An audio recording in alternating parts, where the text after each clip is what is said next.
Why, hello. Good morning, oh goblins. It's time.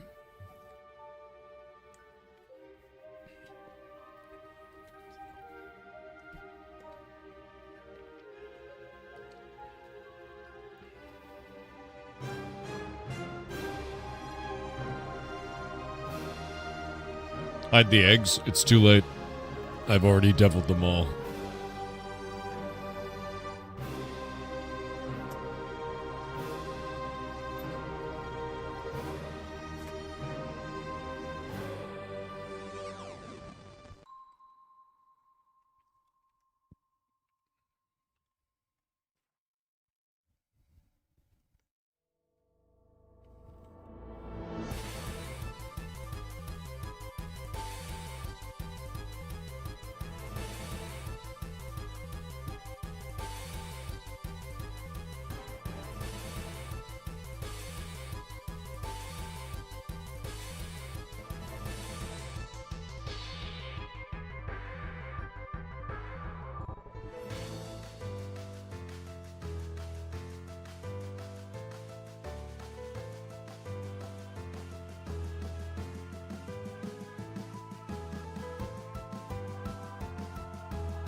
Alrighty.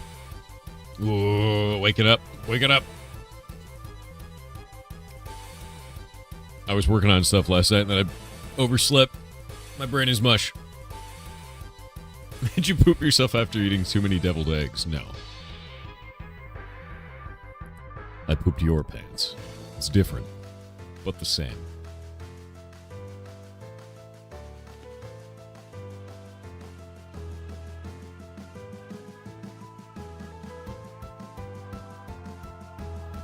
I just tried to adjust my glasses and I wasn't even wearing them, dude.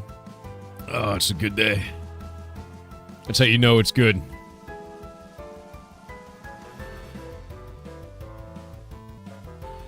I was like, man, my glasses are blurry this morning. And I reached up and I was like, oh, that's probably the reason why they're not on.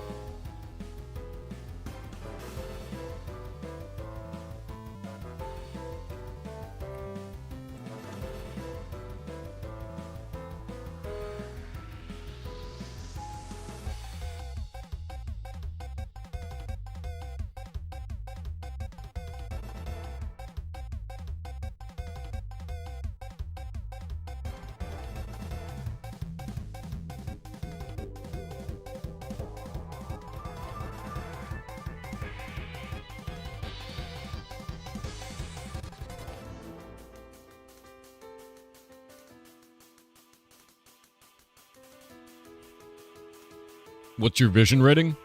It's somewhere between dog and shit. Maybe even both. Yeah, it's not good.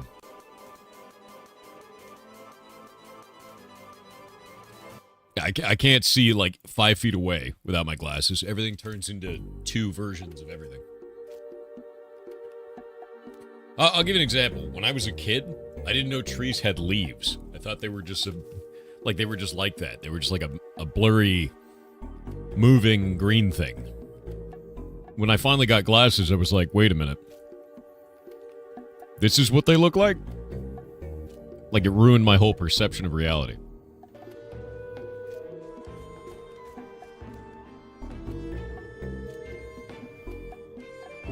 Because if you've never seen it before, you just don't know, man.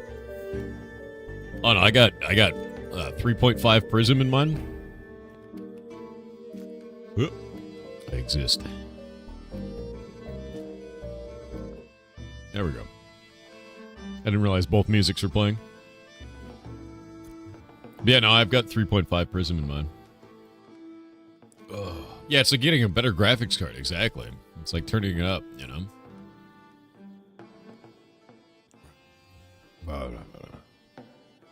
See light spikes around all lights in the daytime? Oh, yeah, no, I see that. I mean, that's normal scratches on your lens and shit. But, like, I see... If I do that, there's 2 cameras, dude. Like... Are the deviled eggs having their revenge? No. We have a mutual agreement. I'll keep eating them, and they won't cause me any problems. That's the agreement. Tentative peace. Do you guys want to see something cool? You guys want to see something cool? Look at that guy. And look at this guy. Oh, bird bros. Look at him. Look at him. Look at him.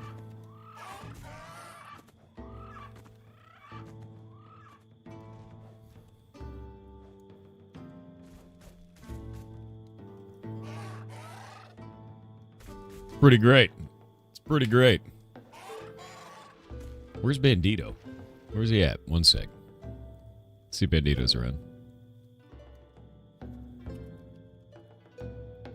Yeah, so Bandito Loco and Tix have been working together to get mounts for everybody in the guild. And Bandito Loco has been killing it, dude. Like, absolutely killing it. And this is one of the insane birds from them. And it's fast as shit and moves at 165% ground speed. It is faster than my old mount when my old mount was using its dash.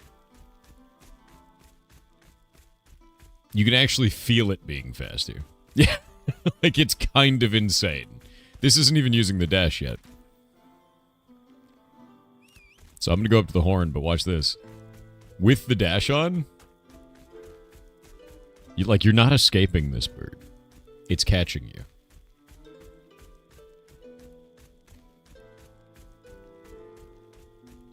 Think of the size of the deviled egg you can make with that bird's egg. Dude, either it's going to lay one big egg or like a bunch of little ones. What's the percent at? 51. We hit our quota.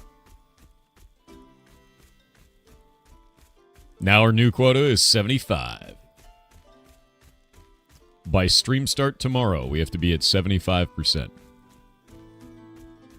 Okay, so I'm going back to the horn and solo farming goblins. Yeah, the lion mount is 175, but it's really hard to get. I think they'll try to get that. It's like hotly contested. What percent of the competition at? 4. Nope, 5 now. Basically, we 10x their progress. Yeah. We're getting about 1% per hour. They're getting about 2% per day. We win if we keep this up.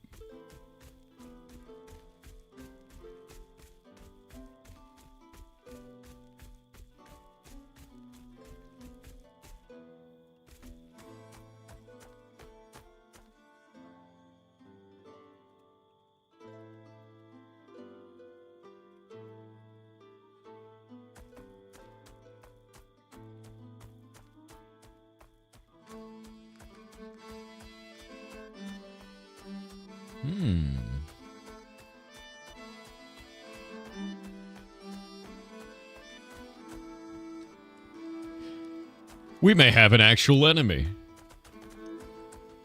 There's a guild that's been killing off our hunters that have been trying to get us new mounts. Not effective, by the way. And now they're here in our home, killing off our guys in the lawless zone. Dudes want to fight.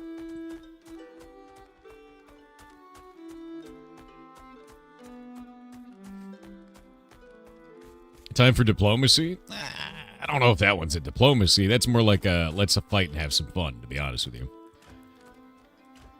Not everything needs diplomacy. Some people just need to get their butts kicked. Or we'll get our butts kicked.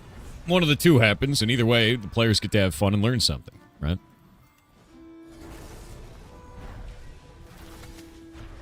That is the whole idea.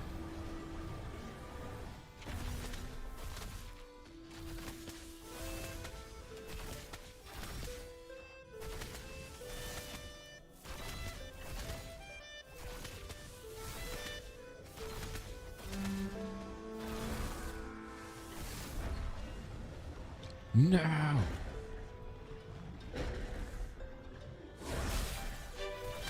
Oh, you guys can re-invite me. I didn't realize you were doing the Giga polls.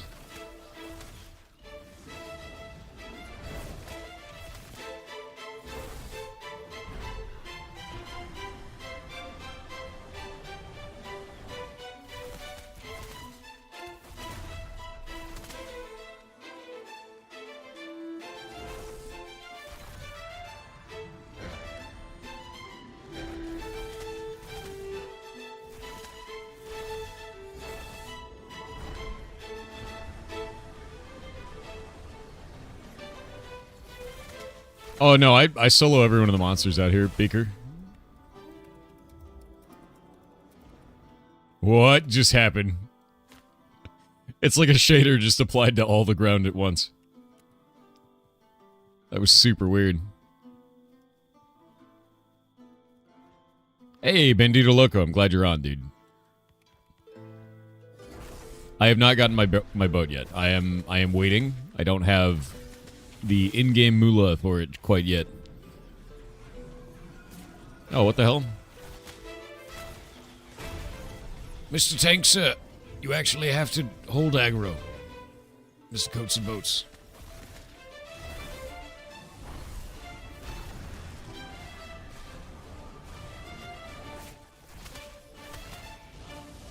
Oh, I'm gonna die.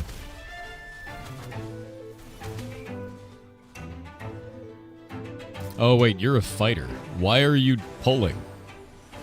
Why are you pulling 3 mobs at once if you're a fighter, bro? Hold up. This is scuffed.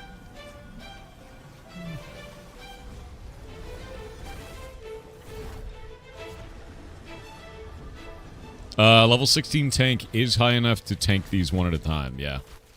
What is your character name, Catmaster? Whisper Draz, spelled D-R-A-Z.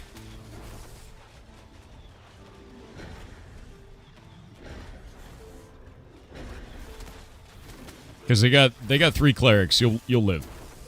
Yeah.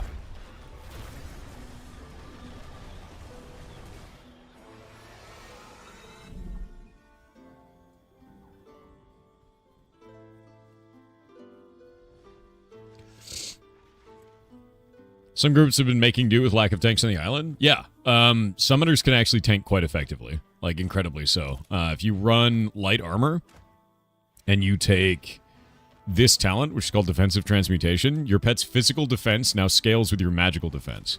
So because you have light armor, you end up getting a additive 10% magic defense. So I have 36.9%. So my pet has 36.9% physical defense, which is busted.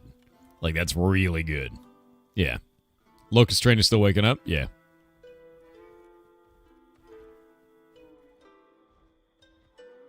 Yeah, Catmaster in-game, whisper D-R-A-Z.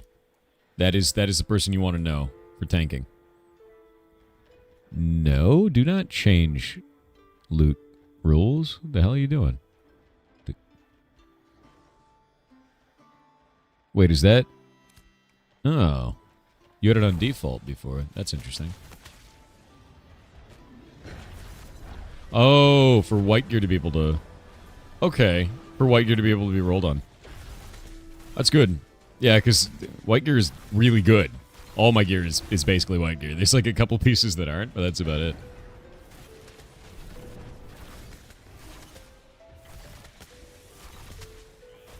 Yeah, my pet is now a brick shithouse, so impossible to kill. Feels great.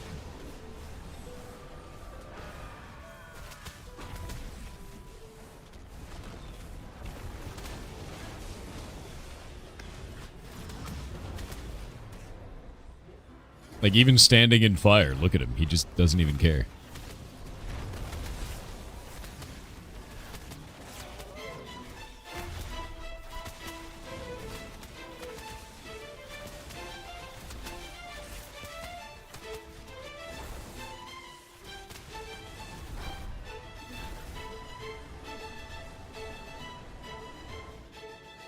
Mostly because my pet has 3,400 HP now. Which is disgusting. Are tanks the drummers of MMOs? Dude, tanks are super important.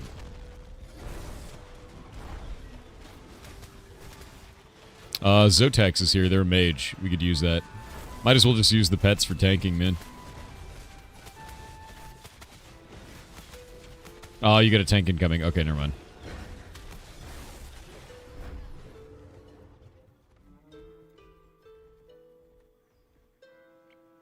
That's a sick tank piece.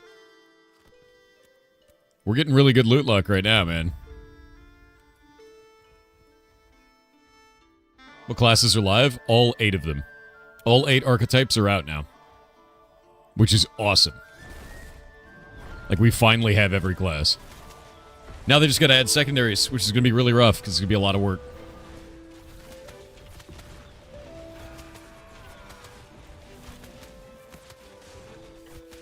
I have a sweet treat for once, Shay. From Shay. Do you know what it is? Who can guess what my sweet treat is today? Which I have not had in many moons. It is a drink. No, deviled egg is not a sweet treat. That's just pure ambrosia. It's different. No. Rum? No. Hot cocoa? No. Eggnog? No, I wish. It's something I haven't had in a very long time. Milk? Kind of involved, yeah. But not the same. Chocolate milk? No. Foss, you were the first person to get it. I've been given a horchata. Horchata. Horchata. From a Mexican restaurant. Yeah. Good horchata. Tasty.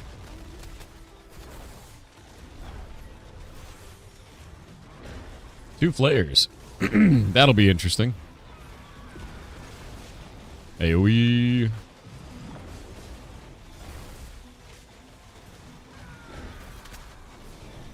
The coolest thing about this is I can run Amplify, and Amplify makes it so that the pet has lifesteal and 25% more damage reduction, which is hilarious. It only lasts 10 seconds, but it's basically God mode.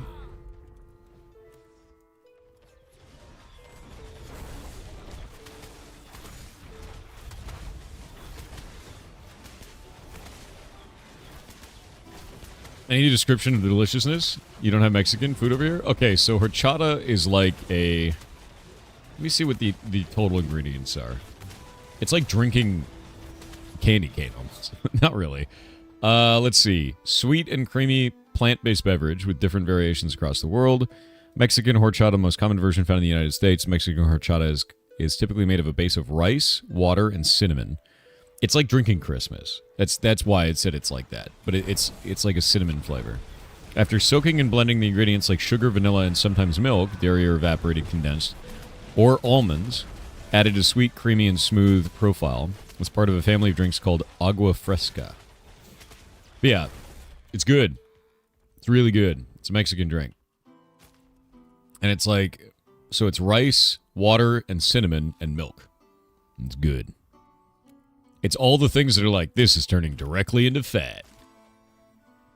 Ever tried kefir? Oh yeah, no, I've had that a lot in my life. The drinkable yogurt? I love that. That's tasty. I love kefir. Yeah, it's like a liquid churro. You got it. You got it 100%. It's like drinking a liquid churro. Yeah. It's very good. Cinnamon should only be in savory, never sweet. What? I think you might be thinking of paprika.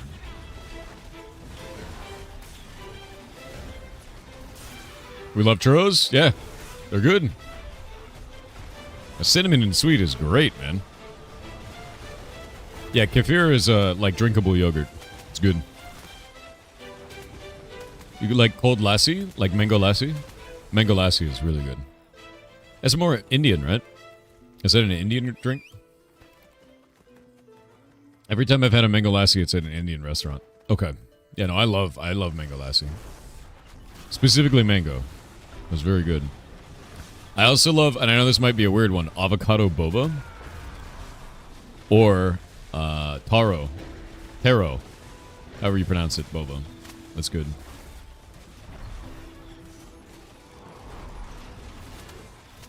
Yeah, taro's good. Lassi is great. I prefer plain lassi with a bit of salt. What is plain? I've never had plain lassi.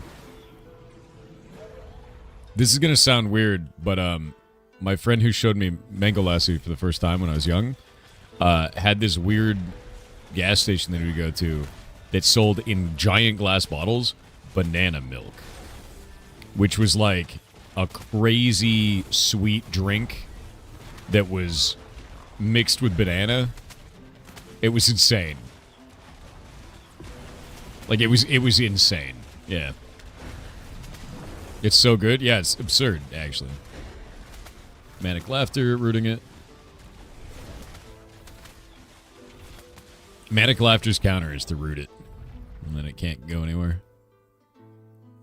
Somehow things taste better from a glass bottle. Yeah, it's probably because you're not absorbing microplastics, right? You're like, why does this taste better? Oh, I don't know. Hey, science found microplastics up to 1 gram in our brain. That might be why it tastes bad. Yeah, it could be that.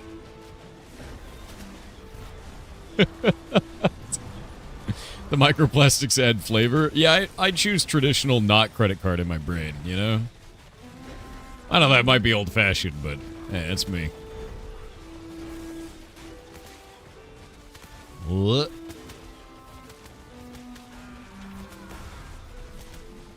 Shorefoot hit 5% in your image.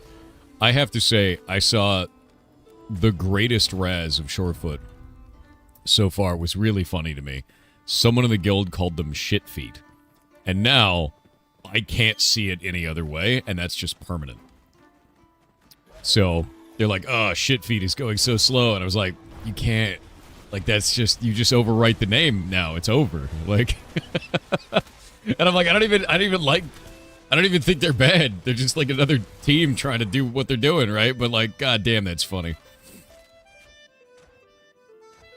Your classic aluminum can guy? I'm down. I'm down with aluminum cans.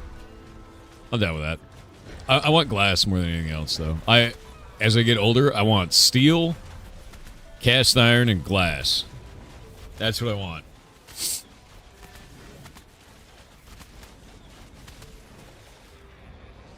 Can has a coating of aluminum inside, or plastic inside. Not all of them do. Older ones didn't, but now they do. Like a grand majority do. It used to just be. I think it was just an oxidation layer before, wasn't it? Or was it? Was it not? Yeah, modern ones do. Every once in a while, because like I'm out here in Washington, you'll find like an old Coors beer can, and they're ones that like people opened with like a can opener, like to pop it in, which is like insane.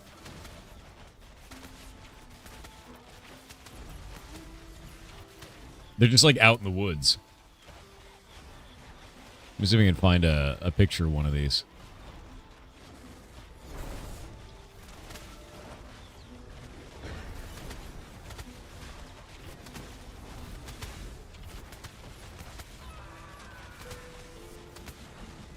Find one of these.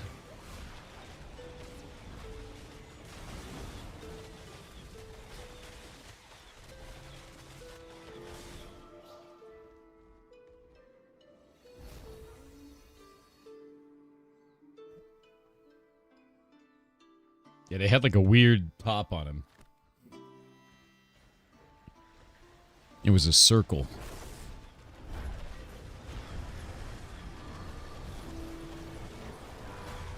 Yeah, I found a picture. They look like... You'll find these in the woods every once in a while, but they look like that. Isn't that weird? And it has like a circle topper on it. It's like super strange. Does not seem good at all, right? But you'll find these in the woods every once in a while. They're from like the 50s. It was really interesting. Yeah, cans have changed a lot in our lifetime. Like, cans have changed a lot. I use those for arcane engineering now. It's JM Arcane. Never seen those before? Yeah, they're really interesting.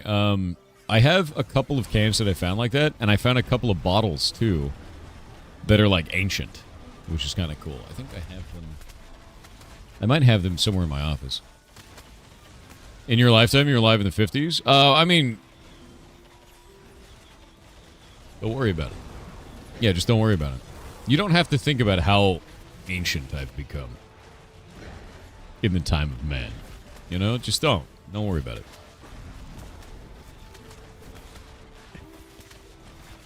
Najadoral said, good morning everyone. Thor, did you see the issue that Scape from Tarkov is having? Account with all progress are being erased. Link incoming, prepare to mute. HTTPS. All progress being deleted?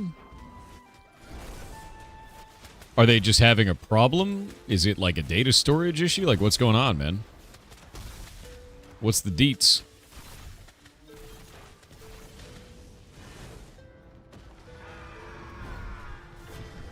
Security issue? Oh, no, dude. That's bad. I hope they have, backups, dude.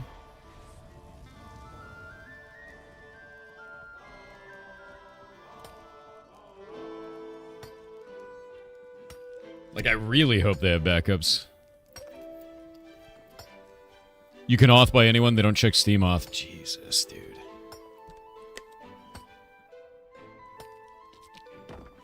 Yeah, I'm gonna look into it, because that's a bad one.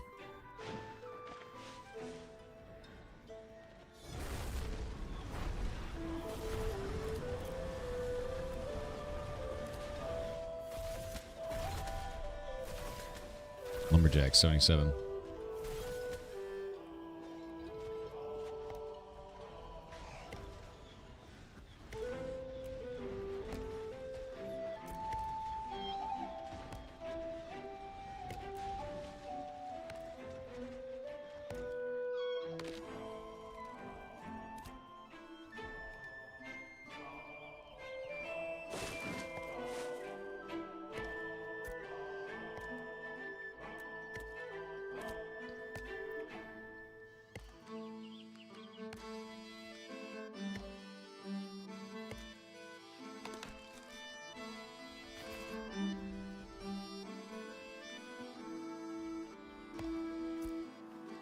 Locusting plants.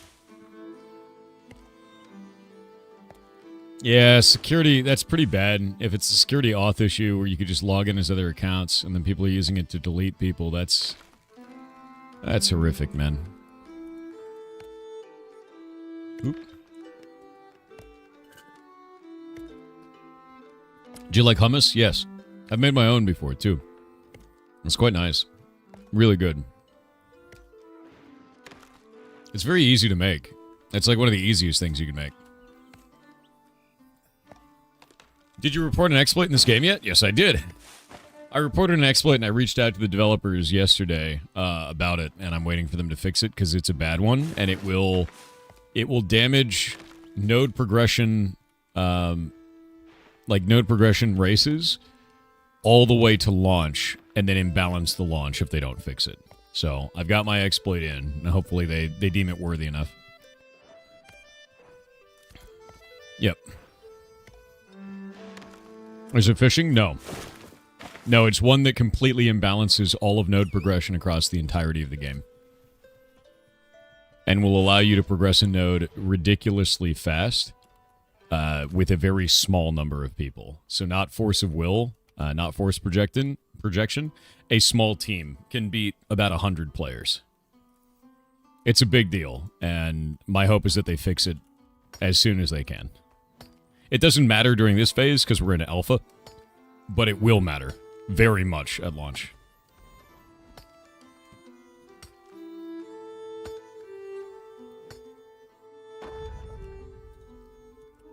What is that? Wait.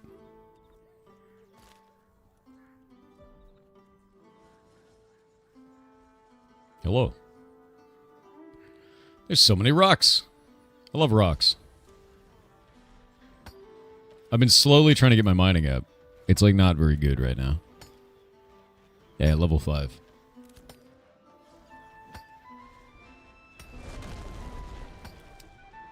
What's your favorite parody? Weird Al. Anything Weird Al. Honestly, Weird Al is amazing, dude. Like, I don't know. I grew up on Weird Al. I grew up on, what was it, UHF? Like his ridiculous ass movie. Just anything Weird Al is fantastic. And I got to meet him a couple of times in my life. Like, he used to play Orange County.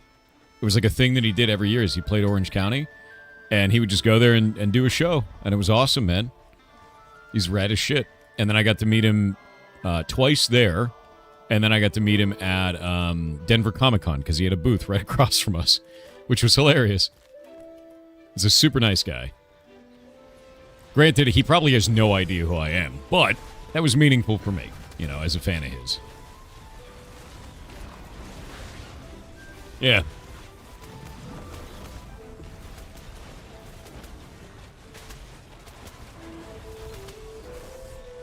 Weird Al and Monty Python? Oh, yeah.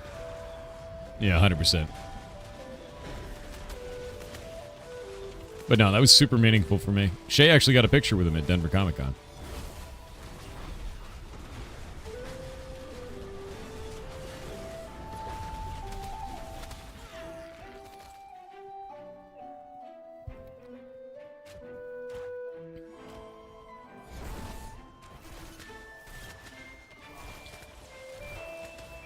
You know what we've learned through this entire mission here, guys?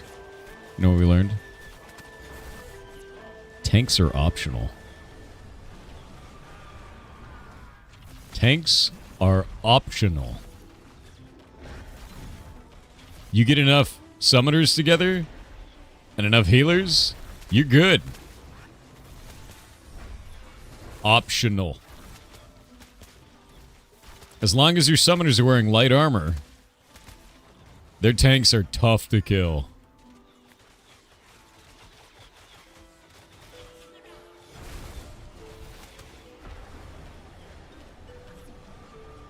Yeah, that's right, dude. Tank Jippity's taking their job. It's finally happened. That seems bad. No, it doesn't. Do you know why? Because otherwise you create a single track lane. You need to have a tank or you don't get a group. You need to have multiple roles that can do the same job. The tank is good. The tank is really good. But we can run a group without one because of summoner pets. And that's important. You don't want to have a bottleneck. Yeah. It's just like we have bard healing and cleric healing, right? Different flavor, same role.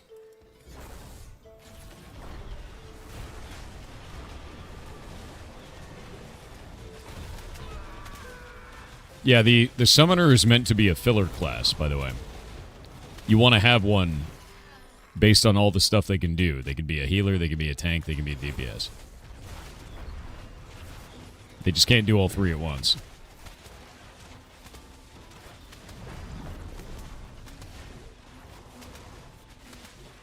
They'll nerf summoners? Doubt. I don't think they're going to nerf that aspect of summoners. The intention of the class is for it to be a filler class. And we can't tank everything, but we can do this. Farmable content is tankable by a summoner. Anything on the island is tankable by a summoner. Yeah, Thorky, I'll put you on the queue, man. Done.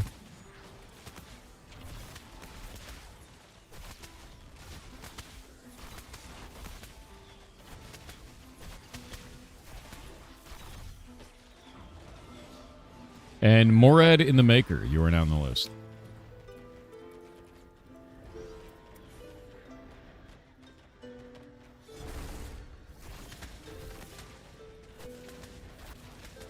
And Razel, you're already on the list, but I don't know where. And there are... Every time I look, people are like, where am I on the list? Where am I on the list? So you're just in the list. Trust it. One moment.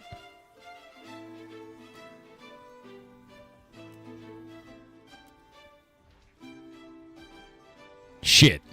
Beaker got a 99. God damn it. Insane. Actually insane. Put the list in Discord? No, because it grows every day. I can put it on a Google Doc, I guess. Oh, you had 330s? Okay. But what if I told you that I had those same boots? Almost. Oh, it's funny.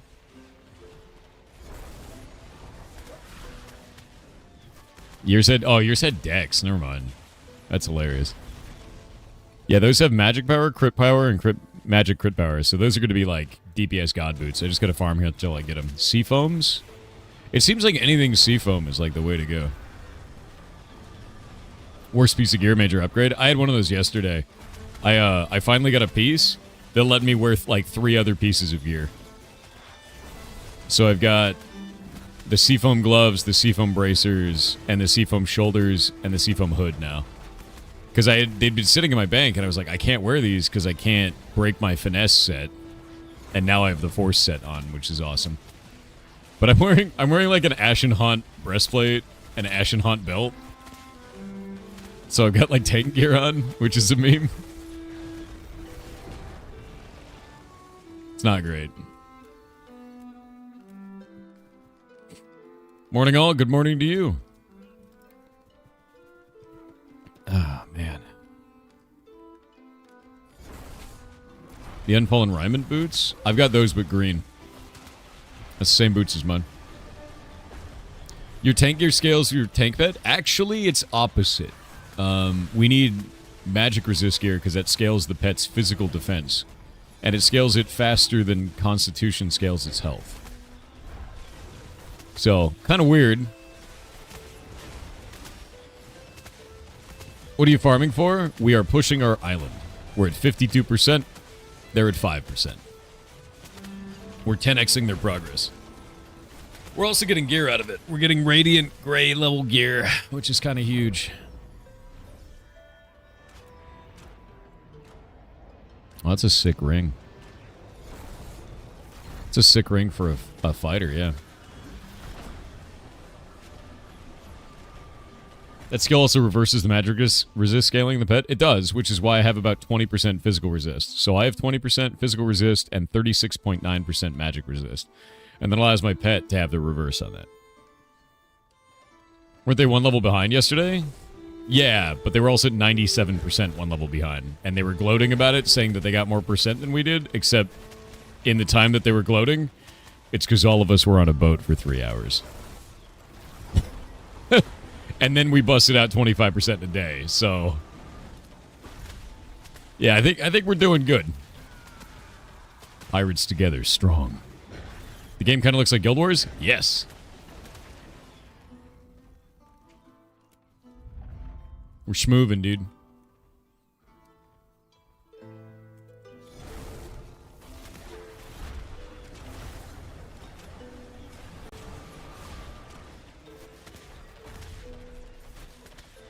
Lift. Yeah, that's without fishing. We don't have any fishing. We have no fishing. It's insane.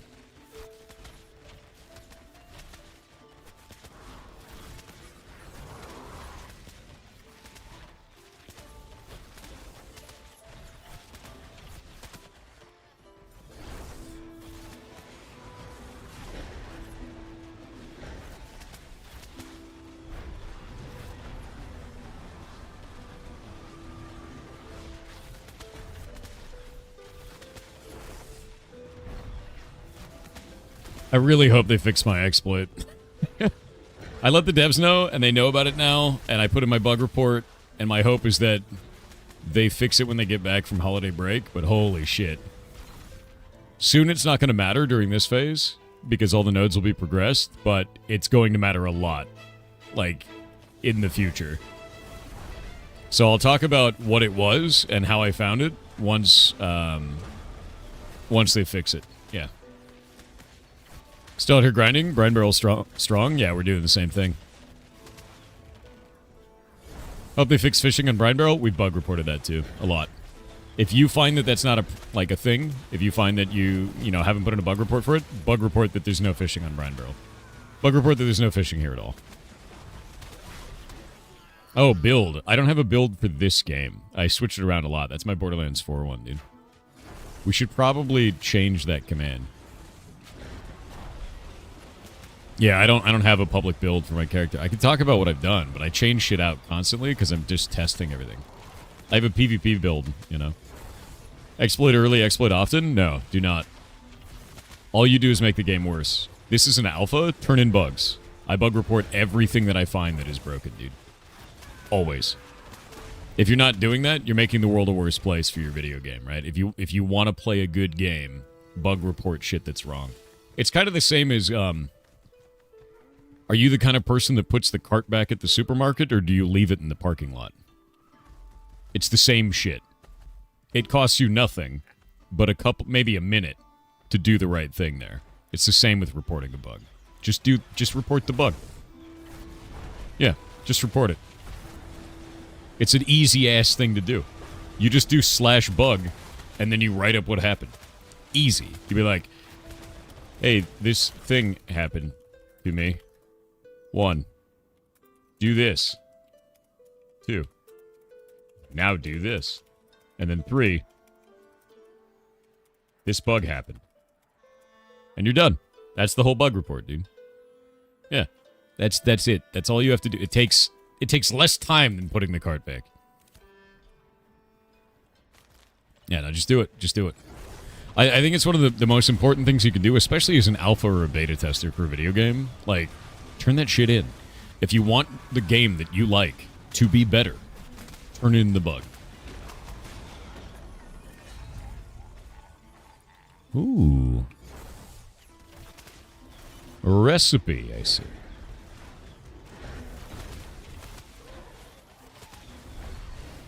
Shopping carts are social creatures. Please do not leave them alone in the wild. That's the funniest shit I've ever read. But you want to win in an alpha where all of our characters get deleted? Like, objective failed, right?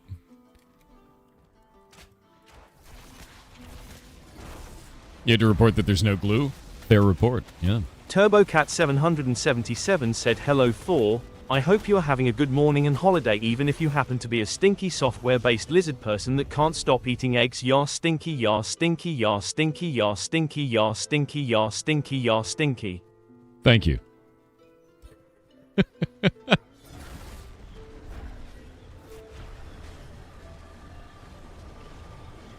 You're a stinky VVVA with 500 bits said, hello Mr. Soft Hair. Hello. Check Discord stream chat if you haven't seen it already. What have you done? What horrors have you wrought upon the world?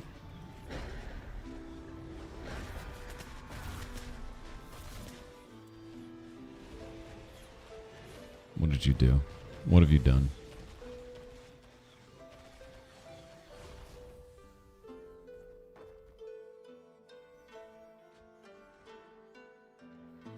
Oh no, what is that? Captain Planet, but it's my face. Jesus Christ, dude. What is happening? No, stream chat is weird, dude.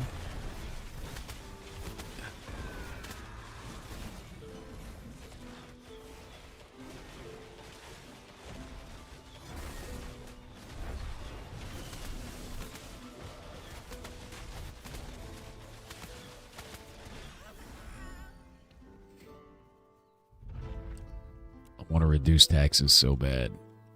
No more profession tax. No more pain. We have to hit 100%. we can go back to doing professions. Is level 25 the cap? Yes, it is. Right now we're pushing the node.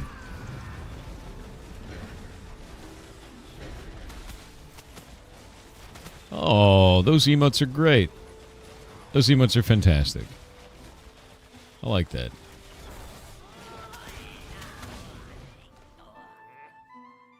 Check higher in stream chat. Are you talking about the deviled eggs thing, or the weird GIF that you have with my head as an egg, or the egg posting channel that everyone forgot existed, or...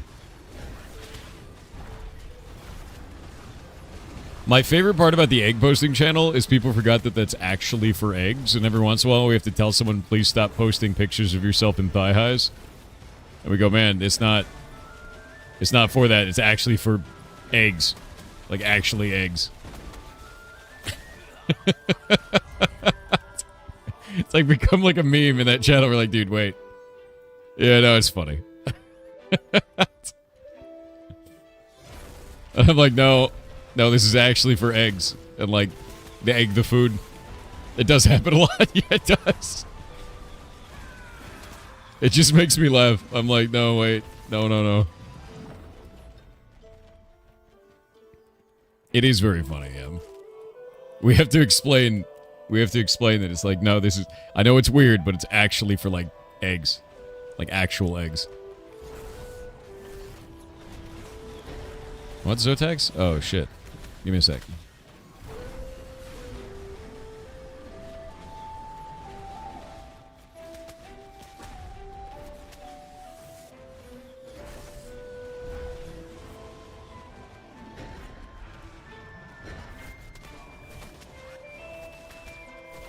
Alright. I am currently busy, apparently.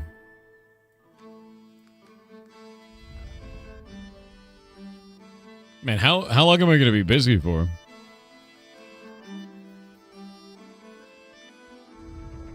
Apparently I'm very busy. Okay, there we go. Oh, you're badass. Thank you, dude. Dodge roll to solve it. Can you just dodge out of combat? Zotax, you're awesome. Thank you. What a Chad. Let's grab this. Magical power is 216. It goes up to 218.4. That's sick. It's a huge upgrade, actually.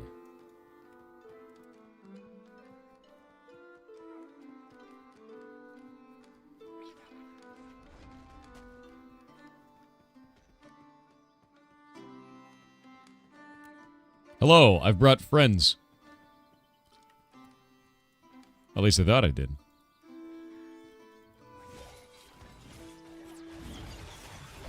Okay, pet. Get over here. Stop fighting that guy. I've told you like 50 times. There we go.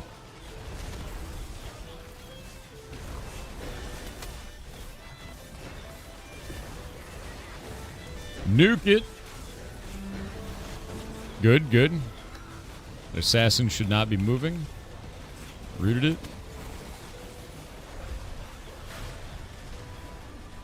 No, Rinta. Run in a circle. Go to your tank.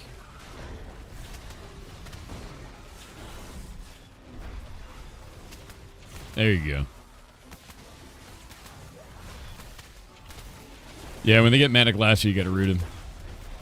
Oh, we don't have a ranger, that's why. Boo. Avon Highwind said, do you have a coupon for Hightail? I don't have a coupon, but I have a code. If you use code PIRATE, you will support me monetarily, which is a nice thing to do. PIRATE. All caps or lowercase, doesn't matter which.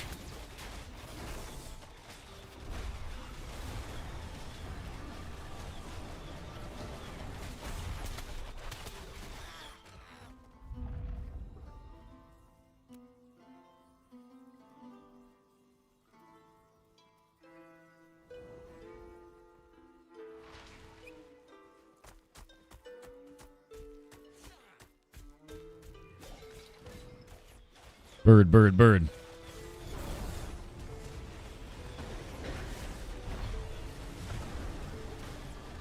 The Flayer does big damage, and the Assassin does Manic Laughter.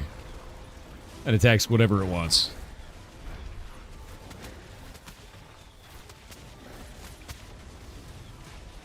See? Rooted. Can't do anything.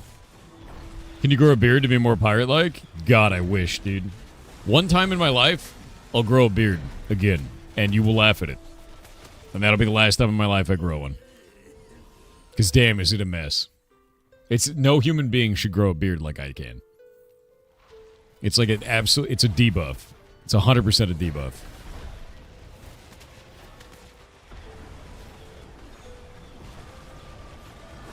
Yeah, it's like a barbershop... It's like you put a glue stick on my face and then rolled me on a barbershop floor. That's what it's like, dude. Yeah, it's -5 charisma. Yeah, no, it's bad. It's a cursed item, really.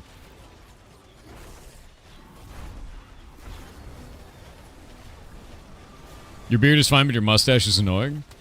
Little Ham, your mustache is fine. You're French. You gain, like, +1 to mustache for that. You know that, right? That's like a... Yeah, you get, like, a bonus.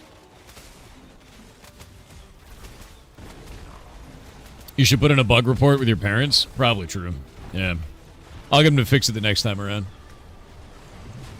Oh, yeah, my beard is super hopeless. I get 2 islands, like this, like Pikachu cheeks. I get a triangle on my bottom lip. I get a thin mustache here that makes no sense that, like, a 16-year-old would make fun of. And then I get a stripe that does that to about the middle of my neck. It doesn't even go down to my chest. Middle of the neck. And I basically look like Jigsaw and the Pringles man had a baby. Like, it's a problem, dude. It's like a huge... It's like the most horrific facial hair pattern any human being could have. So I shave every day. It's not hot. No, it's not. It's not hot, dude. Shut up. That's so grim. It's bad enough that one time I had a bet with a friend to see who would shave first at work, and my director pulled me aside and said, look, like, as a friend, what's going on here? And I said, it's for a bet. And he goes, just shave it off. Like, it's that bad. Like, the director of my department had to have, like, a man-to-man with me to tell me to get rid of it. That's how bad it is. Like, I'm not... It's bad, dude. Like, it's bad. Yeah, it's not... Like, no human being should have my facial hair. It's so grim. It's so grim, dude. Yeah, no, like, my beard is so bad that another man felt shame looking at it. Like, that's... You have to understand how bad it is. It's bad. I understand my role in life, and it's not to have a beard, right? Yeah, it's so bad. Hot denying director? Dude, there's no hot in that beard. It's a solid knot, right? It's not hot. It's a knot. It's bad. Ooh, arcane engineering, yoink. Arcane engineering. Give to me the wand recipe. I wish to use it. Yes. Yes. Yoink. I like this way better because we can get recipes that actually make sense for what we're doing. I do wish that recipes said if they were already used or not directly on the recipe, which would be nice, but here we are.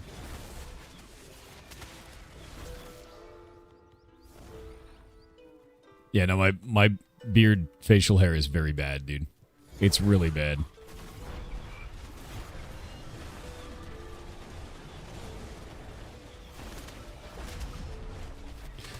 You want to start this game so bad? Do it up, dude. That's a cursed quest. Draw Thor with facial hair. True.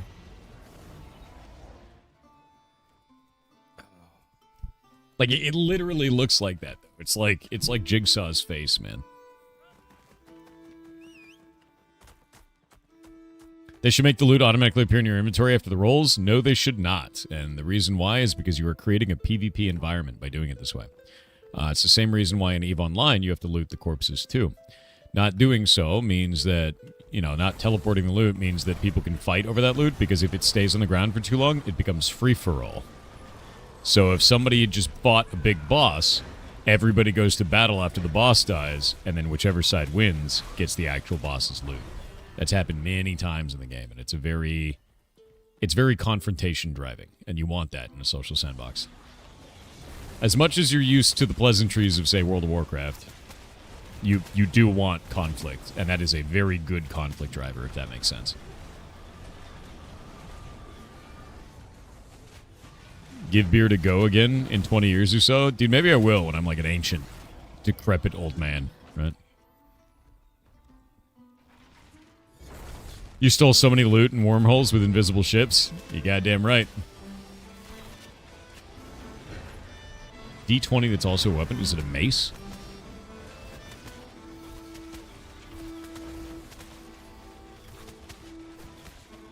Loud. Is that a tungsten D20? The hell is that?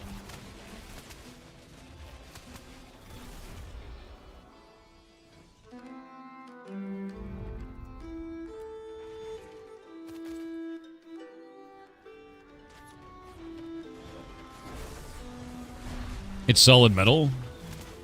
That's kind of sick, actually.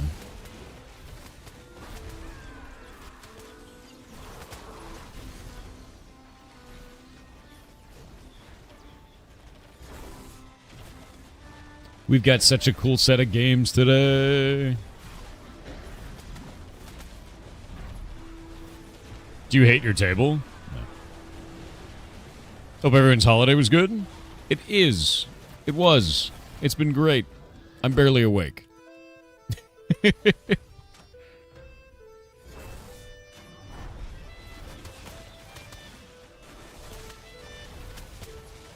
What was the best gift that you gave? I don't know. I'm going to be honest with you. I don't really give gifts on Christmas. I don't really get gifts on Christmas. I call people and I spend time with others. Does that make sense? I don't like things. And I know that's weird, but that's just kind of how I've always been. And everyone kind of knows that. Like, I've been getting socks for Christmas since I was, like, young. Because I just never gave a shit, you know?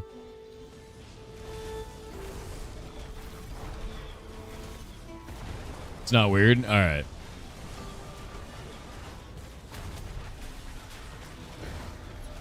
More about presents and not about presents. Yeah, I understand that. That's a good one.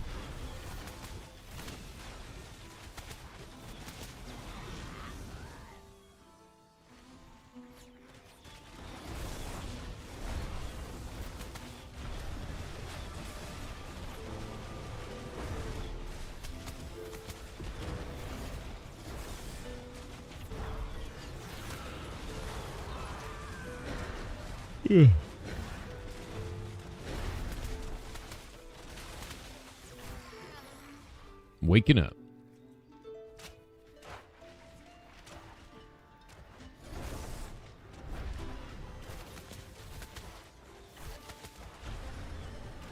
How's Meatball in the gang? Meatball is fat as ever and ridiculous.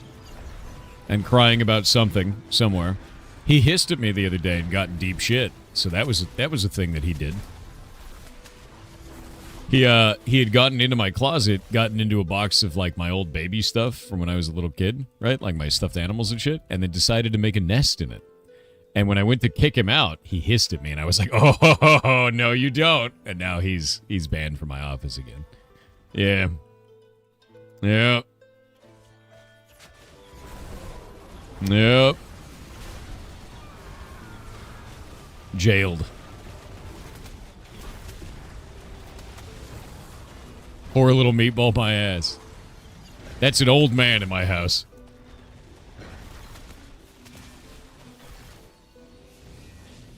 Your office bans are more like mild suggestions? No, they last months. And he knows it.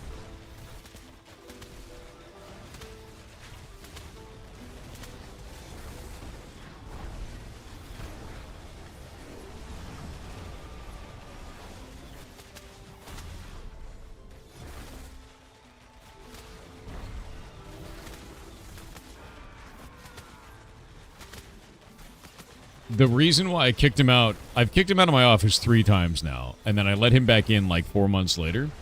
The first time is because he took a shit in the corner of my office instead of just using his cat box. The absolute bastard. That was the first ban. The second one was because he knocked a bunch of my miniatures onto the floor, because I have a couple of miniatures, and he tried to eat them. Ban. The third one now is because he found a box of my baby stuff and then made a nest in it. Banned. That's 3 strikes, dude. He's out.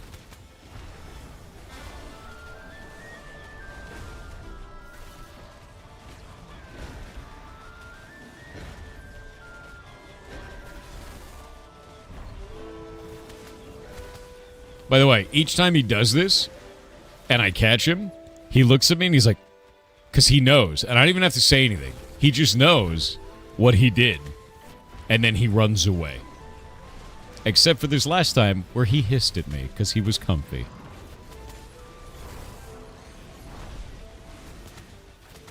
Bastard animal. He also shits in Shay's plant. Which makes Shay very mad. Yeah. Oh. Junk. Unfortunately, adept gear.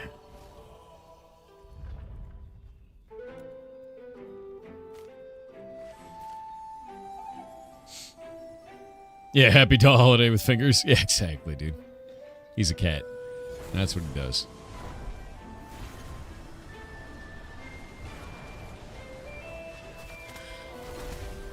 Ready to the plant it on the floor? No, because it's a Monstera, and Monsteras are really temperamental. So shitting in it over and over again is probably not a good thing. It's really not too happy about it. It's also Shay's favorite plant. Shay raised it from a single leaf, and it's a big one now. Yeah.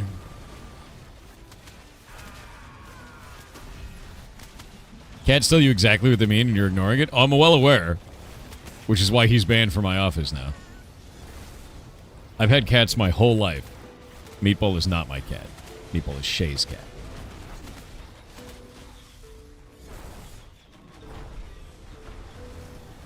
No, not my cat. No. He's just a small bastard that lives in my house.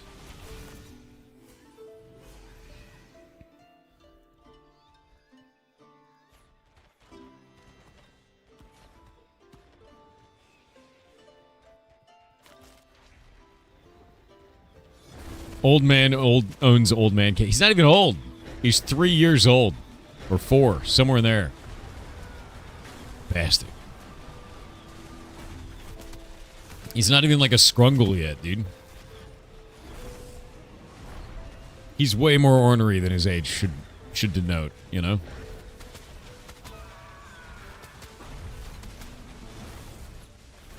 Has Shay ever been banned from the office? No, unlike Meatball, Shay hasn't taken a shit in the corner of my office, so no.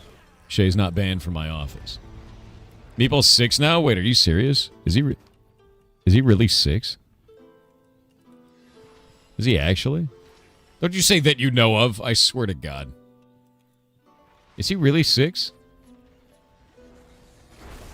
Maybe he is an old man. Jesus.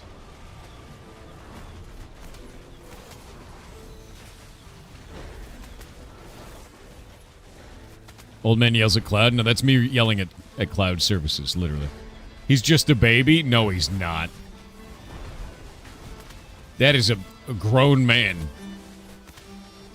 And he should know better. Just a baby.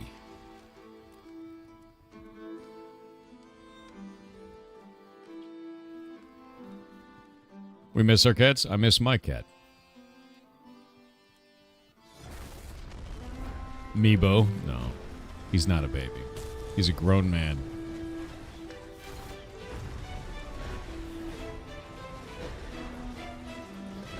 You miss Meatball visits?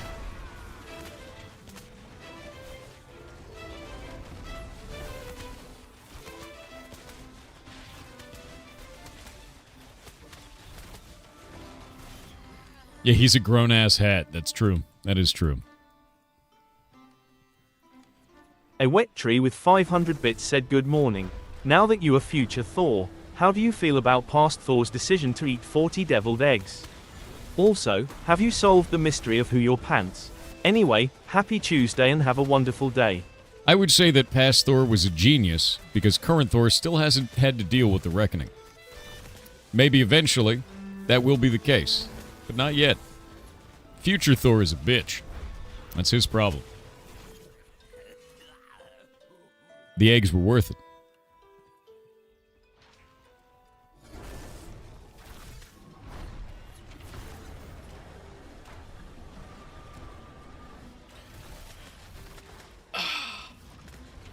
Yeah, Shay's Fred actually made me those eggs, dude. I ate so many deviled eggs. I ate so many deviled eggs. I'm dying. Dying of eggs. I'm actually dying of lack of eggs right now. And I was terrible. I think that's the true problem right now, is that my egg level is reaching critically low levels. And if it's not remedied, I could die. Yeah. That's a good way to go? No, eating the eggs is a good way to go. Are you feeling it now, Gaston? Yeah, I'm fading out of existence. It's true. You have work in 2 hours. Are you cooked? You might be. Have you slept yet? Go to bed, dude. Or don't at that point, like... You know, you can call it a sick day. Generally.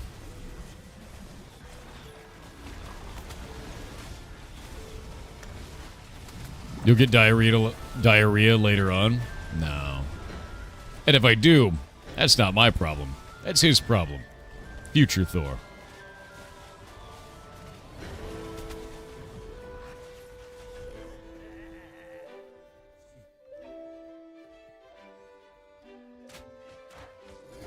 For Mythbusters, it's better to sleep some than none at all. Yeah, but also, if you sleep through all of your alarms and don't arrive at work, that's probably better than arriving at work kind of tired.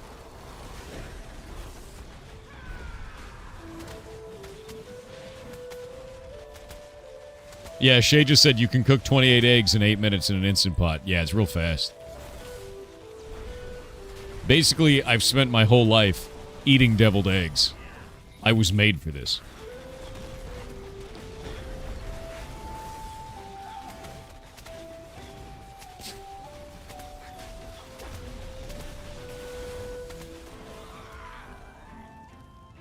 You know that you've eaten almost enough when your face goes numb.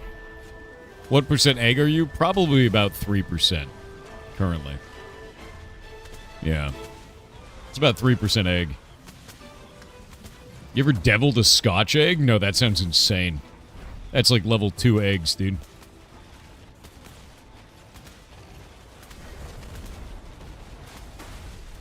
The press button short was so funny. It's hilarious. I love that. You guys are wild.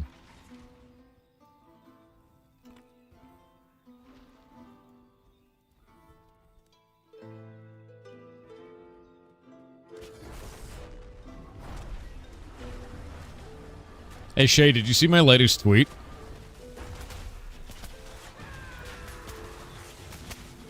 You should look at that tweet, guys. It's a revelation from IHOP. Any news on the Ferret Rescue Building? It's going to be 3 to 4 months of them working on the schematics. We've got the money payment out, which was terrifying. And now they're working on the schematics. So, when that's done, I'll let you know. I need to update the website to show that. I haven't done that yet. Imagine making a deviled ostrich egg. We talked about that yesterday, actually. Yeah. Yeah.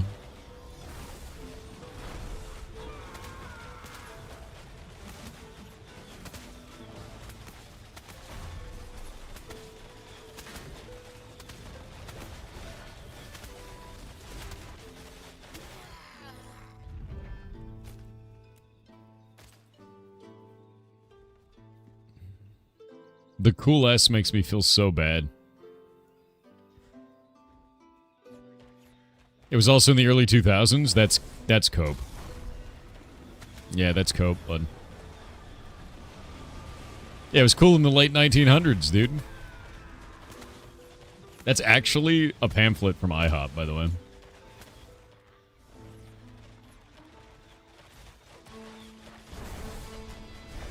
Why do I think when dodos were alive, people did devil their eggs?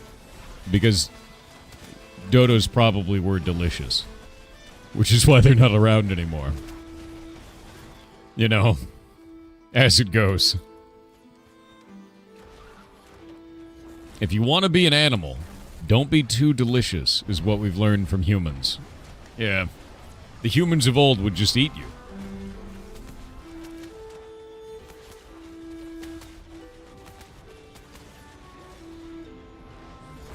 Yeah, or if you were delicious, at least be, like, dangerous, right?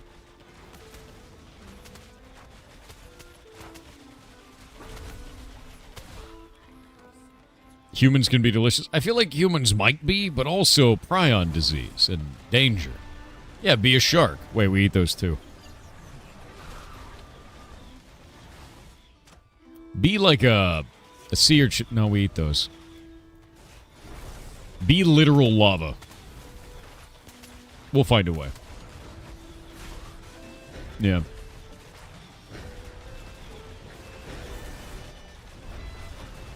Be an actual parasite. Then you want it. You want to be eaten now.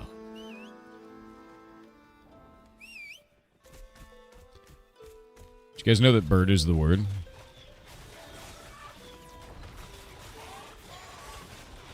Bird is the word, dude.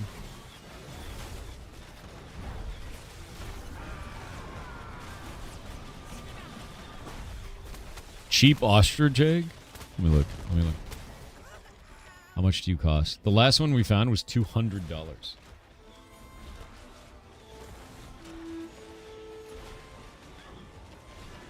Dude, it says call for price.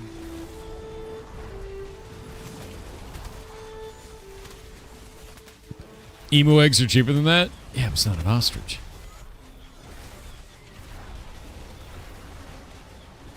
It's a big-ass egg, dude. That gives mentality and physical crit chance. What class would ever want to wear that? It's a weird-ass item.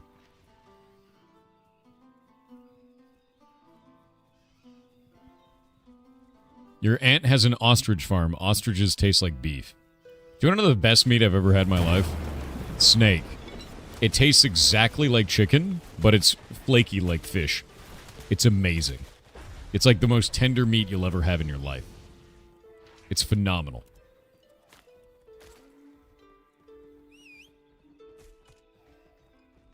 You can imagine me biting into a deviled egg the size of my head? Yes. If you can't eat it in one bite, you're a coward.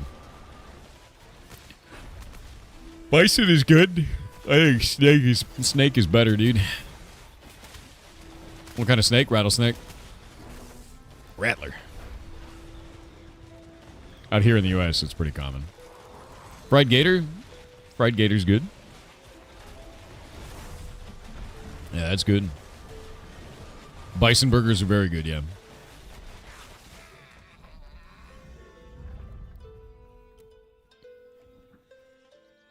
Can you stuff the snake with rice?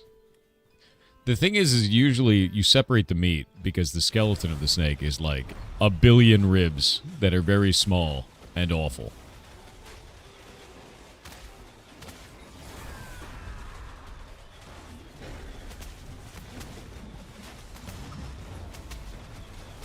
Streamer blind bargain ostrich egg for eating product ID. Bargain ostrich egg price 20 or 50 bucks. Okay, that's doable now, but also very expensive.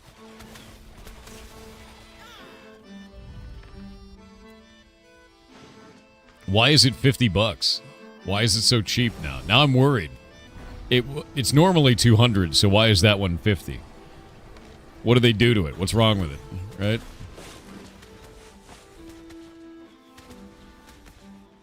You'd love to try chicken feet? Something about it excites you? Chicken feet are used in a lot of recipes. For like a lot of... Usually in stock.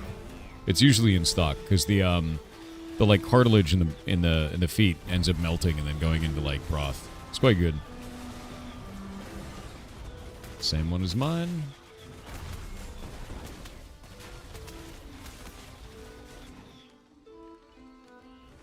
Bearmaster, did you just roll a need on a caster neck, man? You're a tank. What are you doing? That's magic speed.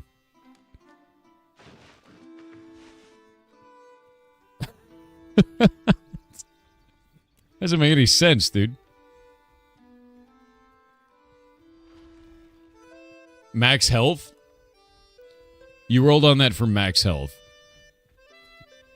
We need to teach you about gear, my dude.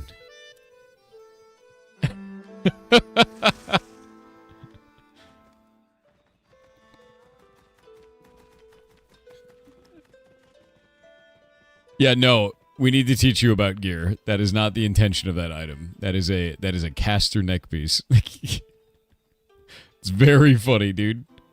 That's magic speed, disable accuracy, and a little bit of max health. That is not a tanking piece. Oh my god. Yeah, hunter item is the meme. Do not evoke this meme.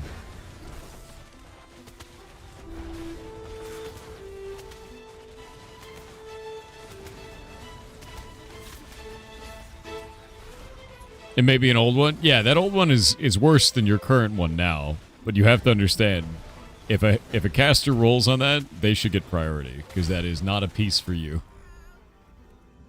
And that increase of 100 HP is not a big deal. You got to remember, like, stat priority matters, like, a lot in this game.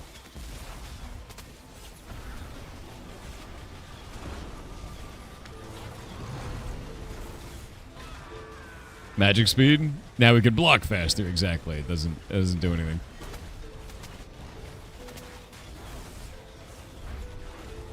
There's an old meme of this, if you haven't played like MMOs a long time, which is called Hunter Weapon, which is every weapon's a hunter weapon.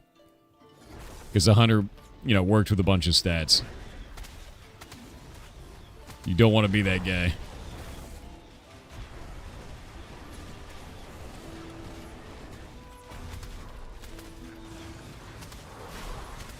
Yeah, pet heal equip, exactly.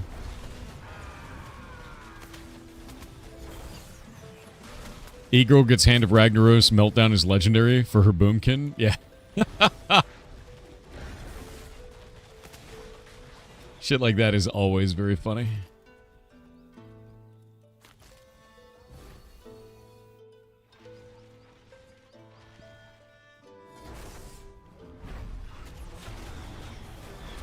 What's the safe part of Brine Barrel to enter? None of them. If you are low level, go to Harbor Master here and get the like Ember Spring.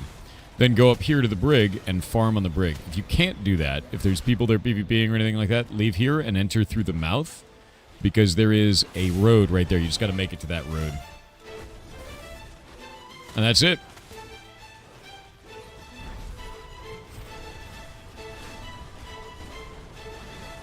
You get frog splashed by the poison pores, mount up and use your dash to go through to get to the road. If you can land the road, you win. Like, you can take the road all the way into town, there's no monsters along the whole thing. Yeah, it's a risky dash to the road, but you can do it. What is Brine Barrel up to? We hit 50% before the stream started. We're at 53 now. So we're doing great, to be honest with you. We've gotten 2% in the last hour. We need to get 25% per day.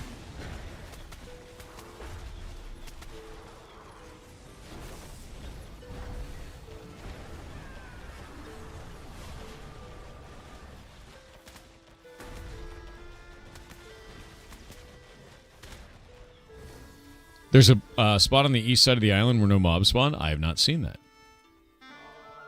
The only one that I've been trying to get them to is the road. Because there's no, like, good, like, spot to enter the road except for through the mouth. And it's a pretty short dash, but if there's an empty spot, that's good. Slightly north of the nose is relatively safe, so, like, kind of up here. They still have to get through that forest. I think there's pirates over on that side, huh? There's pirate archers over there, yeah? Those will just one-shot them. You can head to the ridge above, then move south to the road. Okay, that makes sense. Yeah, I think there's a safe zone along the entire edge of the cork, which is this right here, the big, you know, thing that turns into a city. So if you get to that, maybe if you go from there to there and then travel that down to the road, you should be okay.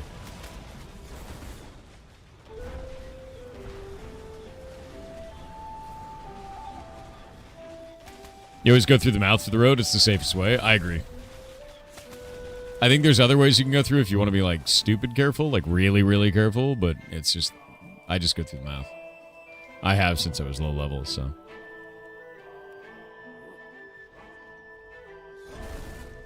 It's crazy how much we've settled this place.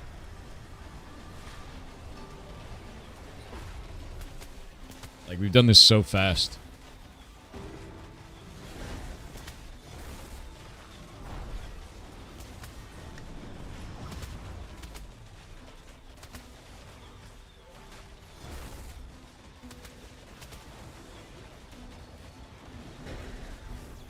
Where do you go to be able to level up lumberjacking past 10? You need to find a lumberjack trainer in one of the major cities. Bonfire has one. And you talk to them, and they upgrade your certificate. It's kind of a weird process, to be honest with you. I don't like it very much, but that's it. You literally just talk to the guy, and you go, upgrade me, and he goes, you're done. Good luck. It's kind of a meme. Yeah, when we get a full town, we'll be able to run crates endlessly. And I'm going to, you know... Once we do the elections, if I'm mayor, I'm going to be dropping the taxes to minimum, which is 9%. So you guys will get dramatically more for starting crates here. And we could basically run crates infinitely between us and Kaltorum, which is a pretty good amount. And we just do that endlessly. Or we can run it between here and Jova on boats, which is a lot. How do we make crates here without fish? So there's a spot you can fish, and this is the important one, right? And this is why I think Jova's the better route. If you go here to Jova, there's a river mouth that we land at all the way over there, and that river mouth is fishable and gives turquoise sea fish. So you can fish there, and it's great, dude.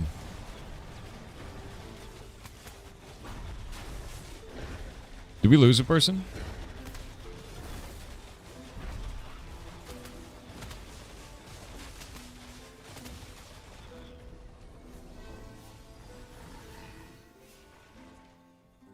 Yeah, so that's the thing, is fish up the fish there, and then you can make crates. Is that a banyan tree out of the wall? What is it doing? Insane looking. I love that they actually modeled the bottoms of trees. Do you see this? All the roots are actually modeled on all of these, so that if they do spawn weird, it actually looks like they're still kind of okay. Isn't that neat? A lot of games will not do that. They'll just make a flat bottom on the tree, but they actually went the extra mile and did it. I think the game's better for it, to be honest with you. It's quite cool.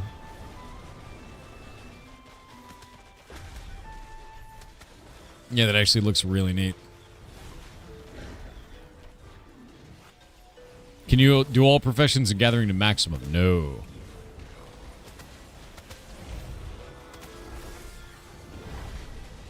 How do you feel about Blockbuster returning as a streaming service? That's bullshit, but I believe it. Junk. And junk.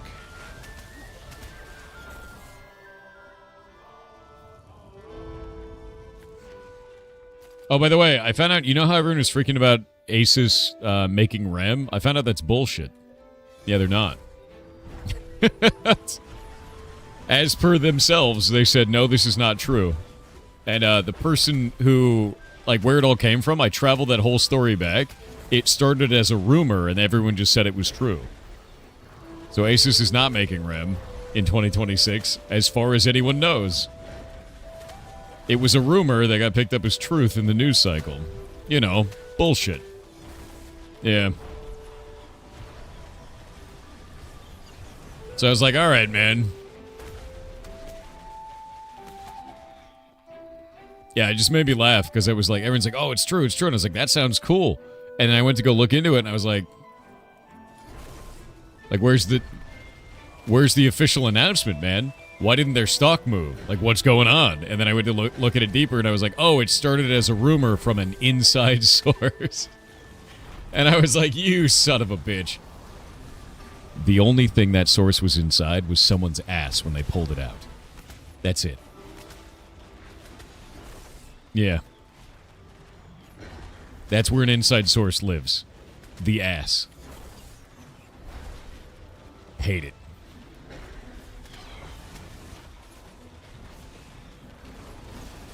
There's too much of that, man. It's always the same. It really is.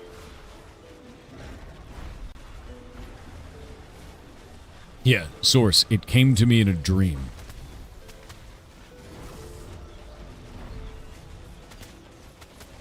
But yeah, I think it was Asus Taiwan shut it down too.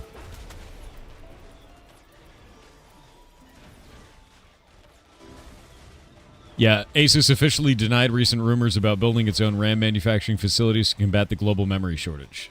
They've officially denied it. And that's it. Yeah, they were like, no, we're not doing this. They don't know where it started. I don't know where it started. It started from a rumor from an inside source is the only place that I could find any information of where this came from. Which means it's bullshit made to generate clicks and views. Yeah. Someone made it up and someone ran a news story on it. Brine Barrel Market starts next level. And then we can have inter-guild economies. Yeah, the source is that I made it up.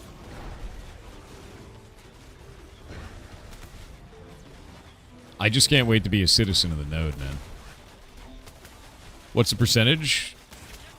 54. We get another percent. Oh, no, it's 53. 53 to 5. Every one of these kills that we're doing right here, every one of them is worth 248 experience.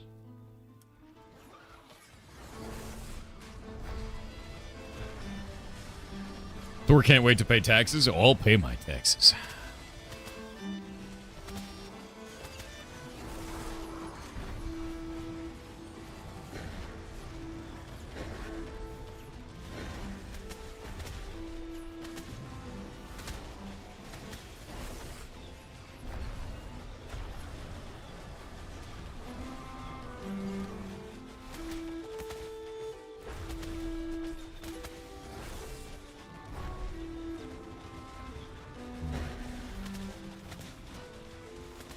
If you ignore taxes, what's the worst that could happen? Well, the IRS eats you alive.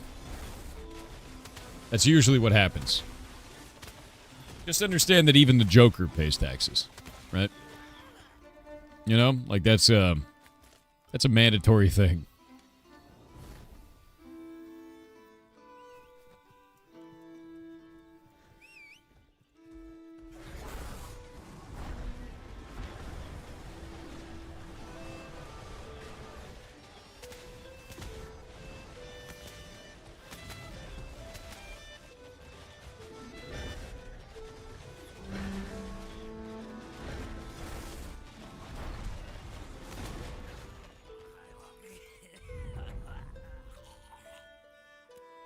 Physical DPS cape.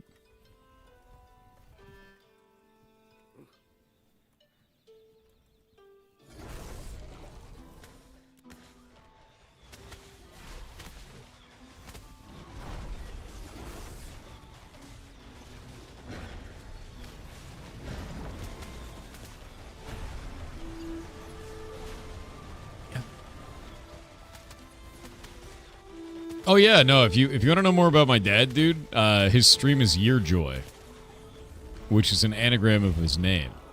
You can just go watch him, dude. He usually streams at like 8 a.m. my time, and it's 2:40 a.m. right now. Yeah, no, he streams. Here, I'll shout him out. He's actually going through and playing every game he ever worked on. That's the series that he's doing right now. I think he's in the middle of Brood War right now. You should watch him. It's good shit.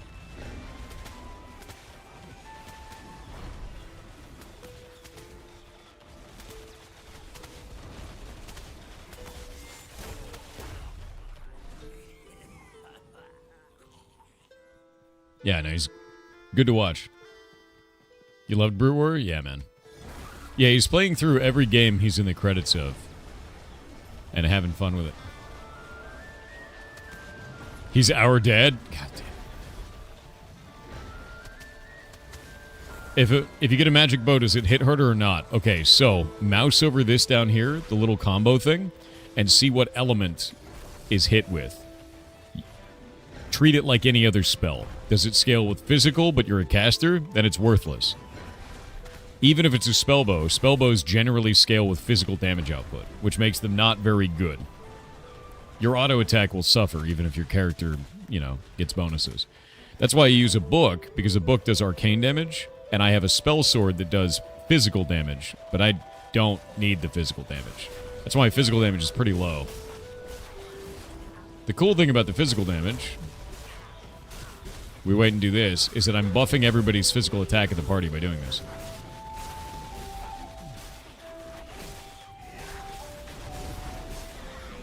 The interesting thing is, spell swords do scale with magic damage for some reason, and I don't know why.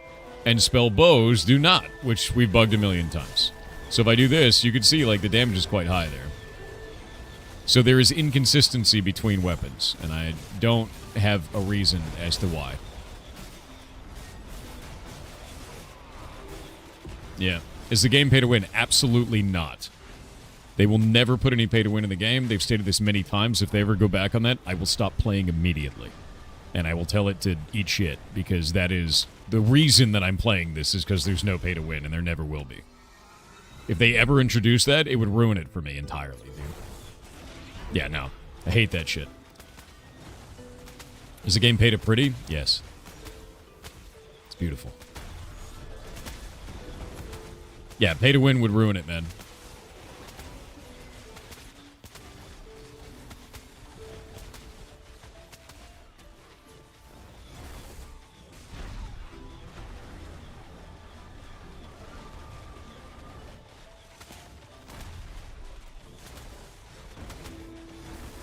Is there any PvP? Yeah.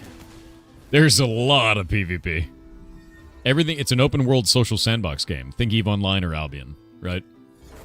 And it's in early alpha, so there's a lot of scuff. There's a lot of shit that's broken, but we have a lot of fun with it, man.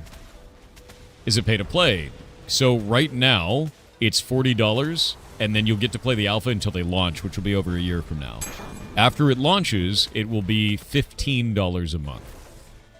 And no box price at that point. So if you paid now, you basically pay for 3 months up front, and then you just play the shit out of it. I've been playing for 2 years, to be clear. Is that Mahoodles? Mahoodles? How's it going, Mahoodles? Oh, is it $50 now? It was 40 because it was on sale. Did the sale end? Mahoodles. Were you space nerding?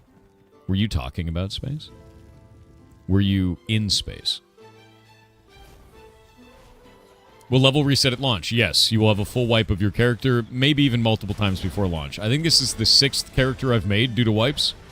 So, like, it's happened a lot. That being said, it's fun every time, and I play a new class each time, so. Next time I think I'll play a fighter.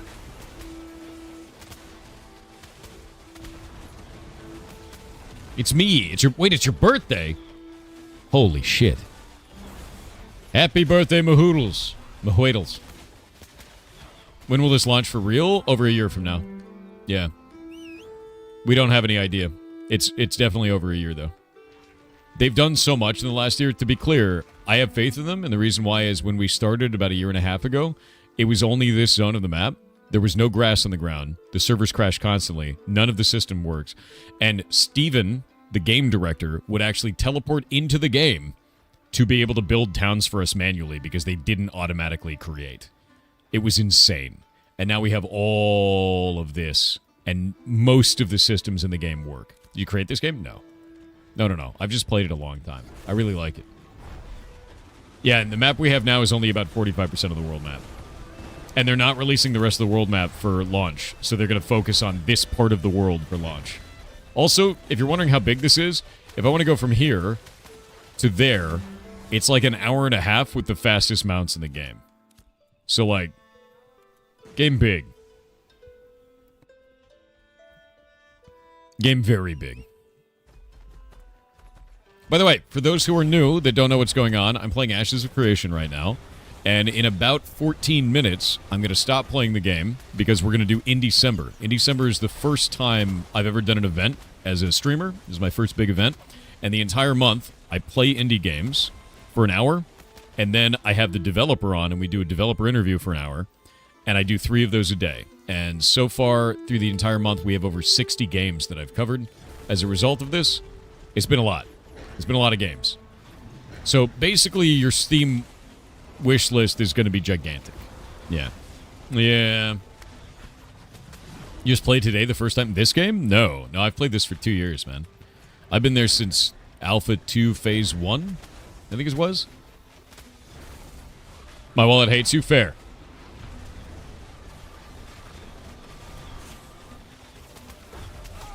How did you hear about this game? I heard about this through a friend, I think, originally. Someone was like, hey, man, there's a new social sandbox MMO, and we were all playing Eve together. And I had hated the direction of Eve, and I was like, oh, shit, this looks like the way. And then I've just played. Let's play the shit out of it. Yeah. Is there going to be a jam in January? Yes, there is. Do exclamation point jam. It's itch.io/jam/pirate.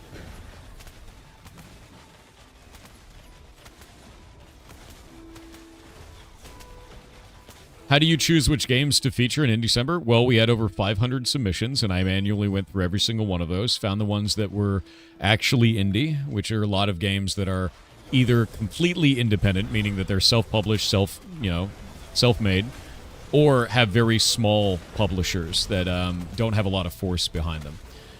Looked at the development teams, looked at every one of the games, looked at the content of the games, and went from there. And like the idea was to find games that need the visibility that otherwise can't get it. Yeah. Expedition 33 is not an indie game. Never was. Still my game of the year, but not an indie game.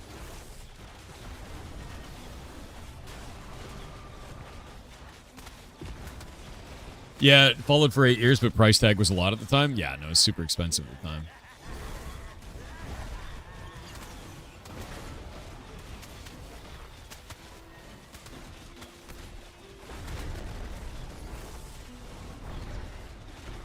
I actually need to get my in December stuff set up for the day.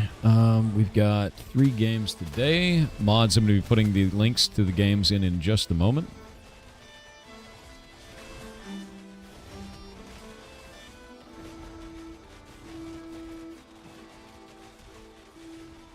One of the games today is pretty short.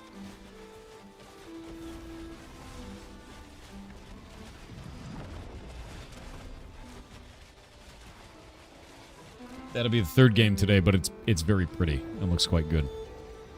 I'm gonna go grab these games real quick. I'm gonna pull them up.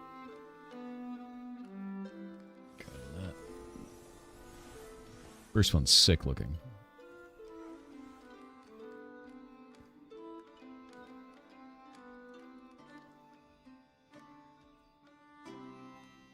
Download that. Install. I gotta install each of these games real quick.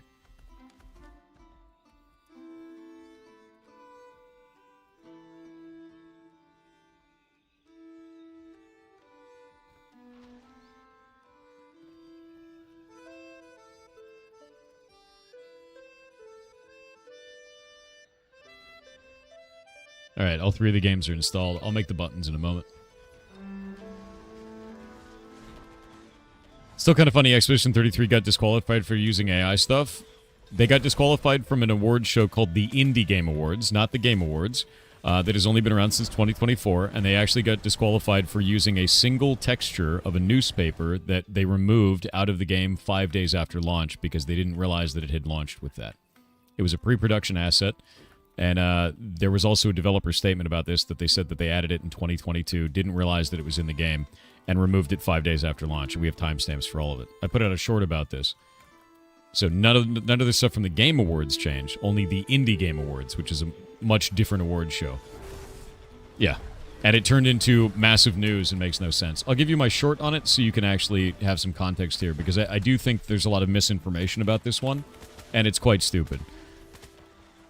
Give me just a moment. Yeah, I bring receipts on this because I find it to be dumb. It seemed like a massive nothing burger. Let me find it. Expedition 33 AI. Grabbed. So here's the short for you, so you can understand. If I could... Come on, YouTube. There we go. And then I will show you the links to this. Give me just a moment. And the link to the developer response to this. But if we pull this up, you can see here, this is the only asset in the game that was AI generated. It was a newspaper that was used for placeholder, and 5 days after launch, they removed it and replaced it with actually hand-built asset. And then they had an entire thing on this saying that it was animation has always been closely linked to technology. Where is it? Experimented. Let me find the experimented part. There's a thing in this that's a developer response to it. I'll see if I can find it. Do.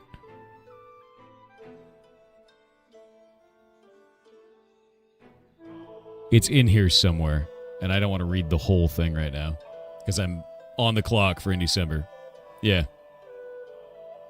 Oh, wait, they changed the link through. That's not the same link.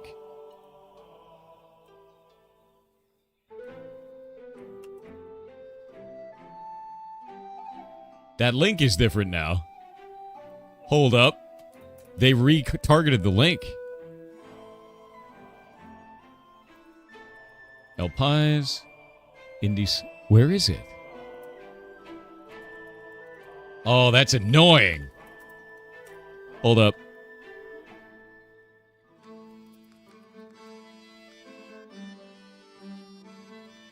No, they straight up... They retargeted the link and changed the writing. God damn it. That's super annoying. I'm gonna Wayback Machine this shit, dude.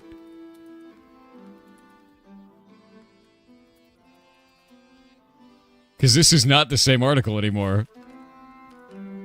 Ugh.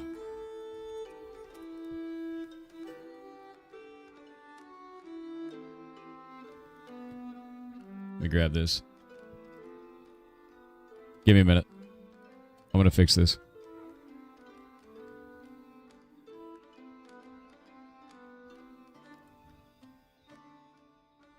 I know somebody sent this to me. I can't believe they changed this. Don't message me on Discord for guild invites. Do it in game. You find this?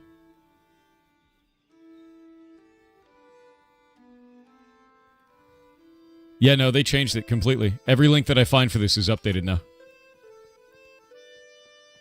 It's the same article. You gotta look. No, the title of the article is different now. That's what I'm talking about. They changed the article title. And I'm trying to see how much of the content they changed as well.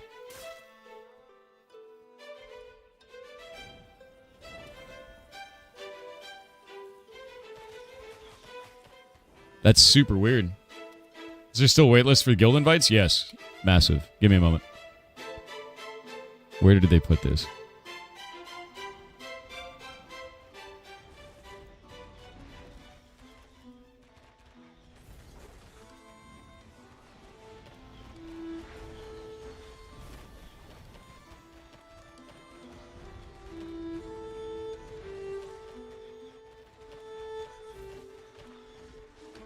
They took out the quote. There was a quote in there from the developers of Clair Obscur where they were talking about the fact that they only used this during pre-production in 2022. And that's why I put this article in here, and they've changed the content of the article. That's really annoying. That's like really, really goddamn annoying. I hate that. That's why I hate opinion piece shit. Leave it alone. Just report and walk away. You have a link to the article if you want it? Please send it to me. Because we had this, and I used that as the link. And it's missing now. That's the same article that we're looking at. Oh my god. Load.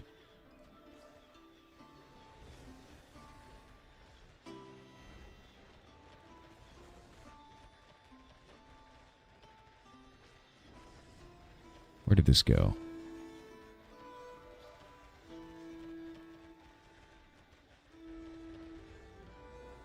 Yeah, they changed this article multiple times. What the shit, dude? Alright. Very cool. Be great if this page would, like, actually load. There we go.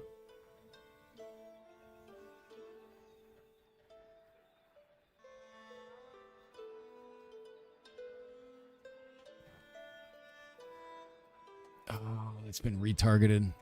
Yeah, because the name of the link is even different, and that's what I'm trying to find the original now.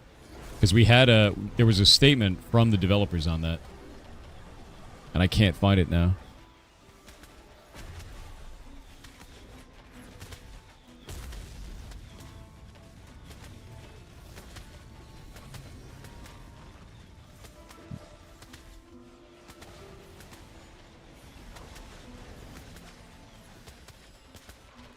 That's not the one.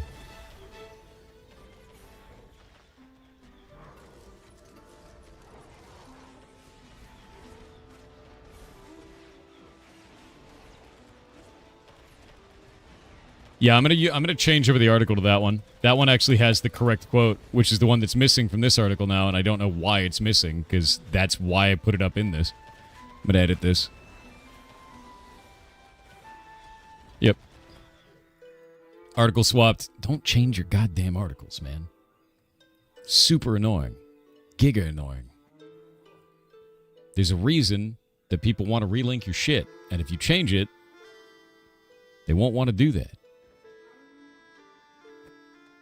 Yeah, it's super annoying. Anyway, that's up there now, so you can see that. The article itself, if we pull this up, this is the statement I was looking for. When AI really came out in 2022, we'd already started on the game. It was just a new tool. We tried it. We didn't like it at all. It felt wrong.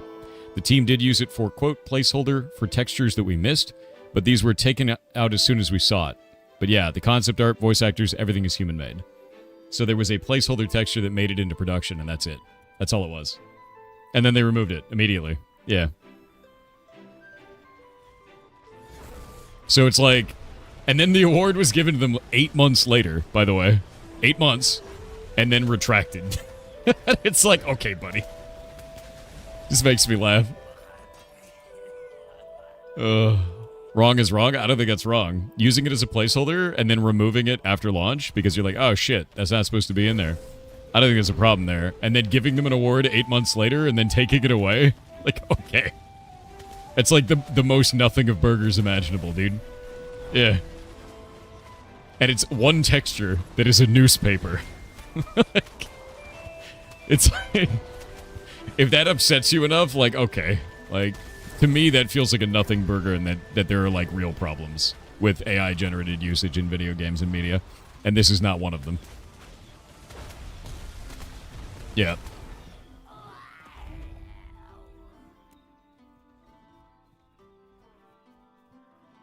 Alright, we're gonna do...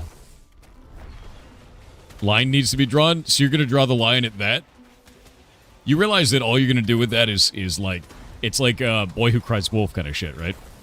If you die on every hill, no one will take you seriously.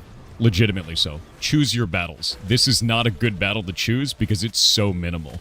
If you don't want AI-generated art in media, fight the ones that are actually egregious. Because you'll get people on your side and you'll change minds for that. But if it's literally a newspaper texture in a game that was removed 5 days after their launch, and then they got mad about it 8 months later, you're not going to gain any allies from that. Like, people are just going to be like, that's stupid. Because it's a dumb hill to die on. Yeah. You could die on that hill if you want to, but I don't believe anyone's going to go along with you for that one because it doesn't make any sense. It's a bad hill to die on. And I totally feel you on that. I don't think AI-generated work should be used in media at all. I don't like that whatsoever. But you have to look at the social situation of you're not going to gain any allies from fighting that one to the death. It doesn't make sense.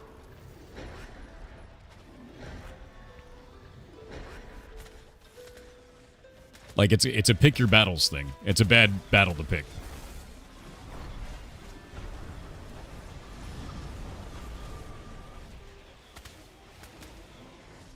And they're like, yeah, we explored it in 2022 before this was a problem, found out we didn't like it, and a placeholder texture made it into production. We removed it, and we never want to use them again. Why be angry at that point, right? There's no point to fighting that, because it doesn't make any sense. Yeah. That's why I was like, this is a nothing burger, right? You a sorcerer? No, I'm a summoner right now. I'm going to go be swapping out for the indie game for the day, though. At least the first one. Anti-AI crowd is so troll? No, they're passionate, and I get it. But, like, if you want to lead a campaign against something that you don't like that is happening in media, in popular media, you need to pick your battles in a way that is sane. Because if you don't do that, if you just fight every single thing tooth and nail, people will start to ignore you. And they will think that you are extreme. Because that's an extreme position to take. So you have to be careful about what you choose to get so butt frustrated about. And this is a nuanced situation in this one. It's not black and white. So you gotta be very specific about what you don't like. All right, let me get this set up for the game. Give me just a minute. I'll turn on some music. We'll switch it to just chatting. for a moment so I can get this done. Boop. Boop. Yeah. Only Sith deal in absolutes? Okay.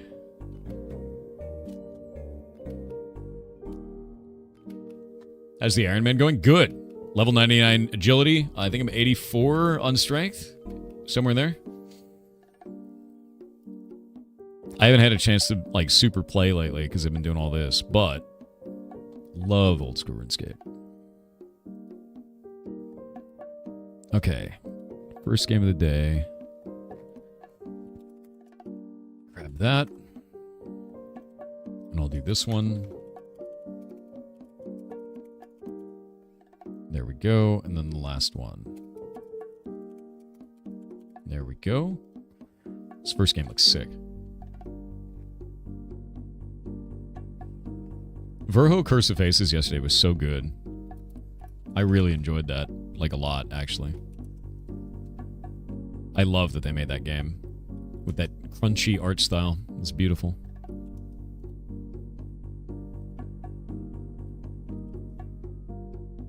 There we go. First game is ready. Second game now.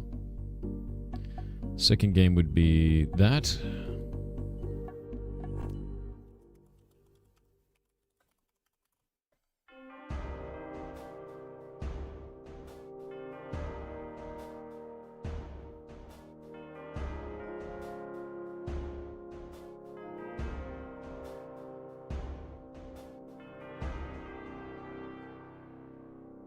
At least this is a little more meaningful than Mood Board 1.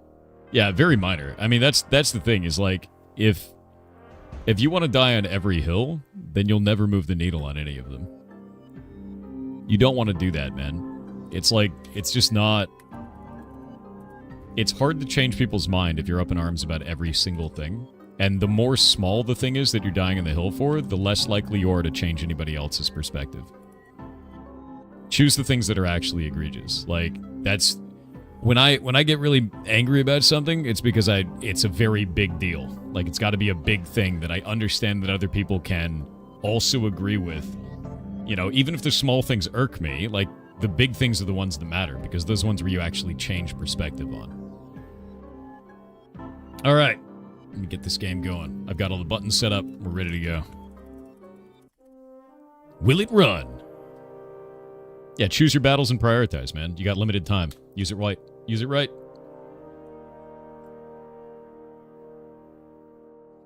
Or the old adage, don't sweat the small stuff, man.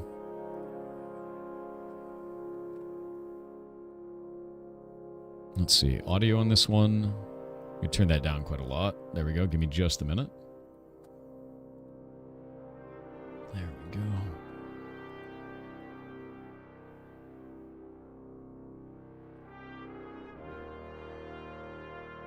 Is that really loud? I'm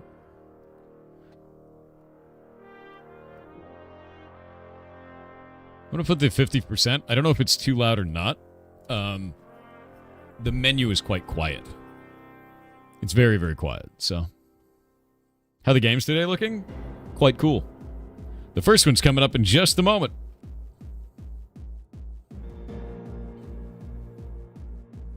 The first game of the day. It's called Rogue Blight, dude. Boop. And I'm going to remove the filters and all that kind of stuff right now. Give me just a moment. There we go. Actually, they look kind of cool that way. Turning on the block filter like that. All right. Yeah. Rogue Blight looks really cool, man. Really, really cool. I'm going to run the ads right now. I'm going to use the bathroom, and then we'll get back and we're going to play the video game. That way we're not interrupted the whole time we're playing. So, one moment. Boop.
I have returned.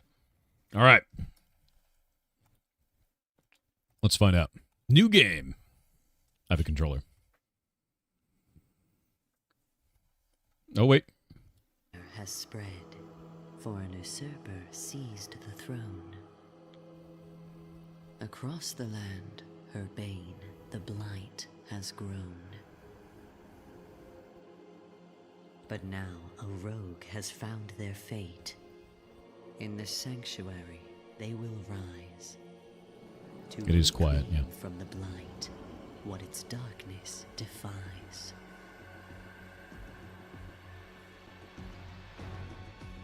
I'm going to see if I can raise the volume in some way, because you were right. It is quite quiet. Nope, it's at 100%, and it's at 100% in-game. So it is very quiet. Look at all these presets.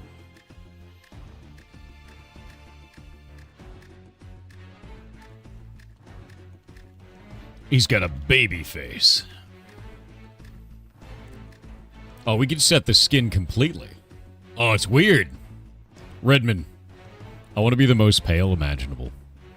There we go. Vampire type. Skinny arms. Beefcake.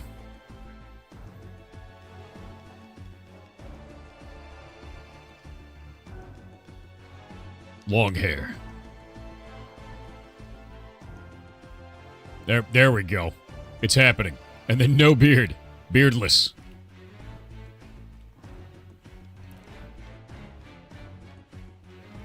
Dear God. Dear God, it's happening. Face. So many noses. The scrungliest of noses, dude. Where's the largest? Yeah, I'm just gonna have that one. It's huge.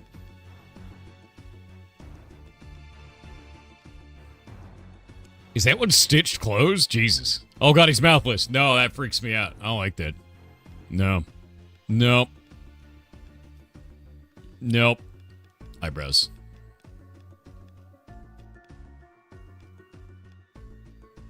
The cut eyebrow. The bushiest eyebrow, dude. It's happened.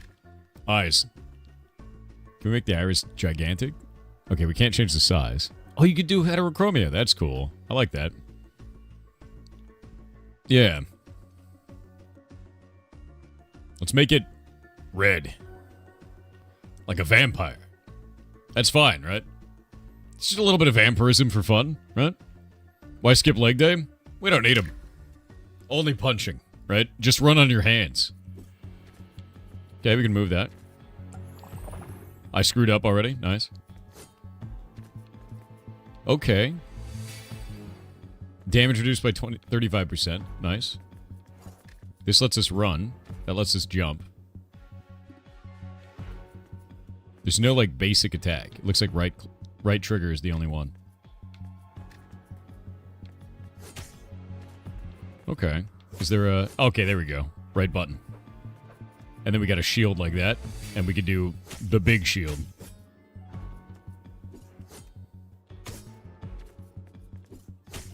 That's kind of cool. What is that?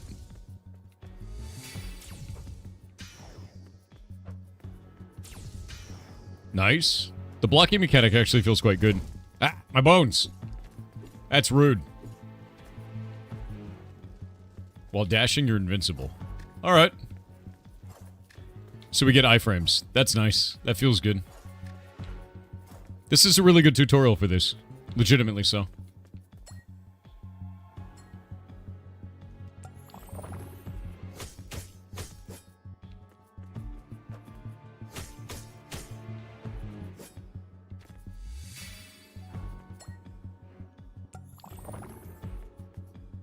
Switch right-handed weapon.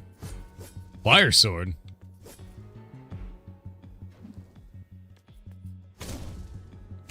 So you could have a torch, and you could have a fire sword? Or a shield and a fire sword. That's kind of sick, yeah. I like the 2D art style as well. Oh, God. I get a wooden sword. Oh, here we go. Here we go. say we go this way. Hey, man. You cool?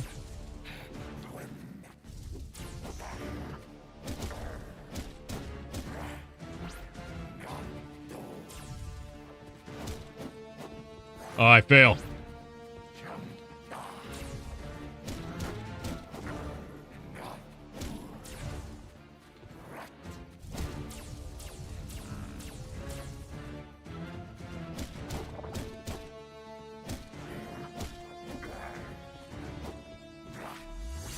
What? Oh, wrong one. Got him. All right. We have pants now. A strike wand. All right. All right. Int scaling, huh? Offhanded sword. I think I found pants, yeah? Pants that give int. It begins. Wizard magic. Choose wisely, my friend. Choose blessing, but reduce health to 1. Choose blessing, but lower max stat. Choose blessing, but empty your potions. I don't have any potions. Give me the blessing. At the end of combat, increase max mana by 10. Yeah, we'll do that, seeing as you gave me mage gear to begin. Yeah, my pants are intelligent. All right. They're smart. At the end of combat, you restore 35 health and 35 mana. Every combat? That seems kind of sick. Is that always there? Yeah, that seems really good. Nice.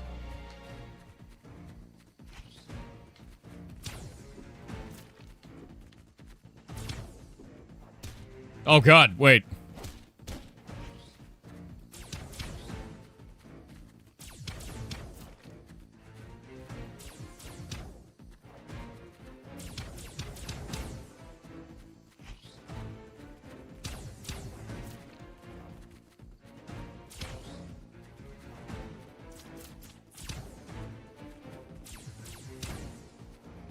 Nah, dude.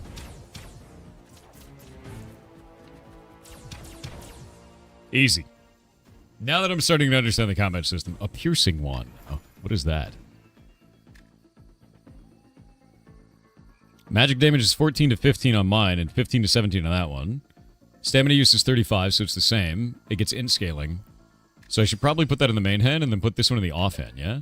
So now I have double wands, so I get 2 int for each one, yeah? Yeah, I do. Okay, so more int. Even more int. What is this? Strength, defense, and poise? Cool. Magic. Magic for 10,000 years. Pray at it.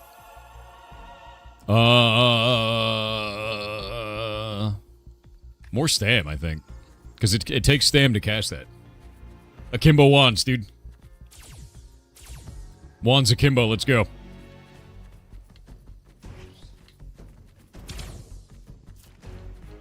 Whoop.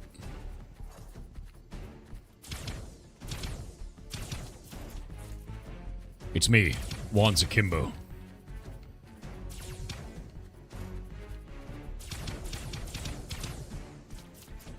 Machine gun wizard, dude.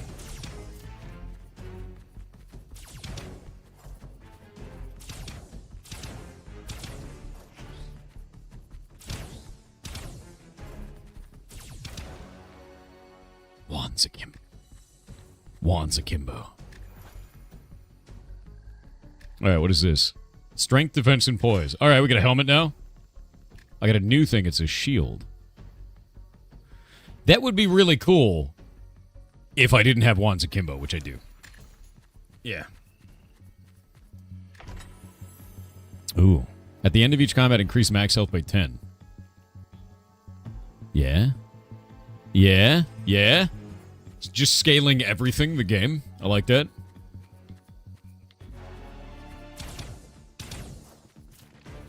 Hey, man.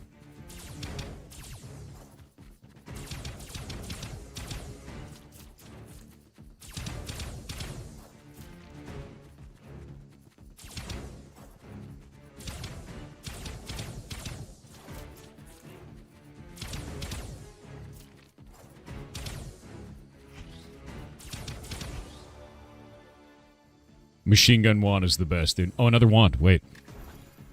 What is that one? That's a better wand than my strike wand. So my strike wand is the baby wand. Wait. Strike wand is 16 to 17 damage. What is this one? 15 to 16. So this one is just better. But we could do piercing shot with that one. And we could do haste bash with this one. I think piercing shot's the way, dude. I think we do. Did they manage to avoid being vassalized in AOC? Yes. We are way ahead right now. We haven't won yet, but we're way ahead. Like 10x them. Magical damage 26 to 28. So haste bash is cool. These are the exact same wand. I think I'm going to keep my wand for now. Get some guards gloves on. Let's rock. Yeah.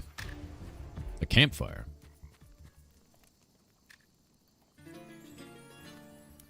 Okay, that's actually cool. I liked that.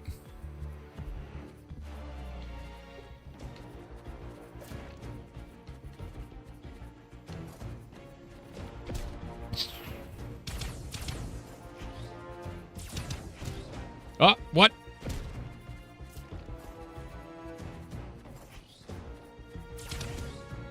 Okay.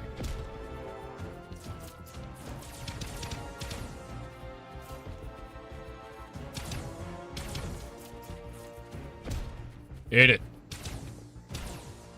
Alright. I was using the powerful version of that. A novice hat. What is that? What does a novice hat do? More int. More damage. Is that a better piercing wand anyway? No, it's exactly the same. 15 to 17 versus 17 to 18 now. I think I might just do strike wands, dude. Just dual strike wands akimbo, dude. Oh, God. Oh, okay. All right.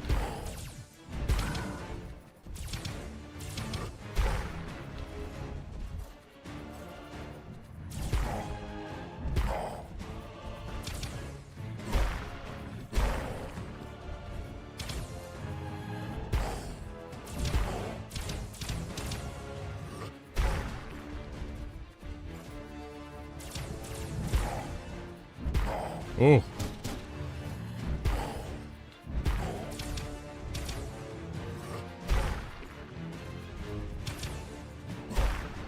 Oh, shit. Wait, what shattered? What does that mean?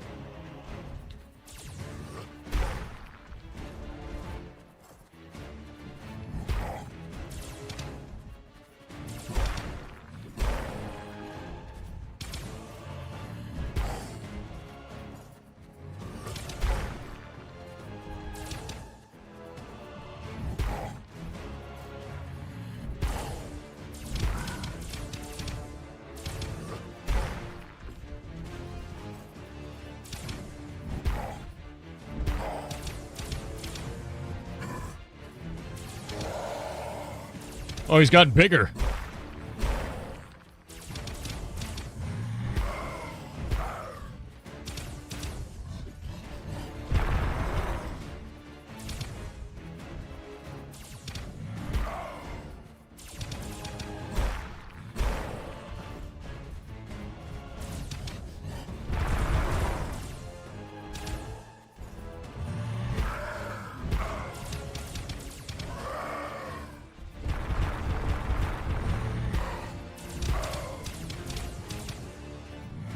Wands akimbo, no! He just keeps getting larger.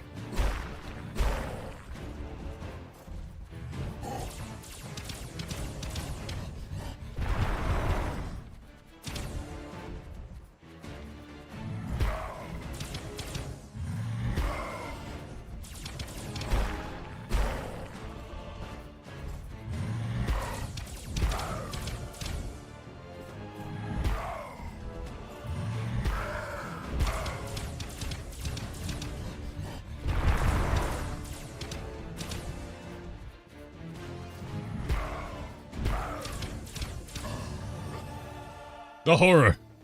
Gorilla perished. Wands akimbo. Alright. What is that? Definitely not a wand. What is that? Int. More scaling. Dual wield wands akimbo, my dude. I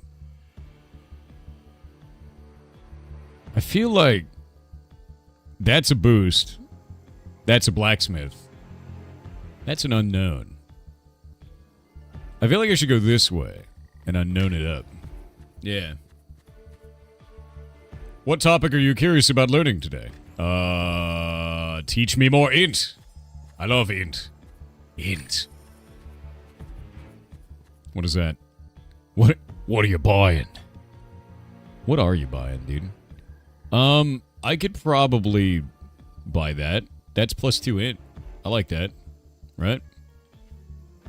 Yeah. Get that. And then this.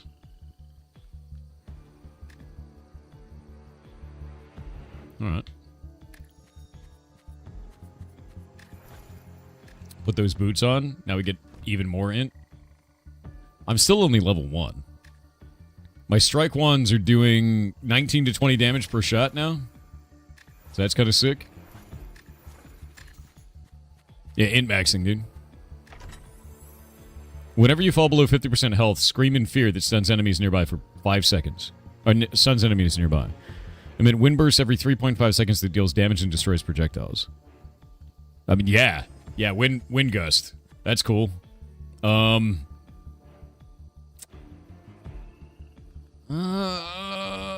think the boon is probably the way to go. The unknown is cool, but I think the boon. Pray at it.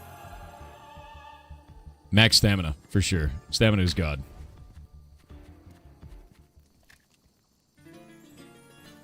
I like them.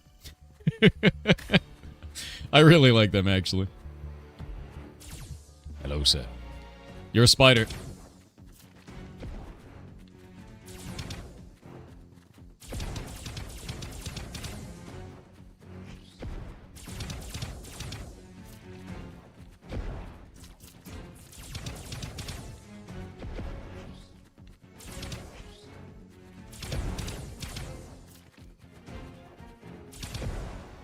Down you go. Thief's gloves, huh? What does a thief glove do? I got a lot of really cool shit going on. Dex scaling, don't care about that. Thief's gloves, dex, alright.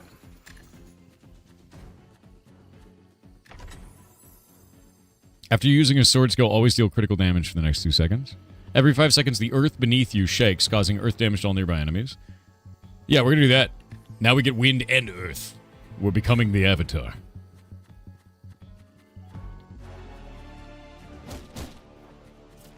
Lol.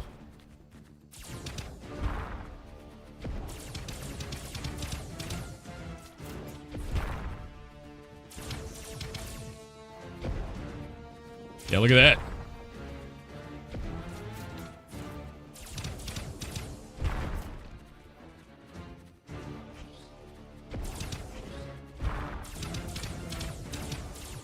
Down it goes. Wands akimbo is pretty good, dude.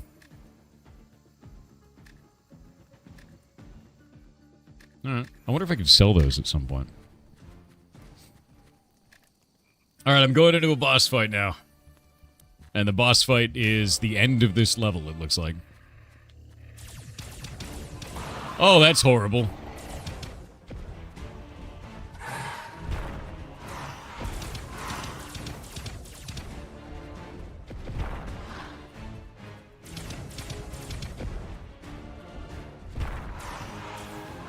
Maybe it's not that horrible.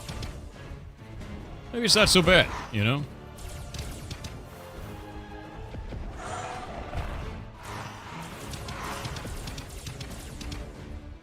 Yeah, maybe it's fine. Ow! Let's try to dodge through it.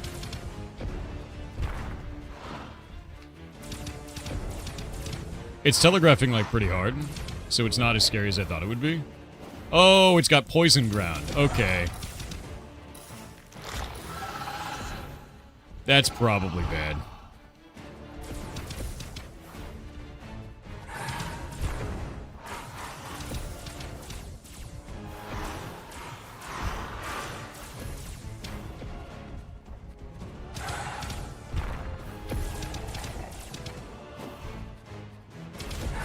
Oh, that's a multi-hit. Okay, it's way scarier than I thought.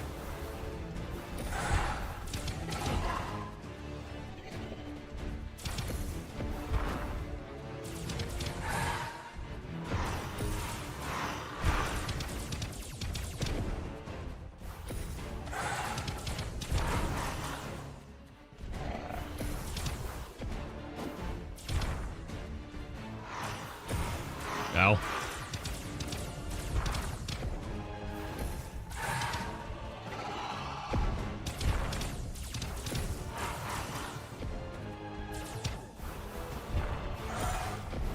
Got it.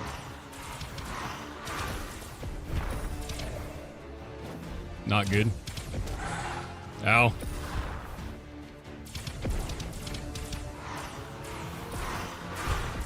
Okay, so if I don't kill those in time, they become very, very bad.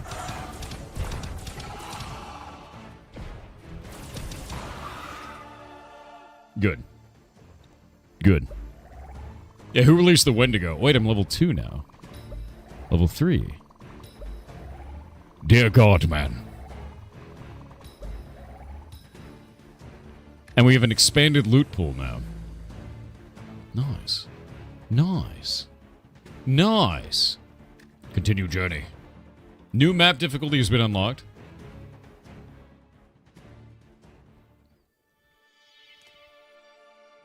Oh, I am actually a vampire. Deaths 0. Highest damage 45. Fungi level. What is fungi level? Hello. Greetings, explorer. It's a pleasure to meet someone eager to learn. I'm the captain. Here to share insights about this fascinating world. What piques your curiosity today? I'm good. Let me know if you need anything. Good luck. I really liked Wands Akimbo. What are my upgrades? Okay. Ah. Ability to select a wooden wand. You can choose a minor blessing at the start. Bonfires will have an option to refill potions. This is great. Wand, please. Oh, you have to put lot points into it. There we go.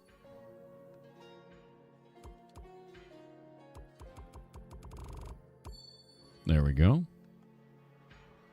And I think I'll just go into attributes from there. Nice. I like that you put in one mushroom at a time. It's kind of satisfying in some way. What is that? I don't even know what that does. A new face. Welcome to my forge. Wait, is there... Her arm is completely metallic. That's sick. I'm Kali the blacksmith.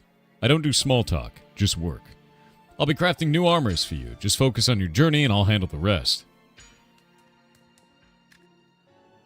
A new face in this dreary, blighted world. Are you a hornet's nest? I'm pretty sure that this dude's head is a hornet's nest. Name's Steve, don't mind the bees. They're just here to remind me I'm still kicking. You need something special? I've got it all for the right price, of course. Dear God. Okay, so you got half armor blacksmith, bees man, and a scientist. And this guy. Hello. Oh, okay. Not much for talk, you know. Oh, dear God. What are you, dude? Oh, you've arrived. Welcome, I suppose. I'm the cartographer. I keep trying to map this endless maze, though it's always shifting. If you're trying to reach the Blight Castle, I can help, though I can't promise the map will stay accurate for long. Okay. Can we do more difficulty? Nice. Wands. Skills and item usage speed increased by 20%. Attack stamina cost reduced by 5%. The blacksmith provides an additional 5 forge points for each smelting process, destroyed upon visiting the blacksmith. I think skills and item usage speed increased is kind of sick. I dig that. We'll go this way. Get some more blessings. Hey, man.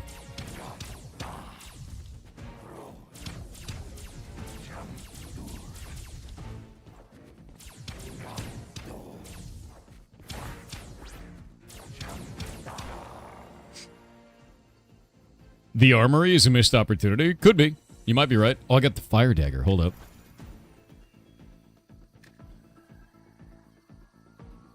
Dex scaling applies burn. That's kind of sick. We already have int pants. It's so over.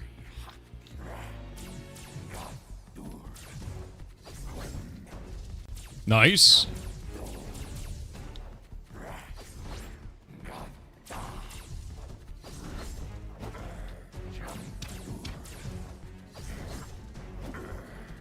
He's on fire. Look at it burn to death.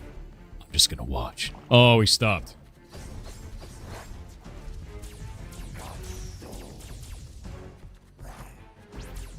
What? Nice. Maybe I'll go daggers this time. That's kind of cool. +2 dex. Strength, defense, and poise. Yeah, I'm going to go daggers this time. Does mana only regen to the bonfire? Yes. Or from perks, it seems. I mean... a meteor every 4.5 seconds, or crit chance. I feel like the meteor is sick, dude. I'm going meteor. That seems busted. Yeah, meteor seems insane. What are you buying? Thief's gloves? Yeah. And that's dex scaling. I think that would work, or we could go this. Yeah, I'm going to do dex scaling on that. Stamina use for this. That's way more damage. There we go. I didn't need a second fire dagger. I think having 2 different kinds of weapons, because this is physical damage, and this is fire damage. So if an enemy is weak to fire, then it's cool. But if an enemy is weak to strong to fire, then we need a physical. Yeah. I don't want to put all the eggs in one basket. I'm saying, don't attack me. I will give you whatever you want. Give me a minor blessing. Take this. I will not forget your kindness. Applying statuses is 3% more effective? That doesn't seem very high. 3% more effective on status means the fire does more damage, but that doesn't seem good. Screw it. We'll see how good it is. After being hit by an enemy, nope. Skills and item usage increased by 40%. If you're above 70% health, damage taken minus 35%. I'm going to say skills and item usage increased. More faster.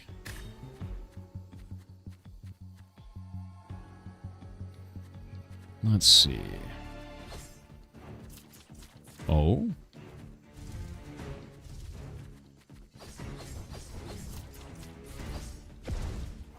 The meteor just hit.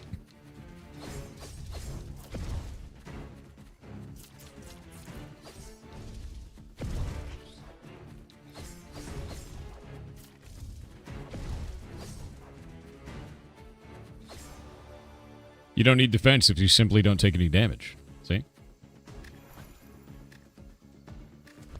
What happens if I dual wield the same weapon twice? Can I get Wands Akimbo again, but with rapiers? I'm going to try that. Let's see what happens. Oh, we got ads. I'm going to wait. Wait on the ads. I wonder if you could get more meteors. I wonder too. Yeah.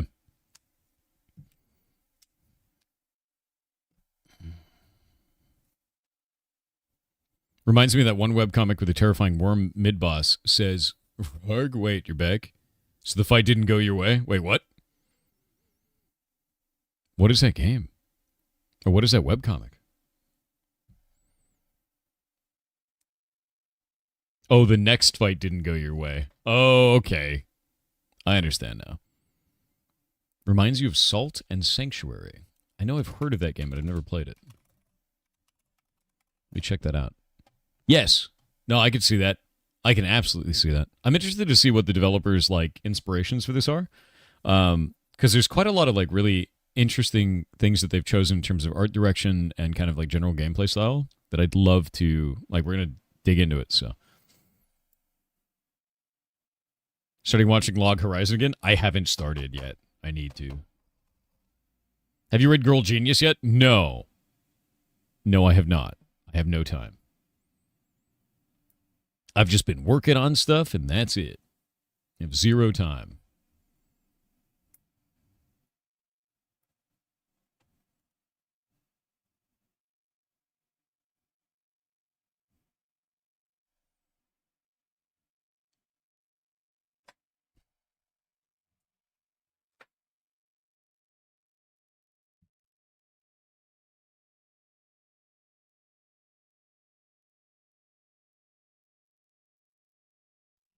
Log Horizon is actually pretty dope.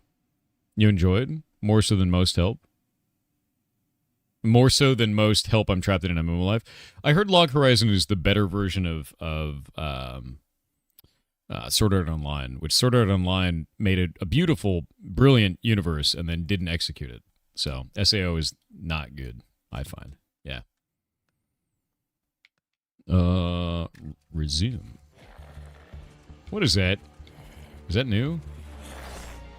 Oh, it's you. Yeah, okay, so if you have two of the same weapon, you attack twice.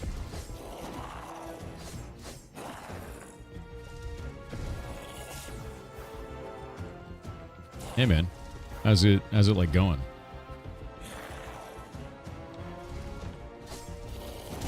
Oh wait, what? That was a weird ability. Fire sword and thief's trousers. All right, thief's trousers is what we want. I like that. What does the fire sword do? Strength scaling, and has a chance to burn. We don't want that.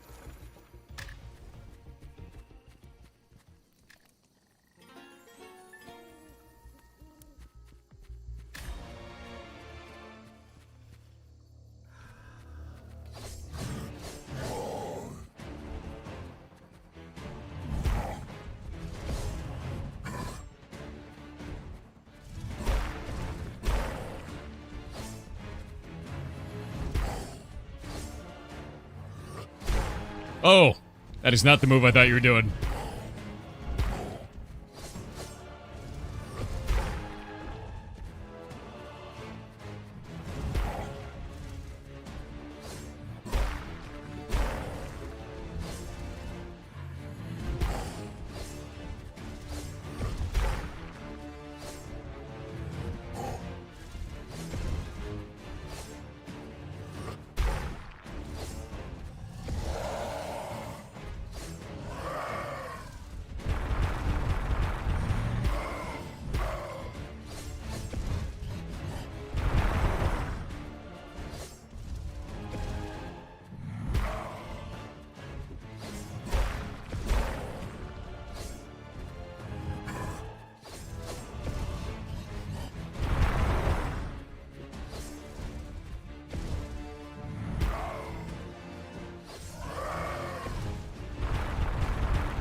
Oh, my meteor actually lights him on fire.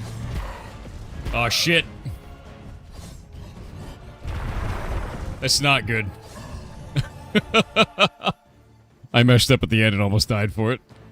That was bad. Ooh. I mean, that's good. That's a +1 dagger. Yeah. Yeah, that's good. Gorilla's Skull, +1 defense. Nice. You get a better one. Better helmet. Yeah, I almost fumbled it. What are you buying? Well, none of it. I will buy none of it.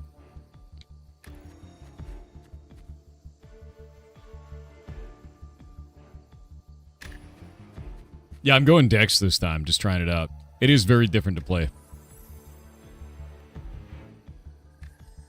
More dicks.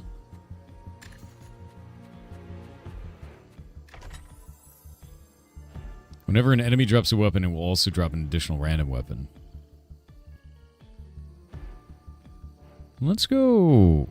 Yeah. Yeah? Yeah. More weapons, more good.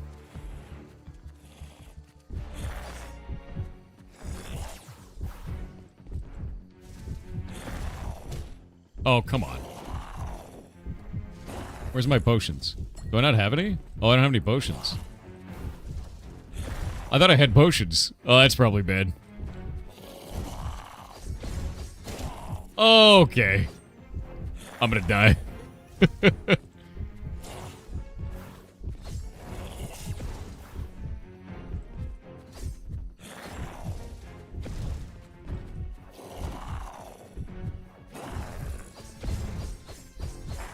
There we go.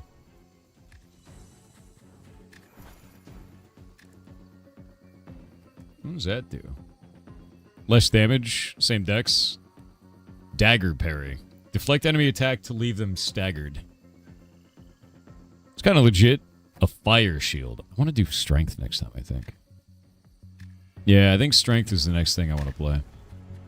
1 HP in a dream. All you need is 1, dude. Oh, it's a full heal on this. Okay. That's kind of legit, actually.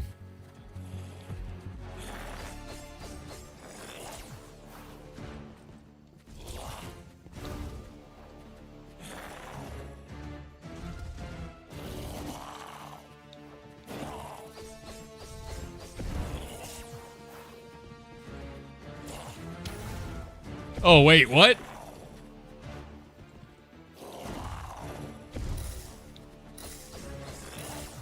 Oh, this sucks. The poison sucks. You can actually get hit by the bullet, too, which I didn't expect. I thought it was just a gas cloud. I'm dumb.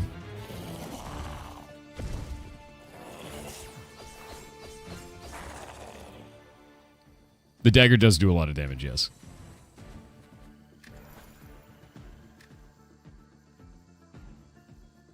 Strength scaling on the torch. Torch seems sick, actually. It seems like strength has a lot of fire. Ooh, thief hood.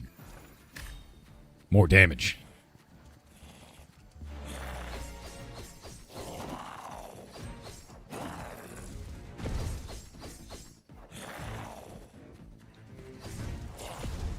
Oh, not great.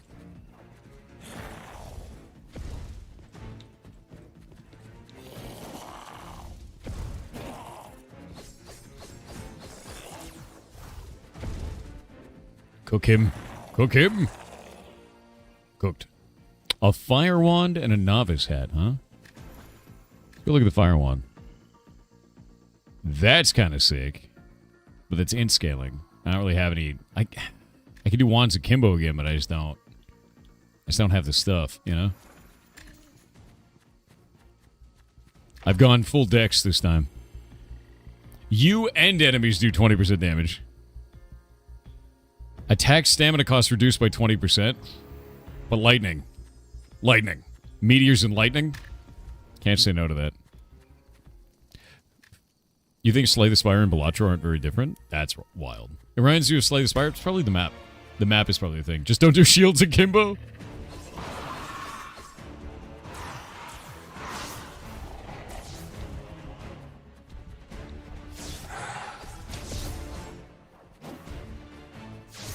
Oh, okay. That's a triple hit. Got it.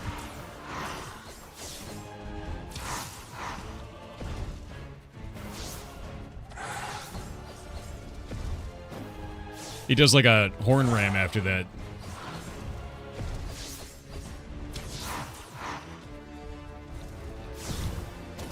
Oh, I messed that up. The timing. No. The timing, dude. I didn't want to get poisoned.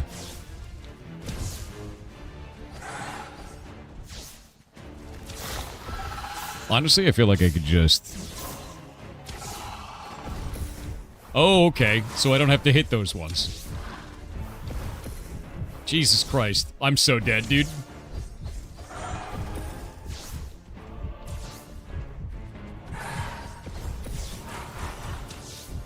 This is bad, gentlemen. The full 180 instant turnaround with the horn bash? Okay, bud. Wait, what's going on there?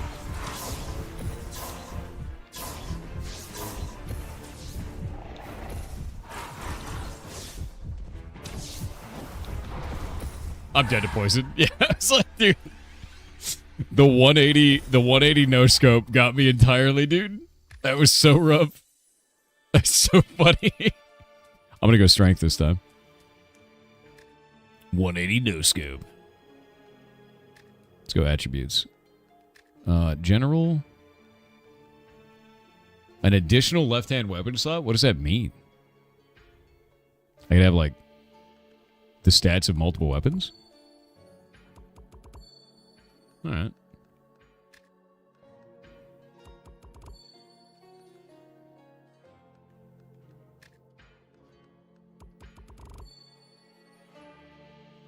Increases your overall elemental damage and reduces skill cost. Alright. That's cool. That's cool. We just get some starting gear. Clearly 2 left hands. Maybe it is.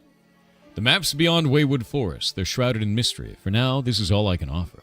But if you're up for a challenge, you can explore the map again. I'm going to do it. Again. I feel like going rogue was not the play. I'm going to go wooden sword. At the end of combat, you restore 15 health and mana. That's enormous. Yeah, we're going to do that. Bring on the cookies. Hey, man. What?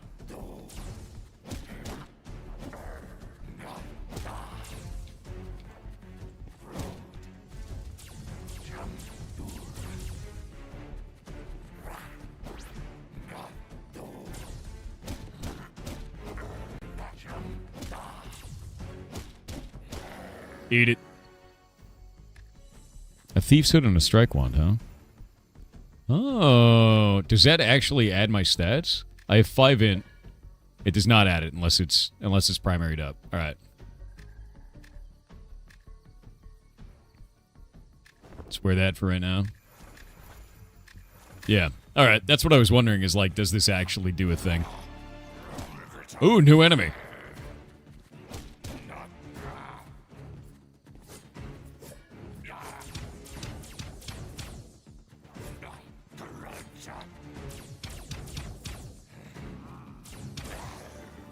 Some enemies are really easy to kill with ranged, it seems.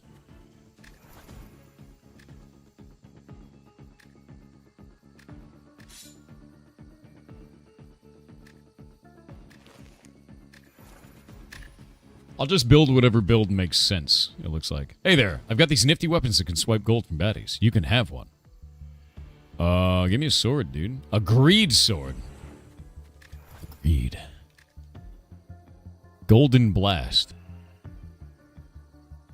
8% gold steal. That's kind of sick, right? Wait, where did he go? There we go. Yeah, that's kind of sick. Every 4 seconds, spew poison. I like poison.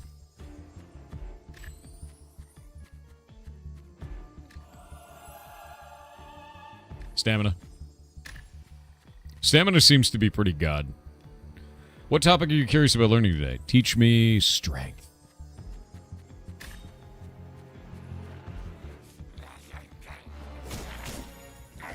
Oh, that's a new one.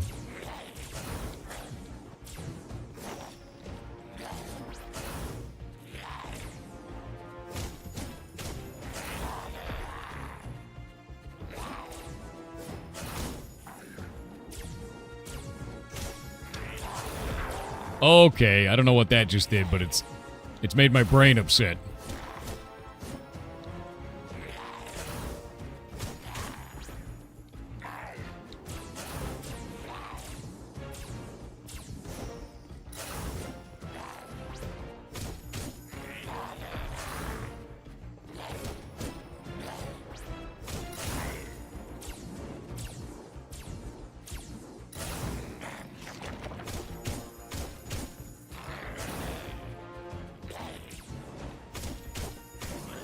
Got him. Thief's trousers and a parrying dagger. I don't think I need the thief's trousers, but I think I'm wearing ragged shorts. Yeah, there we go. This is going good. The poison feels lackluster. It's okay. Let's do anvil. And I'll actually go to the blacksmith this time because I haven't gone to one. Not once did you steal gold? I thought the basic attack was doing it. Do I actually have to use the ability? I think I have to use the ability. There we go.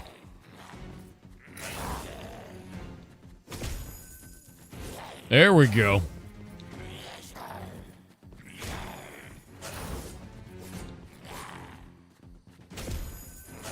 Give me that money.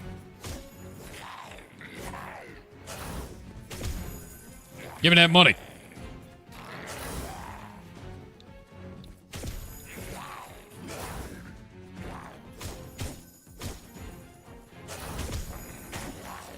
No potion for you. Stealing all the money from him, dude.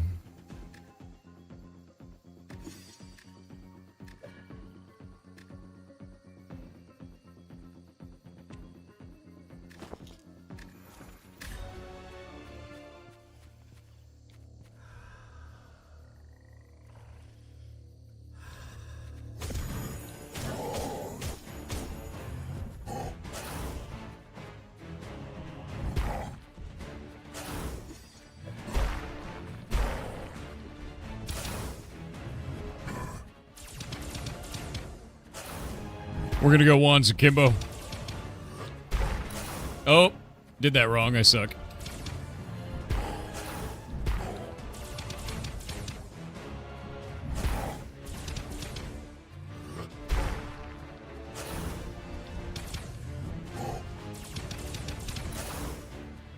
Just trying to get him covered in poison.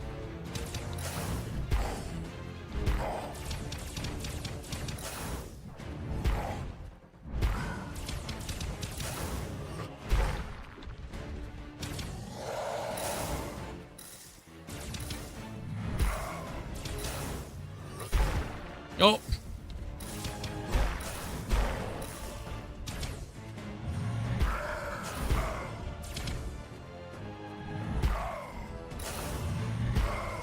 Oh, God, dude. You ever just, you know, make a mistake?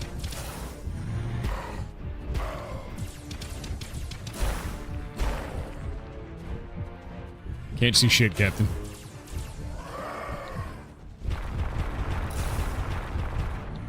Can't see shit, Captain. I think it's actually making it darker as I get lower HP. That's what it seems like. I might be wrong about that. Nope. Press the button, not in time. Yep. More. More expanded loot pool. Alright, we're gonna get the devs on. Yeah, I think trying the other ones was the mistake. I think staying with the stat that I was using, which was int, to begin with, was the right way. I wanted to try out the other ones, but it just felt like it was not scaling as well with my playstyle. More vignette as you die, it looks like? Yeah. Always time to go again? Yes. I'm going to get the devs on, though. Hello. Can you hear me? All right. 1 sec. It looks like your audio is not coming through to the stream, but that's my fault. All right. There you go. Now we can hear you. Yes. All right. So if you'd like to Thank you for playing my game. Oh, no, absolutely. Your game is super fun, dude.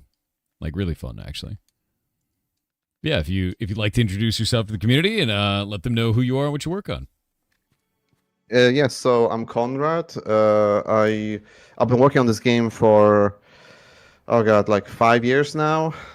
I'm actually a software engineer full time, but I just wanted to, when COVID started, I wanted to do game dev. So I started working from home as well, so I had way more free time.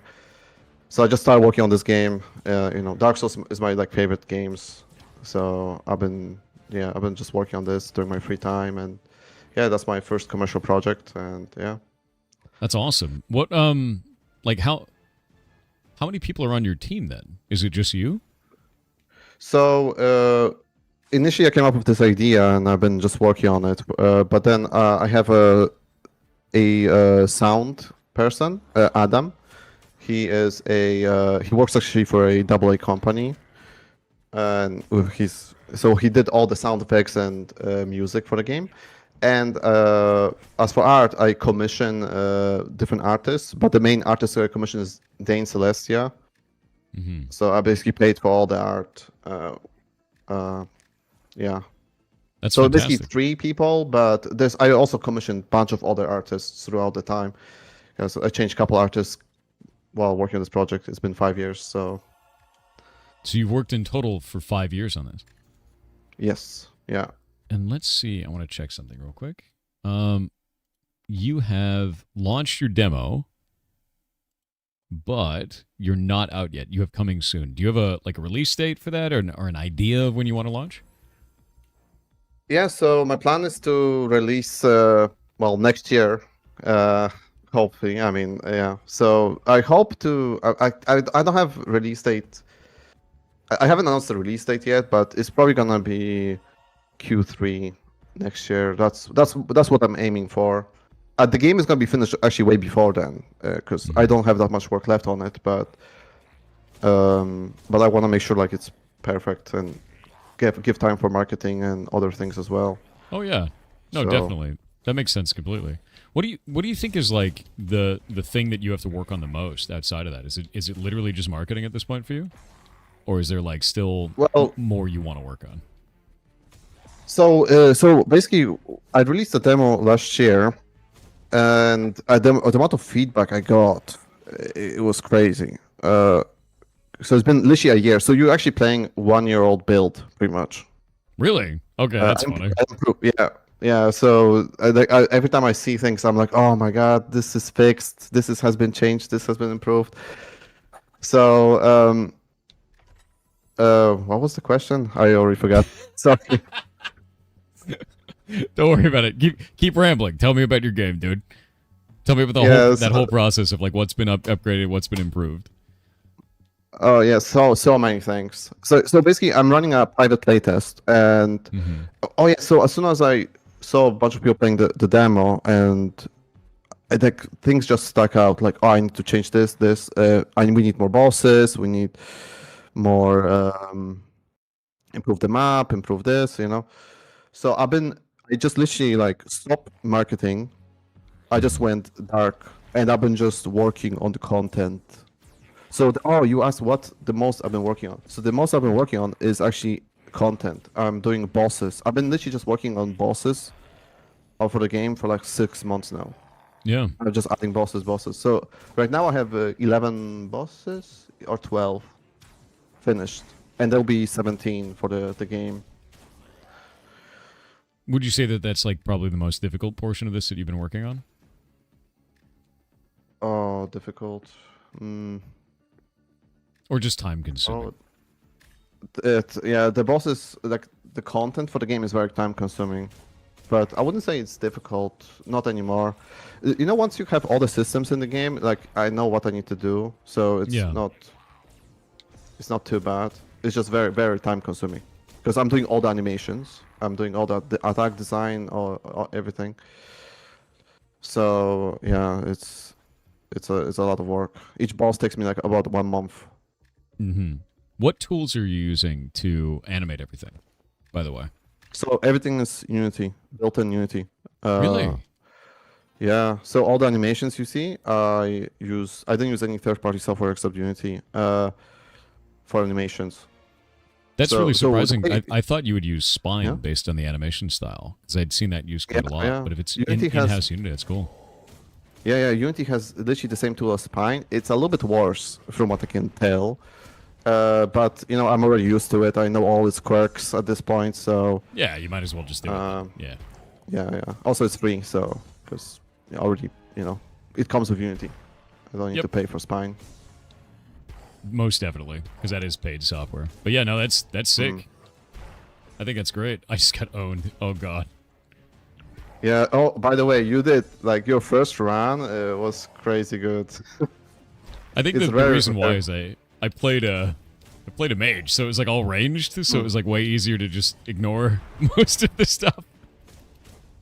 Yeah, but also you haven't really used any skills, so you just made it like a little bit harder on yourself. Oh, it's You fun, know? though.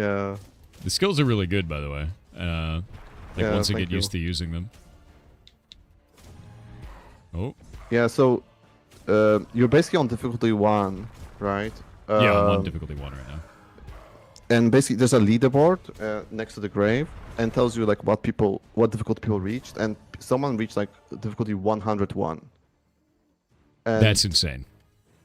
yeah, it's people. Some people have like hundreds hours on this demo. It's crazy. That's completely nuts to me. So the idea is like Yeah. basically you have this go infinitely. Then it's an infinite scaler. Yeah. That's sick. But I would say it's like I would say about 100. It's just like damage only starts going up because like if I make anything else go up, it's already extremely unfair. Yeah. You know, so it's just it gets. But honestly, like after like difficulty like 15, the game is not balanced like at all. Mhm. Like you have to. I mean, it's not kinda made cheat. for that. Yeah. Yeah. That's cool though. We're about to go into ads, so this will go for about 2 minutes, and then we'll just get back to it right afterwards. But there'll be like an overlay that comes up and everything like that. So we'll see you guys on the other side of the ad break. Everything gets paused for that. Chat can still hear us, but I just hang out. I don't want them to miss anything. That's cool. Yeah. It's so that people don't get ads when they first join. I don't want them to miss the interview or like miss the game or anything like that. It's to make sure that everyone can see it. Also, thank you for the 10 gifted subs, Angry Medic. That is ridiculously nice of you, man. Thank you.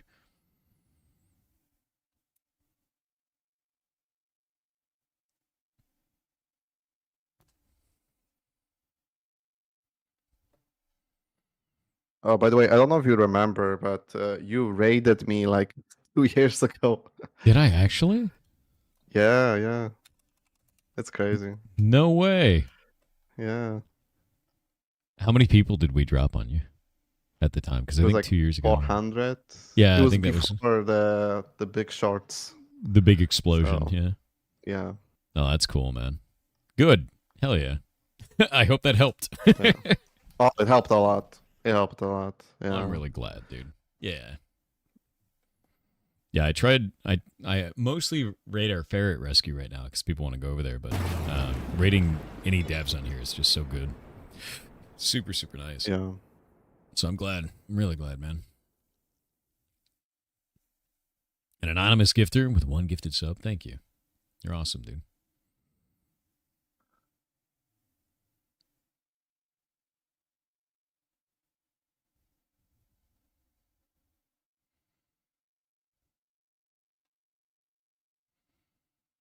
We got 20 seconds left. Yeah, Repidera, there's like some weird stuff that happens with Twitch and like viewership during ads. Sometimes it goes up by 10% and sometimes it goes down by 10%. How's my grandma? Good. She's 83 now, man. Is that new? No, it's always been that way.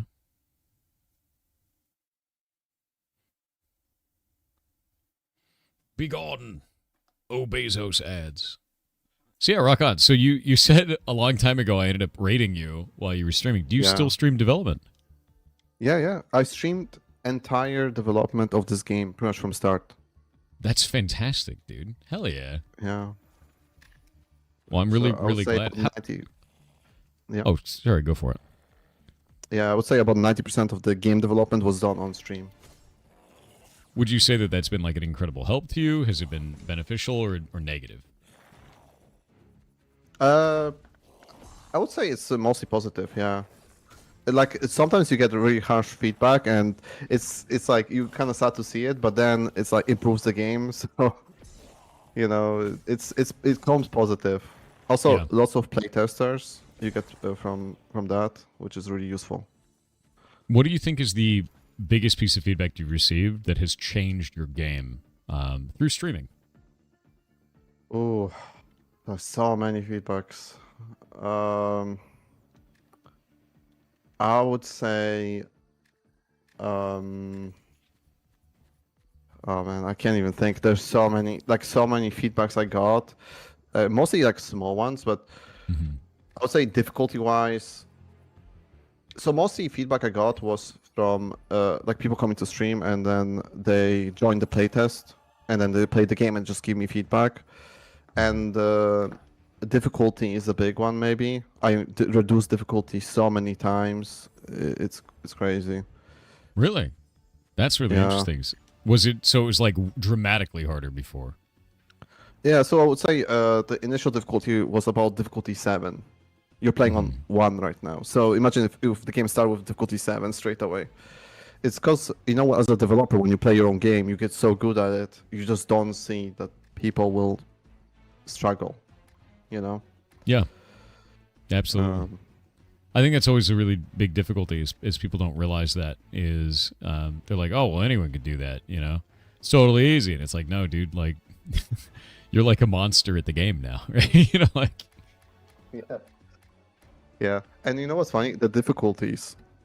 I just added them just for myself at the start because I was bored of the game because I thought it was too easy because I made it so much easier. Yeah. And it just became a main feature of the game. Because of that. Did you not have like scaling difficulty at all before this? It was just like one difficulty it class? was meant to be just one difficulty. That's awesome. No, I really like this though, and I'm trying kind of different builds with it right now. Like I'm doing a sword strength build currently, which is pretty enjoyable and like very different feeling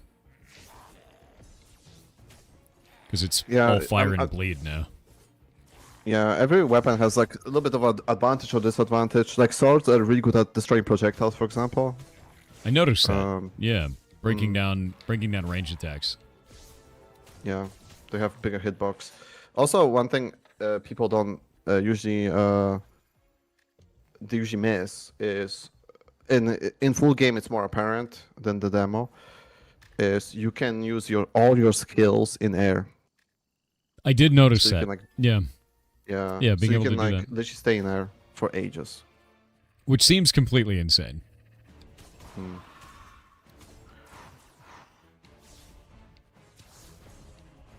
What made you want to go like kind of that route with combat, actually, of like having just kind of like boss arenas like this? Because it almost feels like every one of these guys is a boss in their own right, which is really interesting. But what kind of informed that? Like, where did you get the inspiration to build combat in this way? Yeah, so when I started working on this game, I knew I wanted to be combat focused. Like I was like, okay, every game focuses on killing like hundreds of small enemies that have like one attack. I thought, what if I just go opposite and you just have one enemy, but it's way more detailed? I can spend way more time on them. So then I just did the combat, and then the Slay the Spire map kind of came after that. Because like, how do I utilize this combat now? Like, how do you traverse this area? Oh, that's a tough one. Stuck in a corner. I'm getting owned.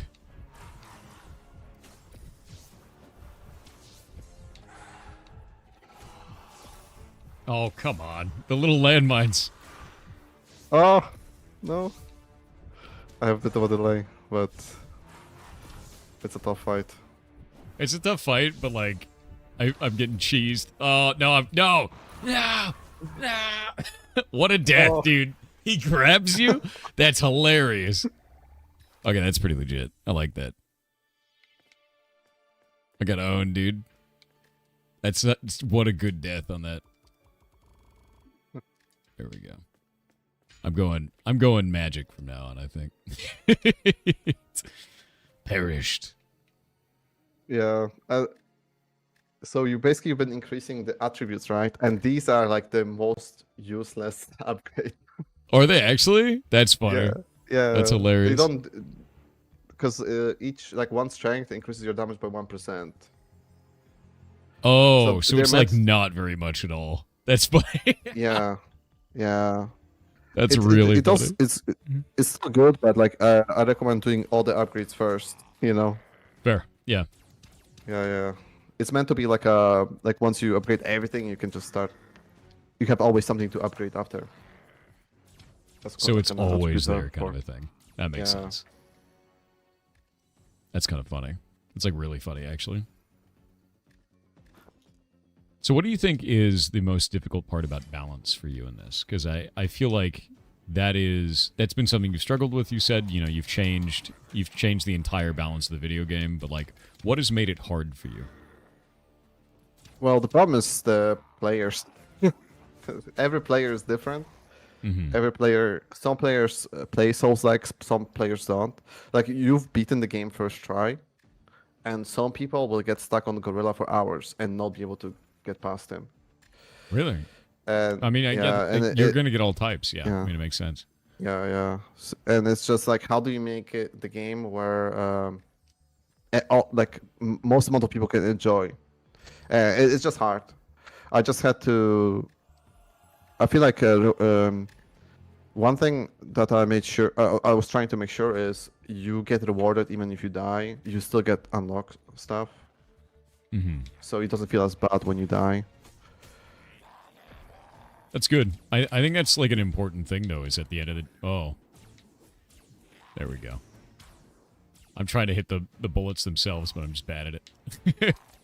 I mean, it's one of those difficult things of like every player is very different, and you never know what that player is going to be like or what is hard for them. So yeah, that makes sense. Yeah, but at certain point you just have to say, okay, unfortunately this game maybe is not for you. You know, if it's too hard, it's just what can you do? You know. Do you think that's like a common thing that you've had to deal with, or do you think that that's like pretty uncommon? I would say less so, but yeah, there's some people who like never play Souls-like game and they try, and it's like if I make the game too easy, other people won't enjoy, my core audience as well. So it's like sometimes you just have to, I feel like, be harsh with your decision. But I would say it's pretty rare. But sometimes it's just like, what can I? Like, there's not much. I was thinking of like how I can do it. I was thinking of negative difficulties, so people can still play on like easier difficulties or something like that. But that's cool. I mean, like at that point, it's not on the leaderboard, right? So it doesn't really interrupt anybody else, and they just get to experience the story. That's cool. I like that. Yeah. But still, it's something I'm still thinking about. Right now, I feel like majority of people will get through the game.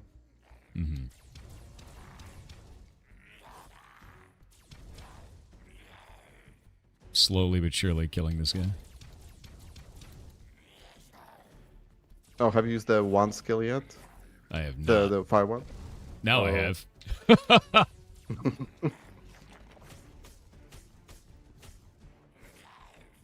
I've got a fire sword and a fire wand, and I have a perk that makes it so my burns do double damage, which is hilarious. Oh, nice. Burn ring, yeah. Yep. Now I'm covered in int scaling. I love this, by the way. Like the little characters there, they're just like the bards in the middle of the forest. Yeah, there's a bleed katana, too.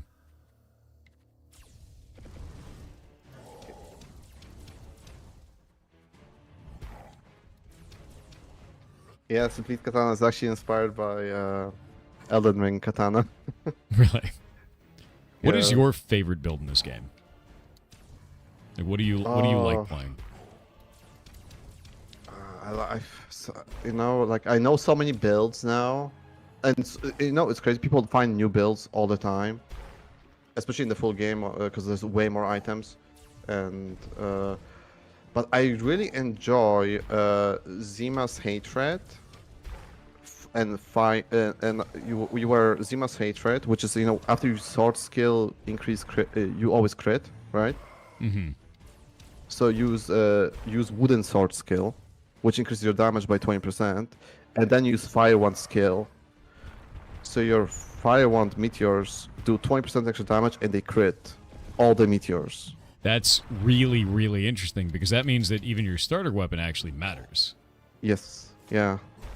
And then you can mix it with Burn Ring or Berserk, which you get 20% extra damage, or you and enemies, You just like go glass cannon. I love that. I think it's actually really cool, man. Because like the idea of even a starter weapon having a place within an endgame build because of its perk is very compelling. So you know what you can do with starter weapons? When you have the second slot, what you can do is you use the Berserk sword, with a wooden sword skill, and then you can switch your weapon, and you still get the buff for 20 seconds. That's really interesting. See, I love that your combat is super deep like that. That makes it very compelling. I think that's quite cool. Yeah, it's like really cool, actually. Go. So we talked about kind of like your launch, right, earlier, and where you want to do that. This is going to be a tough question, and it's okay if you don't have an answer for it. And like the community, you can always ask the community how they feel about it. What are you thinking in terms of price? That's a tough one. It's a tough one. That's a tough one. Yeah. So I'm still not sure. Like I've been going back and forward. Like I've been talking because I was hoping to get a publisher, and the publisher would kind of choose it for me. But I haven't managed to get one, so I guess this will be my decision. Yeah. You say $10 to $15, Mystical? Yeah, I would say that's what I was thinking, as well. Is that kind of range? But that's kind of range, yeah. But I'm not 100% sure yet. It's definitely not gonna be 20. Like it's gonna be less than 20, for sure. I was thinking the game might have two versions, like a normal version and a version with OST and digital art book. That's what I was thinking of doing. So that one will be a bit more expensive, but you don't get any extra game content. It's just like a supporter pack. Yeah, exactly. That's cool. Yeah, no, that's cool. I dig that. And so no DLC is you get full game. You talked a little bit about having a publisher, and that's something you were seeking. What specifically were you looking for in a publisher, actually? Well, I was hoping to get some help with marketing because it's hard, especially with me working full-time on the game. All my free time basically goes into this game. Funding-wise, I would say I'm almost good now. Before I needed funding, but now I'm pretty much almost there. So I don't think I need funding anymore. Well, that's good. Heck yeah, that's a great place to be. Yeah. So it was really more just about, like, I guess, minor stuff then? Like nothing super major? Try to kill him if you can. If you can. You gave me no choice. I will show you my true power. Oh, he's a boss. Wait. Oh. I don't feel good about looting that. I don't feel good about that. Oh my God. Wait. Yes. The hubris. The amount of stats. It's minus 30, by the way, on the I noticed. Defense, so. Well, yeah. I mean, you don't need defense if you don't get hit, right? Yeah, that's true. I like how the pumpkin is like covered in blood. That's great. Oh, can I buff this? I can buff it. Yeah, you can buff everything.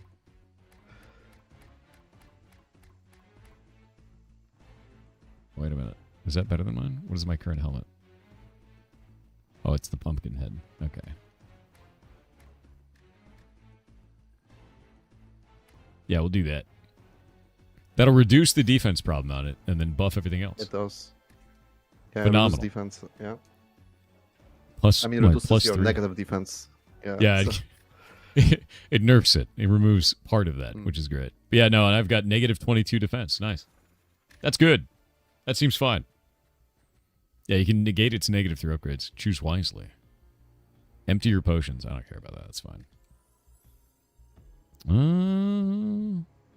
You and enemies do 20% bonus damage. Yeah, I'll go that. Now you go. Oh wait, you have the build. You literally have the build. Yeah, I saw it, so I grabbed it. But I don't have the sword. Oh, it's fine. You just use the fire sword. Just fire sword skill, and then straight away meteor. I'm gonna do it. I'm ready. That's gonna be a lot of damage. Just don't get hit, because you're full glass cannon now. Of course. I mean, why would I get hit? Obviously. Just a god gamer, you know. You might actually get one shot. No joke. That's probably true. I can't wait to get one shot on this boss.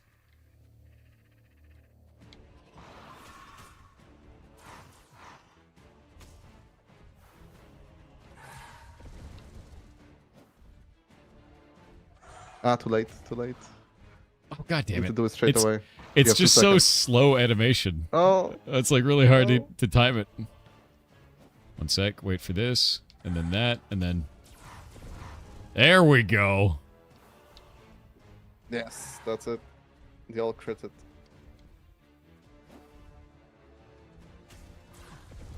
Now imagine you upgrade you only upgrade the wand. You know?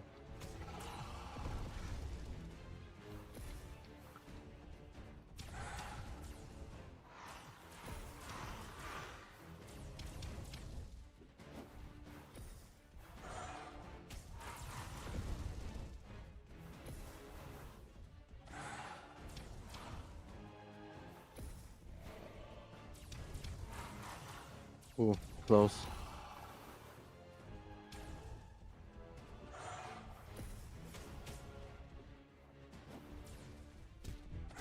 Oh god damn it!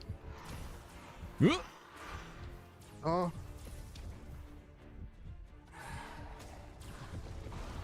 Got him with the meteors. Nice. Nice. Ugh. Well, that's fun. I got the That was expanded loot pool. intense. I really like the expanded loot pool mechanic. I think that's actually quite cool. Oh. I really dig that. Yeah, and I got a new map difficulty again. Oh, that's actually probably the biggest advice I got from Twitch. Hmm. So initially, all weapons were available in the game, Really? and yeah, so there was like I think I had 60 weapons or something. That's so a lot. and people were getting confused because they were like every time they get a different weapon. Yeah. So someone recommended that you unlock weapons in the Twitch chat, and I thought that was a great idea because the game gets more and more complex as you play. Huh. That's actually really awesome because, like, yeah, no, it feels really good. So, the idea that was like a thing that came from Twitch chat and that was not something you put in originally is pretty wild. I think it's amazing. Yeah, hell yeah. Statue increases health, mana, and stamina by an additional 10. Yes, please. And rerolling blessings. Getting any type of, like, run control is kind of sick. Mhm. Oh wow, yeah, look at that. Look at how much this scales. It gets pretty crazy. Yeah. Especially this enemy speed makes a big difference. The speed is the scariest part about this. Like, the enemy damage just don't get hit, but the enemy speed changes all of your timings then. Like, literally everything. Yes. Yeah. Also, I tried not to make enemies how do you say it, like bullet sponges. So the health goes up on difficulties but not much. And the That's reason good. it goes up because I actually reduced enemy health from what it's originally supposed to be. So it's just a bit easier at the start. And it just goes back to the value I wanted players to be at. No, that's really good because that's always a really big struggle, you know, like, is to make sure that feels right. So that's cool because, like, yeah, nobody likes the bullet sponge. Nobody likes that. Yes. Bullet sponges suck. Yeah, I hate it. it's not fun at all, you know. Also, So I hate when you cannot apply status effects on bosses. Agreed. So you mean like stuns and things like that as well too, right? Yeah, stuns. So there's freeze weapons. You can freeze the boss if you want. That's really good. I think that's really cool. Do you or think that shock, trivializes some boss fights though? Because any type of No, CC effect no. would be that. So bosses have a bit more resistance to status effects, but than normal enemies, but not by much. Mm-hmm. But there's some ways to, like, because there's a shock which stuns enemies, and there's freeze, and you can literally sometimes you can, like, you freeze the enemy and then you shock him and then you freeze him and then you shock them. You know, so you can stun lock some stuff. If you play very well, you can stun lock some bosses. That's awesome, actually. But I'm fine with that. You played hard to get there, so Yeah. you deserve it, you know, if you do that. No, that's good though. I think that's actually really cool because, like, it just adds more build diversity. Because otherwise, you just be like, well, you know, the normal monsters are pretty easy. There's no reason for me to do this. You know, there's no reason for me to build in that direction because you've already got everything that you need. You've got CC only for normal monsters and no CC for the bosses. And I think that's cool. I think that's really cool, man. Like, that's rare. Yeah. There we go. All right. I got the big boy damage this time. So the way Shutter works is once you see the air effect on the enemy, that means they will always take crit. I think for 5 seconds That's or 10 amazing. seconds. I don't remember. Ooh. Oh, now see, so they always take crit now. Okay, so now I can build a crit build around that. That's Yes, kind of busted. yeah. All right. Yeah. Really interesting mechanics, actually. Huh. Yeah, I grab all of these. That's a really cool mechanic. Yes. I really like that. I like that you have all these different status effects and these different abilities to do this kind of a thing, and you start to really feel like the class is your own, or at least your build is your own throughout this, which is something that doesn't always happen, right? In a lot of these types of games, is it ends up being like kind of you're at the whim of the dungeon, but this, like, I feel like there's a good sense of ownership over what I am building, which is nice, like really nice. Yeah, thank you. Yeah. Yeah. That's what I was trying to achieve, like as many builds as possible. As many builds as possible. Sometimes it's kind of hard to find them, but Yeah. they're there. Do you think there's anything in the game that you wish you could change, but it's kind of too deeply ingrained at this point, so there's no way out? I would say there's one thing I would love to do, but it's not because it's sure it's too way down the hill now. But additionally, it would be the cost. I would love to do, because basically all enemies and player are just like one sprite that I animated. But I would love to do like different poses. So like maybe when Skeleton walks forward, he kind of turns. Mm-hmm.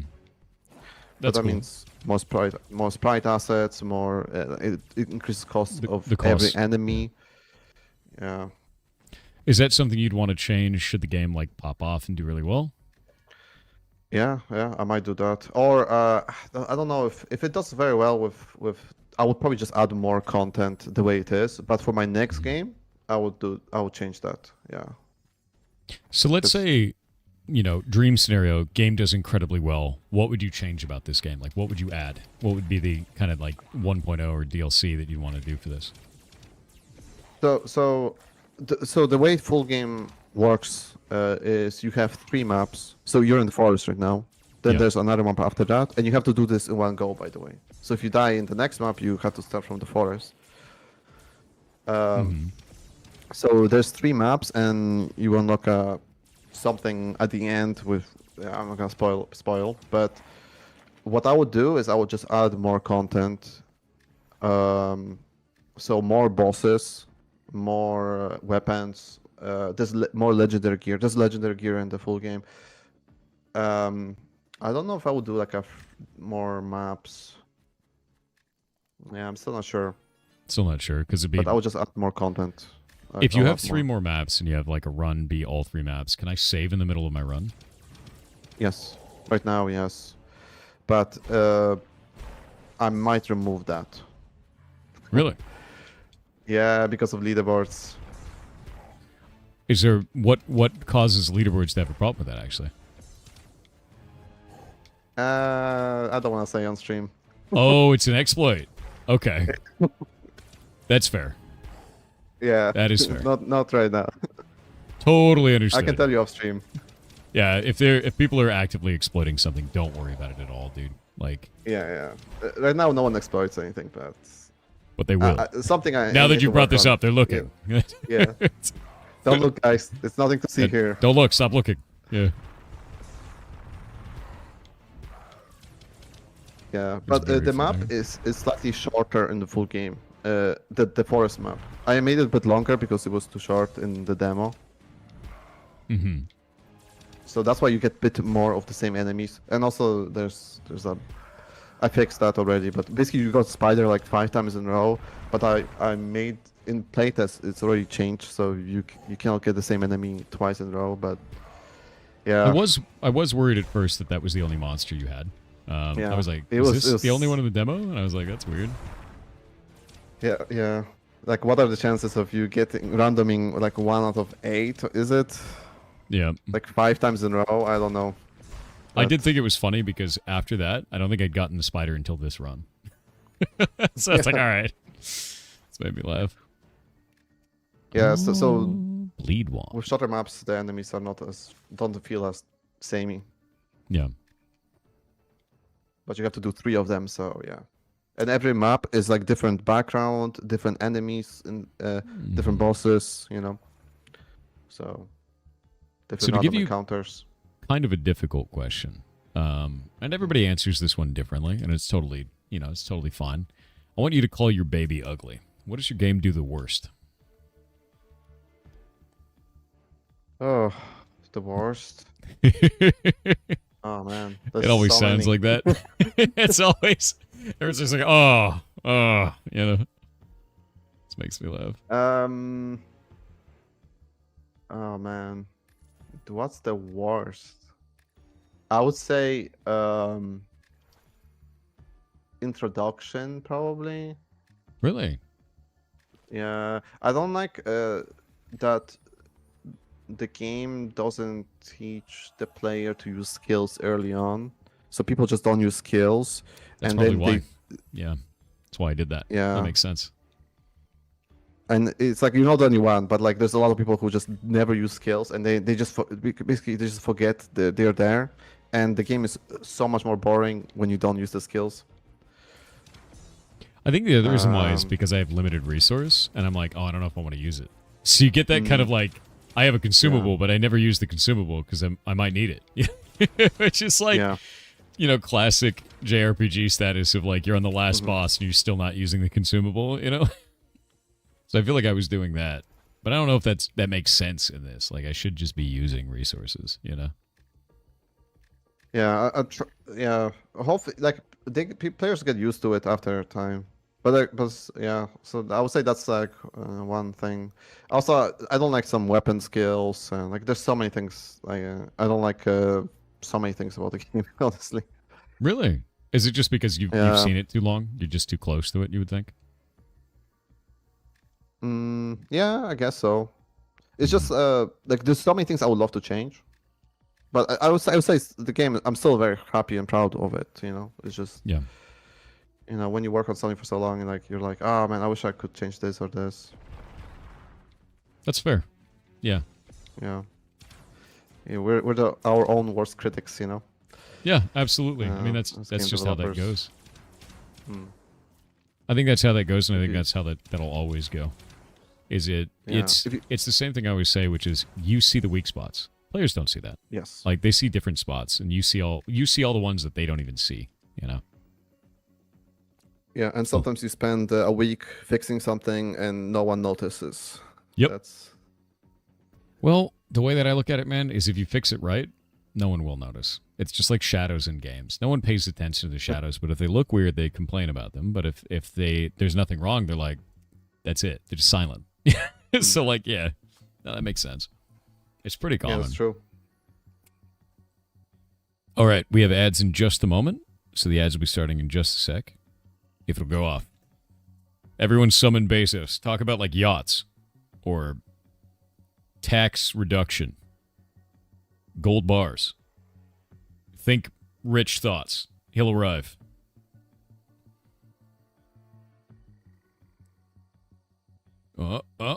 Yachts.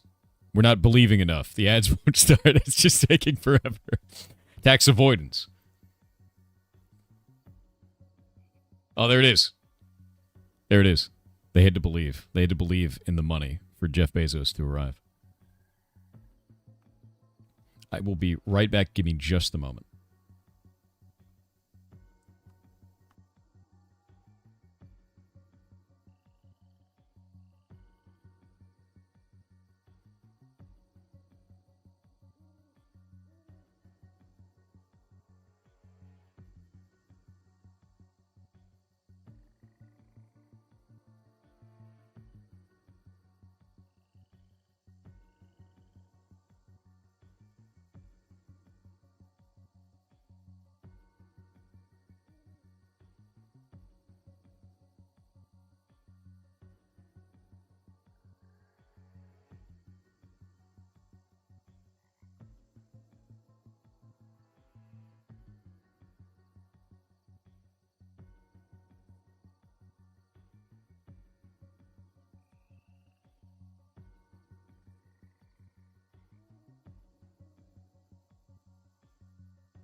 Alrighty, I am back.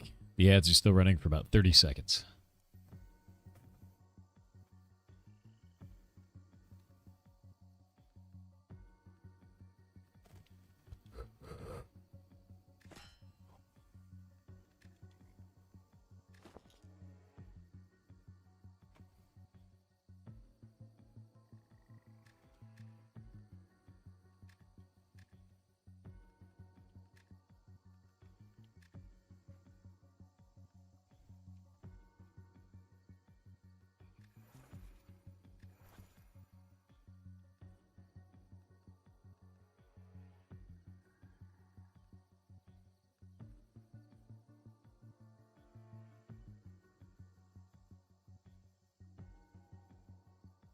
Not sub, but that's the second ad break you didn't get. Yeah, ads don't go off for everybody every time. It's based on your viewership habits and where you are in the world and all kinds of stuff. All right, are you back, Code? Yeah, I'm here. Perfect. So this is a really interesting combo here. I got an item that makes this the first time I deal damage each combat. It does 300%, and now I have aerial weapon attacks deal double damage. So my first hit will deal double and 300%. Are those multiplicative? Yes, it is. Phenomenal. And you can use the wooden sword to increase your damage by 20%. Insane. And then crit with Zimas, so you can stack everything. That's really funny, actually. I was trying to one-shot bosses with this before, so. The good combo then.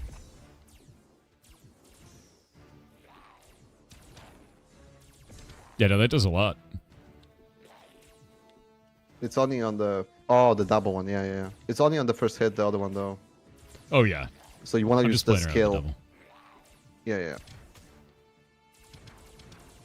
Yeah, I'm playing around with the double hit in the air because I'm going to be fighting the boss in a minute. Oh, double bleed wand. Double bleed wand. That's kind of gross. Then I'd have 2 bleeds, but I wouldn't have shatter anymore. I'm going to do shatter instead. Shatter's kind of busted. Oh, there we go. That's the final boss. Yeah, honestly, your game is quite cool. I've got an interesting question for you. If you saw this game and you said you're going to make it $10 to $15, right? Like that's your goal anyway. Would you buy this game? Would you buy your own game? Based on the way that you have it presented. You would? Yes. Yeah. Because I love Souls-like, so I like Salt and Sanctuary as well. Like, it's a great game. And I played that and I enjoyed it, so it's... I hope people, when they see this game, they think Salt or Dark Souls, you know. So it's literally the type of games I play. That's good. I think that's a good thing. I always wonder about that. Of like, hey, you know, would you buy your own game? Because some people are like, no, and I was like, what are you working on it for then? It's like if you wouldn't buy it yourself, are you fixing that? You know. Yeah, I think you should. I think developers will make the best games when they make games they like to play. Agreed. Oh God, I just got. I think I have hundreds and hundreds of hours on Dark Souls. So. That's awesome, actually. Because that's the thing. Is like if you like it, man, good. That makes me want to play it even more, because it means you're passionate about it, about the thing that you're building. I think that's really important. Even sometimes I play it just for fun. So good. Like it's more interesting actually full game. Like I wish I could show you the full game. It's just it's still work in progress, but there's so much more. There's like legendary gear, you know, with unique effects and all that. It's just. More enemies, more maps, more bosses. That's tough. Oh no, the little landmine! I tried to dodge and I wasn't able to do it. The landmine got me. Your damn landmines. I really like the scaling difficulty. It's changed the fights completely. And I do think you're right. I think the monster movement speed is the strongest part of that. Oh, yeah. Because it changes the timing on everything. Like enemy speed changes the time on everything that you're doing in the game. Yeah, the bosses are quite cool. That's really neat. Super dig that. And also, once the size comes in, they will have bigger range. Hmm. So once enemy size starts increasing, so it gets even more difficult. Yeah, so they actually size increase. That's crazy. Yeah, With- I'm surprised you're not unlocking potions. Like that's the. I haven't used a single potion the whole time. I think I used it once. If I have to use potions, I've done something wrong, obviously. So what informed the design of these characters? Because they look wild, dude. Like the beehive for a head thing is just bonkers to me. You got like normal guy, beehive head, half robot, and then a dude with 4 arms and a gigantic finger. Nail? Yeah. Or claw, maybe? Something going on. Wait, how many fingers does he have?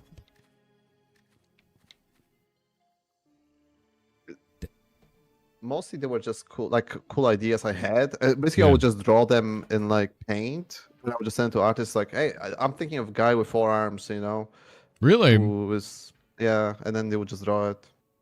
That's super interesting, actually. Do you have the those full original game? paint drawings? Oh yeah. I think I've sent you the Google link. Let me grab it. Let me see if it's in here. I've sent you some like sketches of the game, like early sketches and like how things turn. Oh, let's check in this the out. full game, you know that beehive is actually legendary head piece that has unique effect.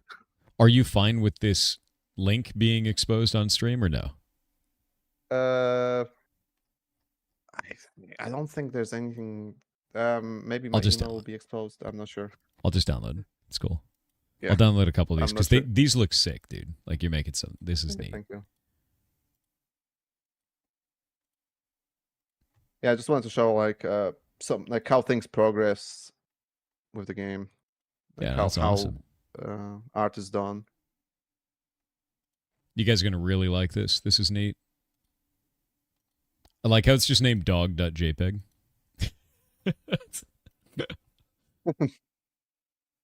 Yeah. Grab this. I think there's some MP4s there as well of some animations, like how it's animated. Check this out. So you made all of these out. What did you sketch these in? Well, I didn't sketch. So this is so I drew in paint really badly, like rough idea of the boss, and I would explain to the artist like, "Hey, I want this to be like a crow with this, and then they would make the sketch, and then I would like agree to it, agree or disagree, change some things around, and then he would do full render. That's freaking sick. That's really cool. So it's just sketch work to see like where it would go. And there's our glorious 4-armed guy. I haven't fought that yet. I don't want to fight that. The Devourer, dude. Horrifying. Oh, this is cool. I really like this. I think these are really awesome sketches for all of this. And it's cool because now you have a history of like the things that you're working on this. You know, kind of like the direction for that. The gorilla is in here. Let me grab the gorilla real quick. Gotta go in that direction. Oh, you have the bard in there. The lizard bard. Yeah, check this out. Different armor sets. The dog. Right? Yeah, the sketches are quite cool. The gorilla. And this was before it turned into the actual gorilla. So you have like that into there. And you can see like the dimensions have changed. Some of the detailing has changed. But all of the components are there. That's quite cool. I really like that. And then... Yeah, so these were drawn by Dane Celestia. The artist I hire. That's awesome. That's really cool. Love the love their logo, by the way. Their signature on these. It's quite nice. Yeah, this is rad. Yeah, the art looks amazing. And the game is completely informed by this art. So that's awesome, man. You've got some really horrifying creatures in here, by the way. They kind of freak me out. I love it. Let me show them this. Look at that thing. and then look at it in full horrifying glory. There's a webcomic that I read called Kill 6 Billion Demons, and there's a character named Gogagog, which this is all the same colors. And they're very clown-like, and they're horrifying. They're like one of the scariest characters in the entire webcomic. So seeing that is like, ugh. It's very, very Gogagog, yeah. Yeah, but you can see some differences here. Like on the left, he holds the weapon differently. That's one thing I asked to be different, and that's because of the animations, not because I don't like the left side. It's because animating is easier on the right. You know, small things like that, you know, make a big difference. Yeah, it's funny too though, because like this action here looks like a dagger. It looks more imposing. This one looks more regal. This one looks more threatening.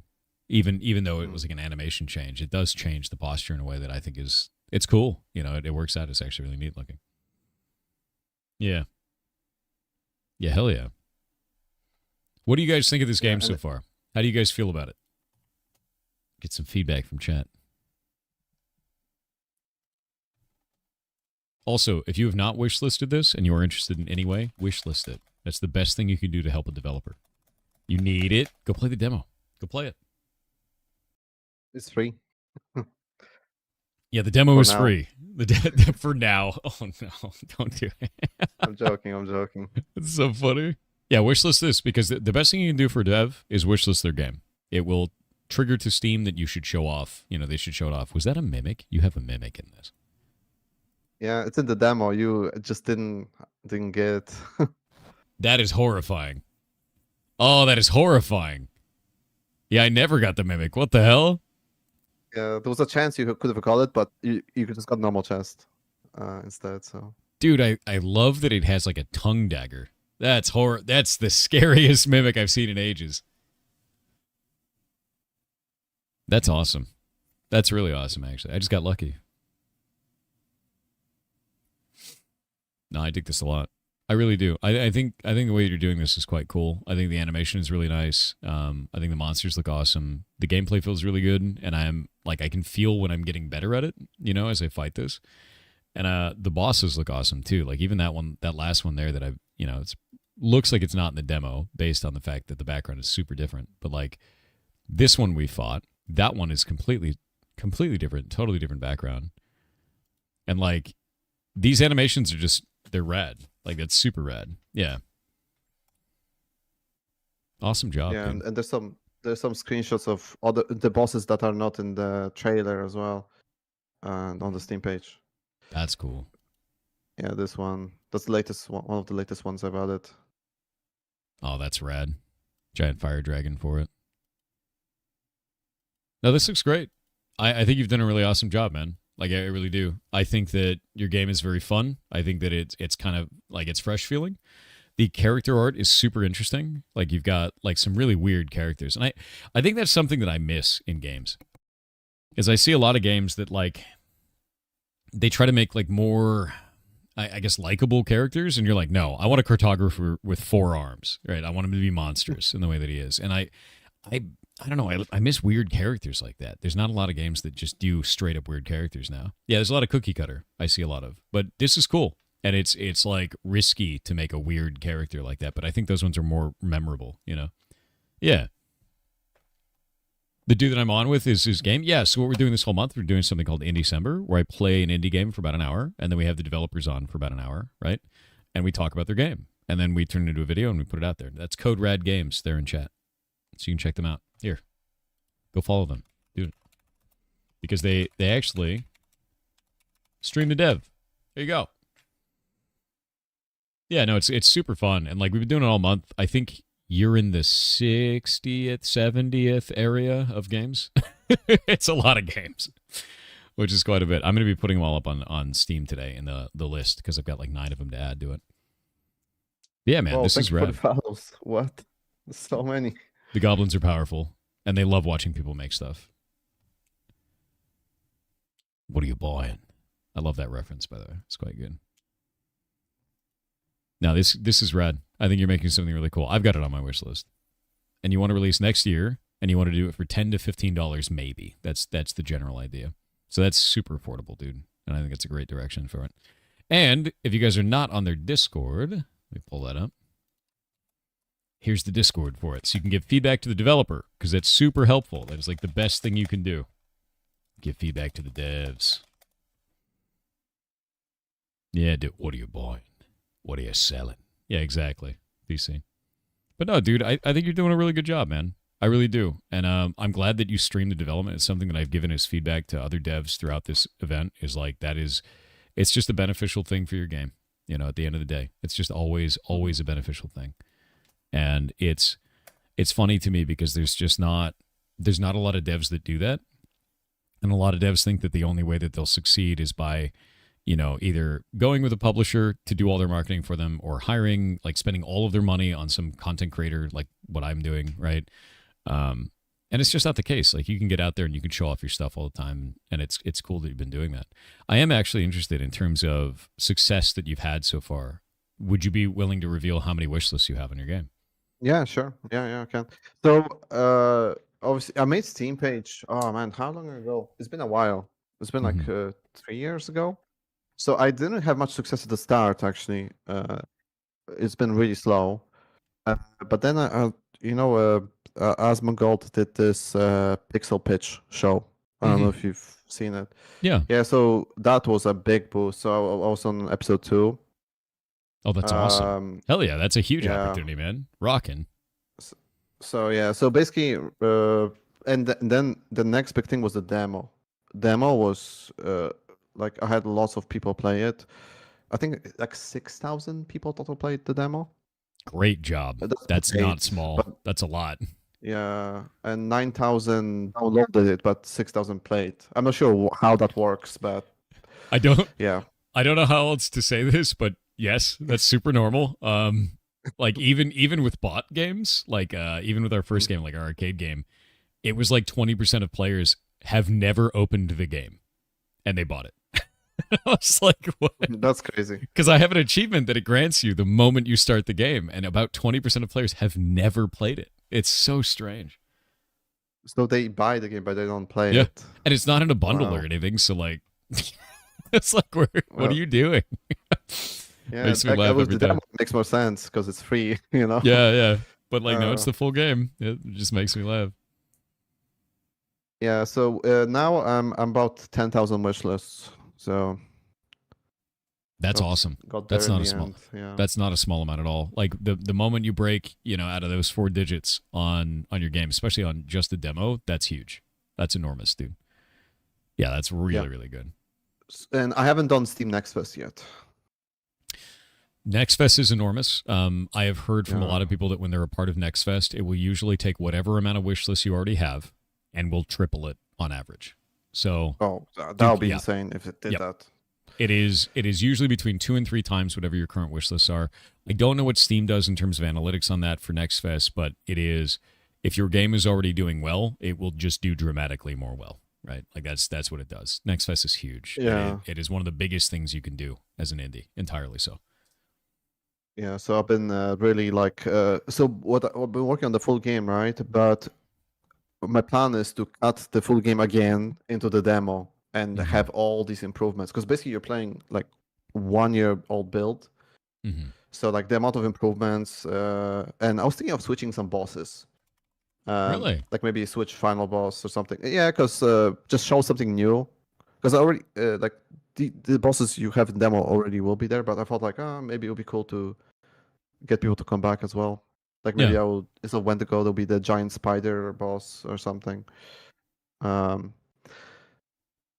Yeah, so that's sort of my plan. Just to make like a really improved demo version for the Steam Next Fest, and then release after like 2 months, 3 months after Next Fest, release the game. Cool. Yeah, rock on. That's awesome, dude. Well, with that in mind, we're almost at time. Is there any advice you would give to somebody who's just starting out, that maybe at the beginning of their adventure making video games? Oh, that's a good question. I would say don't be afraid to show your game in early stages, and just it's all about feedback, really. Without feedback, like this game would be so much worse as well. So just don't be afraid to show your game. Get it play tested early. Don't. Yeah, some people just hide their game, until and they spend like a year or two before they show it. I think that's a mistake. You just first month start showing it to people. See what they think, even if it doesn't have final art or anything like that. That's good. Yeah, heck yeah. And outside of that, is there anything you want to say to the community before we head out? Wishlist roguelite. Yeah, that would help a lot. And yeah, Do it. you feel free to follow me on Twitch. I mean, I got insane amount of followers already. But Do it. yeah, thank you so much. Yeah. And if you would want to join playtest of the game, of the full game, join the Discord, or just message me on Twitch or something. I'm looking for playtesters, but the playtest is private, so please don't share anything of it outside. But yeah, there's a full version of the game. I would love to get more feedback on. Awesome. Well, heck yeah. Yeah, definitely do it. Go and play the game, play the demo, give as much feedback as possible, and wishlist the game when you can, because it's free for you and affects the dev dramatically. So yeah, rock on, dude. Playtest is free. You don't need to pay for it. Just message me. They're always going to ask if it costs me. Why are you like this, guys? Why? The demo is free, the wishlist, or the playtest is free, and the wishlist is free. It's all free for a permanent time too. Yeah. Actual goblins. Well, with that in mind, I want to thank you very much for coming on, and I wish you a lot of luck in your game, dude. This is a lot of fun, and I had a blast with it. So, yeah, thank you so much for having me on here. And, yeah, I appreciate it. I hope you keep streaming your development too, because that's an awesome thing to do. I always think that's super positive, man. Yeah, will do. Well, rock on. I'll talk to you later. All right, thank you. Bye. Bye. See you, chat. Bye. Really cool game, dude. Like, really cool game. The art for that was awesome. The gameplay felt really good. And everything in there felt awesome. And I love the infinite scaling. The infinite scaling is very, very rad. I dig that a lot, actually. And it's cool, too, because like that gives it longevity among the really hardcore player community in that. The idea that people were running that to level 101 is completely bonkers to me, and it shows me that I ain't got shit for skills in that, which I love. I love that, though, because it means there's a challenge in there, like a deep challenge in there, you know? Buy the wish list for the demo. It's free. It's free. Infinite scaling is good. I like that. I'm a fan of that, personally. Okay, let me grab this, grab that, put this on. No hit runs will be awesome. Oh, I guarantee people are going to get no hit runs, too. What system you miss so much is the Nemesis system? Fair. Yeah, I could see that. Thank you for following that dev, by the way. Thank you for doing that. I think like, no matter what, you guys have so much power to, like, change the entire course of any of these games. Following devs like that, engaging in their content, enjoying that stuff is huge. Like, it's absolutely massive. Get back to this. Boop. And boop. There we go. What was his name? That's Code Rad Games in chat there. Yeah.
What was in the walls?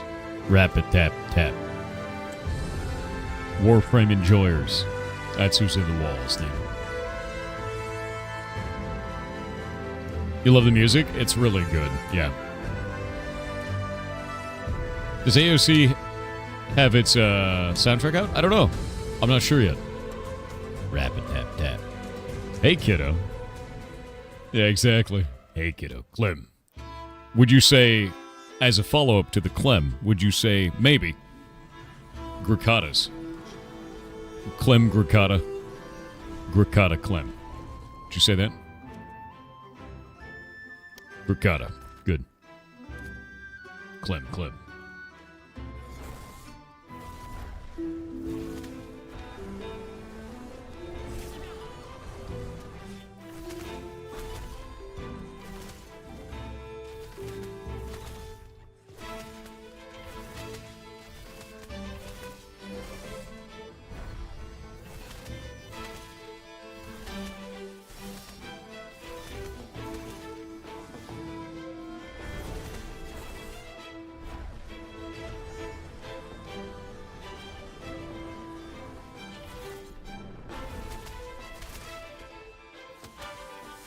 It's rude.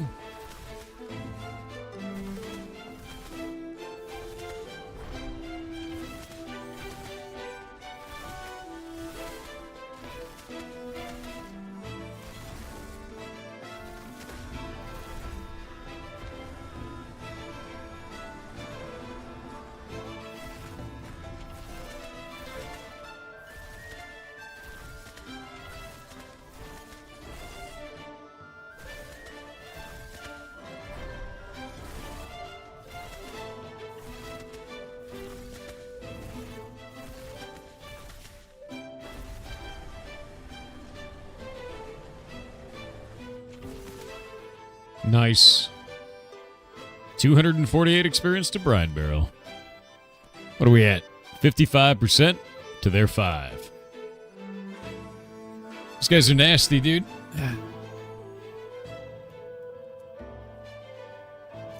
I actually need to level up my weapon. It's at 24. It's almost done. That'll be my last point that I have to put in, and I think I'll probably put it in down here. Although I might swap this out for fire.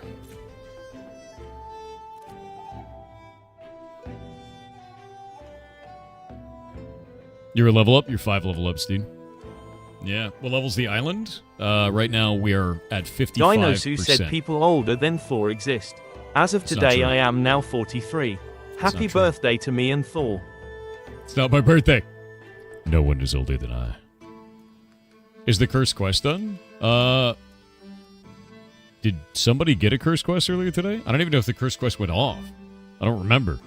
Did it? Underscore bubonic underscore plague with 500 bits said Morning Lord Thorington.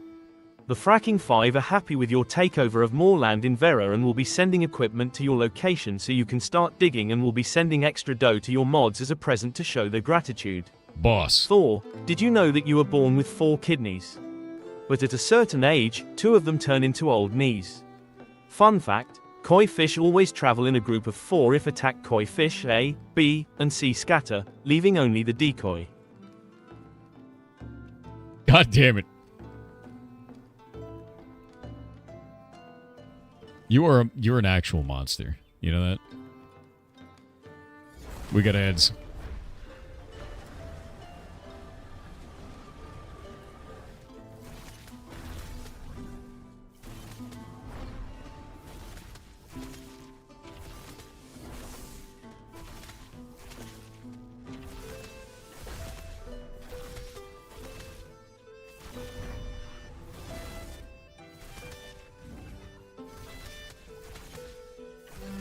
Oh, shit.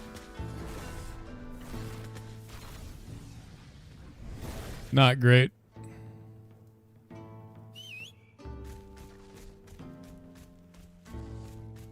Pull the second one somehow. I don't even know how. Hey, Self, what's up?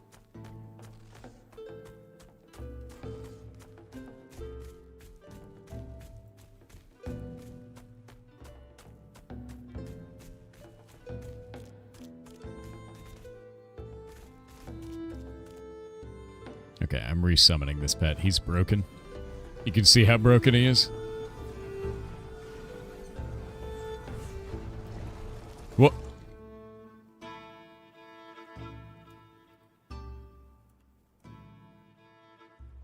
Huh.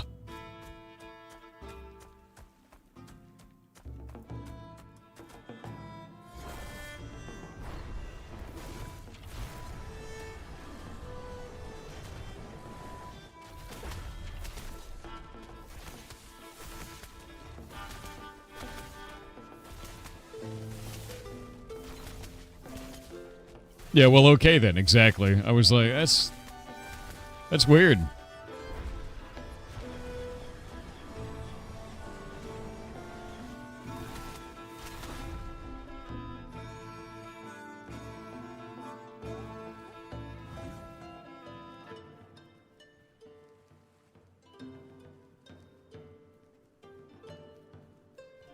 Rupu7 said hello pirate. Hello. I'm confused over my career. I've been doing programming and game dev for 3 to 4 years now, and I can say it has been fulfilling and fun. Nice. But because of some personal life events, I got really into psychology. Okay. Problem is I am scared that I might be making a mistake giving up what I'm already good at, to pursue something new, even if I feel an inner calling to go for it and just try. I feel like I will miss doing game dev. Do you have any advice, oh wise one? Yeah, do both. You can always do game development as a side thing in your life. There is nothing wrong with that whatsoever. You know, spend your time on your free time doing whatever it is that you want. You don't have to do it in a professional sense. You can just do it as a hobby. There's nothing wrong with that. And the way that you now have access to so many different engines and tools makes that even more accessible. So yeah, don't worry about that. Just, you know, make your stuff. Have some fun.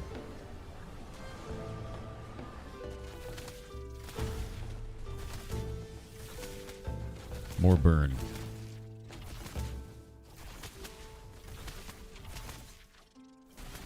It's only doing 32 damage a tick. I wonder if that's better. I don't know if it is. Can we get a closer look at the wave graphics? They're not very good, to be honest with you. But we can get right up in there.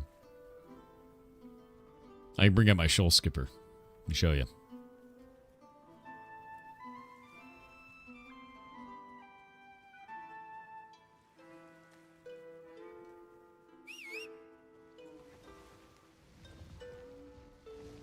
Yeah, they're kind of like okay. But like it's not great. But it used to be just a solid jelly, so I'm pretty happy with where it's at. You get like little wave tracks behind you, but the beaches look a little weird still. You know? The beaches do look a little scuffed. Better than they used to look, though, let me tell you. Is that a setup boat or pirate's boat? I don't know who that is. It's Ari. Ari's Corsair. And it's anchored.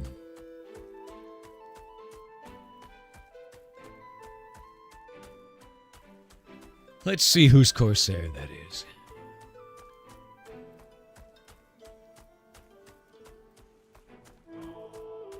Did you guys just leave your damn boat out here?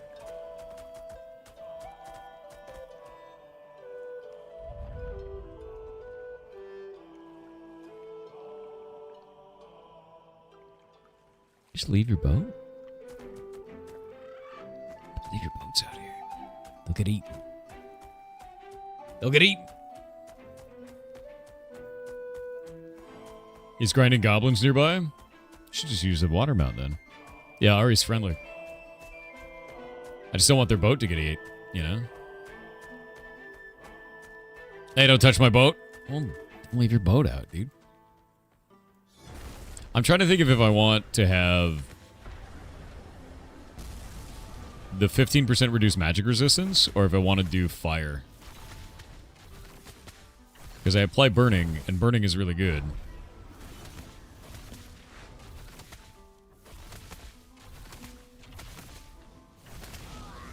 I just don't know which one is better right now.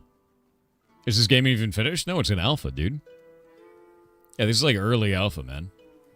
I guess it's kind of like mid-alpha at this point. But yeah, no, it's an alpha. It's been an alpha a long time. And it's improved dramatically over that time. I'm quite happy about it.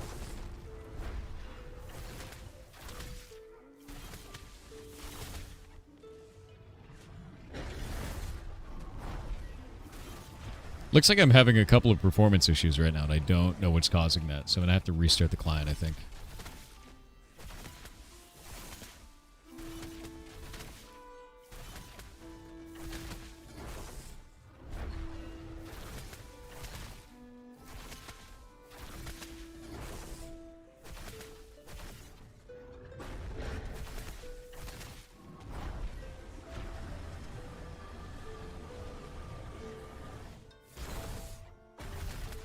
Nice.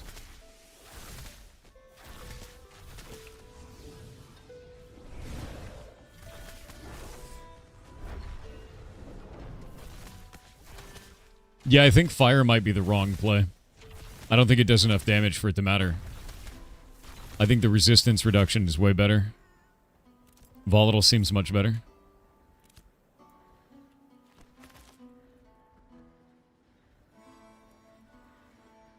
Look at him. Look at him killing stuff.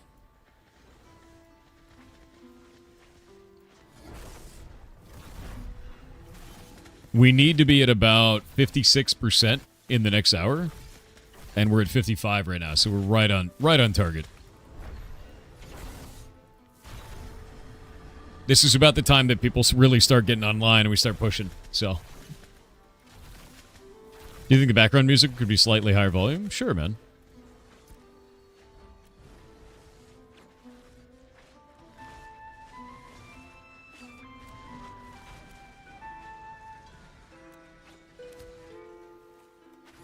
There you go, dude.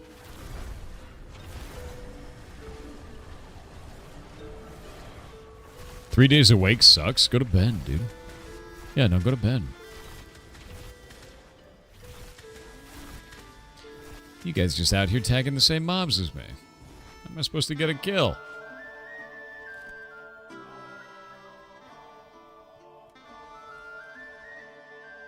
Oh.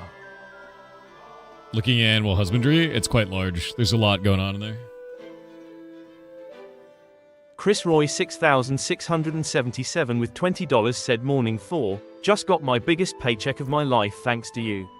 Thanks to the community you built. You have fostered a place where I was able to grow and stop hating myself. Doubting myself. Never stop and thank you. 7.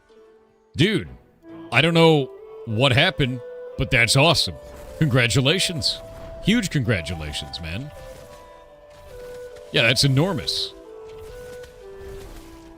Rockin', dude. Hell yeah. Hell yeah. Blue Thunder 10,801 said 4, I get to say I watched you last weekend in 3 different time zones winking face. What does that even mean? Drove to Los Angeles to spend time with family. I then thought like a crazy person and drove from there to San Antonio in 21 hours. Fun That's time. insane. I think I will head to bed now since I am just shy of 24 hours without sleep. My But pet's before about I to go, any good JRPGs in December? JRPGs not as much. I haven't seen like a lot of JRPGs during in December. But that being said, there's a lot of good other games that I've seen. That kind of blew me away. Oh, shit. This guy I could totally kill, but like, goddamn, this sucks. I think the server needs a restart. All these guys are moving weird. Yeah. You should play Kingdoms of the Dump, though. I agree with that. I think it's a really good JRPG you could play right now. Dodged it.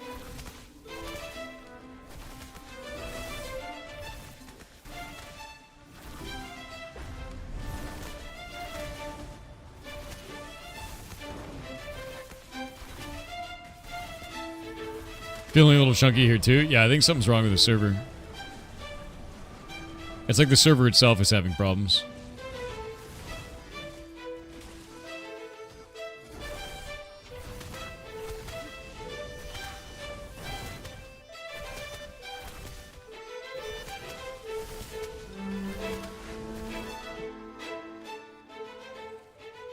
Your bestie just bought you Kingdoms of the Dump for Christmas? It's such a good game, dude. Kingdoms of the Dump is so good.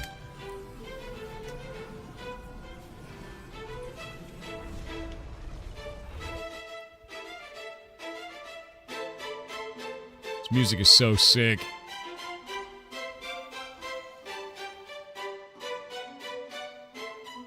Yeah, Kingdoms of the Dump is awesome, man. Saray 122 said, what will the voices say my name sounds like?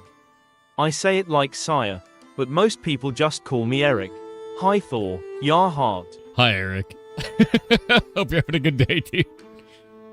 How do you get in the Ashes Creation Discord? Pin comment. How much is there to do in Ashes of Creation? Well, we're on this tiny island. We've spent most of our time here, but there's a whole gigantic world out there. There's a lot. Yeah. Is the Curse Quest counted? No, I haven't gotten a Curse Quest through yet, so I don't know where it is. Gorfy00 said, dumb question. Just got my Moonstrider mount. Anything I should know to optimize making money with it? Yeah. 3 crates, I'm assuming, is best. 3 Thank crates you is for best. any insight. 3 crates is best. Run 1 crate that is your, like, tokens crate. The one that gives you extra tokens, like node currency. And then run 1 crate that is your money-making, or 2 crates that are money-making crates. And you'll be able to do that infinitely. And you can just run commons. You don't even need anything special.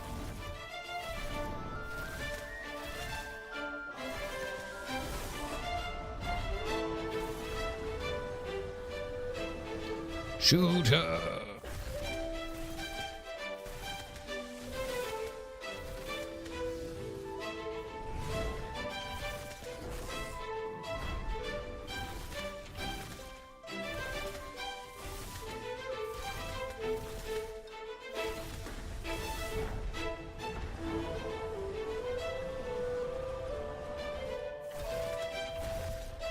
Nice. Back from walking the dog?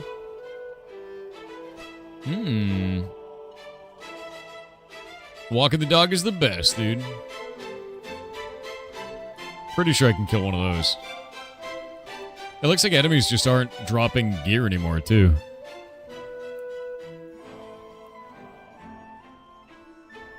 Got a question in terms of classes in this game. How valuable are they all? Is there a specific one that is balanced or one that's overscaled? I think all of them feel very balanced. And understand something that in a 1v1 situation, some classes kill other classes, and there's basically nothing you can do. If a fighter gets on you and you're wearing cloth, you're dead, right? Like, same with a rogue. But if you're, if you put it at scale and you have a whole lot of people all fighting at the same time, it balances out quite well. I do think time to kill in this game is a little bit too fast right now.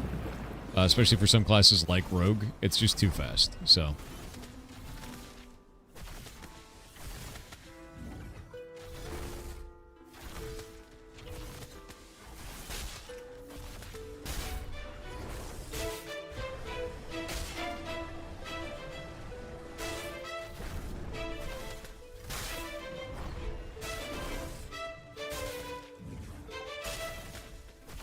I'm going to absorb 25% of that damage off my pet so that it doesn't die in this.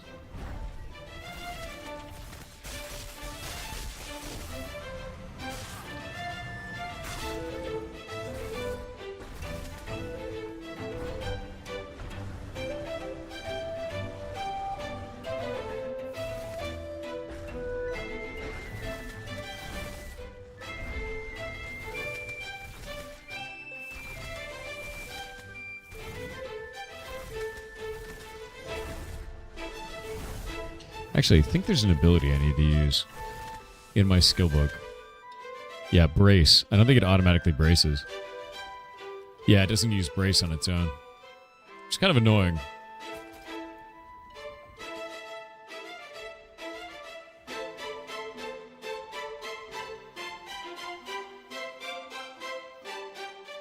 I'm gonna try that. Yeah, look how weird the server is acting. Like, characters are teleporting around slightly. It's like Server Worker 1 is having strange issues. Yeah. What has been the game that you had the most fun playing this year? Ashes. Like, I missed this game a lot, dude. Like, yeah. It's one of my favorite games, and, like, I can't wait for it to be finished. And like out there and doing shit. It's just rad. It's like something I really enjoy.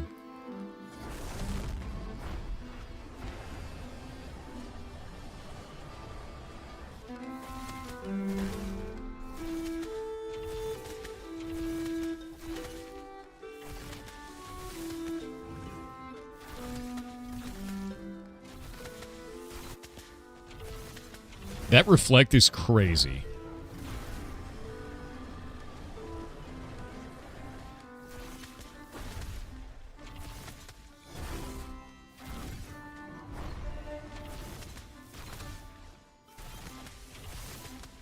Is it just endlessly casting backstab? It's kind of busted.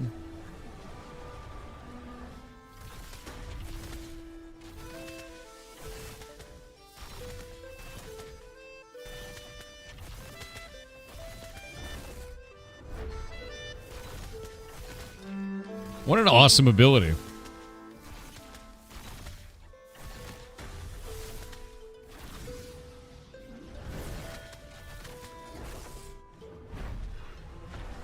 Yeah, like I'm just killing level 20s now with no problem.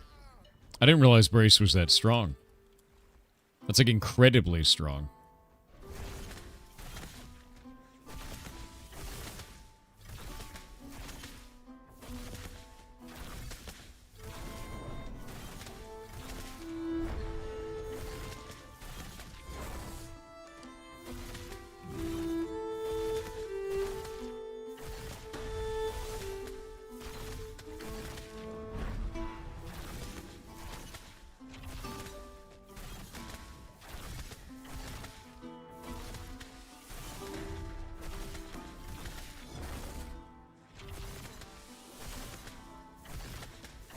Yeah, no, that's weird.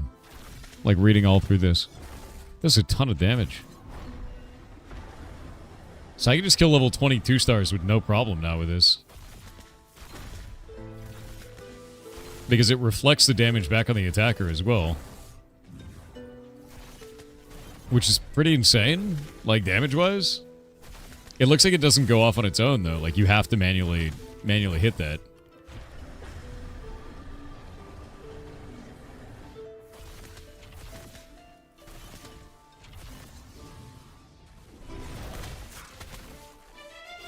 Rude.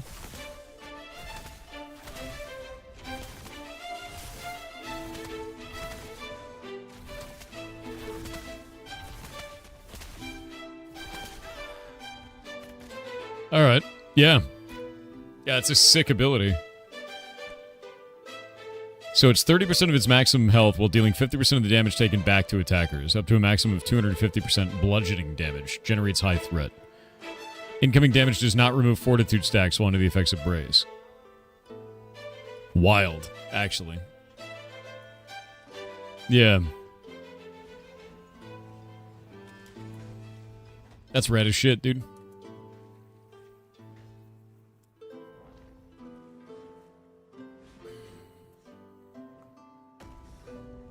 Sage Call said, "Good morning, Thor. I'm playing In honor of summoner. the great deviled egg slaughter, I have proposed new wiki lore for the goblins to write. To be told at bonfires many years from now by us goblins, when the porcelain throne was sundered, when the local ordnance lit the beacons and called for aid, when the gas smell lit the rugs on fire, chemically. The bathroom forever sealed, hieroglyphs warn of the curse. We shall call it, the Great Crack, born from one's crack. There is no going back." Why you like this?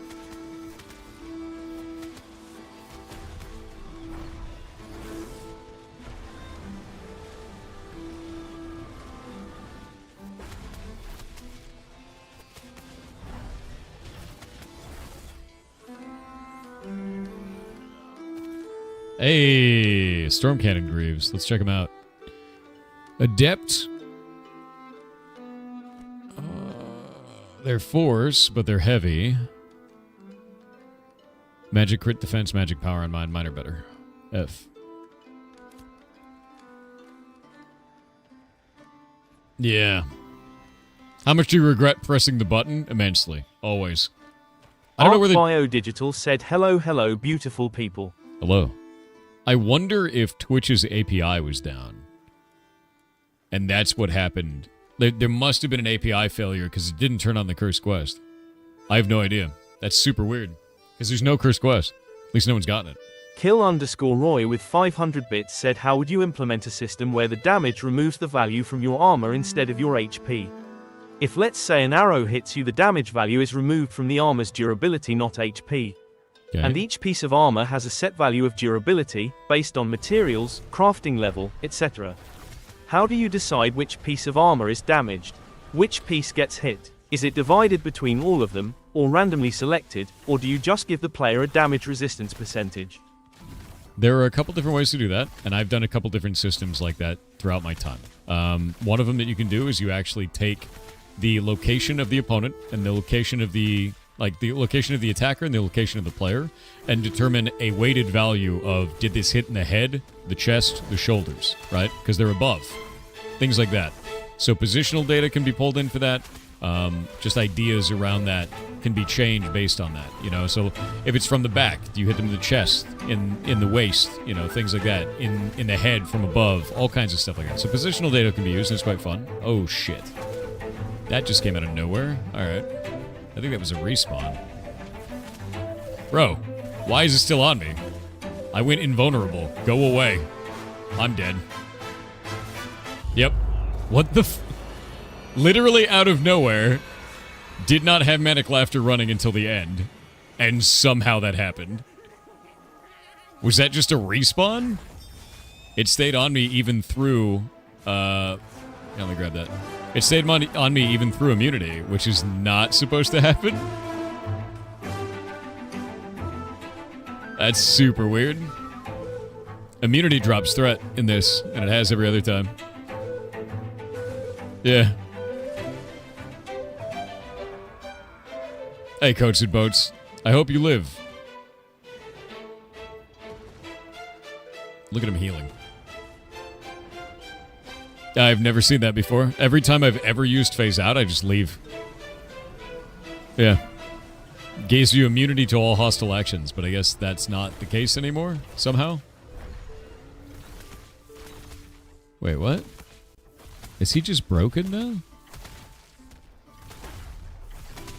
That's probably bad. Do you lose XP when dying? You get XP debt, but it's not that big of a deal. Like, I got 45k there, and each of these guys gives me like 3, so... Actually, I think it'll give me more, because I'm soloing them. We'll find out in a moment. Yeah, he's just broken. It's just a weird broken goblin now. I wonder if I could replicate that, because that's quite bad if so, but it required me to die, so it's not, like, super valuable. Yeah, that was 3,000 experience from that. What the hell caused that, though, man? I actually have no idea what caused that. You get less stats now when you get XP debt at level 25? Oh, I know you do. Yeah, you get it at lower levels, too, man. Just mouse over your XP debt anytime. It's only 1.9% right now. It was 2% before I killed that goblin. But it's not by very much. It's like 2% of your level each time. So, what's worse, a broken goblin or a fully functioning goblin? Fully functioning, terrifying. Yeah, I hope that makes sense, though, in terms of, like, durability damage. I think in block game, we don't actually take the location of the player. We just do a randomization between your head, chest, legs, and boots. And offhand. I think offhand is the last one now. And when you attack, it takes damage from your weapon. And when you use a tool, it takes damage from your tool. So there's that. Yeah, the beach is weird and smooth now, too. I think there's gotta be something wrong with the server right now, dude.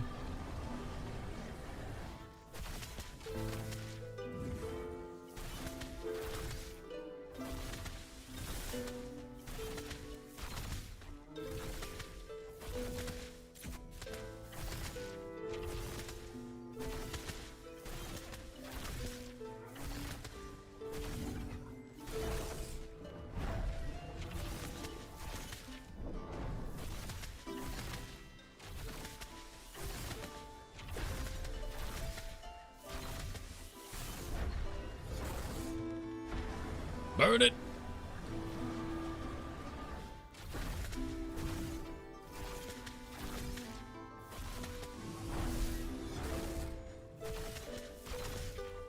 Playing WoW? This is not World of Warcraft, man.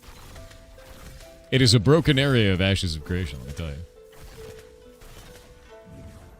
You would be able to tell that from the title of the stream, the pinned comment, or the category that I'm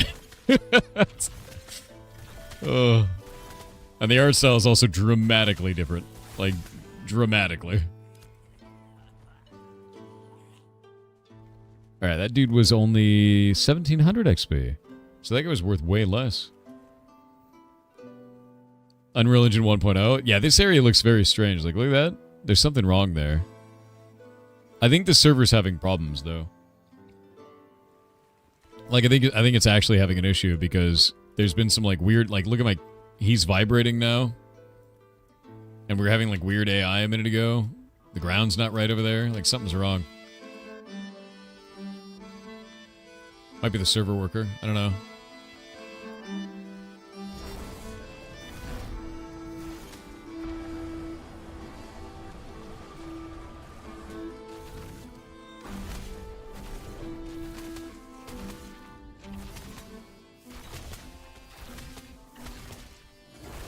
Okay, that's kind of cool. So if I do the big shield, one sec.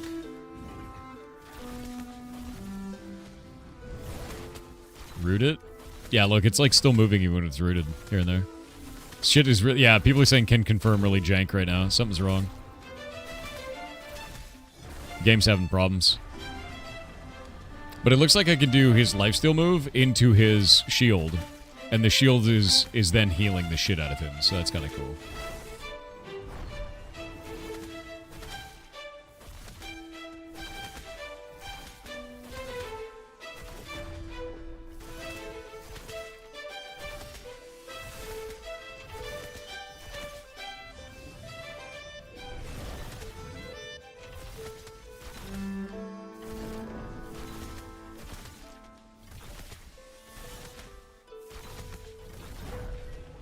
Burn it.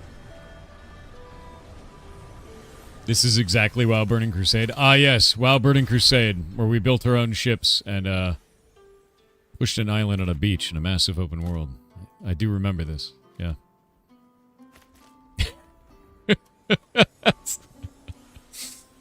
Okay. Okay. Who is that? Who are you? Yeah, all the oceans in Outland. All of them. Your Guardian started spamming Slam like crazy yesterday? Yeah, it's super weird. There's definitely some buggy bullshit going on right now. For sure. You're mad? What are you mad about?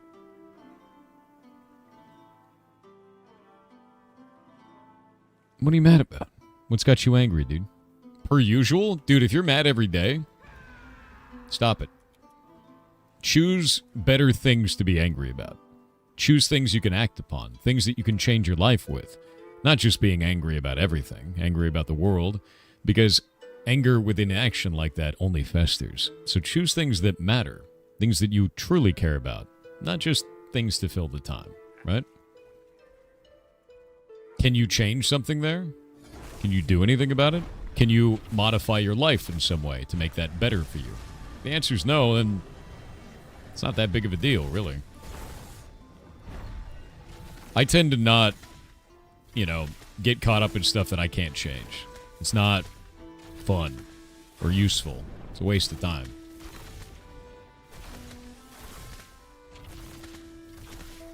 Yeah. Peeing into the wind, dude.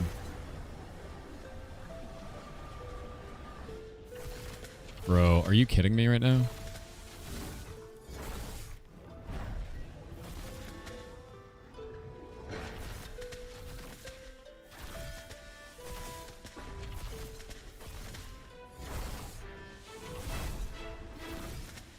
What?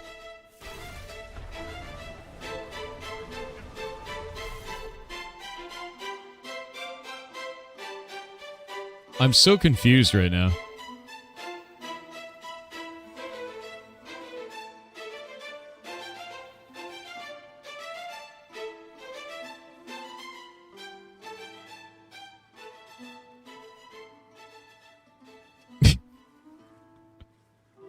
It's just like a weird gimmick account, yeah.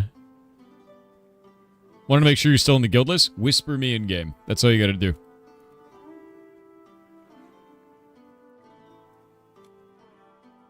Let's see. Run Gathar, you already added. Yeah, if you whisper me on Twitch or you do it on Discord, which a lot of people have been doing, I don't know who you are in game. So, and I don't... Yeah, just send me a message in game.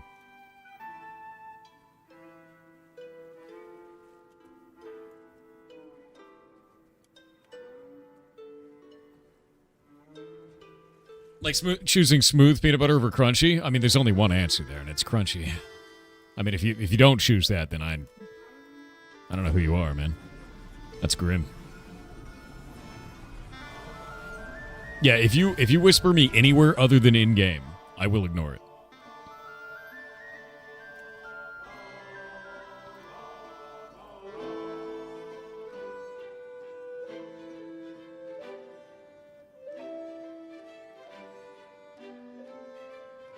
Also, if you whisper me and your name is just rolling your face on the keyboard, and you make it very hard to type your name because of this, you might go in with a typo. You might.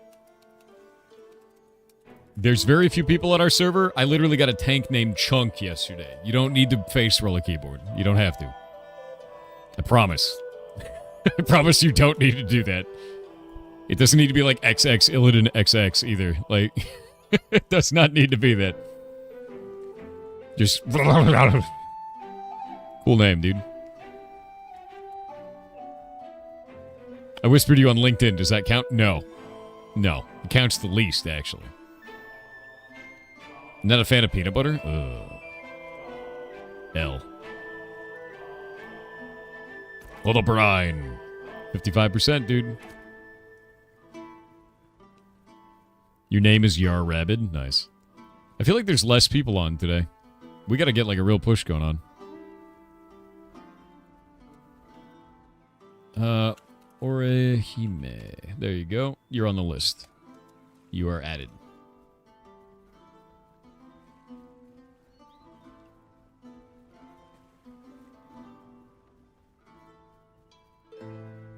You would love to be in the list, yes. L Krabs. You're added.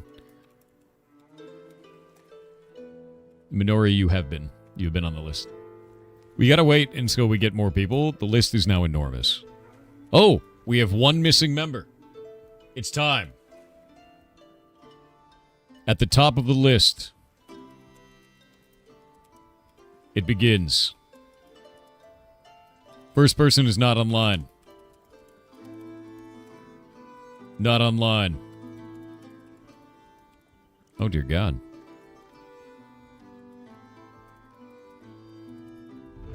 Oh, we got one. But will they join? They have joined. Fourth on the list, down. Who's not online? I go through the list, top to bottom, whenever we have a spot open. And that's it. Sometimes we get all the way down into the 40s before I grab somebody. Now that I've learned about the brace ability on this guy, it's kind of beastly. What's the Casual Pirates Guild? They're friendly to us. They're a community guild, but not run by me. Awesome dudes. Blood Warrior 2433 said it came to be fully formed from the mind of. Wait, this is the wrong story. Damn, mixed up Zeus and Asus again. What? Oh.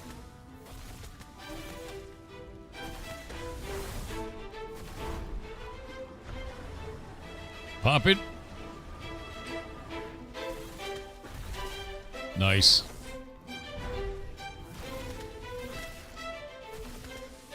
I gotta get that onto a hotkey. The control keys in these just don't feel good. What is going on here where it's pulling shit like 50 miles away? Do you see that? Like, what is happening there? The monster is nowhere near, and it just suddenly is like, I'm a coming. Maybe it's Rally. That might be doing it, actually.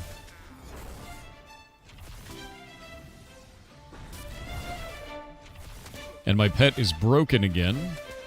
Very cool.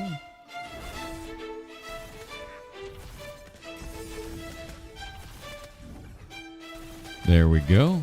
Oh, there's blue on that one.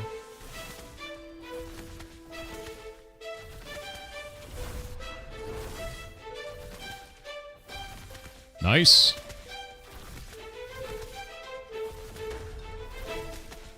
Grab that.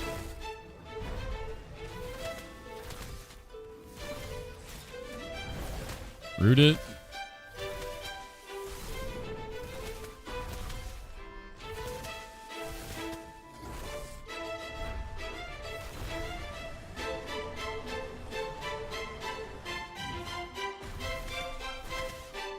I can almost multi-pull now. Which is, like, kind of disgusting, to be real with you.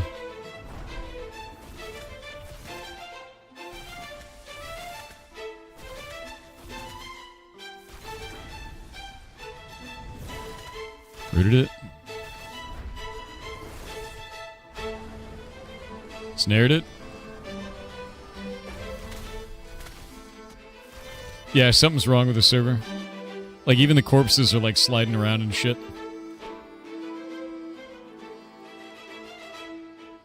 What's the best way you can help the island at level 8? If you want to help the island at level 8, go out to the brig, mine and herb and chop down trees across the entire island. There's no monsters there. And then go down here to the Harbor Master and sell them. A pitch score. It's fine if you don't like the game, dude. But, like, I don't know. It's not that big of a deal. It's not that deep, right? Like, if you just don't like something, just don't play it. You know? I always find that to be really fascinating. Like, I need everyone must know that I hate this game. I'm so important. Everyone should know. Dude, just don't play it, you know? And that's fine. But if you don't like it for a specific reason, we can talk about that. Because there is shit in this game that's just not good. Because it's alpha. And it's kind of busted right now, right? Eventually, it's going to be a lot better. It's already much better than it was a year and a half ago, 2 years ago, and a year ago. So, I'm pretty happy with where it's at. Yeah. Yeah, it's fine to not like something. Just don't be a dick about it. Exactly. No reason for that. Yeah, even 6 months ago, it's way better than it was 6 months ago. They had a backstep 6 months ago that I think made the game way worse, and now it's way better, you know? Yeah.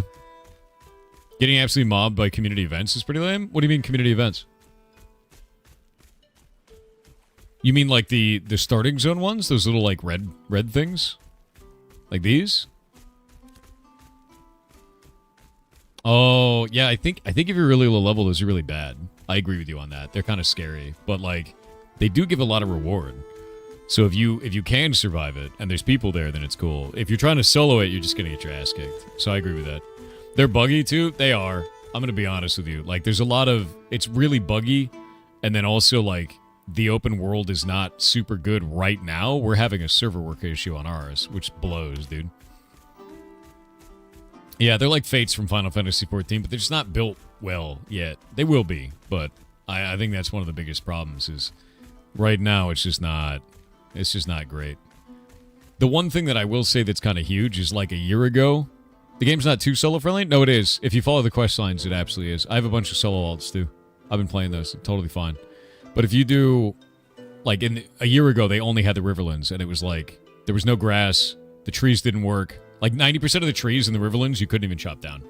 It was so stupid. We hated it, dude.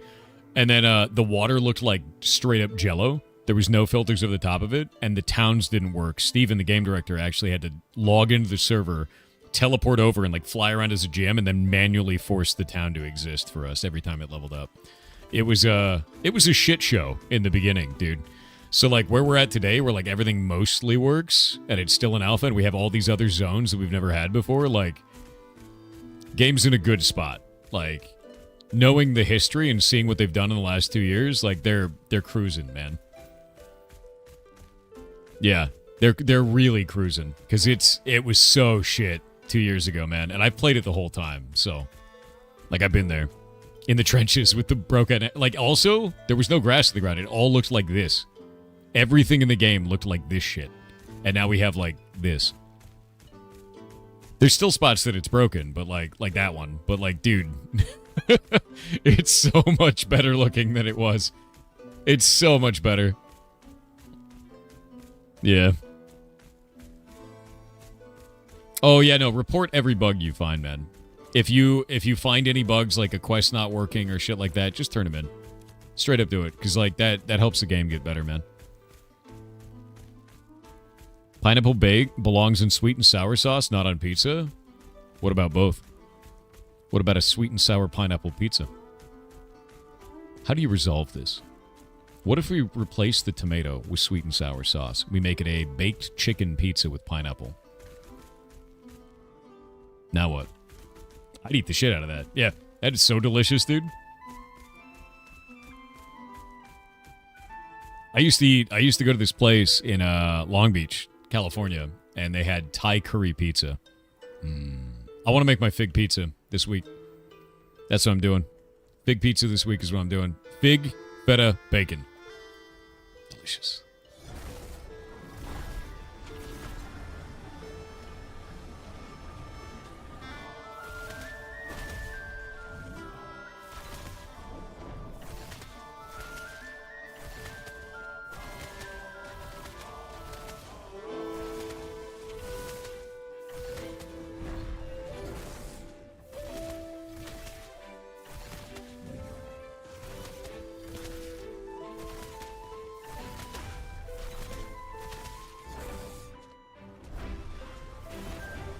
God damn. Dude, this thing gets straight up tanked now. It's kind of insane.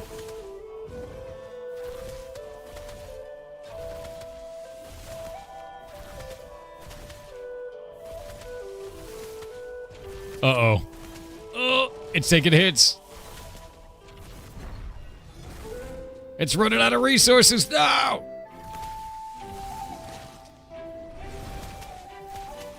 My boy's dead.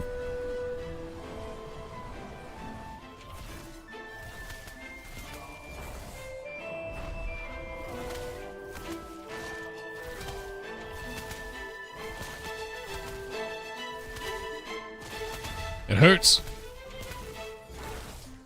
Eat it.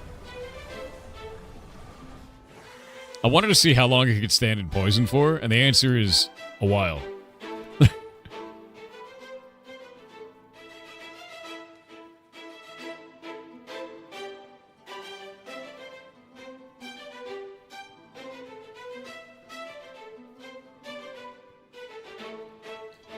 The summoner tank crashes fast when it crashes. Oh yeah, dude, it does.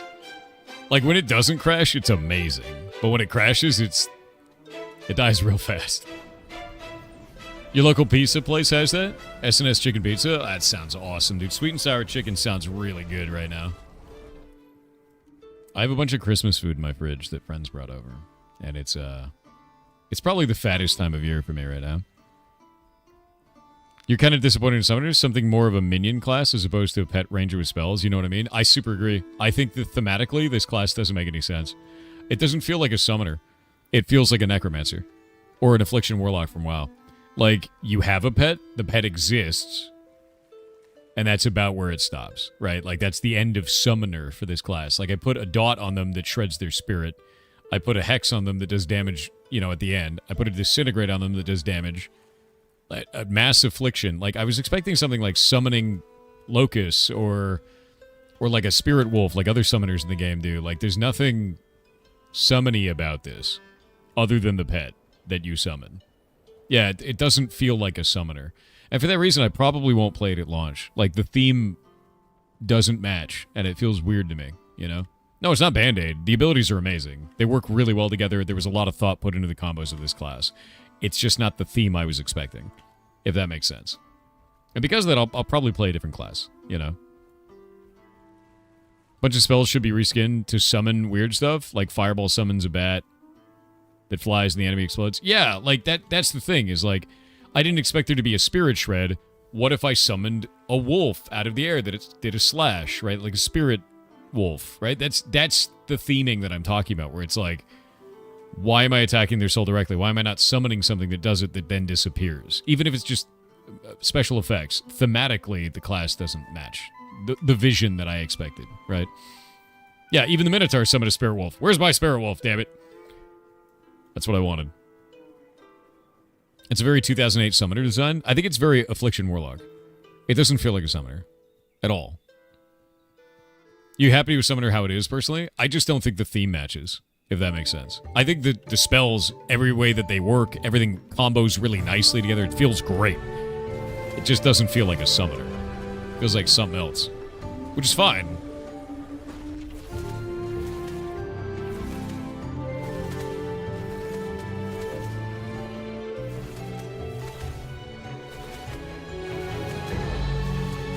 This music is so good, dude.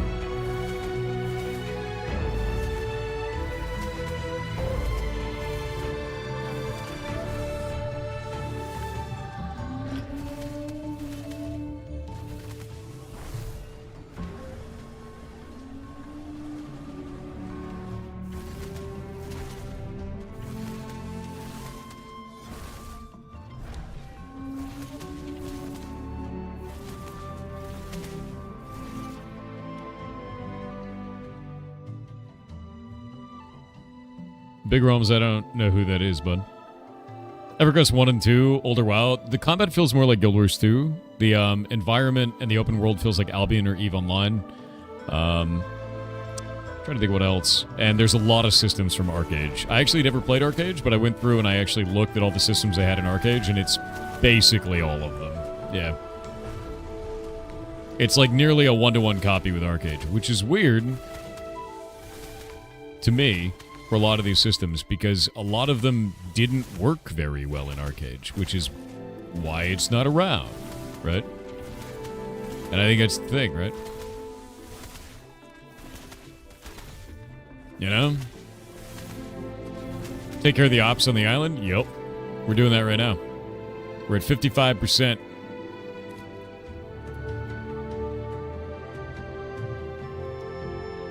ArcAge is not around because it was heavily pay to win? I mean, kind of, but a lot of the systems in it also echo this for the same types of reasons. I think that they don't work, right? So I'll give you a good example of this. Let's take rarity in this video game.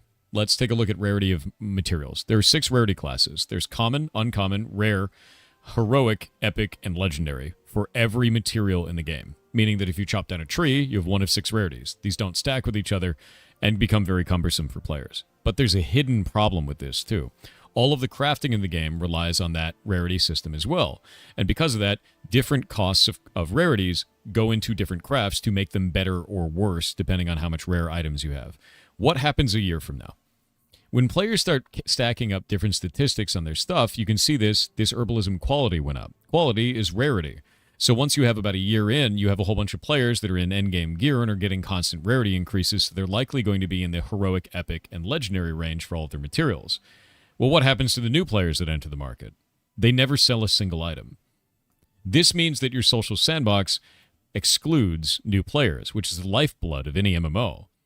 EVE Online fixed this, and the way that they did it was they collapsed all materials to be basically tritanium, pyrite, and mexilon as the basic building blocks of the universe. There's other materials outside of that, but those 3 are used in absolutely everything in the entirety of the game, in varying amounts. And because of that, a new player that has never touched the game before can instantly enter the economy, sell their materials, and always make a profit no matter what, because everyone wants to buy that. They'll make less than a long-standing player, but they can still sell them. And in this system, in rarity, you won't be able to sell your materials. You'll be vendoring them. So your first experience in this game is not entering the in-game economy, not using the marketplace, and instead vendoring all of the things that you find, which means you're more likely to burn out and leave the game. I think rarity is a mistake. I think it's a trap for the longevity of the game.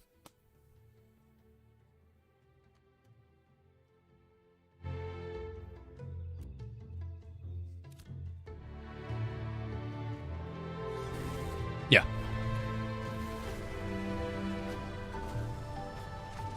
Kind of like Mage Weave in WoW. You say the word false, but go look at World of Warcraft.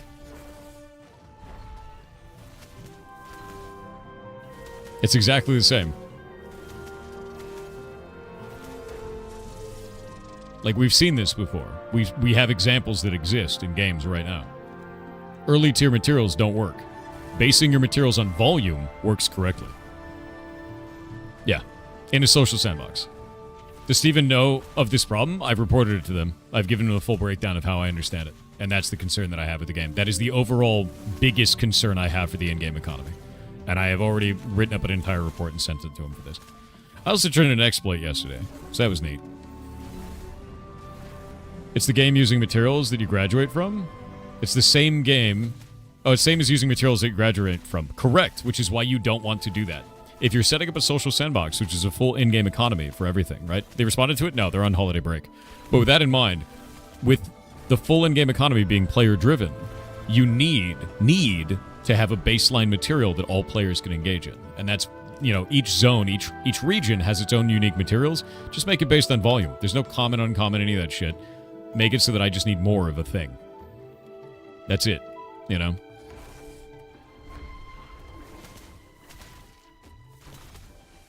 Keeps the grease in the wheels of the economy? Yeah, exactly. And allows new players to always enter. Oh, they're resetting everything after the game comes out. Yeah, no, none of this is going to exist. I'm mostly just learning and finding bugs. I'm learning classes, doing that kind of shit, kind of mastering stuff.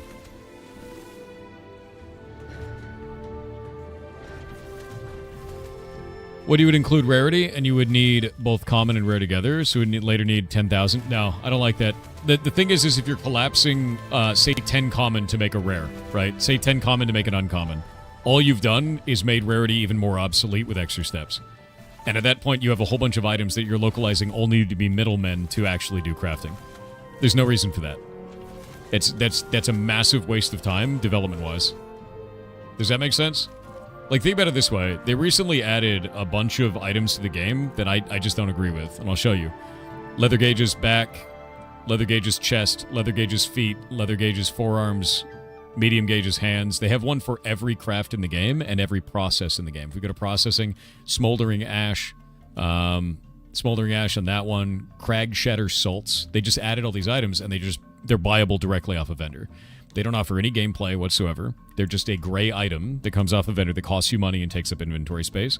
And the vendor is right next to where you're doing processing. So you walk over to the vendor, you buy it, you walk back to the processing table, and you use it. There's no gameplay here whatsoever at all.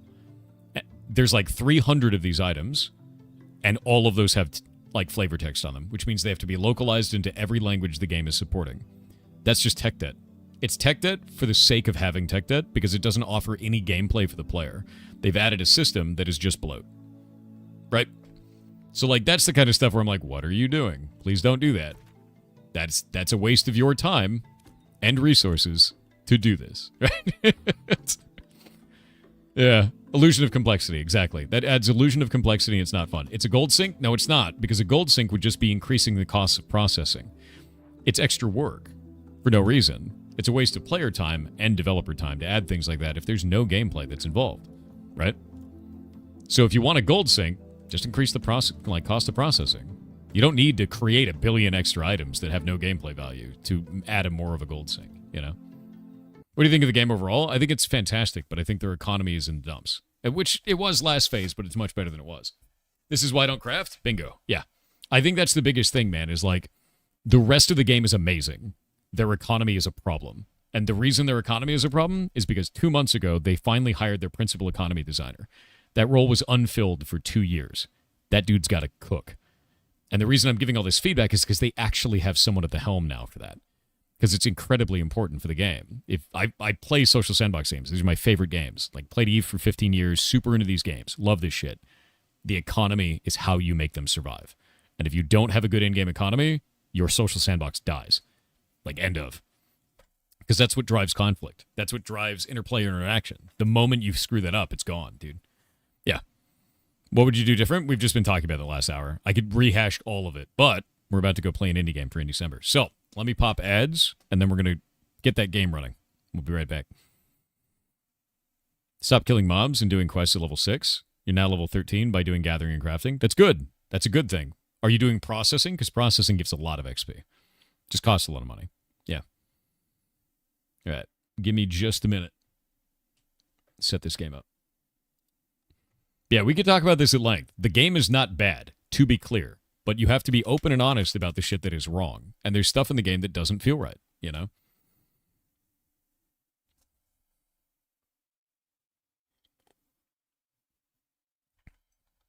This is more ads than you see on TV. The stream is paused, you goblin. What just happened? Did the game just crash my graphics card? The hell? That was weird. Music is sick. One sec. I thought it crashed the graphics, but it like grabbed everything on the screen. It took control.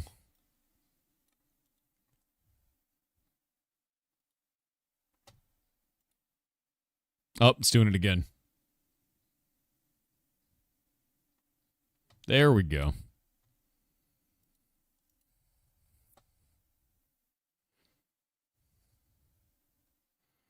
Okay, let me get this set up.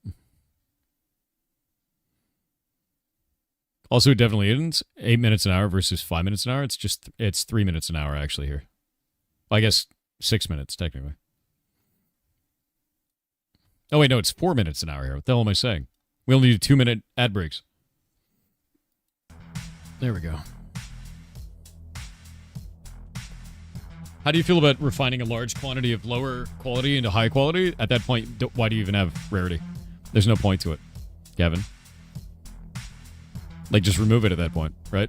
Because here's the thing. You want to have caravans. You want to have other ships and things that move materials. What better way to do it than to make it so that character inventory is smaller and that vehicle inventory is very large so that you actually have a reason to go in PvP because vehicles create PvP zones around them. There's an entire, like, economic system that ties into PvP there that they're not utilizing in any possible way. And in a social sandbox, you need that. What's this waiting screen now? That was ads, my dude. Give me just a moment. All right. New game is up. What we're doing this month, if those don't know, this music is sick, by the way, is that we're choosing indie games. There's about 500 of them that applied, and we were able to choose about 90 of them, and I'm showing them off the entire month. So every 3 hours for the rest of this month, we're getting a game on, we're playing the game for an hour, and then we have the developers on and we interview them. So the next game, we can go grab this here one sec. This music is sick. Boop. The next game is Celestial Return, which the graphics are awesome already. Yeah, the music is great. It feels good. I'm excited for it. Earth. Planet Zero, a world caught between the realms of sci-fi and supernatural. A world of contrasts, where the daily grind of high-tech life is punctuated by the occasional brush with the bizarre. Technologically advanced civilization, its inhabitants are divided into augmented humans and those who have chosen to remain fully organic.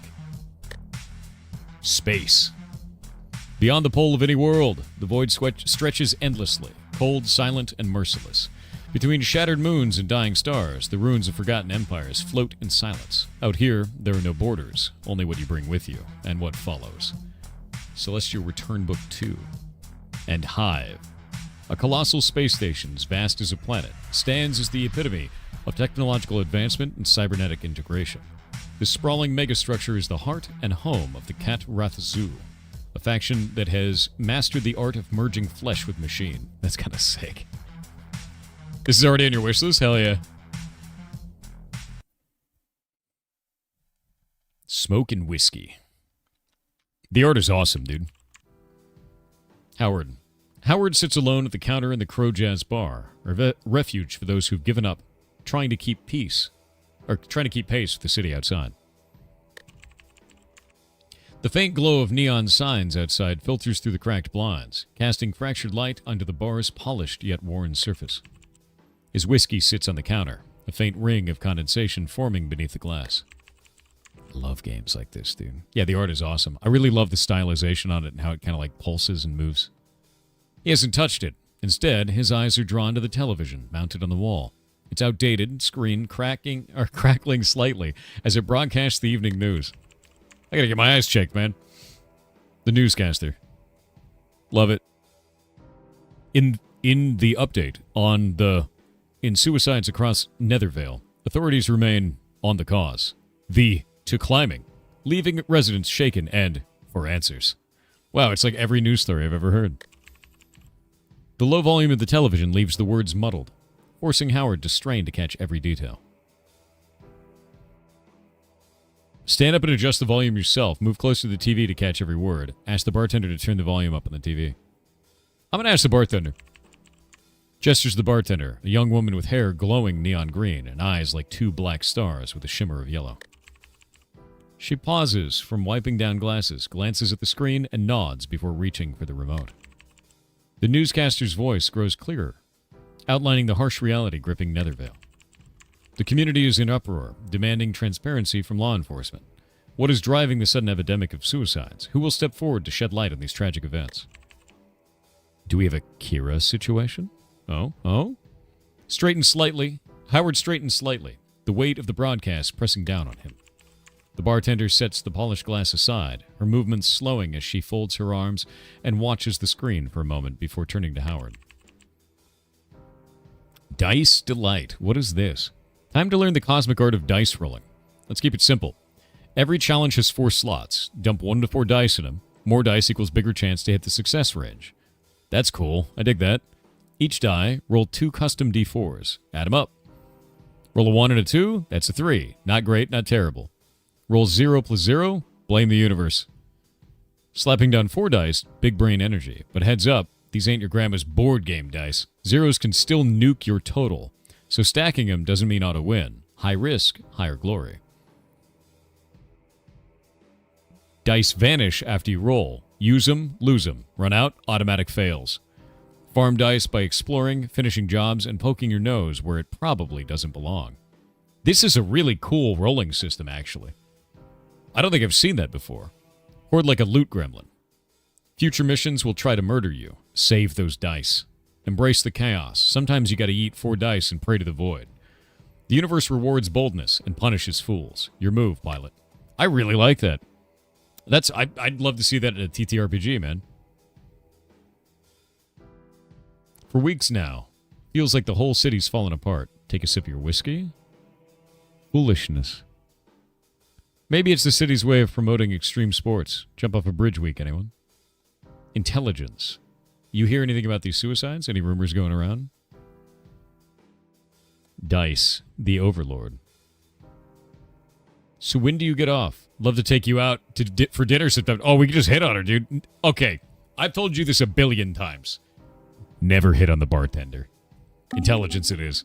Never hit on the bartender, Chet. Don't do it. It's a bad idea. It never works out. Even if it does. Don't do it. The Codex is your galactic gossip column plus survival guide. Here's the TLDR. Don't do it. Don't hit on the bartender. What's inside? Lore, ancient aliens, or ancient alien wars, godlike AIs, and why the galaxy's basically held together with duct tape. Characters, heroes, villains, and that one girl who tries to steal sushi recipes. Trust no one. Planets so wild, they'll make you question reality. Pro tip, avoid the xenopsychoquantifluxion. It's a hell of a place, you know? How to use it. Unlock entries by exploring, talking to NPCs, or surviving disasters. The universe rewards curiosity. Check back often. New intel pops up as you play. Why care? Lore is power.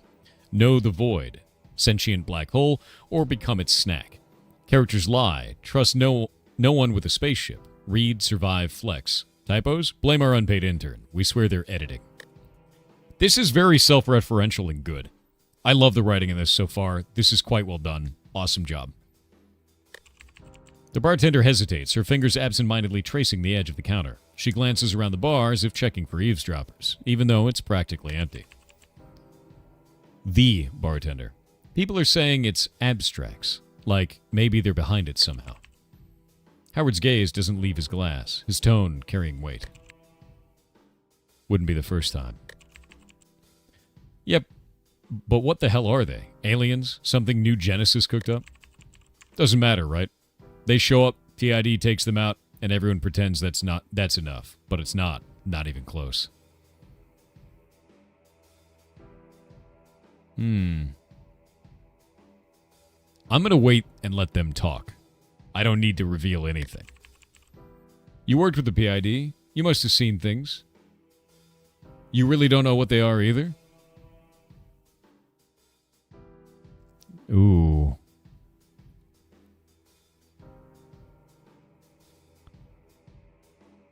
Nobody knows, no, or let's say I've seen enough to stop asking that question. We could do an air of authority here.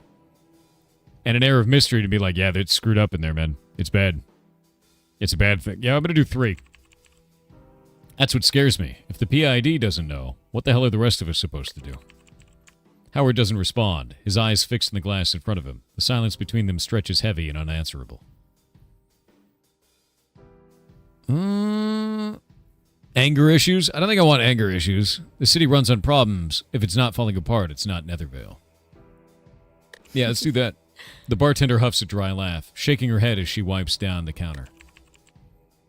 So what keeps you here? The endless excitement or the glamorous nightlife? Free misery with every drink. I heard leaving costs extra. The glamorous nightlife, obviously. Look at this place. I'm going to say the glamorous nightlife. The bartender chuckles, rolling her eyes. You've got terrible taste, you know that. But I guess that's why we're all still here, waiting to see how far it falls before it finally hits the bottom. The low hum of the TV fills the pause as she grabs another glass, her smirk fading to something closer to resignation. Wander. Let the mind wander. Don't go for authority? No. Why are you like this? I'm not going to hit on her. I'm not hitting the bar. You never hit on the bartender, chat. No. No. No. Howard leans forward, his elbows resting the counter, staring blankly at his glass. The bar noise fades, the hum of the TV dissolving into the background into a background whisper, until all that remains is the hollow silence of his thoughts. And then they start. Virtue, you've been here before, haven't you? Sitting in the quiet, pretending it's peace. It's not. It's avoidance. Oh, we're getting intrusive thoughts, huh? Foolishness. Hayward, my man, you're staring at that whiskey like it's got all the answers. It don't. Trust me, I've tried. Stop. You say something? Ask her for another drink. Something fancy. A cocktail with one of those little umbrellas. That'd cheer you up. Yes, because a man brooding over suicides absolutely screams Mai Tai. Great suggestion. Anger issues. Shut up. He doesn't need this crap right now. The voices clash like storm clouds, rumbling in his skull, the tension stretching thin. Oh, dude, no, wait, he's got brainworms, and he's yelling at them in real life. This is bad. Yeah. A few heads turn, giving him that familiar look, another guy losing it after too many drinks. Then, as if the universe had been waiting for the right moment, the door to the bar swings open, and a figure steps inside. Howard's head lifts, his eyes narrowing as boots scrape across the floor, loud and deliberate. The sound is sharp enough to cut through the haze in his mind. Perception. Reynolds. That's an awesome... Look at this. The ability to perceive and interpret environmental stimuli. Look at that. Sick looking. Yeah. Reynolds locks eyes with Howard, his expression coiled tight with urgency. Without hesitation, he crosses the room, his presence slicing through the lazy atmosphere of the bar like a scalpel through flesh. Shouldn't you be out flashing that badge of yours somewhere?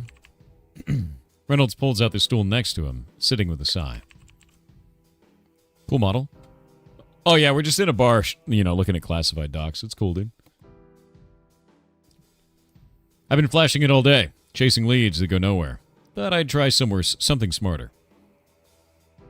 That brought you here? Yeah, say what you want, but you're still the guy people call when they've run out of better options. Take that as a compliment. Howard taps the rim of his glass with a finger, a faint smirk tugging at his lips as he lets the silence hang for a moment too long.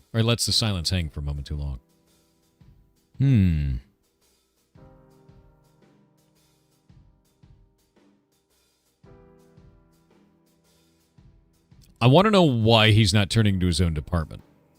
Is this guy like a renegade? Reynolds exhales, leaning back slightly in his stool as if debating where to begin. Ordinarily, yeah, but this isn't ordinary. He pauses, glancing at the bartender before leaning in slightly, lowering his voice. It started small, a few suicides here and there, nothing unusual. But now, it's everywhere. People jumping off buildings, overdosing, hanging themselves. Howard picks up his glass, taking a slow sip before responding. Maybe it's a disease. And this is police business because... Reynolds sighs, reaching into his coat and pulling at a thin folder. He tosses it onto the counter between them, the edges frayed as if it had been handled too much. Because it's not just us noticing. At first, we chalked it up to coincidence, city life, stress, whatever. But the numbers kept climbing, and people started asking questions. The mayor's office got involved, told us to treat it like a case, called it a public safety issue. Now it's on us to figure out what the hell is going on. Problem is, none of my people know what the hell we're looking for. Reynolds exhales slowly, nudging the folder closer to Howard, his eyes steady and fixed on him. If anyone can figure this out, it's you. Don't make me beg. Intelligence. You've been drifting for too long. A case like this could be your way back. Back to the work that mattered. Back to being the detective you once were. Think about the doors it could open. Anger issues. Or the ones that get slammed shut. What happens when it all blows up in your face? Desperation like Reynolds doesn't come without strings. You really want to get tangled in this mess? Foolishness. A big case means a big payday, right? Sounds like easy money to me. Virtue. It's not about the money or the reputation. It's about the people. Someone out there needs help, and you have the skills to make a difference. you know what's right.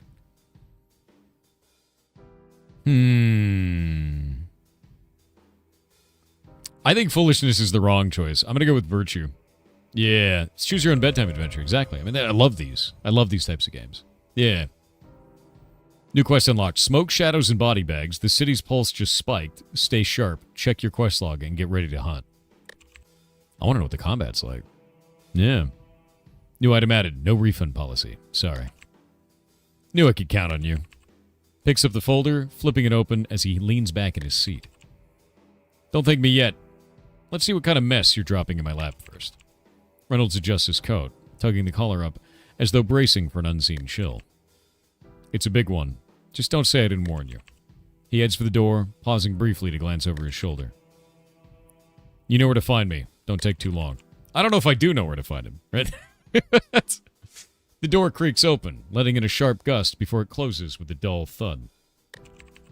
Howard leans back, staring at the folder, its weight pressing down like the promise of trouble. You get 4 dice and 1 XP. I love dice. City silence offers no applause, but it knows you've earned this. Nethervale. Neon burns, shadows bite. Okay. That's a sick-looking UI.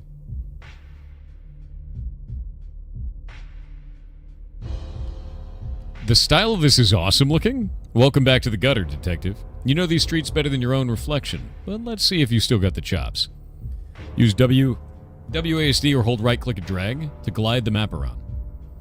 Double-click anywhere for hyperskate mode. Yes, his boots have illegal mods. No, don't ask. Exploring locations. Open spots glow with icons. Think cyber breadcrumbs. Click the icon, Howard autopilot's there. Sit back and enjoy the ride. One visit ain't enough. Places change every visit. Come back later and it might not look the same. New dice, new loot, new danger. The city's alive and it's hungry. Dance with it or get eaten.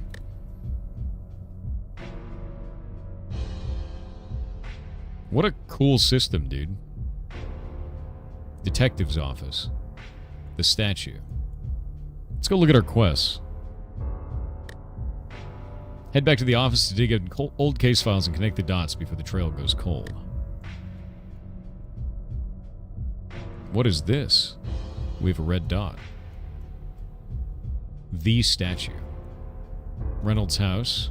The Crow Jazz Bar. Alright. Detective's office.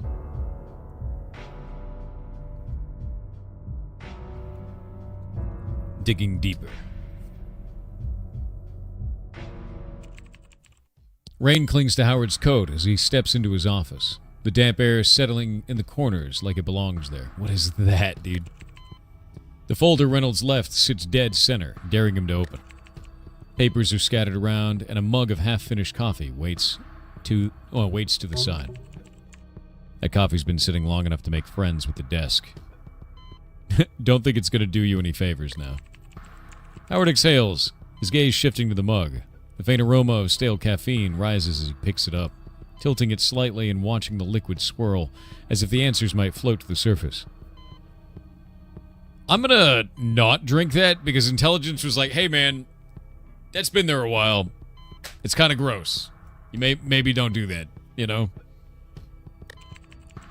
Howard sets the mug down, sliding into the desk's edge with a soft scrape. The folder is still there, waiting for attention. I'm not drinking it. Dude, it's not well-aged like wine. It's coffee. It's nasty. Oh, this is sick. Howard exhales, his gaze shifting to the mug. The faint aroma of stale caffeine rises as he picks it up. Oh, that was that one from earlier. I'm dumb. Every file like this is a reflection of a life undone. It's not just death, detective. It's the echoes of everything left unsaid. Every choice that led them here. You owe them at least that much. The longer you sit there, the colder the trail gets. Open the folder. Start with what you know. Howard pulls the folder closer, its worn edges rough under his fingers. Inside, a jumble of photos, reports, and scribbled statements waits to be sorted. The uneven tabs marking each case catch his eye as he scans the stack, deciding where to begin. That's a waste of time. Check the horoscope for guidance. Also, look at this! Both virtue and foolishness are doing something that wastes time and makes the case colder. Howard lays the files across the desk, each name a quiet weight on the paper, waiting to be understood. Let's go for the first one. Izuogura. Pulls out the Izuogura file, flipping it open. A mess of reports, photos, and dive logs spill onto the desk. Wild looking. Let's see their background. Izuogura, 32, independent Neth finder. I don't know what that is. Last known residence, Unit 47C, Harlos Tower. Lower grids. Lived alone, no registered family or emergency contacts. Operated primarily in underground Neth spanner circles. No criminal record or flagged activity prior to the incident. Finances stable. No debts. No known personal disputes. Digital footprint suggests minimal social interaction outside of work-related transactions. So you got a loner that has nothing that he owes anyone. It's another ghost in the system until he wasn't. Analyze the dive log. Scans the dive log report. Cleaned up transcription of Ogura's final session. Every entry is accounted for, but the details raise more questions than answers. Initializing access protocol bypassing external security layer. PID database identified. Running decryption sequence. Oh, not a criminal, huh? Firewall breach detected. Security response engaged. Trace attempt detected. Reversing access channel. Countermeasure loop detected. System behaving abnormally. Unexpected data signature found. Source unknown. Nobody just pushes through a PID database. Their system locks you out before you even know you're in. So how the hell did Ogura get this far? He scans the final entry again. No forced disconnect, no shutdown sequence, just a hard stop, like the system wiped itself clean. Howard leans back, rubbing his thumb over the edge of the paper. Was Ogura really that good, or did someone leave the door open for him? Let's review the photo. Oh, that's wild. Howard picks up the top photo and studies it carefully. The image is grainy, taken from the wrong angle, like the investigator didn't want to get too close. Izuogura is slumped forward in his chair, his neural weave still latched onto his head. The sleek headgear hugging his skull like a parasite. A bundle of fiber-thin cables extends from the device, looping over his shoulders and feeding directly into his approval. Near his console, a packet of nutrient paste lies open on the desk, its contents squeezed unevenly toward the top. The paste is smudged across the surface, like it was set down mid-bite. He wasn't done with it. Review the witness statement. Howard flips to the next page, scanning the statement from Ogura's neighbor. The handwriting is stiff, lacking any trace of emotion. I wonder if the paste was poisoned. Either the witness didn't care, or they were choosing their words carefully. Lived next door to Ogura for a while. Don't have much to say. He kept to himself, never caused trouble. Last time I saw him, no idea. Maintenance went in after his rent auto payment failed. Door was still locked from the inside. Check the autopsy notes. Howard flips the autopsy report, scanning past the standard medical jargon for anything that stands out. The cause of death is exactly what he expected. Self-induced neural overload. I'm gonna doubt the self-induced. The fact that he didn't finish the food means that he was still planning to finish said food. He had an unfinished task. That seems unlikely, right? Even if it's something minor like that. It's a little bit weird. Central trauma, none. No bruising, no defensive wounds, no sign of struggle. They killed him in his mind, dude. Yeah. Among the listed personal effects recovered from the body, one item stands out. A crumpled slip of paper found in Ogura's pocket. The ink smudged but still legible. He said it would help, that I'd feel lighter. I trusted him to fix me. Now I don't know what's left of me. Ooh. He trusted someone to fix him. What if they did? What if this was the result?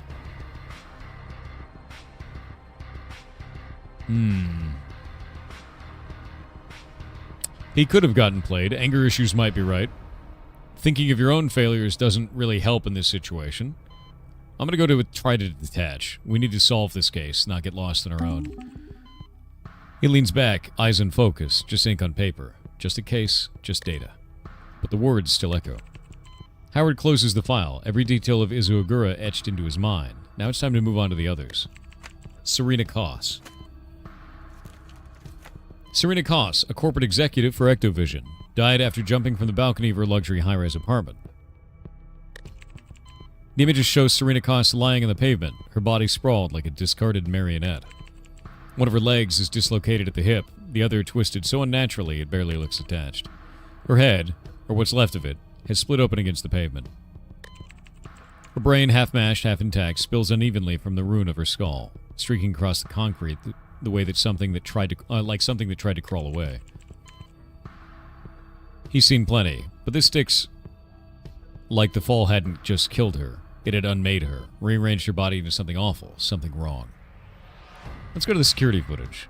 Howard flips through the security report, eyes moving from over the transcript. Her balcony railing is low, barely waist high, easy to climb, just as easy to trip over. But the footage is clear. She didn't fall, she stepped. At 2:14 a.m., Serena Koss walked onto her balcony, stood motionless for 6 minutes and 32 seconds, and then moved forward like it was the most natural thing in the world. One detail catches his attention. Incoming comic call. Comic? Caller ID unknown. Subject steps forward. They sent a signal. Oh, is this going to be like... This is what I'm wondering. Is this going to be like a situation from like Boto's eyes are hacked kind of a thing? I wonder if they have like brain augments? You know? Like a signal was sent for the first guy causing neural overload, and then this one got a phone call right before it. It's like a Death Note kind of a thing, or like a... They hacked Boto's eyes. You know, like... 6 minutes of nothing, then a call, then a jump. Someone reached her at the last second. Whoever it was, they didn't try to stop her. Let's check the autopsy notes. Howard flips into the autopsy report, looking for anything unusual. The cause of death is obvious, blunt force trauma from a high-altitude fall. The injuries are exactly what you expect from that kind of drop, nothing more, nothing less. Howard scans the report, pausing at 2 relevant entries, her approvals biometric records, and a statement from a neighbor who had been paying attention. As household assistant synced to her approval, tracked her vitals like clockwork. No irregularities, no stress indicators, except for one anomaly right before she stepped off the balcony. Serotonin levels spiked abnormally high. No recorded physical stimulus. It's gonna be a signal sent. A neighbor, someone she spoke to now and then, had seen her outside before more often than usual. She stood out there for hours, even in the rain.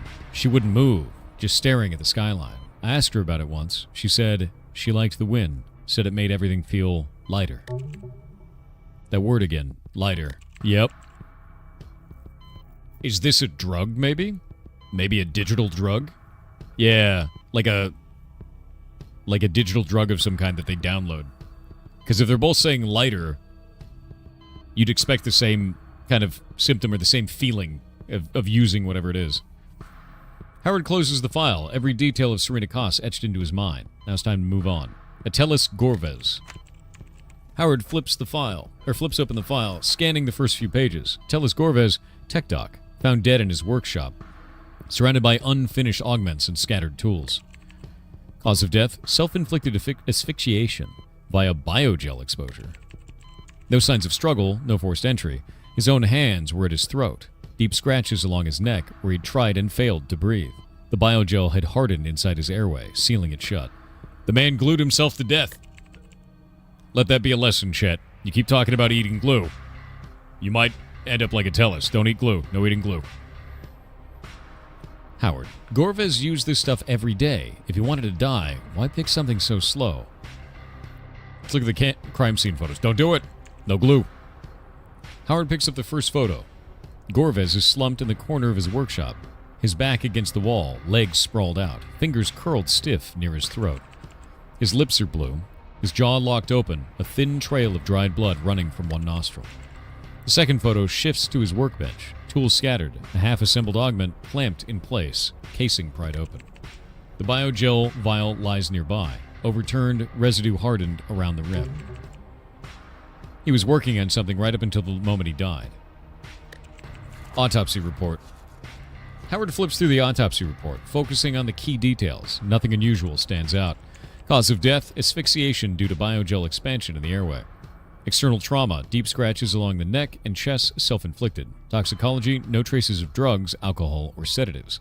Check the last recorded conversation. Howard scrolls through the report until he finds Gorvez's last comic transmissions.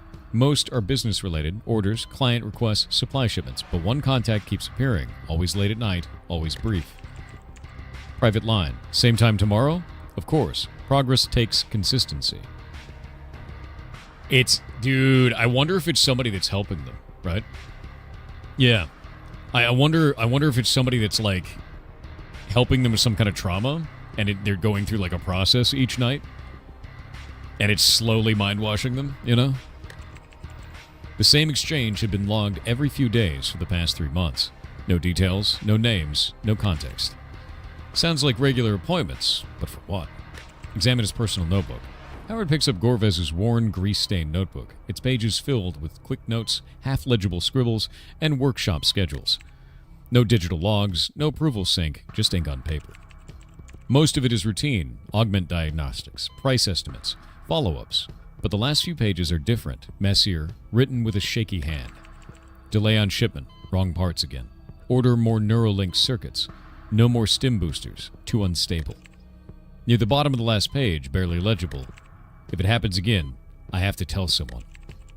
Howard closes the file, every detail of Vitelis Gorvez etched into his mind. Now it's time to move on to the others. I think it's something that they download. I'm still thinking it's like a digital drug or mind control or something, right? Yeah. +1 XP gained, pulled from ink-stained papers and sleepless hours. Howard leans back, rubbing his eyes. 3 suicides, clean on paper, but something stinks. He'd been poring over those files for hours, and nothing lines up the way it should. Rain crawls down the window in uneven trails, neon reflections bleeding into the dark. For a moment, he just listens to the city, to the hum of things moving unseen. His fingers tap against the desk, slower now. He needs another angle. Someone who sees things differently. If only she was here. She always knew where to start. His limbs grow heavy. Arm spaghetti? It's happening, dude. The words on the files blur together. Just a minute. He needs just a minute. The rain whispers against the glass as his head dips forward onto the desk. We're passing out. Cool background. Love that. Yeah, mom spaghetti, dude. Alright, ads are about to start. It says ads starting soon, and I want to start reading until it doesn't. Do it! Do it, Bezos! Look, gold bars! Tax avoidance. Yachts. A bigger yacht. All of Gaben's yachts. The moon. 2 moons. Mars. Space? A baked potato. Corporations. Amazon. Rockets. Delivery drones. A single deviled egg. Man, he's really not excited. Yeah, he's upset. A can of beans. Holy shit. Dude, he wants a can of beans. I don't know. Who am I to deny him, right? You know? If that's what he wants. Man wants his beans, you know? Anyway, I'm going to be right back. I'm going to grab something to eat real quick. Give me just a minute.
I have returned.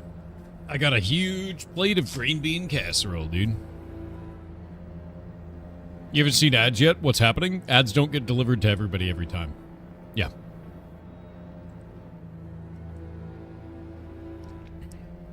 But I pause for those who are stuck behind ads. I don't want you to miss something just because you didn't pay me money. That sucks.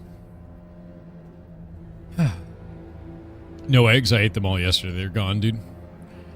A dull ache settles in Howard's neck. The kind that comes from falling asleep in the wrong place. The stiff leather of his chair hasn't done him any favors.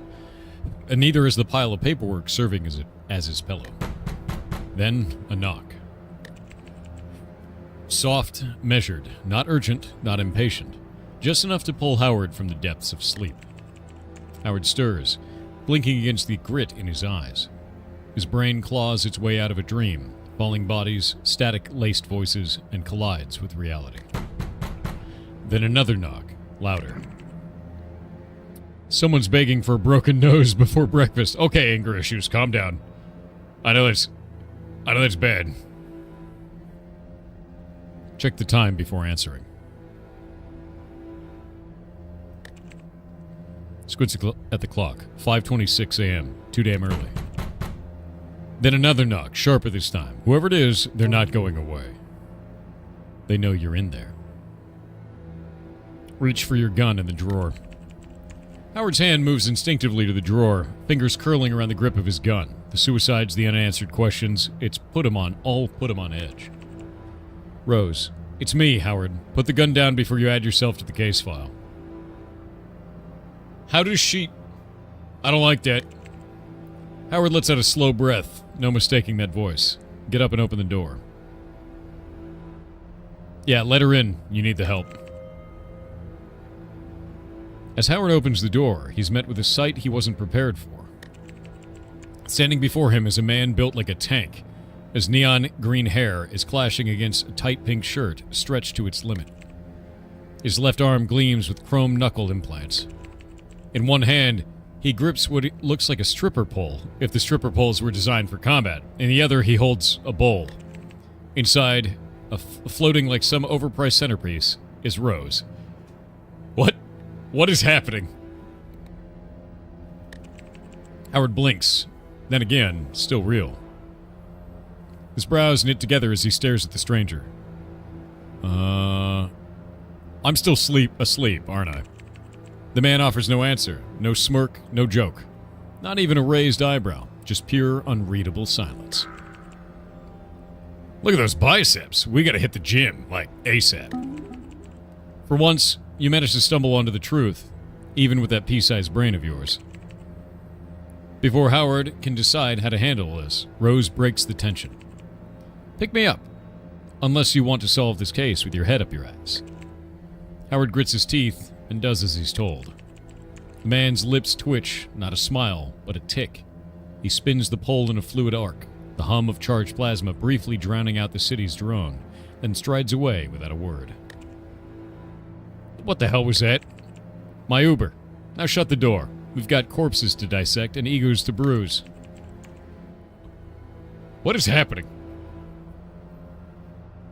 Howard drags a hand down his face. He sets Rose on his desk, right next to the open case files. His eyes linger on the door for a moment, then back to her. I got 100 freaking questions about that guy. Was that really a stripper pole he was carrying? We'll meet him again, Howard. Mr. Mystery can answer your questions later. Oh, come on. I wanted to know. For now, let's talk about the case. Time's ticking. It's like a Bobo character. It was more like a... I don't even know, dude. Like... This went from like gritty sci-fi fantasy thing to like immediately like that would it looks like either she's the Stand or he's the Stand because this is JoJo's Bizarre Adventure and I don't know which one it is. For now, let's talk about the case. Time's ticking. Slumps into his chair. Howard slumps into his chair, the case file glaring up at him like an unsolved riddle. He drags a hand through his hair, exhaling sharply. I've got nothing. No links, no suspects, just 3 dead people who decided to check out in the most dramatic ways possible. Silence. Don't say it. No, absolutely not. I'm not your Ouija board, Howard. Then give me another option. The files are dead ends.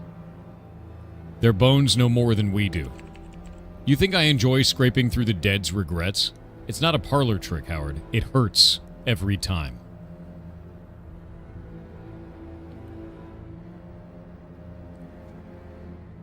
Oh, shit. So she can talk to the dead, and is also a flower. I don't think anger issues is good. I think 3 is you're right. If this hurts you, I won't ask again. We're at a dead end. Right? These victims are screaming if we don't listen. This is kind of manipulation. This is manipulation. This one is... I think 3 is the correct answer here. I know 1 is the most likely to get what we want. But we're manipulating someone who doesn't want to do it. We're using emotional manipulation for it. And I don't know if she will respond well to that. Because if, based on her character so far, she probably knows more than we do. Because she can see inside of our head. Because she said put down the gun before she got in the room. I don't think we should do that. I think it's a bad idea with a character like that. Right? So I'm going to say this one. You're right, if this hurts you, I won't ask again. That's uncharacteristically gentle of you. Howard leans back in his chair, exhaling slow. The case files sit there, stubborn and silent. Then he jolts up, chair scraping back, straight to the kitchenette, a closet with a sink and a freezer humming like a dying... Alternated? He smacks the ice tray, shattering a frozen lump into jagged shards. At least do the ice trick. Might get us something. Ice water? You know I live for that freezing clarity. Of course you do. You're practically a popsicle with opinions. Damn right. He tips the glass. Rose plops into the water with a plink, her stem coiling like a disgruntled serpent. Ugh. Tastes like your freezer's been storing regret, but it'll work.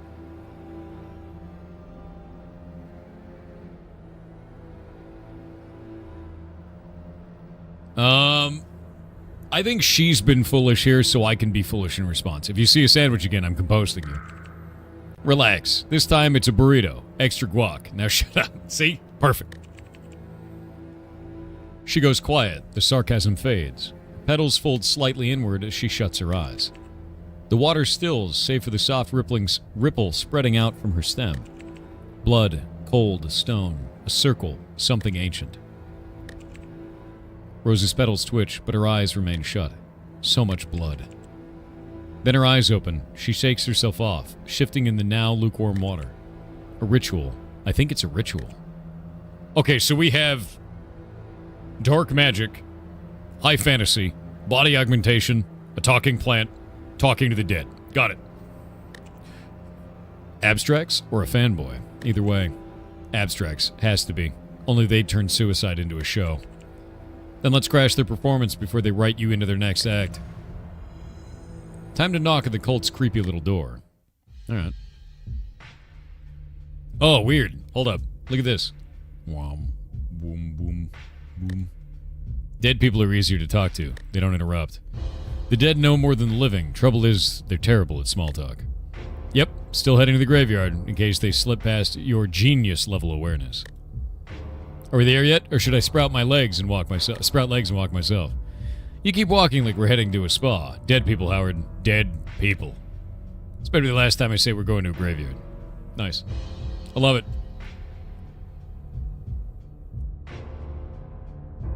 Graveyard.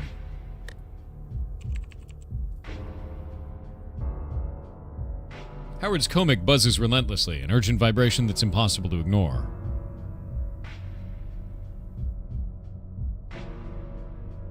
I don't think that's a good idea. Considering everybody else got a comic call before they died, that might be the way that they get in, right?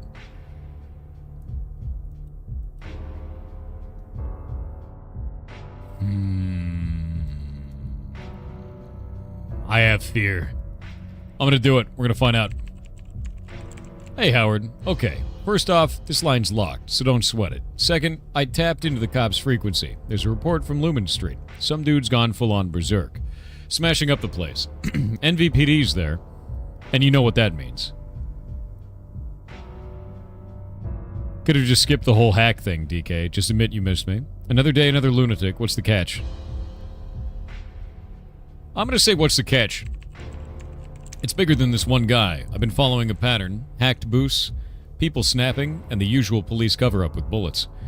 If we can take this one alive, we might finally get some answers. Hacked boosts. It's a drug. Or a ritual. So you in, or should I find someone who still gives a damn about the truth? You really know how to sweet-talk a guy into risking his neck. I'm in. Oh, great. Playing babysitter to a Kiko. Just what I needed today. Is that their race? What can I say? It's a gift. Now get moving, hero. I've got your back. Sure, no pressure. Piece of cake, right? Wait, detective. Assume the worst. We're talking hacked boosts, unpredictable behavior, and potential collateral damage. Keep your distance and assess first. Don't engage blind. You've got this. Stall him. Keep him breathing. I'll handle the tech. You handle the crazy. Plans are for cowards. Get in his face and remind him who's in charge. Anger issues is insane, dude. The city's pulse just spiked. Stay sharp. Check your quest log and get ready to hunt. Got it. I'll ping you when I'm close.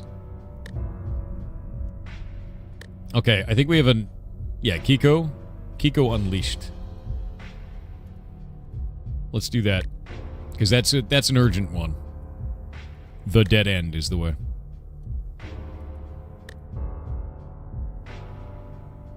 I like that they're little, like, miniatures, right? Also, the flower face is freaky. It kind of freaks me out. Howard and Rose stand at the mouth of the alley. The walls are covered in anarchic graffiti. Neon lights buzz faintly, casting flickering shadows over the piles of trash. The air is thick with the cocktail of filth, rotting garbage, mold, and something disturbingly organic. You sure about this, Howard? Even the rats are like, nah, not tonight. Seen worse, done worse, survived worse. Let's add this to the list. This place stinks of trouble. Feels like home to me. I'm gonna do the second one. I hope you're as good as you think you are. Lead the way. As they move deeper into the alley, the ambient sounds of the city fade into silence. The oppressive atmosphere seems to press in from all sides. The flicker of neon lights reflects off the slick, stained walls. Somewhere in the shadows, the faint drip of water echoes, sharp and rhythmic.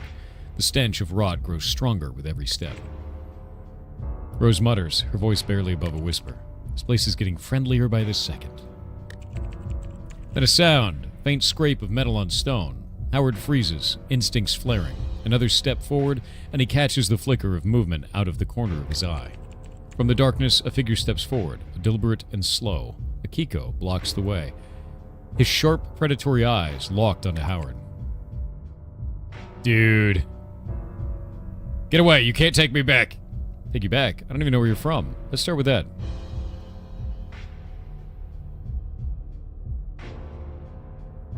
Dial-up data cracking? You're hacked, not hunted. Let me help you before you short-circuit. Reasoning with him isn't going to work. We got to dial up data cracking. Yeah.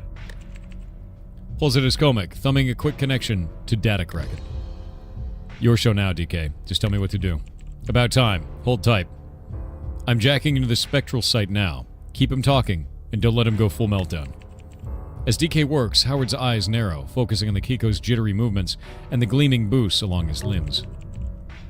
These boosts, they weren't cheap, not even a decade ago. Whoever this guy used to be, he wasn't small time.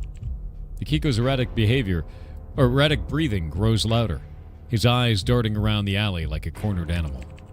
They're here! They're in the walls! The air! Watching everything. He's not wrong. His signal's lit up like a Christmas tree. I can isolate the source, but you've got to keep him in one piece. This'll take a minute.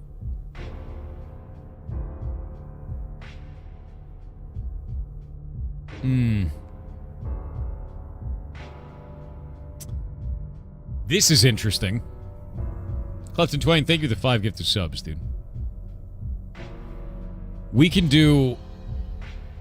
I think persuasion might work here. Right? I think persuasion might be the way. But yeah, seriously, Clifton Twain, it's super nice of you, man. Like, if we convince him that we also have the same problem, because we do have voices in our head, we could do that, right? Saying, let's figure this out together, he'll think we're an outsider. Saying, don't move, don't breathe, pretend you're invisible, he'll think we're an outsider. Anger issues is a bad option. I'm going to say persuasion. Howard raises his hands, palms open, stepping closer without sudden movements. His voice drops to a calming tone. Relax, buddy. You're not losing your mind. You're just like me. Voices in your head, right? Wait, is he talking about us? Like, right now? No, you dolt. He's referring to data crack. Holy shit, he is talking about us. No way. Wait, what? Yeah, all the time. But here's the thing. They don't control you. You control them. Transparency. Ah, Howard. A truly profound moment. A reconciliation of madness masquerading as wisdom. To confess your inner chaos to another lost soul, as though shared lunacy is the apex of human connection. Bravo, truly. Plato would weep at your grasp of the absurd. That's sick. Well, look who cracked the code. Transparency just lit up. Buckle up, because Howard's inner drama is about to steal the spotlight. Well, I'll be damned. His system's stabilizing, Howard. You might have just out-psyched a psycho. Breaching his firewall, almost there, stay with him. Howard crouches slightly, keeping his voice calm as he addresses the Kiko. Let's start small. What's your name? Alright, who's watching? Who's they? Why are they after you? What did you do?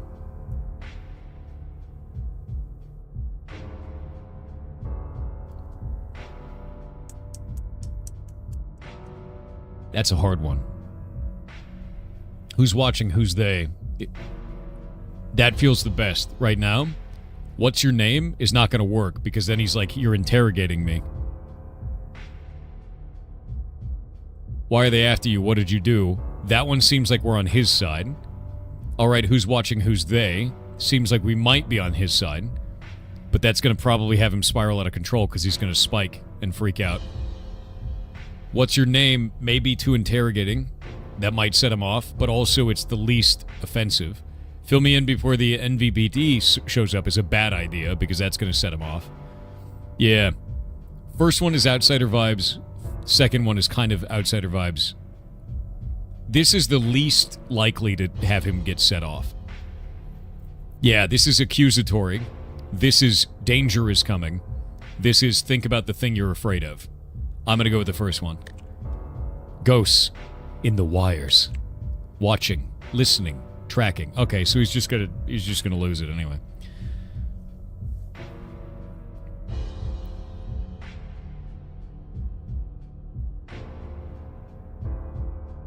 Who's watching? Who's pulling the strings? Yeah, we're gonna do that one. Data Kraken's voice returns, sharper this time. I've got a name, Victor Kale. Former corporate enforcer for New Genesis. High clearance. Prototype handler. Top of the food chain. So what happened? Vanished after some high-value tech disappeared. Big scandal. No charges, no trace. And now he's their puppet. I didn't seal it, I swear. I did what they told me. Found something buried in his logs. The architect. No profile, no records, but it's tied to every action in his system. Hold up, there's a back door in his approval, and it's live. They're locking me out, Howard. Do something fast.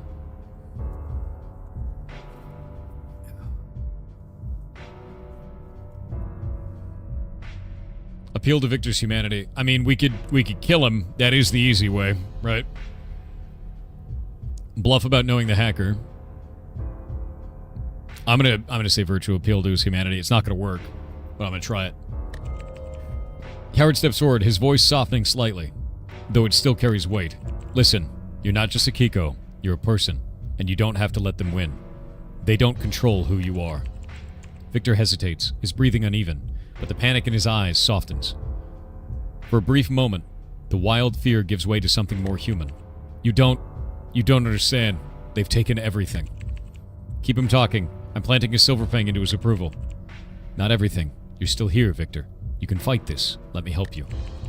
Good news and bad news. Silverfang's almost in, but he's about to snap. Paralysis in 5, 4. Suddenly, Victor's body stiffens. His boosts flicker and freeze mid-motion, locking him in place like a statue. His eyes widen, darting around, but his limbs won't respond. Howard doesn't flinch, his gaze steady as the wail of distant sirens grows louder, pressing him to act. He's frozen. Silverfang's in. But this only works if he stays breathing. Cops are almost here. Find a spot to dump him now.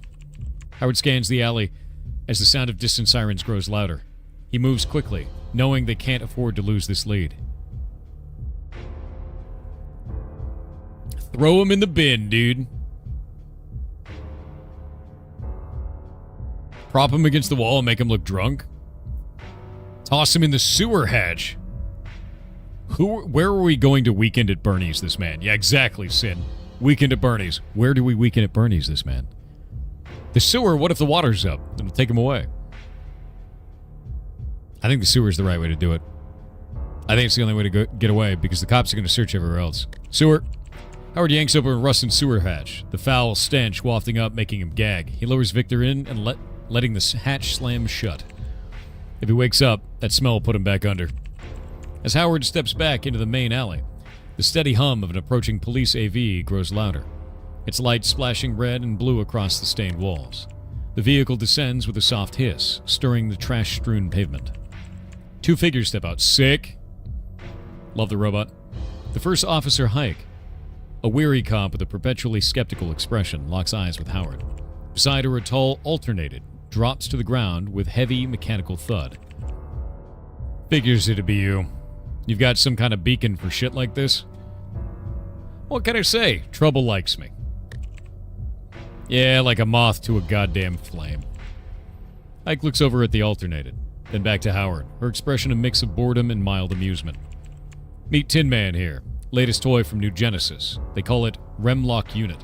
Fancy talk for a remote partner. Partner? I'm the one carrying this team, Hike. Don't let it go to your head. And before you ask, no, it's not running on AI. That's still illegal. Some poor sap at the station's got the controls. Supposed to revolutionize the Force, or so they say. Revolutionize? Looks like something they cobbled together out of spare parts. Says the guy who looks way too comfortable in a back alley. Ooh. Yeah, well, New Genesis loves shiny branding. Meanwhile, they're stuck field testing their half-baked experiments. So basically, it's just a glorified remote control with legs. Explains the attitude. Keep talking, buddy. You're real close to making my list. Okay.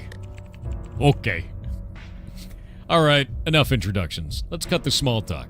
You gonna tell me what the hell's going on here, or do I have to start digging? They're not here to dig. They're here to check a box and move on. No action here, officer. I'm just passing through. We got a report about some kind of disturbance. You wouldn't know anything about that, would you? Sounds like a false alarm. Nothing going on here. Right. Stay out of trouble, Howard. Paperwork with your name on it is the last thing I need. Ike and the Remlock unit stepped back into their vehicle. Without a second glance, the AV's engines roared to life, lifting off and vanishing into the neon haze. The alley falls silent again, leaving Howard alone. Wow, real defenders of justice there. Wonder if they even bothered to turn on their scanners. Adjusts his coat, his gaze lingering in the shadows where Victor's paralyzed body lies hidden. So, what now? Can't just leave him like that forever. Comic crackles softly and Dedek Kraken's voice cuts through, sharp and steady. Silverfang's holding for now, but it won't last forever. Whoever locked him down still has access. If we don't figure out who they are, they'll just trigger him again. Howard pulls his collar up, stepping into this open street as the quiet hum of the city begins to fill the space again. Nice work. The city owes you one. Quest complete and your legend grows. Keep your edge sharp for what's next. The Architect. We start there. And with that, we're going to go get the devs on. I'm going to run ads now so that they're not going to interrupt. And we'll have them on and do an interview. So, one moment. And I'm going to eat some delicious green bean casserole in the meantime.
1 sec.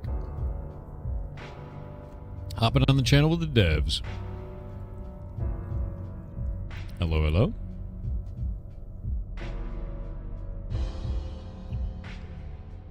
Are you guys able to hear me? Yes. Yep. Okay, cool. We still in ads for about 20 seconds. The community can already hear you, so we're just going to chill out, basically. That's good. Okay, nice.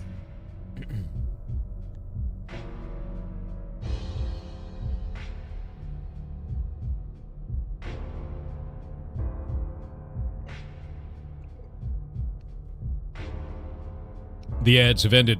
All right, so with that in mind, if you guys would like to introduce yourselves and tell chat who you are and what you're working on. Okay, thank you. I'm Kerem. I'm the art lead and I'm creating 3D models, UI and 2D arts for the game. And I'm also a digital arts lecturer in a university in Turkey. So, yeah, that's it. Hey all, I am Batu. I'm a writer. I'm also the narrative designer. I'm not the lead. I'm just one of the writers and narrative designers.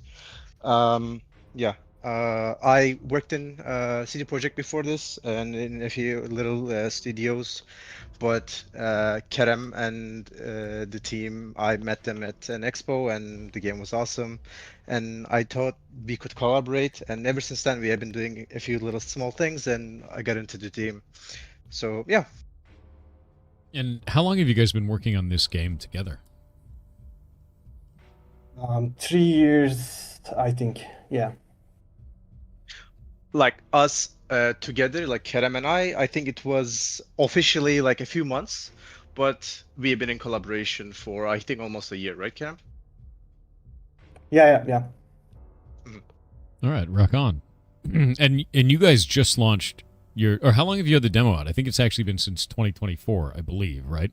When I last looked for it. So the demo's been out about a year, yep.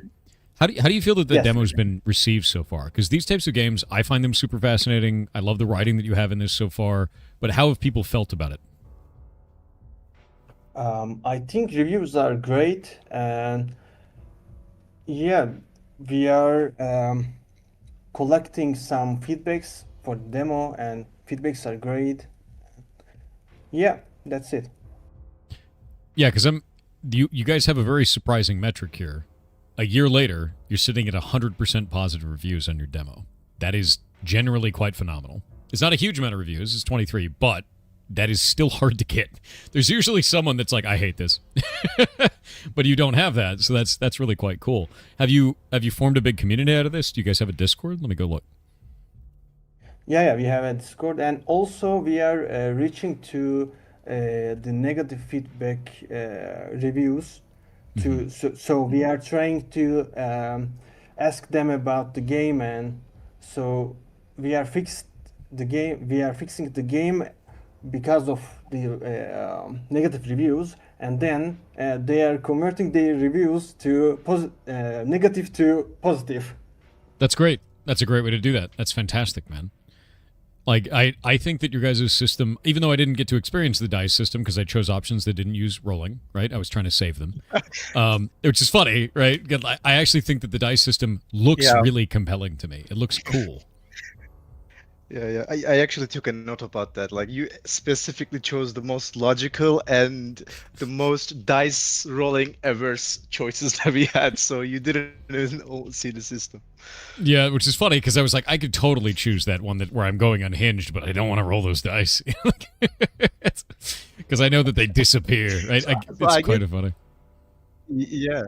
So I guess we managed to actually properly scare you into not spending your dice and losing your quote unquote luck.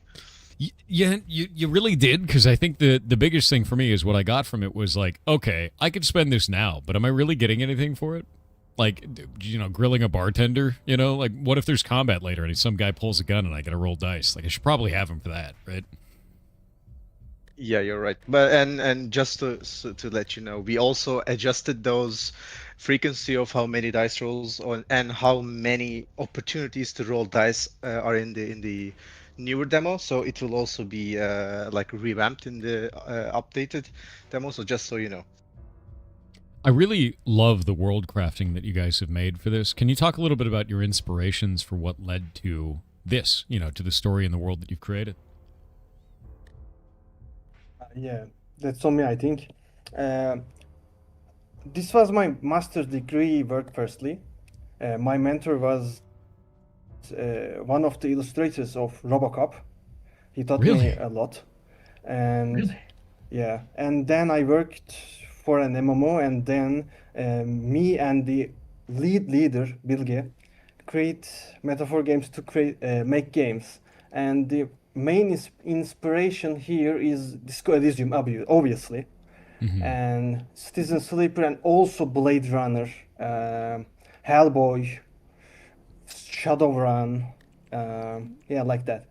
That's awesome. Yeah, I'm a big fan of Shadowrun, and I really like a lot of the visuals of Hellboy. Like, that universe is quite cool. And a lot of that bleeds through on this. I think you've done an awesome job in this entirely so far. In terms of the narrative writing, which of you handles the writing for all of this? Anybody? So I am doing the writing, but I am not the lead. Lead Okay. writer. Bilge is the lead writer. She kind of got stage fright, so I'm grilling her a little That's bit here, okay. but That's totally fair. I Shadow, don't again, actually. How big is your guys' team? To be clear, then, I don't know how many people you guys have in total. We Shadow? we are four at core, but we are working with contractors, and we have six contractors. They are handling 3Ds, some 2D assets, and also some side quest writing and stuff. That's awesome. I have to say, I love the writing. It's fantastic. So, however many people you guys have working on the team for it, and your lead writer, even though she was afraid to come on, that's totally fine. It's fair. There's a lot of people, right? Awesome job. Really, really fantastic. I love the world crafting that you've done. Like, I'm a big fan of tabletop RPGs. I've been playing those my whole life. I love Shadowrun, and I love playing CRPGs as well. And this feels really good. The world crafting you've done feels really good, and the voices in his head are very reminiscent of many other games that I've played in the genre, but done in a way that I think is more interesting, because he, like, when I chose that option, he directly said, I have these voices too, and they reacted to that as characters, which I thought was quite cool. I loved that. I thought that was very interesting. And it looks like you can get insight points into this too. I just found this other menu for this. Interesting. So these can kind of evolve as you go forward. Yeah. Can you talk a little bit about this system, actually? Because I got a secret insight. I managed to get transparency in this. So it looks like there's a bunch more of these as well. Yeah, it's like Steam achievements in you can see in the game, and these are Steam achievements, actually. Really? So these are kind of like Yeah. individual actions. Once I do unlock one of these, does it change the narrative in a permanent way, or just for that one interaction? The second one, it's for just one interaction. That's still quite cool, though, because it means that you've learned more about the character that way. I really like that. I really do. Can you talk That's like- about... Oh, sorry, go for it. No problem. That's exactly what it is. Like a little sliver of or a teaser of who Howard is. Something a little bit more deeper, something a little bit more out there, and something that you wouldn't encounter on a daily basis, that you would only encounter if you did a specific set of actions that would only show in those like little glimpses. That's awesome. Can you talk a little bit, like, I see these booths here and I see these different manufacturers. Something that I find very fascinating in this is the number of corporations, or maybe they're governments in this, like New Genesis, Ectovision here, and I think that's RR Industries. Could you talk about these? Like, how many of these corporations exist in the game? Like, just kind of an overview of that, because that factions are always what's most fascinating to me in these types of games. We have 5 corporations and 1 government right now, and all corporations have its own logos, its own lore in it, and yeah, it's not a big world, but 5 corporations, it's enough, I think. I don't know. I think so too. I mean, especially if they're at, at war with each other, or do they have? Is there like political intrigue in this between the different corporations? I feel like there would be, but I'm interested in like more of the world, like as much as you have for that. Yeah, 5 is like there's enough intrigue in there to like fight between them. It would seem like.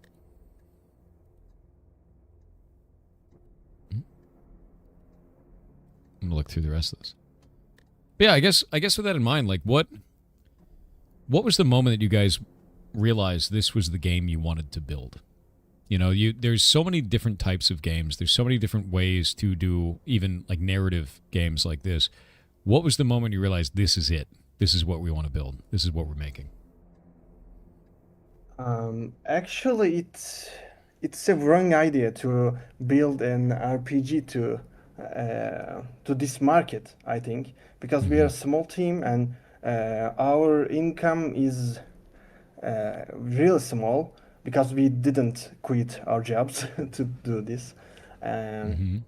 But we want to make art, I think, because we are all artists. We just have one software developer in our little company, but we want to speak to globally, you know, and so we just want to make art. So we choose that genre to express ourselves, I think. That's fair. That's good. And you said you all have day jobs still? Yeah. That's a good way to do it, to be honest with you. I think I know sometimes that works out for people, sometimes it doesn't work out for people. I generally think that's a good idea because you have less financial pressure on you in a way that is, it risks destroying what you're trying to create. It risks, you know, if you quit your job, you're like, oh, I have to start making decisions based on the budget now in a way that can damage the game. But if you have a day job, you're like, well, we can just keep making things. The finances are technically stable, you know, that kind of a thing. So how has that been for you so far? What has been your experience working on a game on the side while having a day job? My job is lecturing digital art, so I'm making the same stuff in home. So it's not different for me. And also Batuhan is a writer, so this is the same job. We are just working on an office and then working at our home. It's not different for us. That's fantastic. Did you guys? We are lucky in that. Oh, way. go for it. Go for it. What'd you say? Oh, sorry. I said we are lucky to be like be able to work in game dev and then go home and do a little bit more game dev. So 100%. There's that. Yeah, it's one of the things that we talk about with the community quite a bit is always check your contracts if you're doing that. Because some businesses, at least here, what they do is they make it so that you can't have side projects. And if you do them, the business technically legally owns that side project, depending on what it is you're making. Yep. So you got to always check your contracts. Make sure that you are allowed to do that and that you will own those things. Have a lawyer look at it. You know, it's always scary. But yeah, so you guys have been working on this for quite some time. If I go and look at this for like the main game itself, it looks like you guys have created a couple other things. You made Cult of the Yellow King, so that was another one. December 12th, 2025. How did that go? And that's another thing you're building at the same time as this, because it seems like it released very recently. Yeah. We worked. We are thinking like this. We need a passive income, and also we need money. So we thought like we need the money to build our dream project. So we created Cult of the Yellow King to gain some money, and it's going well, I think. And also I'm a huge idle player. So because I'm drawing at my tablet and my PC is always online, you know. And so I really like idle games. So I thought like we can build some, but idle games are so different like from RPGs. So it's a hard way to do it. So yeah, it's for our passive income to sustainable company, being a sustainable company. Would you say that side project of doing that was worth it for you guys? Do you feel like you learned a lot from it? Do you feel like it was a financially advisable decision? Yeah, of course, of course. That's good. No, that's really good. Was it the same team? Yeah. All the same people working on it? Yeah. Create Yeah, small pretty much. games to. Sorry. Oh, do I go ahead? Okay. So if you look at the developers, there's New Mind there, and New Mind is actually my studio, and I also have a co-founder. So we actually had our separate project, still have our separate project, but since we are always so involved with each other's projects, we decided to come together and we said like, let's release something quite quickly. Let's see how the game releasing goes from an indie perspective. Let's see like how fast and how high quality we can make a game. So that's how like the bigger actual cooperation between our studios began, and then I helped them a little bit, and then they help us a little bit. So we kind of have this like brotherly cooperation going on between the two studios. That's awesome. No, that's a really cool way to do it, and I think it's great. Honestly, that's a really cool story with that, man. I'm just kind of looking through all of your guys' page on this and everything. So it says coming soon. Do you have a release date in mind, even if you don't quite know when it is? It will be released on next year, Q1 or Q2. Really? But I can't say an exact month or date for it. That's fair. You know, if you're doing Q1 or Q2, that's quite soon. You feeling excited for it? You terrified? We are terrified. Yeah, no, that's fair. I mean, like, I think you'd be silly not to be. Releasing something like that is always the scariest moment, you know? But you guys will do great. This is, you know, you can not answer this if you want to, but what are your wish lists looking like right now in terms of numbers? We have 11K right now, but we are not using any budget marketing things. We are using just guerrilla marketing or Reddit, Twitter stuff, you know, some social media stuff. Talk a little bit about the marketing stuff that you guys have done. Besides being here, right? Like, what are the things that you guys tried? Like, have you tried like social posts? Like, what was your strategy for all of this so far? TikTok isn't worked well for us, but Reddit is the mine for us, I think. So that's like the primary thing you guys use is Reddit? Yeah. And is that working out really well? Do you think that's been really good? Yeah, it's really good. Our lead writer is also our marketing guy. So we are not marketing the game is just a game.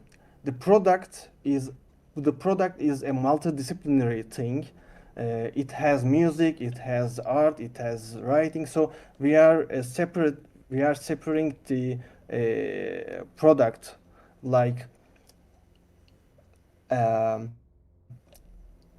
would you want to read this, or would you like this music? Would you like this art? Like we are creating posts from different categories.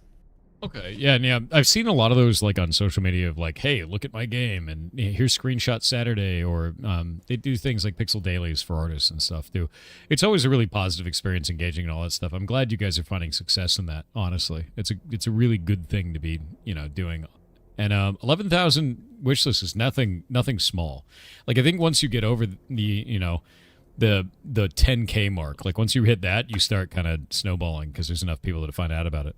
Are you planning on putting this out for Next Fest or any other festivals on Steam? Yeah. We will be participating in next fest. That's good. Yeah, it's really good. Every time I've talked to anybody that's done Next Fest, it increases the amount of wish lists they have by like 2 to 3 times. It's kind of absurd. So like, if you're already at 10K, I think you guys are doing really, really good. With that in mind, and you can ask the community how they feel about this, what they would do, right? What they would buy for it. What do you think the price of the game is going to be? We need to search the market for it, I think, and we are not good at it. to be honest. So it needs to be like $15 or something. So we you are don't- searching for it. Yeah. You're searching for it. Yep. We could ask Chat. What do you guys think you would buy this for? After seeing all the writing that we just saw, the world crafting that they did, the music that they had, people are saying 15 is easy. There's a lot of potential. 15 is cheap. 20 to 30. 20 plus. 20 to 30. 100% at least 15. 20. Yeah, people are saying 20 minimum. From what they've seen so far. How long is the runtime, would you say, in a single run of this? It's 20 hours, something like that. Yeah, Because I see. we are reading, so Yeah. People are saying 15 to 20 easy. 30, yeah. No, it looks like that range, 20, 20, 20. 20 is the minimum that people say, which is good because that means, you know, if you guys do end up releasing it at 15, it's going to be a no-brainer for people. If you release it at 20, it's right in the money for what looks like public sentiment. So that's good. That's really good. Yeah, it's super good. Yeah, I think that's one of the most difficult things is like if you're an up-and-coming studio, you've never released anything before, it's getting people to recognize you. And the idea of even selling it cheaper than normal makes sense, you know, reaches a wider audience for that kind of a thing. And I hope you guys do reach financial success because you've made something that's really cool here. I really quite like this. And I like the sort of novelty of the open world board that you have there where the characters move around as little icons. That's pretty interesting. I like that. Little statues. Oh, yeah. Please remember to localize pricing. Steam does a lot of that for you. There's a couple of regions where it doesn't. But, yeah, localizing prices is super important. I agree with that. Would you find, and this is, to me, it feels like the answer is already yes, but people want to know, would you find this game to be very replayable? I think yes, because you can go for different builds via your quote-unquote thought cabinet from Disco Elysium. So when you are relocating your insight points, you can replay this game because you can go for anger issues, you can go for foolishness road, you can go for virtue road. These are different roads.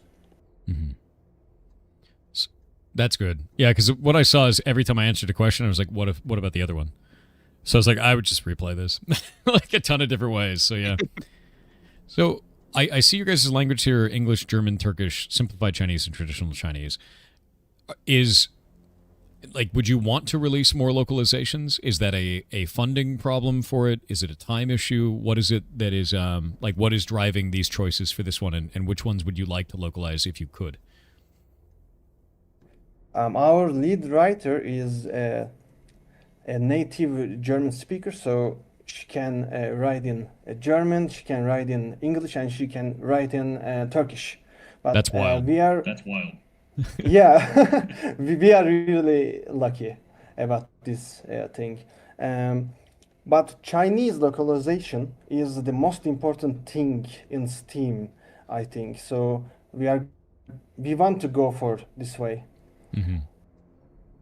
And if you, but it's not if you, cheap, you know. Yeah. If you had unlimited resources, what other languages do you think you would have at the top of that list?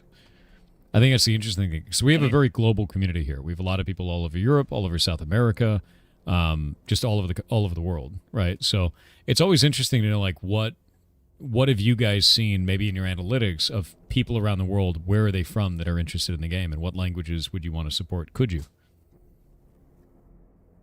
We want to translate the game to Brazilian Portuguese and also French. And maybe to Russian. That's good. But yeah, it's not cheap. It's not cheap. Because this game is a narrative game, so it's text heavy. And it's a budget problem, so yeah. Yeah, it's one of the biggest things is narrative games like that are incredibly costly to localize, because a lot of people don't realize it's not just machine translation. You need somebody to carry over the feeling of the language. You need to make it culturally relevant to the other, culture that you're translating into. And I think it's great, to be real with you. And I have to say, like, we've got our stuff in Brazilian Portuguese. The people of Brazil are absolutely rabid to support anyone that supports them.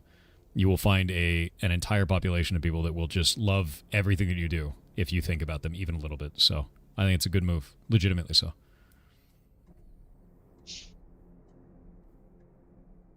Yeah, this is cool, man. So what are you guys focusing on right now to get it to launch? What is the last thing you need to do? The most important stuff you're working on? We are writing and we are drawing. It's fair. Is it like a certain area, or is it just Yeah, just in general? specifically. Okay. I'll go ahead, Kerem. I'm specifically focused on the side content, the side quests, the discoverables and such. So I'm filling up the world with more things to play around and poke around, and like if you want to try out your anger issues on something random, and stuff like that. That's currently what I'm focusing on. Oh, that's awesome. Heck yeah. Yeah, I really liked all the, like, even just the side thing that I did there where the mission came in, I had an option to do it, I didn't have to do it, right? And kind of learned more about the world from that. I liked that a lot. So, like, the idea of having a bunch of side content like that is very interesting to me. And it's also, because, like, the game told me very early on that if I, do any of those types of things, it may take time, and that could change other areas. So it's more of a, do I want to focus on the main story right now? And if I don't, am I losing a lead? And that felt pretty good. Yeah, because it showed me like, oh, my choices are actually mattering. It's changing things, Mm-hmm. Of course. So, yeah. Yeah. I like mean, respecting player agency and I'm glad.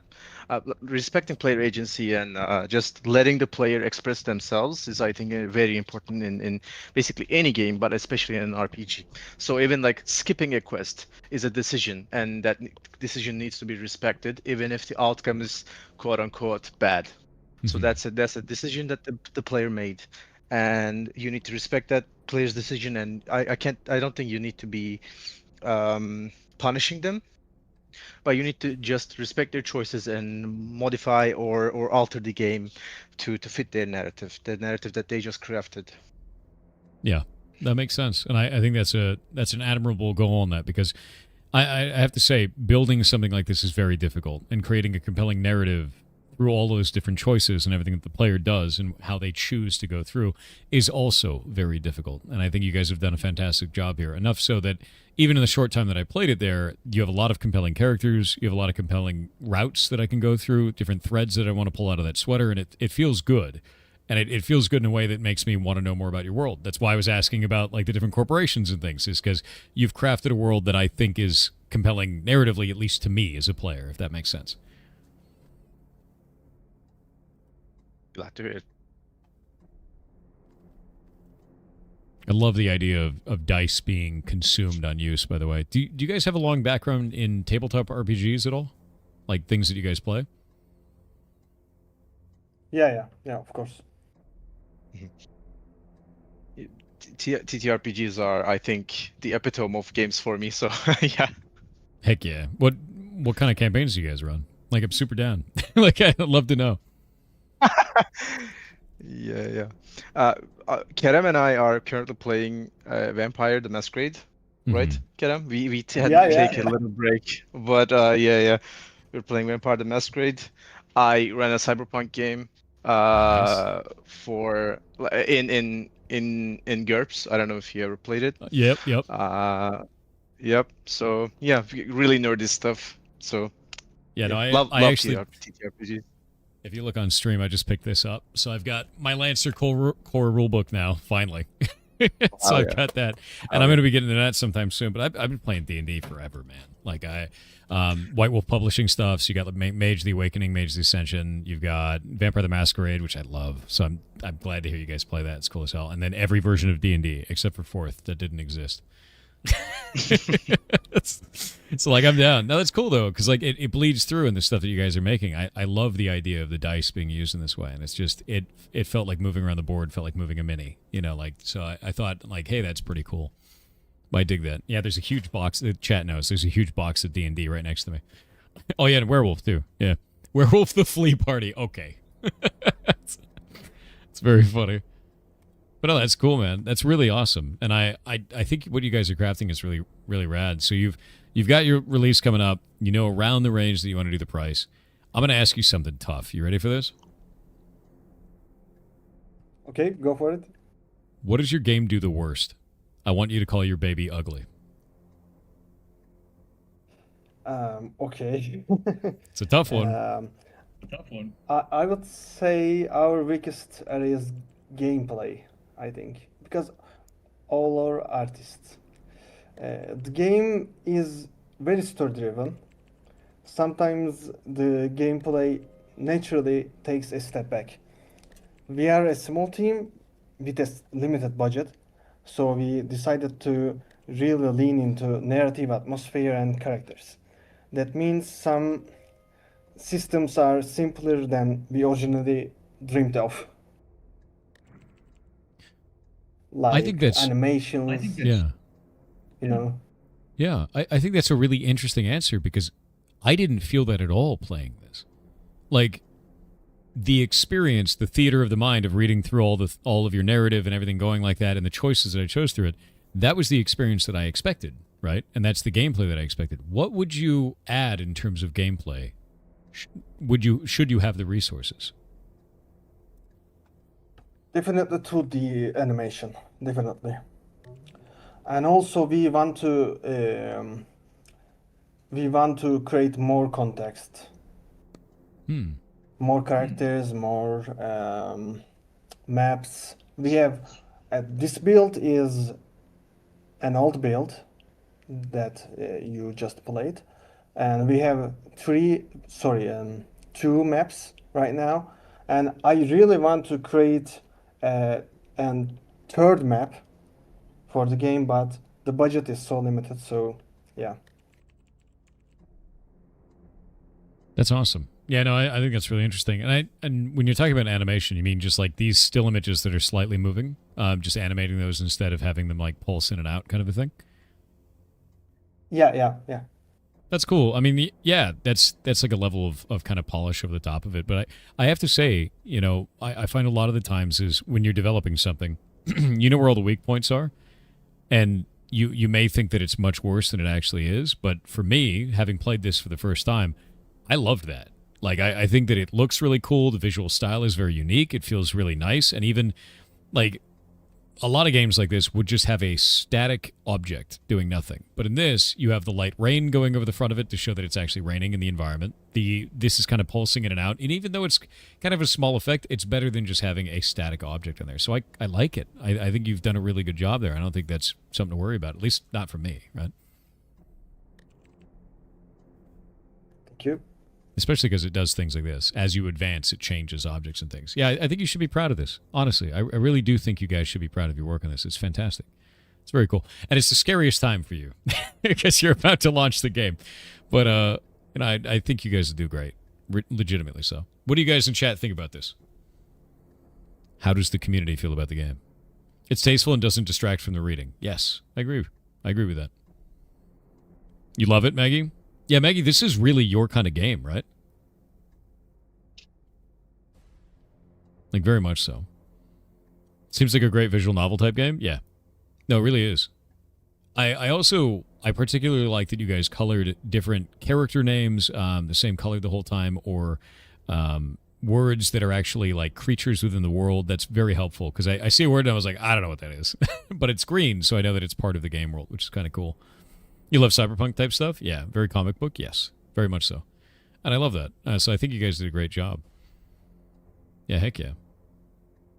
You absolutely in love with this game? Well, go wishlist it. If you guys haven't wishlisted this yet, that is the best thing you can do for any indie dev ever, is just wishlist their game. Do it. It's free to do that. It's free. Wishlist the game. Because if you wishlist the game, Steam will show it to more people. And if they enter NextFest with it, and they have much more wish lists, Steam will be like, prioritize this.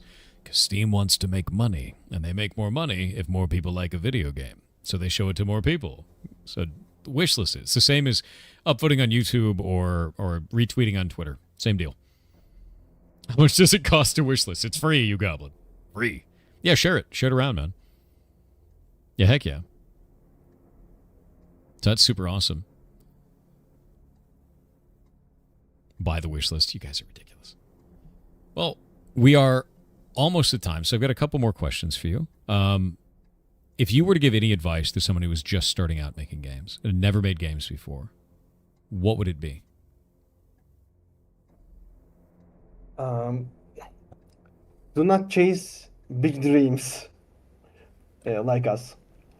Don't quit your job. It's important to be a game developer. Be grounded. It's important. And I think the most important thing is creating a sustainable life by being a game developer, not being a rich guy.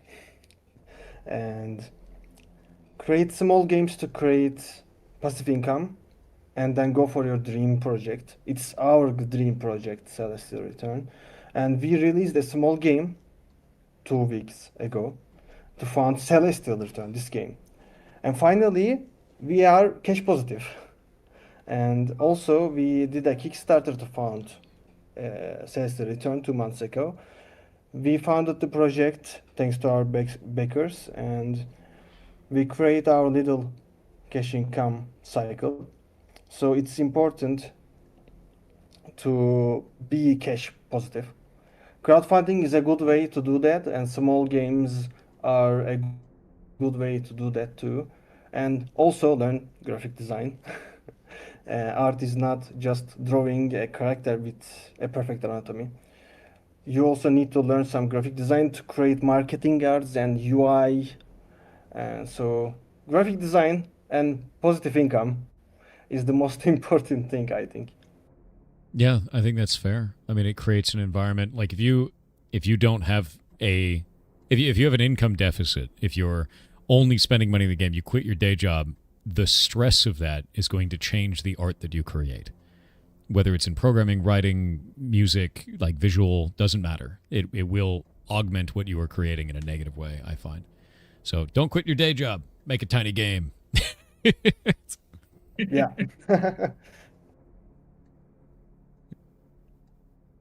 That's fantastic. No, you guys are making something really cool. All right. So, with that in mind, is there anything else you'd like to tell the community, either of you guys? Anything at all?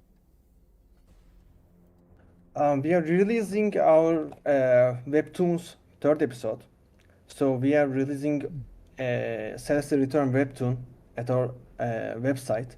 So You like that? if your child and you are interested in Celestial Return universe, they can try to read our webtoon. So they can visit our website celestialreturn.com, so they can read our webtoon and something. Yeah, that's it. I didn't know you guys had a webtoon for that. That's freaking sick. Oh, that's awesome, dude. Hold up. I'm looking The through third episode will be available today, by the way. That's really cool.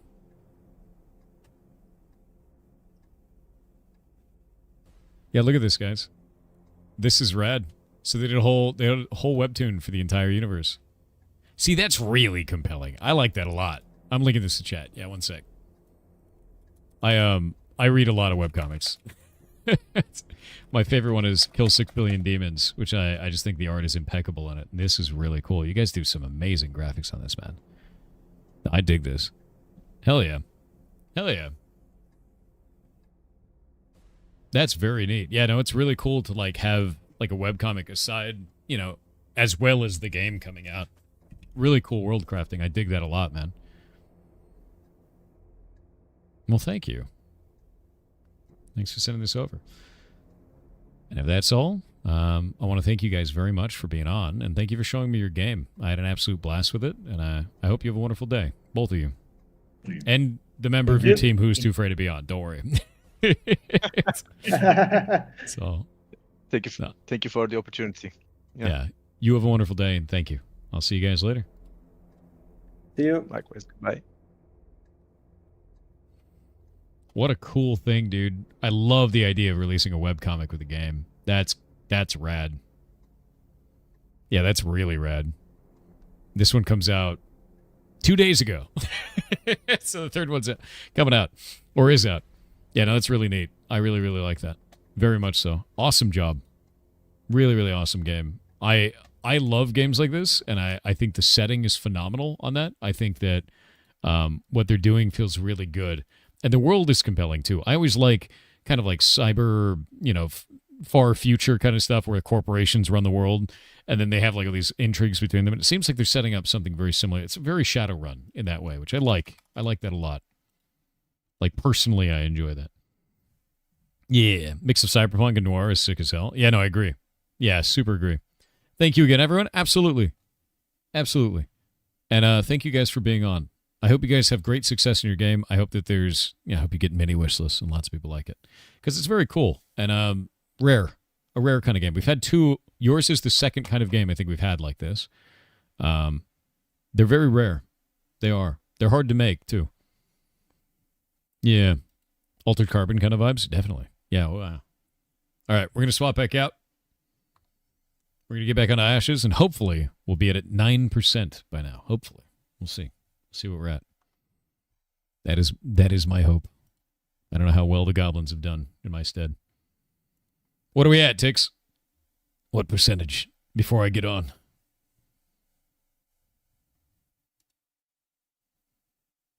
We're at 57? Okay, we're slightly behind. We're behind by about 2%, which means a lot of people probably signed out.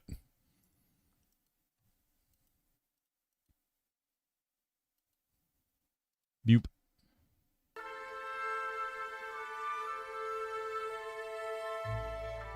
They're still at 5%? Fair.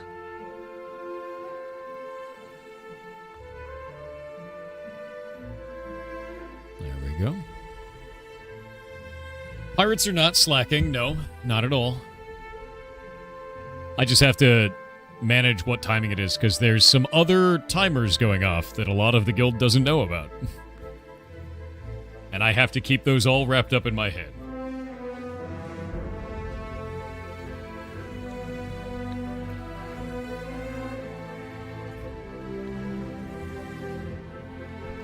You have to understand, Ashes of Creation, like EVE Online, is not just your local timer. It's everything on the map at once. My job as guild leader is to make sure that we're always positioned to win. No matter what. And that means I need to know all the other timers that are happening on the map at any given time. And make sure that we're in the right spot at the right time with the right people. Shame Steven the Mount Killer? What are you talking about? What did he do? Yeah, my job is content creation. I make content for the guild. Sometimes that means we fight people. Sometimes it means we build a city. They always have something to do.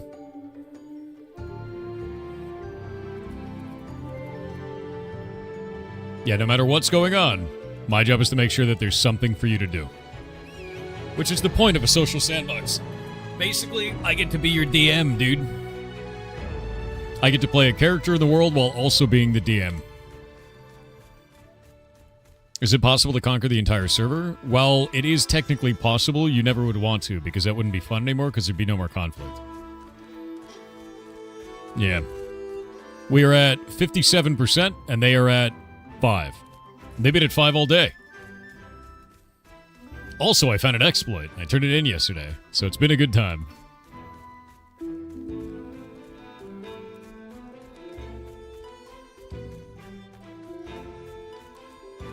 Do you own a blue British telephone box? Maybe. Who's asking?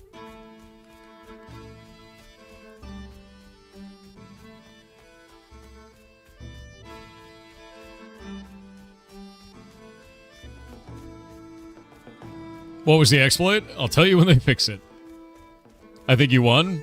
We haven't won until it's done, dude. If I know anything about social sandboxes, you haven't won until the enemy has no chance of winning anymore. They still have a chance. We haven't won yet. Yeah. You want Eve? You goddamn right.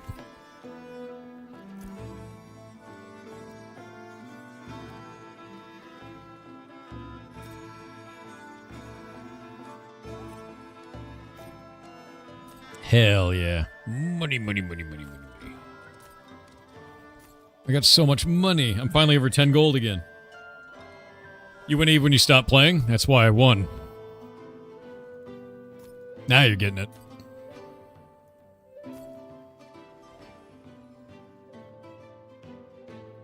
crab mate. Gross.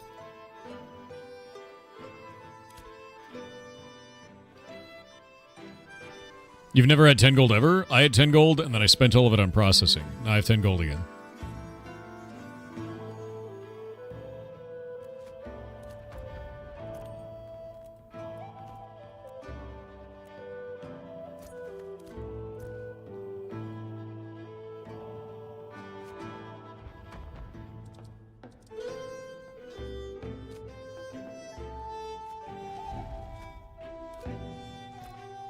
Oh, none of these are good.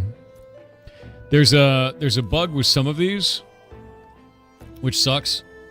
If it's a Harvest Plumeria or Harvest Mine Volcanic Rock or Harvest anything else, none of those count.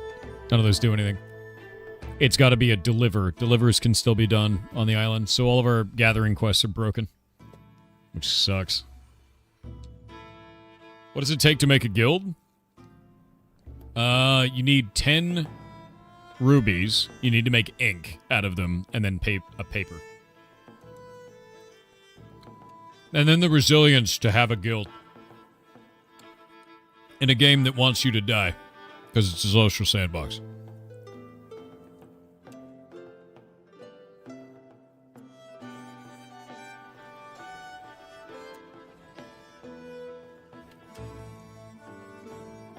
What level do you suggest going to your island? Level 8 and above if you want to harvest plants. Level 10 and above if you want to do combat. Yeah.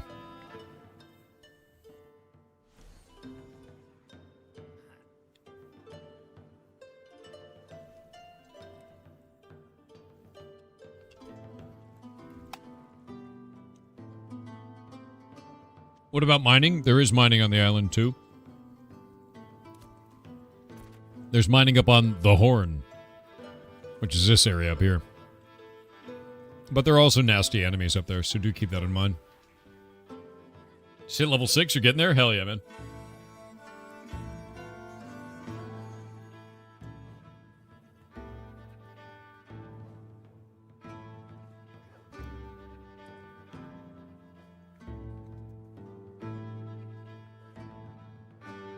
$57. Rockin', dude.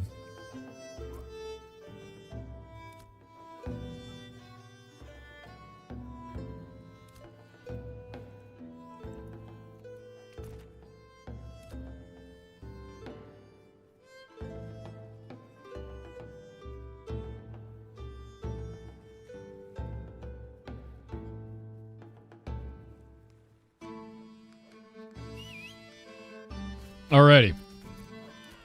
Got a bunch of junk in my inventory. Junk I don't need. I might keep the zinc, though. Zinc and the rubies stay. Everything else dump in there. Don't need that. How many of these do I have now? Jesus. Okay. What's up, Charity? Isopods. Isopods. What have you done? Why have you done this to me, the isopods? I wish they were valuable or did anything good. It makes me sad in my bones. What is this? No, Jason, I don't want any donations for the ship. I want to earn it. But thank you. We will do more ship content. We can't do ship content until the island is won anyway, so I have like a day and a half, maybe 2 days, to earn another 15 gold, so. Thank you very much. Oh my god, what are you guys doing? Am I a trash can? I'm a trash can. I'm a trash can now. God damn it. Actual goblinry. Just go over here. Gray ones are never good for these. Rid of that. Oh my god, no. What are you doing? Why? Why? There's so many of you. Give me a minute. Just give me a minute. There we go. That's good. Keep this. That's great. These are good. Alright. Another isopod. Dustin Binsley is me, dude. I really wish the isopods are worth it, man. It really is kind of sad. And stupid. But here we are. Yeah. You work your whole life to not be a trash can, but here you are. I know, right, dude? I'm a trash can now. Yeah, honestly, I really wish those mattered, but they do not. How's node progress? 57%. Sage Cool said hello again Thor, it's me again. I came back to give you a suggestion of ordering a new chair now, because when those deviled eggs begin their dark arts, the faux leather and cloth you sit upon will begin to fray and crack under the relentless assault of all that sulfur over the next few days. I suggest a Autoful gaming chair. It has heated seats and a fan, a must-have for the slaughterer of eggs. What do you mean a fan? Like it has an anti-fart propeller fan? Like what? What do you mean? What do you mean, dude? I gotta go put these in the guild bank. All right, guys, get out there, Locust.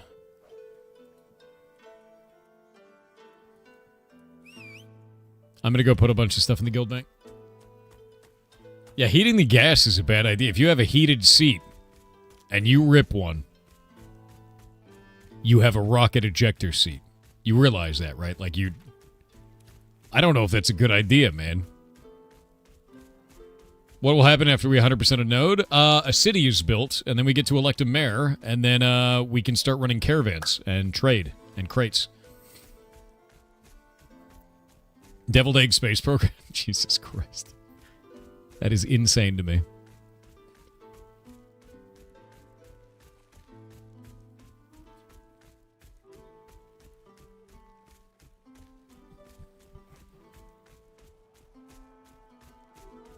Holy shit.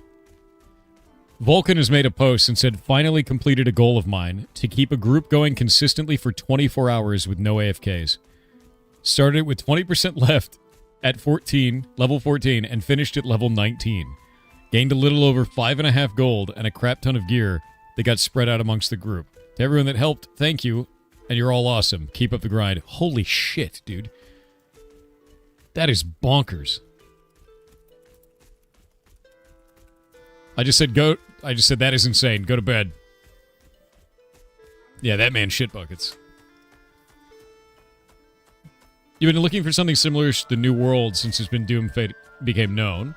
In honesty, is this similar and fun game? Well, if you like New World social sandbox like pieces, because it was a little bit of social sandbox with the way that towns were formed and kind of wars between them, right? I played New World for about 1,000 hours. So like I was into it, like big. I also played the alpha or the demo or whatever was it beta at the time? Whatever they called it, right? I played that for about 200. We were super into it as a community, man. I loved it. With that in mind, if you liked that kind of gameplay, you will likely like that kind of gameplay here. So if we take a look at this map is enormous. Most of our activity happens here because we live here. That's our home, right? And right now we're trying to push this home to turn it into the next tier up of village. And the way we do that is by picking herbs, mining logs, killing monsters, like all that basic shit. Anything you do on the island counts. Everything does. So if you like that, you might like this. Now understand something. This is in alpha. Your character will be deleted. All this progress will go away. This story will be gone. But you get to learn a bunch of stuff about it and enjoy it for the next year, maybe year and a half before they move to the next phase, right? Is a game worth buying right now? For me, yeah, but I'm under the awareness that the game is going to delete my character eventually and that all of this is scuffed and there's a bunch of bugs and exploits and shit right now. So when you do this, when you play this, you have to understand that. And if you've gotten through it, great, you know. Your referral code for AOC, yeah. Mods didn't switch it over. Here. Pinned. There you go, bud. That is the link for you. The first one there. But yeah, to be real with you, I've been playing this for about 2 years. I very much so enjoy it. But you're going to deal with scuff. You're going to have character wipes. And that's it. I think you can easily get the $40 worth of enjoyment out of it. Same. I agree too. They make lore legends about you? Well, I want to wish early on in the game's development, and that means Steven, the game director, is going to add ferret mounts to the video game, which is great. Do you lose gear if you get killed at max level? No, you only lose gear if you become corrupted and then die. Corruption means that you attacked a player that is not flagged for PvP, and they didn't fight back, and then you murdered them. And then you get corrupted, and then when you die, you drop some of your equipped gear, which is hilarious. What is this? Do not build a boat? If you spend weeks trying to raise 25 gold for a boat, and it gets destroyed, map glitched, or you sail off the map, sometimes it just randomly evaporates in the sea. You cannot repair the boat. There is no boat repair or recall mechanic in the game. You just lose 25 gold. I cannot stress this enough. Do not invest as much time as I did. You will not be rewarded in the end. Do not build a ship. Wow. You know what's going to happen? I think I know how to handle this. I'm going to build a boat. Yeah, that's how we fix it. And if my boat sinks, I'm going to build another boat. And if that boat sinks, I'm going to build another boat. You know what's going to happen after that? If that boat sinks or falls off the map, I'm going to build another boat. Never stop building boats. You kidding me? We're pirates. We live on an island. We need boats. Boats. Yeah, that guy works for Big Ship, dude. Now, legitimately, though, there probably are, like, bugs where this is just happening. So, I would not take that with a grain of salt. I would likely agree that that is the case.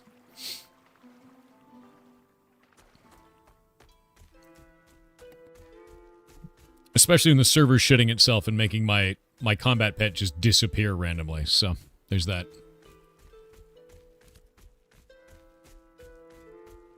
You used to capital ship parts in Eve? Always build boats, dude, 100%. We need boat insurance? No, I think what we need is more stable transfer of materials between server workers is really what it comes down to. Because that's where the problems start to arise. Game state disappears and it becomes an issue.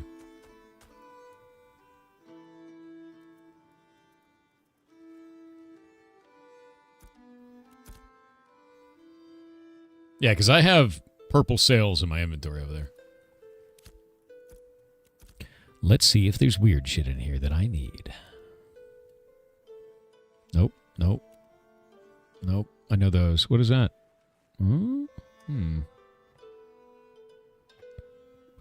There is nothing good in the guild bank. That's good in the guild bank. Sunfire Stonebind Longbow. Healing bow with 2700 magic power. Okay. That's a cleric bow. That is 100% a radiant cleric bow. Disgustingly strong. Yeah.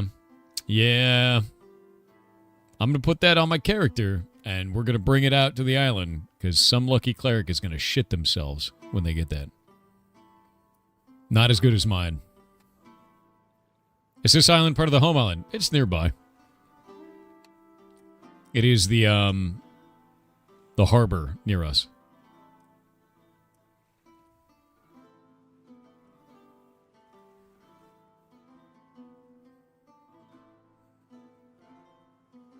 Mule crates. I can then take these and pop these back in the guild bank. That's cool. You mean swapping items is disabled? Ridiculous, actually. Tidebound. Tidebound ring, tidebound earring, I guess. That's new and weird. We'll take that, bring that out to the island. Tidebound necklace. That's new. Ember drawn necklace. And then Molten Brand. Nope. Got some weird stuff out here, man. Just gonna throw all this in here. Screw it. There we go. And all of this is arcane engineering, which is gonna be my goal after we get our island, which would be great. There we go. I think we're good. I think we are good. All right. Time to go put a really awesome item on one of our clerics.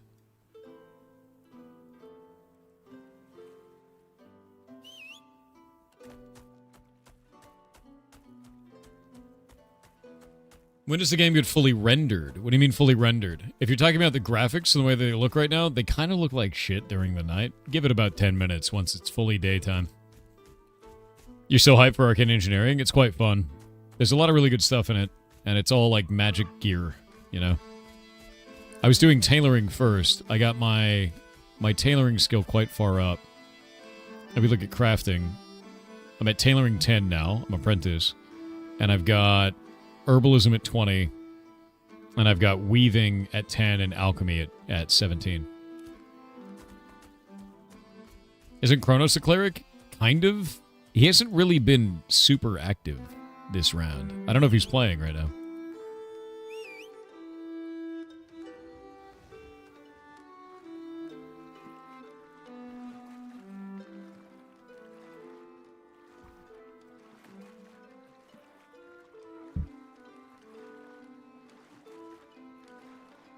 Kaneko Bunny said, "Good morning, Pirate Lord. I must take rest from Ashes today. I got too excited about not lagging as badly and played for 6 hours and forgot to heed the photosensitivity warning and tripped a photosensitive migraine. I'm cheering on the Brine Barrel Village and hoping I can play for an hour or two this evening if this migraine clears out." Go to bed. Go to bed. Go to bed.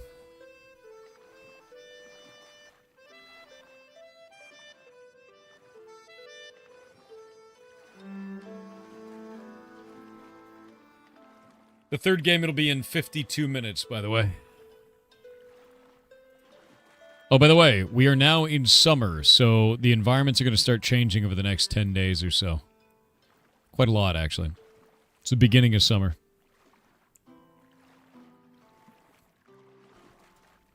Migraine sucks, agreed. You're in 52 minutes? You're right. You're right. Angry Medic 5 said, regardless of the intent, the Indie Game Awards actions in regards to Expedition 33 come across as jealousy, not concern over the use of generative AI. I don't even know if it's jealousy. I think it comes across to a lot of people as if they were trying to hype their own brand more than anything else. They're like, we're relevant, look at us. Because a lot of people had never heard of the Indie Game Awards. I had also never heard of it before. And, yeah, because they only started in 2024, and then suddenly they're like, hey, look at this. We're doing a thing. And it became big news. And now I think the problem for them is because there wasn't a huge amount of knowledge of their award show, and now the biggest thing that they're known for is taking an award away for something that's so minor. I don't think that's left a good impression for a lot of people, which sucks, you know, so, oh well. Yeah, squeaky wheel thing, exactly. When do the world bosses usually spawn? There's a couple of world bosses around the map, but I don't know if they've changed the world boss spawn mechanics based on which towns are big. There used to be a big one over here, and then down here at the Field of Stacked Stones, there's a dragon that spawns too, but it's not out right now. So I don't know. I don't know when they spawn. You think they sponsored their own award show? What? I don't know what you're talking about. What do you mean their own award show? You saying Expedition 33? They don't own an award show.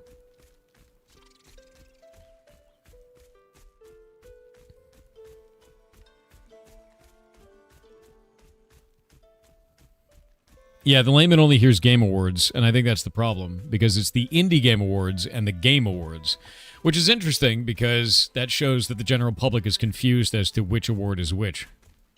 Like, which show is which. I've thought about switching from NVIDIA graphics card to AMD. I use NVIDIA graphics card, but I use an AMD processor. World bosses still spawn, but unkillable, at least in certain gear, everyone getting 1 or 2 shot. Yep, pretty standard. Yep. Blazed Out Gaming said, so, Thor, you know how scuba means self-contained underwater breathing apparatus, correct? Well, did you know that TUBA is also an acronym? It stands for, get ready for this. Are you ready? Okay, here we go. Terrible underwater breathing apparatus. I wouldn't suggest bringing a tuba to the beach with you. You are ridiculous. That is ridiculous. Ashes looks kind of empty. Well, I super disagree. I mean, look around us, right? Like, the environment is freaking beautiful here. And if you look at this, this is one tiny area of a gigantic map. It's gigantic. Enormous, even. So if you think it looks empty, it's either the area that you're in right now, or, you know, like maybe move 5 feet. Like, if you look at area here, this looks weird, right? But that's the edge of this cork. We've bug reported it because it's very strange. This is a dynamic city, so they have these weird edges that just don't look right. But then you get right past it, and then, like, look at this. You know?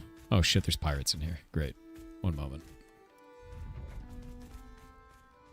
My mount still had PvP enabled. Great. Pirate Archer.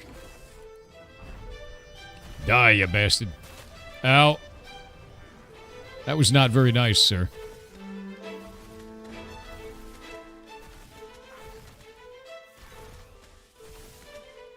Alright.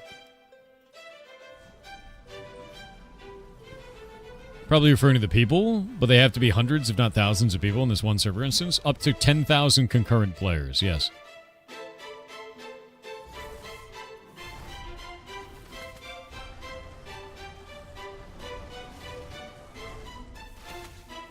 What's max level? 25, which I am.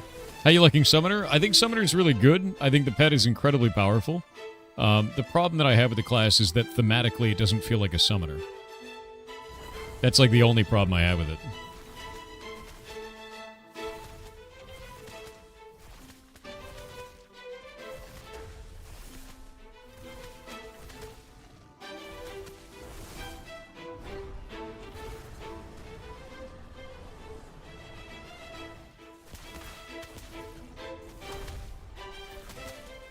Yeah, it's more like a warlock.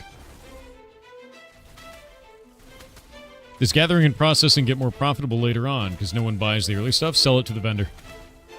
That's all you can do. You vendor it, which I don't think is a good or fun gameplay loop. I think that's a big problem with the game right now.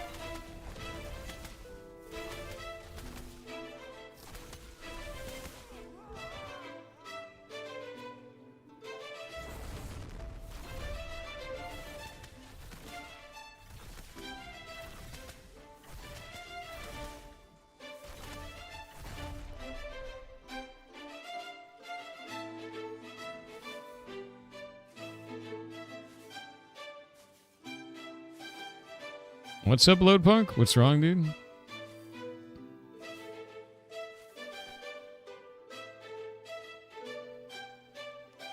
Buh. This game works great in Linux also. Does it actually? Some people were saying that it has problems with easy anti-cheat, so all they have to do is they set it to experimental mode and then it's fine. But I thought that was interesting. CPT Davy Jones has obtained the cursed quest. A poll has begun for chat to decide their fate. Finally. I was going to say, no one got the cursed quest until all the way now, man. That's wild. Good luck.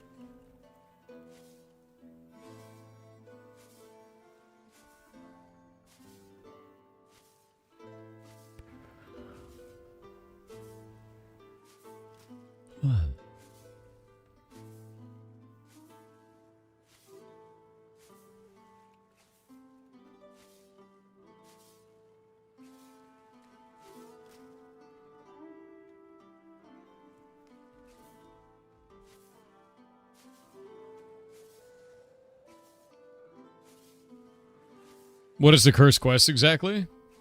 It is basically, well, you'll find out in a moment. Chat has cursed CPT Davy Jones with interpretive dance. Oh, that's unfortunate. Okay, so Davy Jones, your job is to go and choose any song from the Heartbound OST and record yourself dancing to it. In order to protect your identity, you need to print out a copy of my face and wear it as a mask. Good luck. That's a cursed quest. And if they do it, then the community votes on it, on the video. And if they vote that it's cursed enough, then they get a VIP diamond. That's how it works.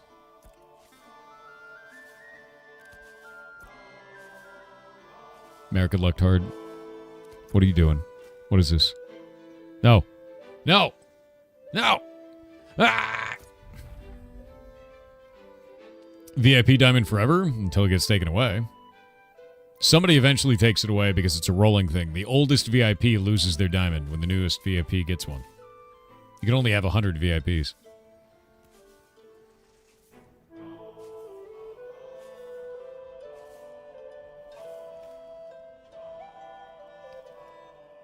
Oh, man. I gotta relog. I have the stupid bug. I use the guild bank as my last bank. If you use the guild bank, you can't right-click on items anymore. You have to relog or use your normal bank, and since my normal bank is back in town, I'm screwed.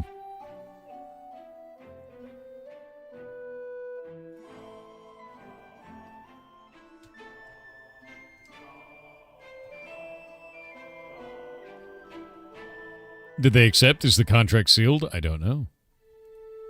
By the way, I have a warrior or fighter named Scrungle now, and a tank named Chunk, and they're the same. Scrungle and Chunk.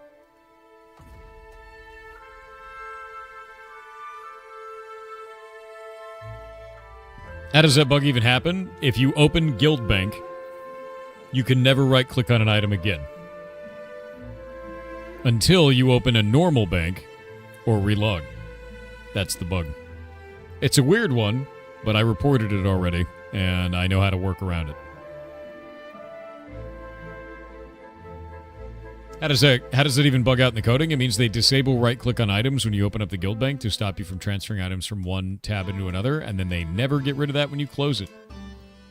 Which is weird, because you shouldn't do that. I don't know why you would change the functionality for a guild bank. It's odd, right? But what are you going to do?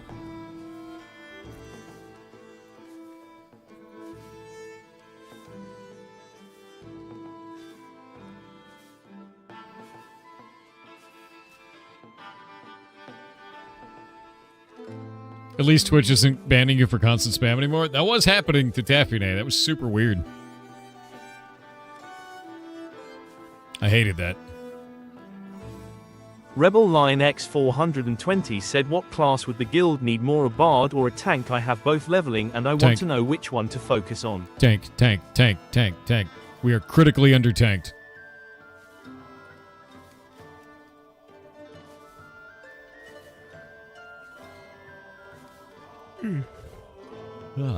The pizza lover said, attack of the eggs. I'd eat them. They wouldn't win. I'd be humanity's greatest weapon. It's true. His _royal hairiness said, I opened a support group for people addicted to plastic surgery. It's been a roaring success. Every week there are a lot of new faces.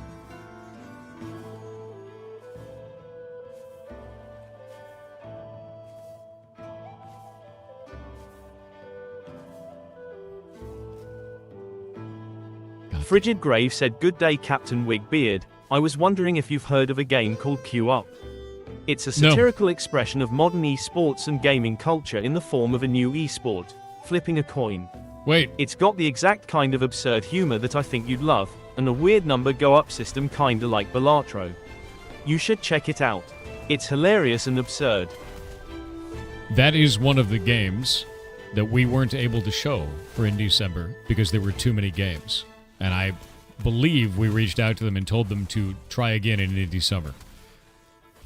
So, yes, I do know that game. Oh dear God, this thing is horrifying. Yeah.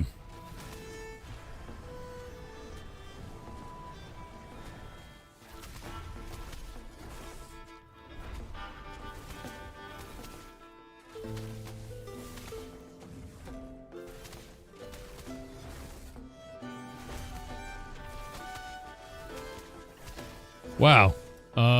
Let's get you out of that, dude. Stop standing in poison, you idiot.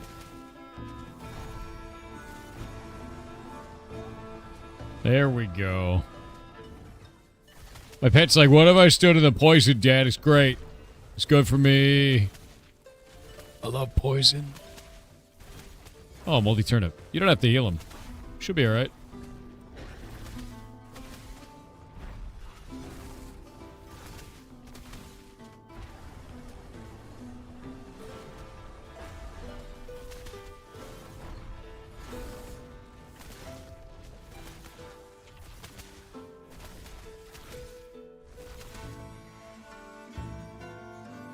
Wait, what is that? Did a player walk up and die to it? Wait, was that flash of light? Was that a fighter diving onto it?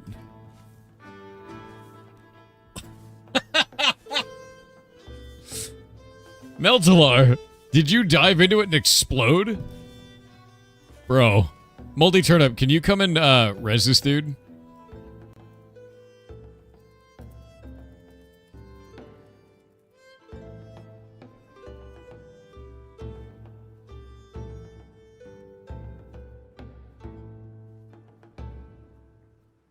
Oh, did you already release? Lame. Deep lameness.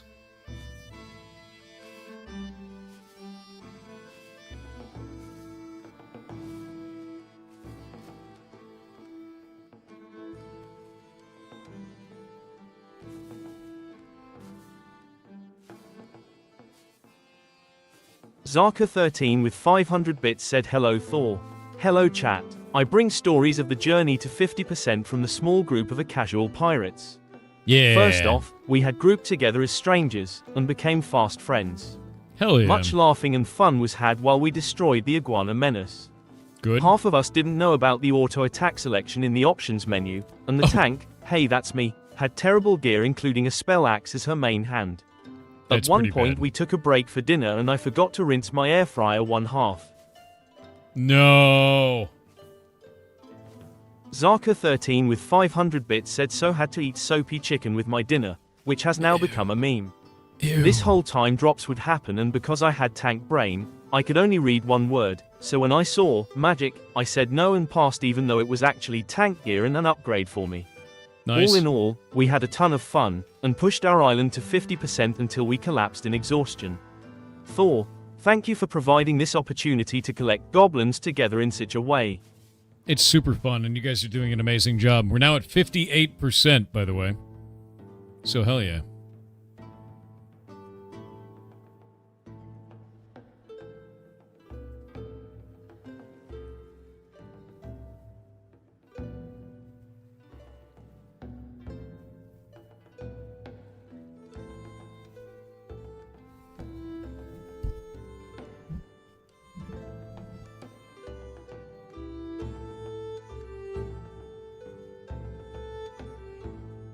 You were there from 33 to 35%. I've been there since 0. I was one of the first people on the island, dude. I was like, hey, we're going there. And everyone's like, what? And I was like, yep.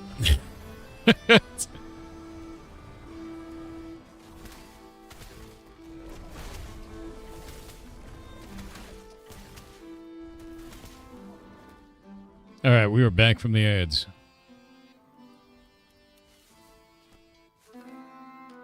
Yeah, I did, Fleshma. You can look it up for exclamation point jobs, bud. If it's that interesting to you.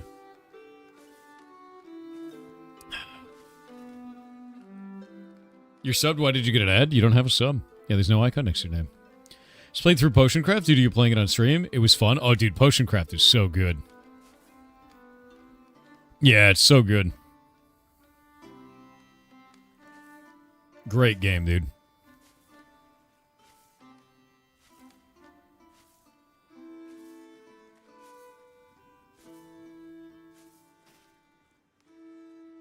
Alrighty.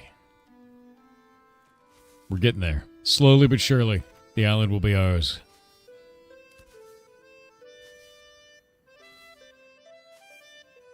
Party Rick? No, it just shows a gifted sub next to your name. No icon, yeah. Why do you still fighting mobs after level 25? Because they drop gear, number 1. Number 2, we're actually getting experience for the node, because we're pushing this together as a society of people. And it's fun. I like killing. Killing is good. Also, I'm helping other people get to level 25 as well. Every one of these that I harvest, every single one of these is giving experience to the node. I could leave and go and get journeyman herbalism right now, but there's no reason for me to. I'm just doing this instead. Wait.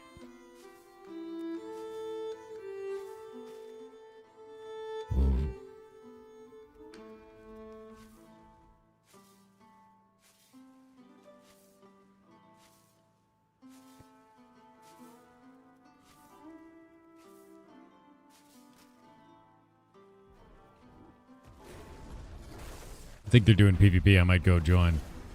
If they're doing PvP, I want to kill. Oh, ticks. Where location? Me kill. Where location? Me kill. Where's it at? Is it at the brig? Is it the brig? North side of brig? On my way. I got a bird. Bird is the word. Let me go dump some stuff first. People gave me things. This is why you gotta stop giving me things. I can't go kill. I gotta dump all these things in the inventory. Bird up. Bird up.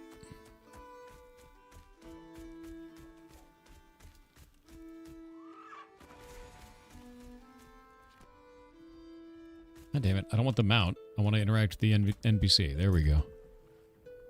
This.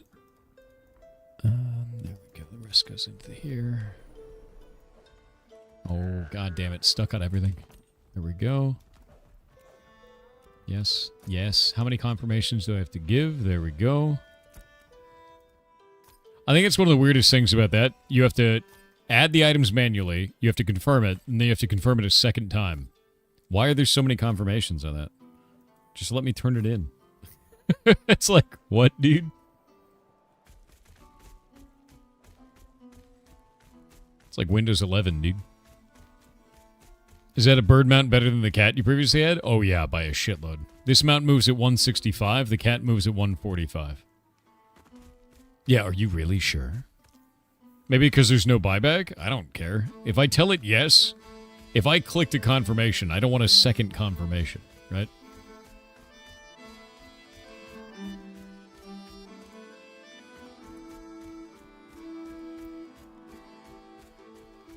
Whoop.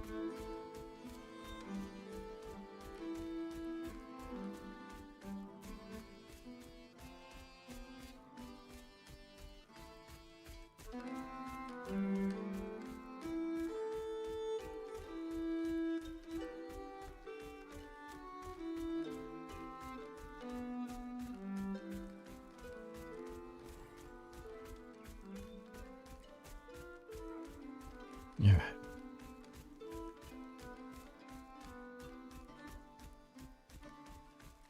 Who needs the settings menu when it's 11? You can just repeat a multitude of clicks to get functionality.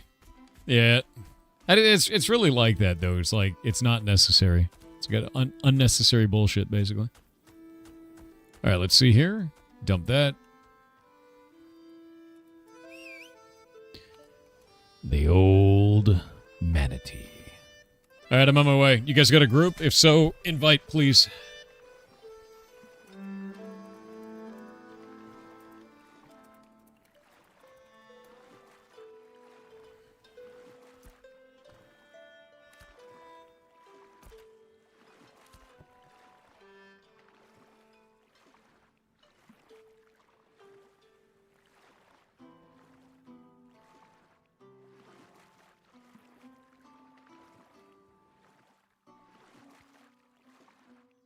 Time to move. Submarine time? No, not currently.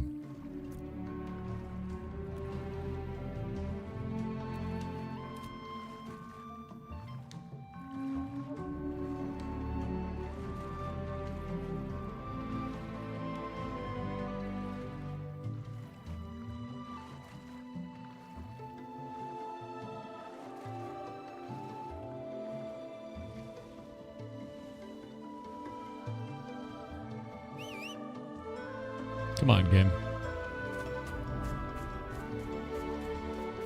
Wait, I've discovered the brig? Bro, I've spent like 50 hours here. Oh, it was an objective. Huh.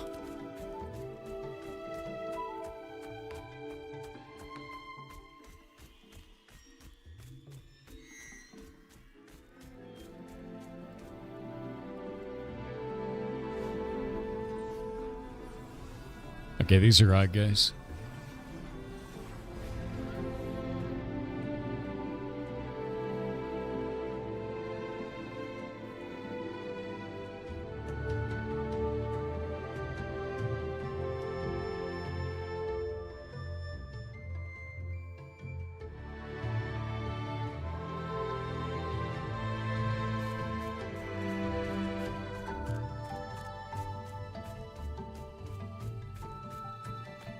Level 24 fighter, that's it? Boo. Well, there's got to be something out here, right?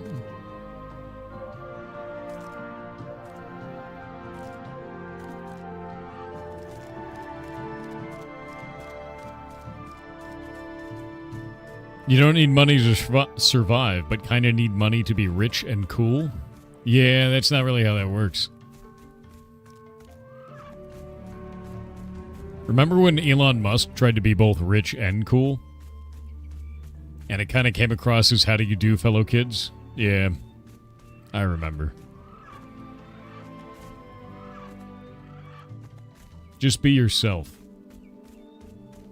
You know? He was rich and cringe, yes. But honestly, dude, just be yourself. Pay your bills, be yourself.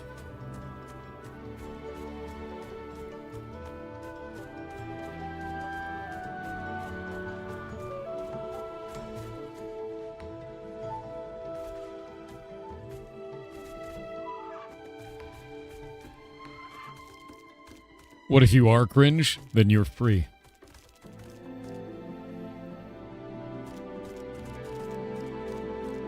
Man, I wanted to kill somebody, and there's no PvP. Well, that's not fun. Rich and cringe, that's me, minus the rich part. Other than that, it's uncanny. Okay. Ugh.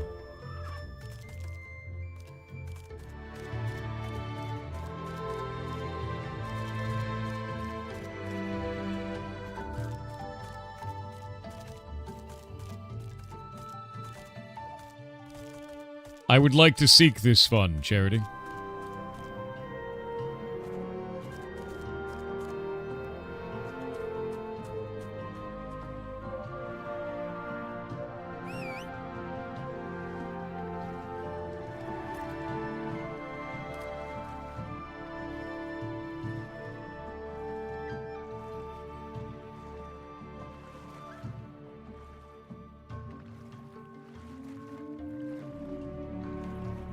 Sneaking around, dude.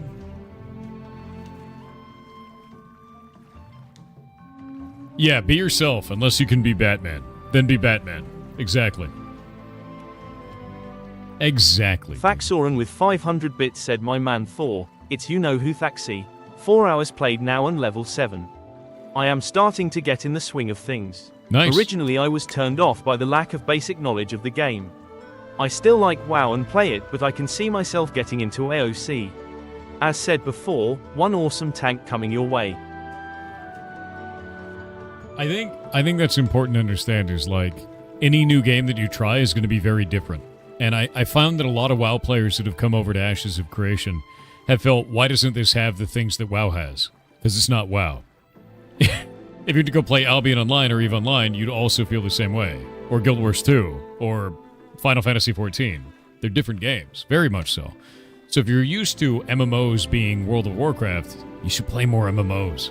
Because they're very different. All of them are. And I love that, to be honest.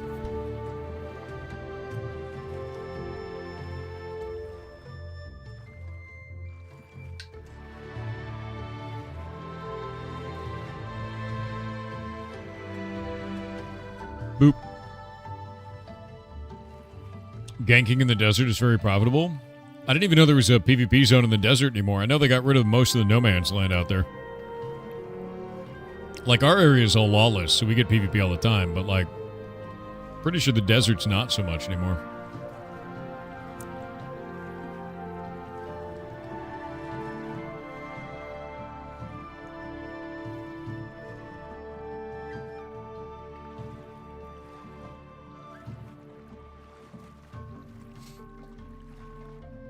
Batman's real identity is Batman.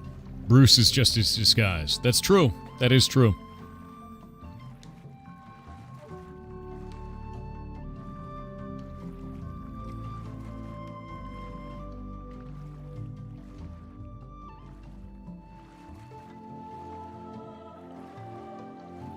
Setting up the short for the day.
They definitely need more contention points right now, lack of PvP. Yeah, I think more lawless zones would be really good, and rolling lawless zones could really help the game, I think, in that respect.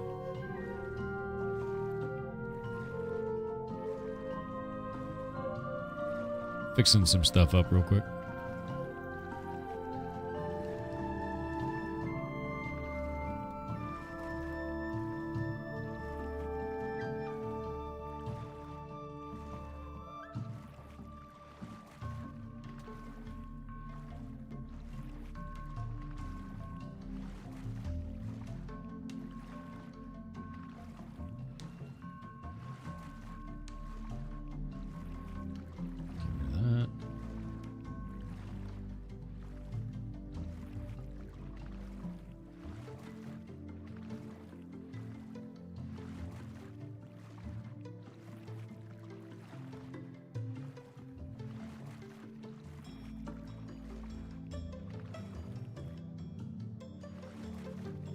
There we go.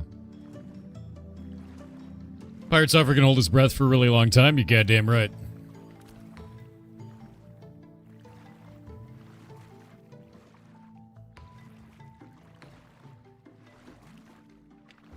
Take a break from AOC for a moment. Been having fun, though. I'm really glad. Yeah, we just need more people pushing the island and stopping the enemy from pushing theirs.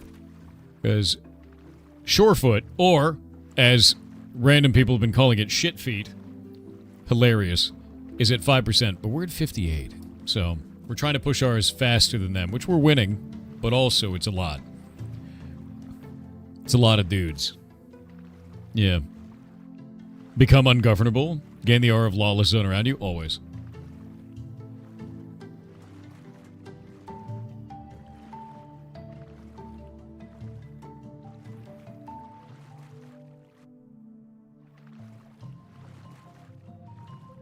Do we need to worry about any other rivals? Not currently, no.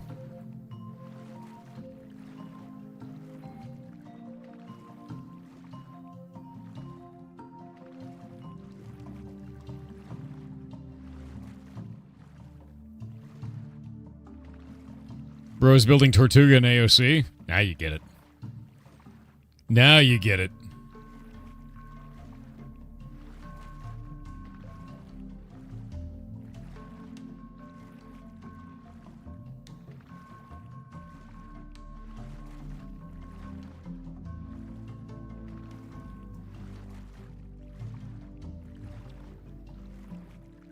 The thing is, we don't even need to kill them.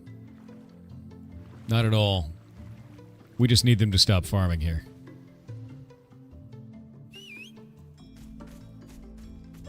And that means all I have to do is show up while I'm streaming.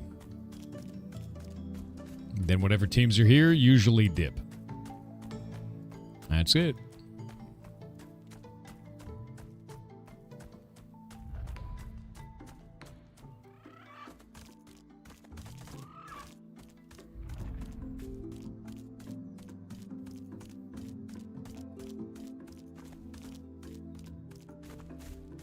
Think it'd be better in order to become a vassal, a zone had to be attacked in some way? Yeah, I agree, to be honest with you. I don't know if the vassal system feels good right now. Yeah.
You know what they need to fix the water?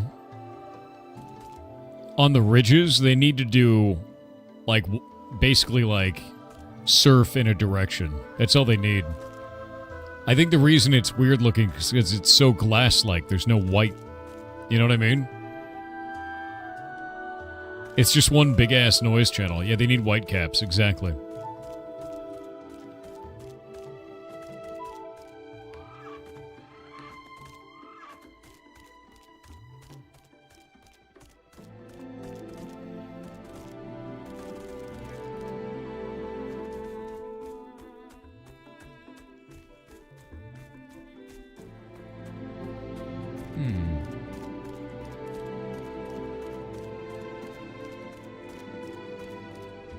Yeah, dude, Sea of Thieves water is insane. I don't know. I don't know if you could actually do that, honestly.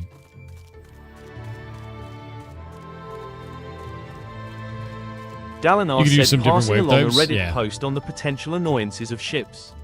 Link incoming. HTTPS. Yeah, we looked at it earlier, actually. That was the one where people's ships are just disappearing at random. We've seen that already. We've been warned about it. Don't make a ship with purple parts, is basically what it comes down to.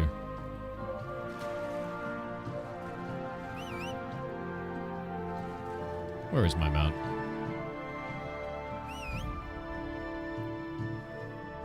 Please, my mount.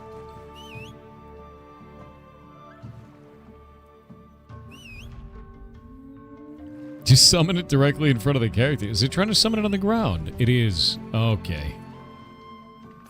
That's really awkward. Yeah. I'm gonna bug report that.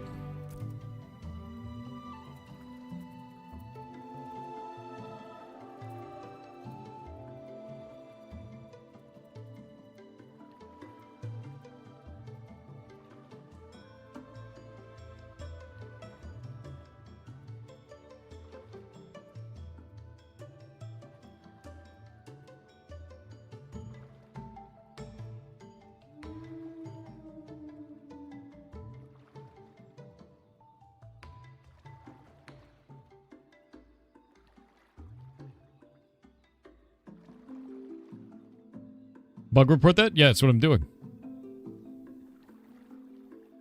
Vehicles, mounts. There we go. Why reporting? Because it's a bug? That's the whole point, right?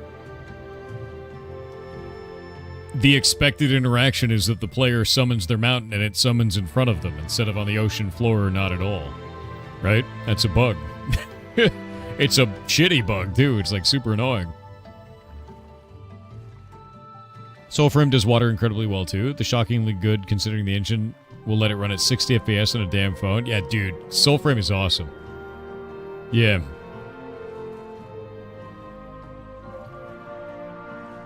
Bull alligator, huh?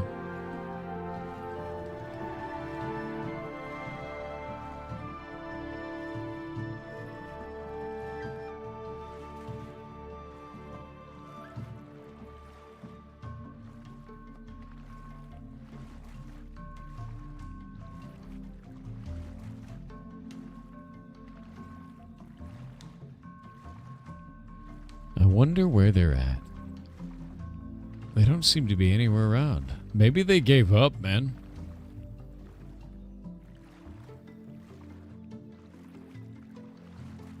I think they must have given up at this point.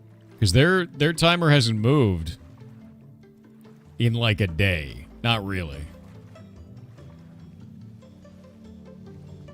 Yeah, there were trees missing in Shoalfire. They may have just been there at the last minute. They were probably, you know, they probably saw me streaming it, to be real. Which is normal and good. So, yeah, I don't know, man. They're just not around.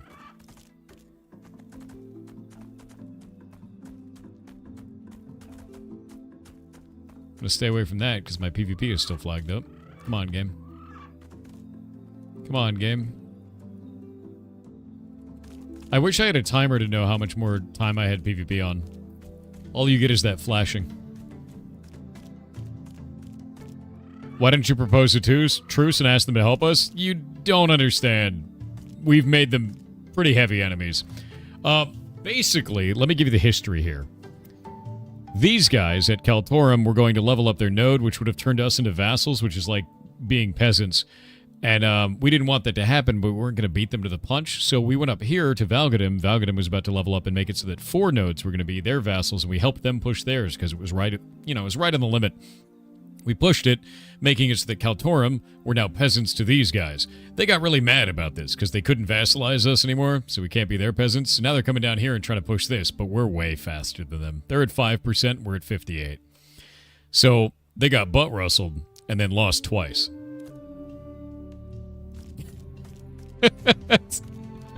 That's basically it. Yeah.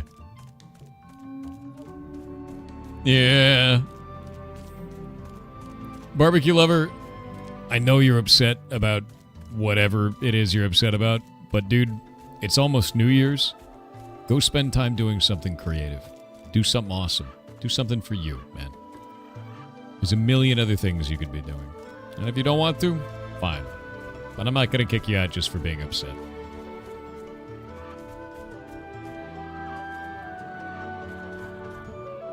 That guy, though, gone.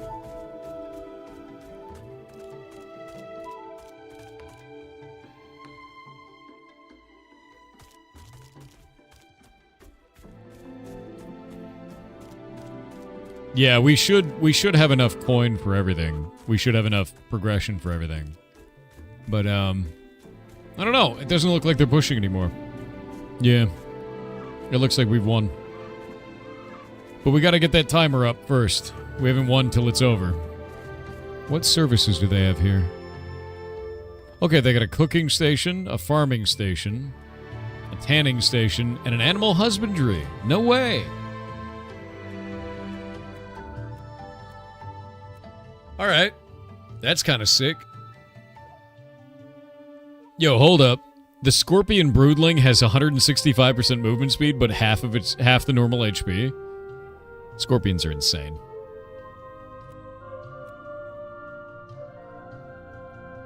Scorpions are a really good mount. And it's small. Mule. Deer.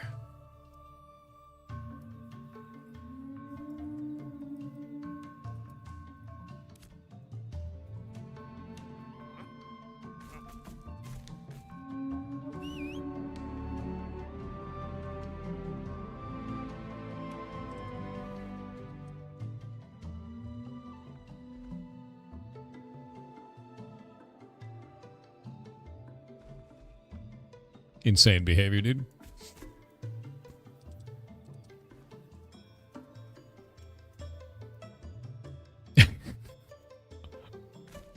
That's funny, dude.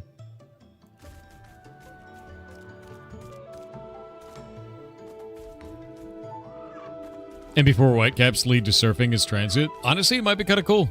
I don't know if it would be. I'd be super down. I just hope that they improve the look of the water without impacting performance dramatically. And that's always the struggle, right? You've got visuals like this, and then you have to somehow improve that without impacting performance for, your lowest common denominator, which in this case, I think the min spec is a 1070. So, yeah. Mage is good for PvP or PvE. I think they're really, really good at PvE in this game, and in PvP, they're kind of a midliner. The problem with it, with the mage, is mobility. The only thing you got is your one blink spell, and that's about it. And it's physics-based in this, which is kind of cool, so you can go to a cliff and launch yourself like a potato. You just potato cannon yourself. They do great damage, though. I think Lightning Bolt, like their lightning spell, is very strong in PvP. Yeah, really strong, because if you apply a Lightning Bolt, what ends up happening is it puts a debuff on the opponent, so every time they get hit, they take extra damage from any source, which is phenomenal. So they're really good at choosing a slain target, Yeah.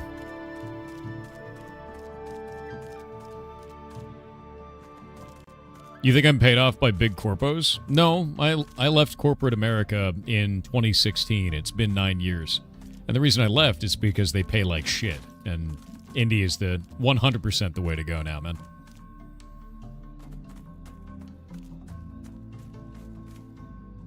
Yeah, no, it's pretty dumb, to be honest. Yeah. Like, corporate video games now, AAA, has failed entirely when, posed up against any indie developer. Indie developers do things that are riskier, they make cooler games, they make them for cheaper, and corporate just keeps pushing games as storefronts, which is just killing the entire genre. Yep. We all know you work for Big Suck, I know, right? Yeah, it's not even greed, it's inefficiency is the problem. You have a shitload of people that are working in middle management and in upper management side of those companies that don't have anything to do with building the games themselves, they just have to do with running the business. And when you do that, you waste a shitload of money. And as such, they're like, well, we got to get more money. How do we do that? Milk the player and put a whole bunch of stuff in a storefront. It's garbage. It's complete garbage. I think it's inefficiency that comes across as greed, personally. I think greed comes when you're like a CEO making 100 times your basic worker's income. That's the greed part, for sure. Yeah, that's why I left that shit. Stupid. It's a crappy world, dude. Let's take a hard role to play in mid and late game. No, mid and end game, they're amazing. Early, they're tough. Yeah. Make Hex and AoE? No, that'd be busted. They're so strong. Caffeine, I've been hitting TTS regularly. I'm talking in chat. But CEOs driving that, especially at Amazon? Yeah, I mean, CEOs can drive that kind of a thing in terms of business in that direction, but they can also do the opposite, right? Like, that is possible to do, and I think that's one of the things that isn't happening, especially across all of AAA. Like, that's just a huge problem, dude. It's a lack of understanding how they got there, man. And the way that AAA got there was by making cool, weird games when they were small. And now that they're bigger, they have big company problems and big company costs, and they don't understand that little game doesn't really cover that. And a lot of these studios are starting to implode because of it, because indie games are taking more of the share. And they're rightly so taking more of the share, because if you sell a $10 game that has a concept that's novel, that you've never seen before, and is freaking amazing, why would you spend $70 on a game that isn't interesting and new? That is the same tired concept you've seen a million times. There'd be no reason to. And that's it, I think that's the biggest problem with that is AAA is taking the safe option a lot of the times. The less risky one. And putting storefronts in front of everything over gameplay a lot of the times.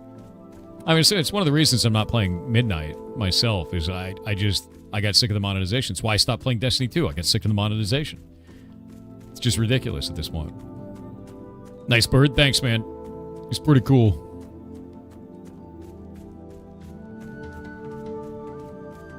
Red, you remember you had some concerns about crafting mechanics in Ashes. They fixed a lot of those, but I still have major concerns with it. I do think that the rarity system in this game will lead to a problem economically later on down the road, and I do think that the in-game economy is kind of scuffed. With that in mind, they did just hire a principal economic designer for the game 2 months ago. So, with that role filled, great. Dude's got to cook. He needs time. So, that role hadn't been filled in 2 years. It had been up on their website. Have you messed with perfect timing to try and keep up 2 hexes at once? It seems impossible. You can't really keep 2 hexes up at once. You can drop a hex onto the opponent and then wait for it to go off normally and then drop a hex and burn Disintegrate onto it to get hex to benefit from itself, though. Because hex puts exposed on the target, and exposed makes it so that it takes 25% more damage from all debuff sources, which I'm pretty sure hex counts as a debuff source. Which is really... That's why the first one hits and the second one hits bad, Perfect timing reduces second cooldown by 5 seconds, so technically could have a second. You could. I'm wondering if Echo works, though. Does Echo just restack it? If we go to Echo in here? Does that actually cause a restack, or does it perfect timing it? I haven't tested that. Like, I have no clue.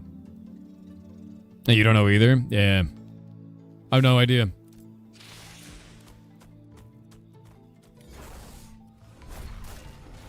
Rude.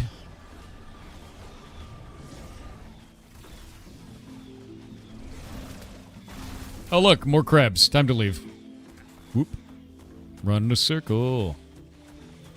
Charity, hop on your mount. What are you doing? Okay, I guess we're staying. Let me get my Spirit Guardian out. I didn't realize these guys just randomly stop. Get that on there. Make sure that all its spells are active, and we're good to go.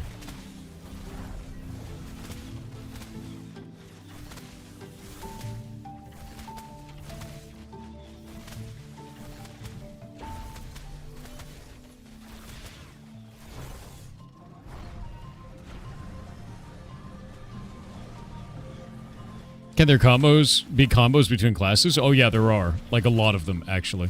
It's kind of absurd, really.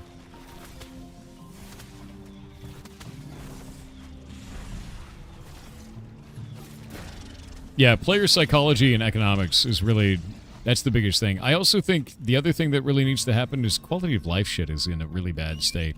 Like a year and a half ago, they didn't have multi-sell on vendors. They still don't. It's like a really low-hanging fruit that I don't understand why they haven't done it. You know what I mean? Like, shit like that that's strange. That's a strange thing. But there's other things that have gotten massive improvements. Like, you have... The game is massive now. It's enormous. There's so much land on this land, right? So it's like...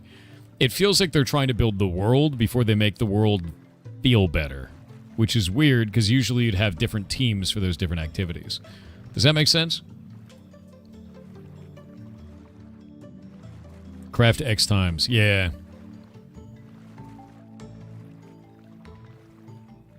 Crusade Burning Thor. Why you like this, dude?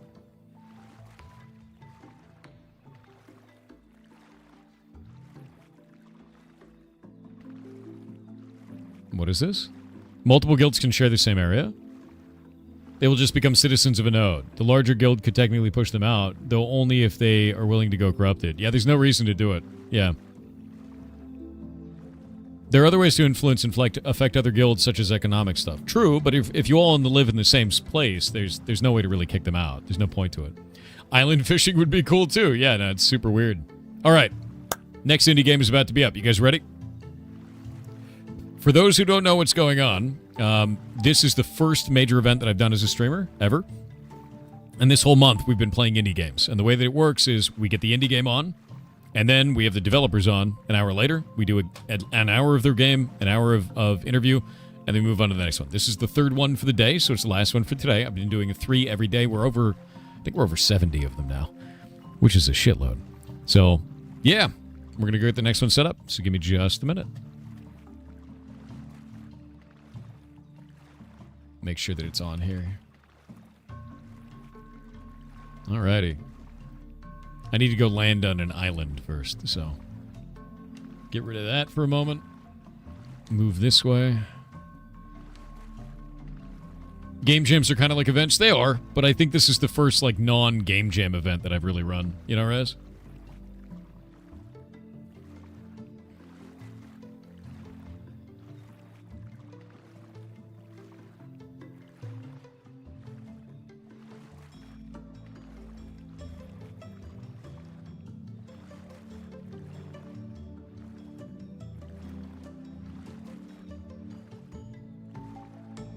Yeah, it makes sense, Ringsong. The world is quite big in this, and it's important to the gameplay dynamic of it. You know, Social Sandbox is distance is defense, and that's the most important thing. So when you don't have a setting for it, it kind of breaks down, and it's hard to develop for. So maybe that's why they focused on it first. I do still think that it's kind of odd that side teams dealing with the economics haven't really focused on basic quality of life shit, though, in such a long period of time, because of how low-hanging fruit that really is. So I do think that's odd. You're going to be sad when December is over? Don't be, because we're going to do another one in June, so... Yeah.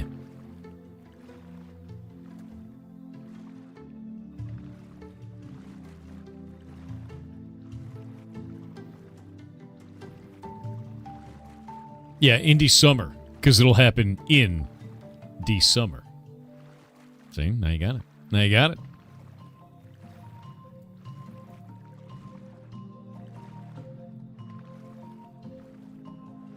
.360p view. Oh, I'm sorry to hear that.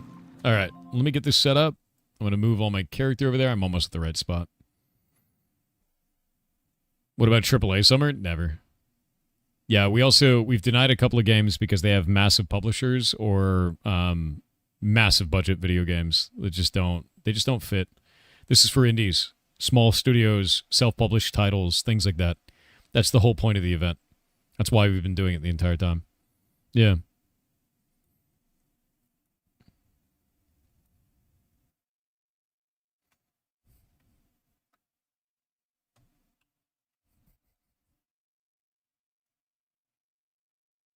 In December, brilliant idea. Look forward to it every day. Yeah, dude. I'm really happy with the way that this has turned out, to be honest. All right. Starting the game up. Give me just a second. It's a controller game. I should have everything ready. Give me a sec. Game showing up on the other monitor. Music is pretty. You guys hear it? Yeah? You hear it?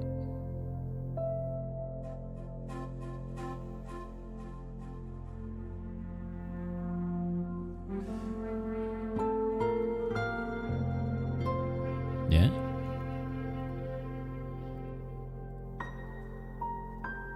Alright, good.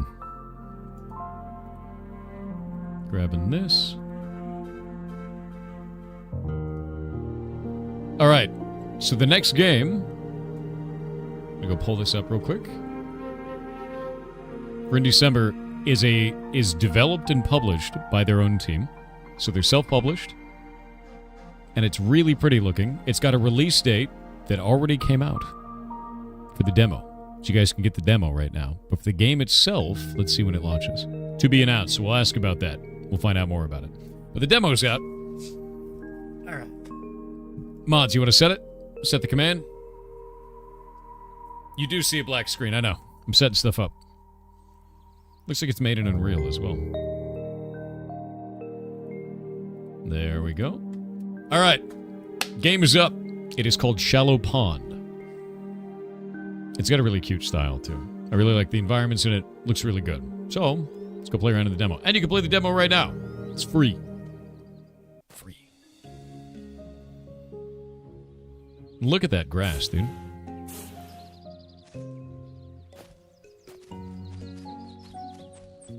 Look at that. That looks fantastic. I like the indicator on the back of his head to show how much water you have.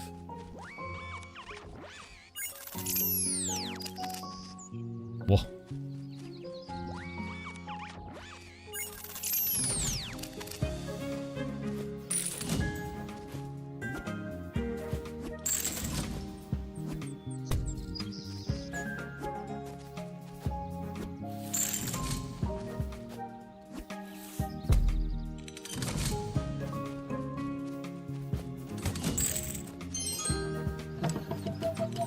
It's really cute.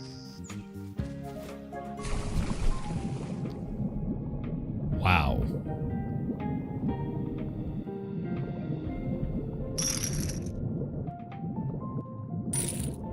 The underwater effects of this look fantastically good. Look at this.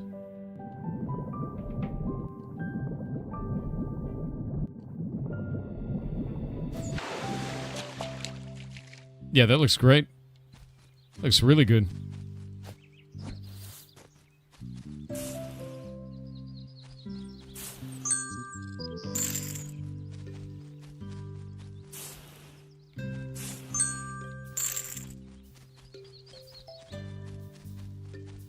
Yeah, it's really good looking. Yeah, they've done a fantastic job with that.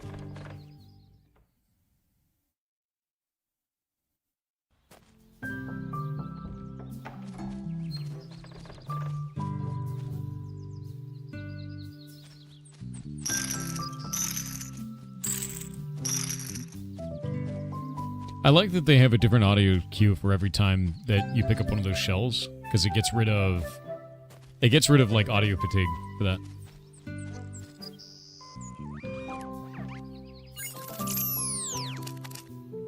Whoa. You scanning me, dude? Okay, I need 5 sticky hand creatures. Alright, on it. I'm ready.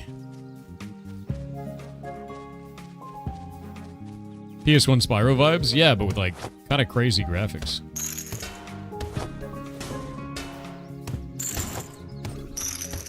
Nice. Whoa.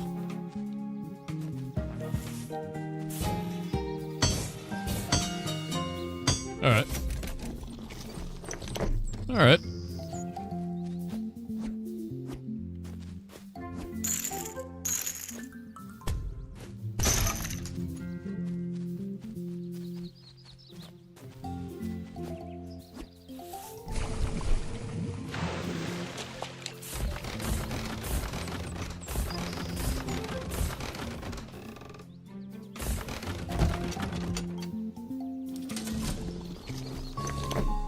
Kind of cool.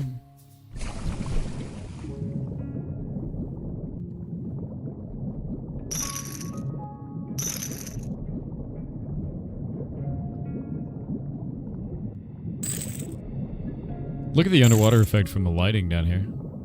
That shader looks fantastic, dude. Yeah, it looks really, really nice. Yeah, the sound effect is quite good, too. It's got a little bit of, like, light controller rumble when you're moving through this environment, too. For the bubbles off of your character.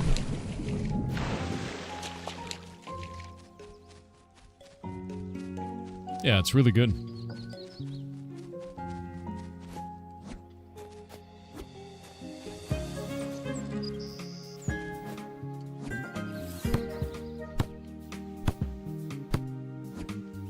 Nope, you can't dash a second time, alright. So we need this one.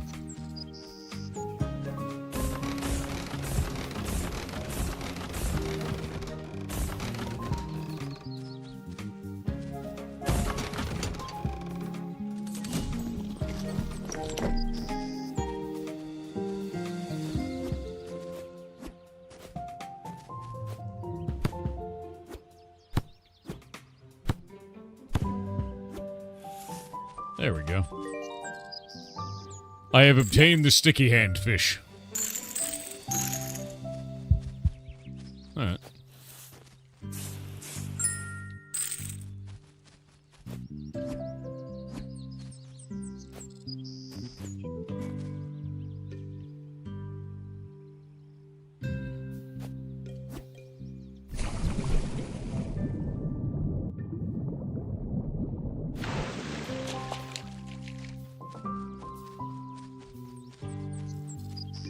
Yeah, I'm kind of blown away with just how pretty the environments are. They've done a really good job with this. I'm interested to know kind of like what games they played that inspired them to this, because it feels like kind of old school in terms of like picking up random objects and, you know, the shells and everything like that. Reminds me of Spyro very much. But the art style is wholly unique.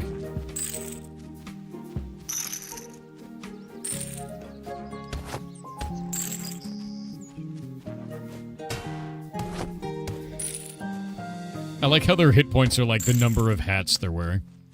It's ridiculous. Looks really slick. Yeah, it feels it too.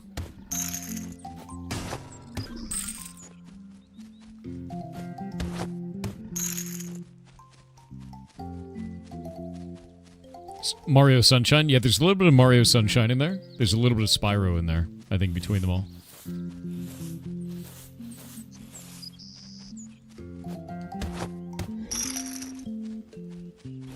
I think it's mostly because, like, we haven't really seen water mechanics, like, outside of Mario Sunshine for a platformer like this, like a 3D platformer.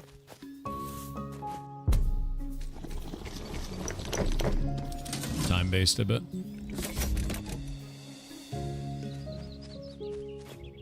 Or not.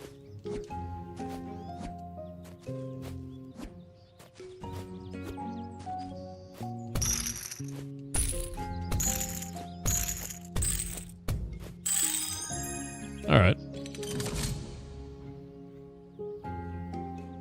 You can see if Rare inspired them? Yeah, no, that makes sense. I can see that. Yeah, the lighthouse stomping is actually kind of cool. Not what I expected at all. Look at that.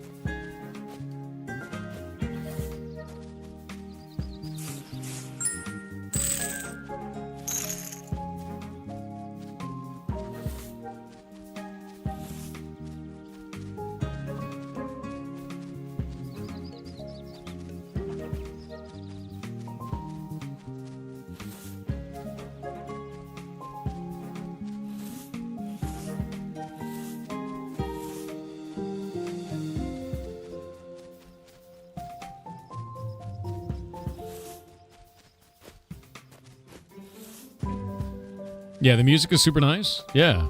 No, it really is, actually.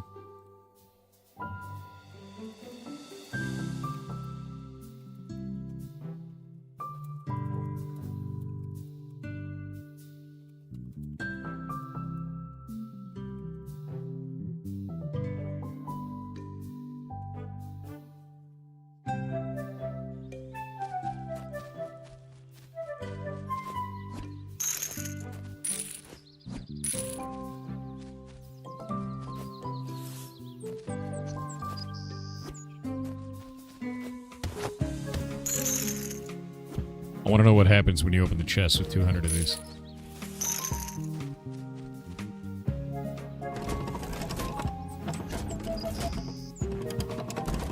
Yeah, double jump at the start of the game, I know, right? You have to, like, spam the hell out of this. There we go.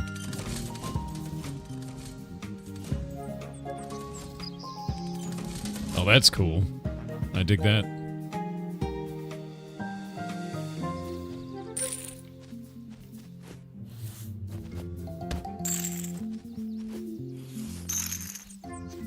Who are these people that I'm killing, anyway?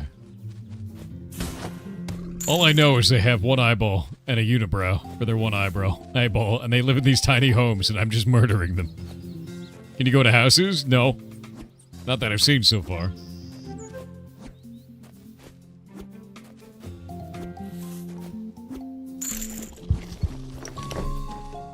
Alright.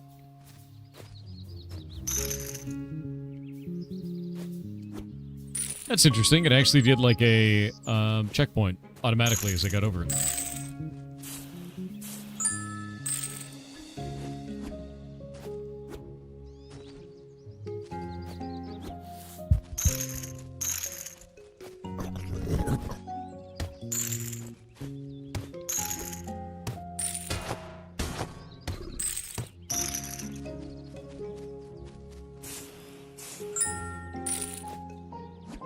Oh, can I jump on that? Hilarious.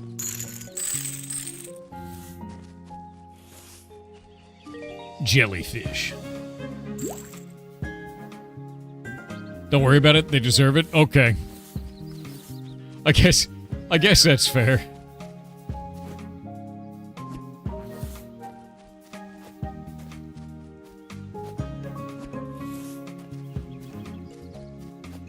Yeah, kind of notes from Banjo-Kazooie as well.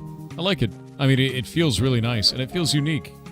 Just kind of pulling inspiration from a lot of games that, you know, I played as a kid. It's nice, you know?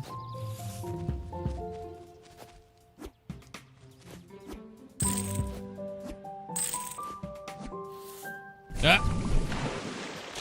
That shoots you, like, way farther than I thought. That's funny.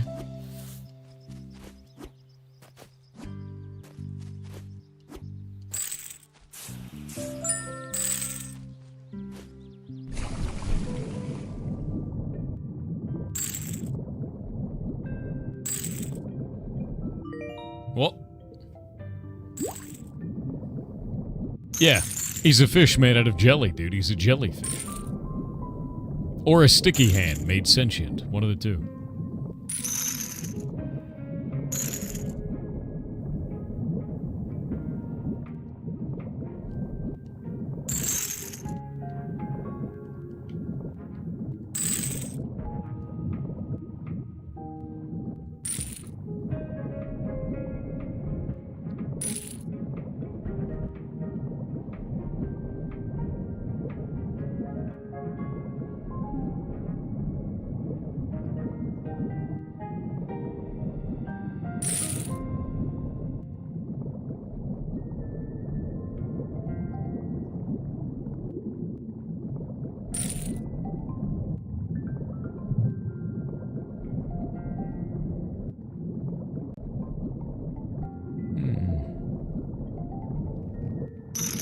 Yeah, the underwater mechanics in this feel really good, and it feels really good.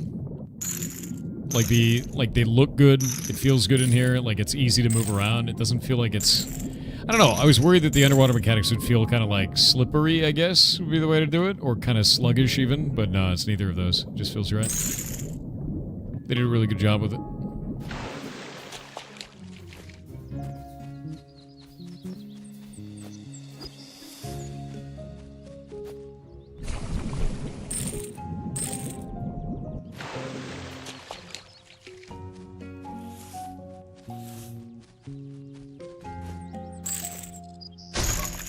Ooh.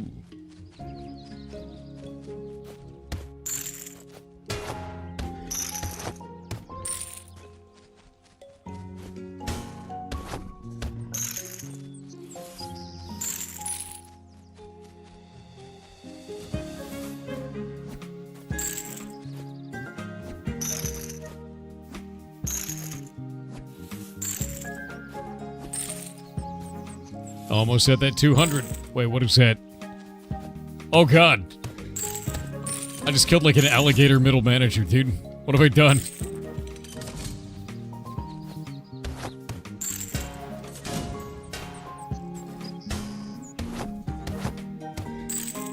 I actually killed the clothes on his back. Horrible. You freed him? Fair. Another one. Not the alligator middle management. I know, right? The robot's excited. But I don't have all of the shells yet. I need more. Yeah, not yet. There's more down this way. I got 182 out of 200.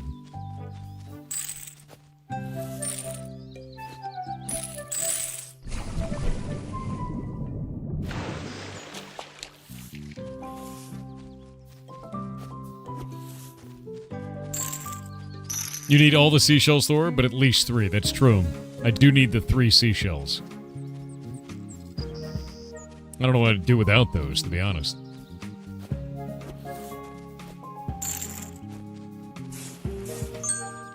What if you can hit enemies with these? Oh, you can. Oh, God.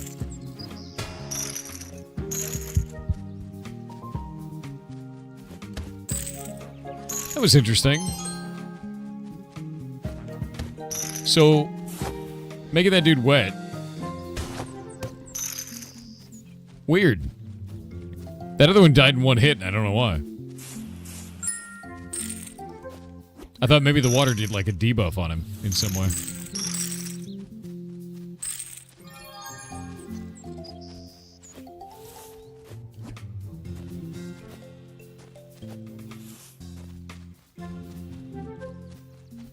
Jellyfish or semi-transparent plastic bags. You know, you're not wrong.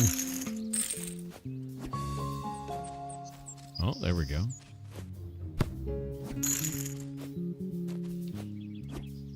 Oh, wait. Can we do... That's interesting.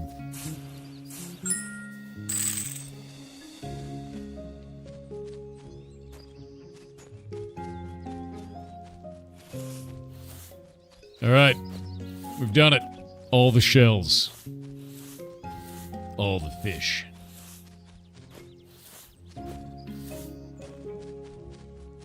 What's gonna be in it, dude?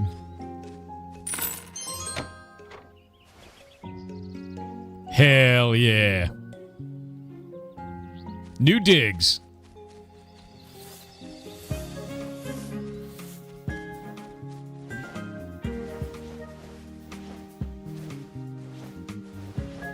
That's cool. Yeah, that's really cool, actually. I like that. Honestly, dude, like, this is exactly what we were talking about right before this, is there are a ton of games out there that would put this up as a storefront item, right? But we get to do a little thing, and then we got a cool skin unlocked. Not through money, not through a credit card, through gameplay. Good. This is why I like indie. This is the reason. Because I can get a new shirt by playing the game. Love that. We got ads.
Waiting on the Bezos to disappear.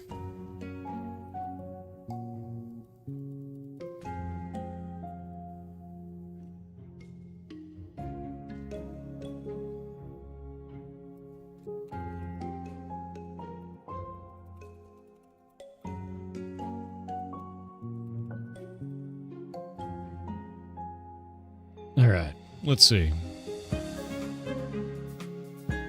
All right, so we powered him up. Oh wait, did he eat the fish?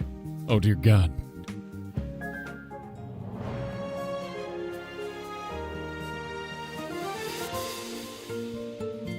Fun factor. 10 pinwheels, 1 skin, 222 out of 200. Wait, there was 240 shells. No. Oh no. I missed some of the shells. There were more. Yeah, it's a demo. Yeah, it's a demo, man. You have to understand, a demo only needs to be 10 minutes at most. You know, they made a 20-minute demo, and it's great. And the game is quite cool. I really like the look of everything, the feel of it as well. It's just a fun little adventure, right? Yeah. We're going to have the devs on. Let's go get them on. Let's go back to the main menu. And I'll start the demo up, and then we'll change out the audio. Yeah, it's just bright, colorful, and fun, right?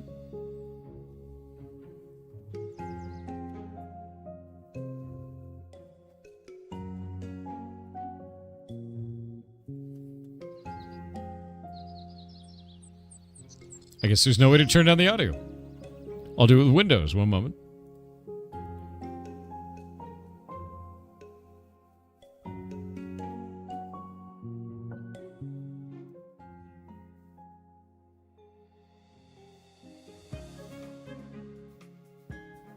There we go. All right, I'm going to hop on with the devs.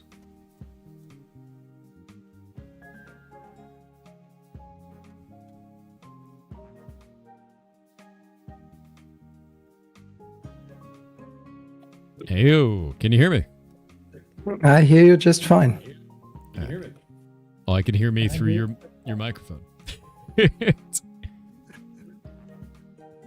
Are you watching the stream at the same time, I take it? Yeah, I'm gonna turn it down. Okay, perfect. All right, so if you'd like to introduce yourself and tell the chat who you are and what you work on. All right, so my name's Oswin, and I'm actually the solo dev behind this game. That's awesome. So you build. Do you have any contractors or anything, or is it all you? It's me apart from a composer. So composer is the only thing that's not been done by me. That's awesome. Is this your first game, or have you been making things in the past before this? This is my first solo game, but I've been in game dev for about 20 years. That's awesome. For the longest time as an animator, and from then on I did more art-related stuff, like all of the art department stuff throughout the years. What people asked me to do became more and more, and I was always like, all right, okay, yeah, I can do that. Mm-hmm. That's how I learned. But I always shied away from coding. So coding was never anything where I was feeling confident with. But yeah, with the capabilities of Unreal Engine and blueprint coding, and friends of mine who just talked to me over the years again and again, always telling me like, you should try that. It's visual, you can do it, it's cool. And yeah, then in 2023 I gave it a shot, tried it, and completely loved it. Before that it was always like just some very small attempts, not really digging it that deeply, but yeah, then something sticked, and I started working on this game. That's fantastic. No, it's really quite good, and I think you've done a really good job with it, actually. Oh, I just found an area I didn't find last time. That's nice what you just did, yeah. Yeah, that was funny. Found a good bug for you. Yeah, that's great. It's funny as heck. But yeah, so like, how long have you been working on this so far, like in total? In total, well, since middle of 2023, that's when I started working on it. But for the most part, it has always been part-time because I do have a family to feed and all that. So I'm in my 40s. It's not like I'm just straight out of college and working on my dream game. Yeah. I do have a lot of expenses to cover, etc., etc. And one of the reasons why I shied away from doing something like that for so long, apart from the coding part, is also that I wanted to do it in a sustainable kind of way. Yeah. And not like giving it everything, completely burning out. So that's why I still do freelance work and other game dev work to cover my expenses and also to stay independent for as long as possible, because I'm not against publishers, not at all. I know really nice publishers who have fair contracts, etc., etc. But I also got to know other kinds of publishers, and I'd rather have the freedom to decide what I do 100% and just take longer working on that instead of giving that freedom away.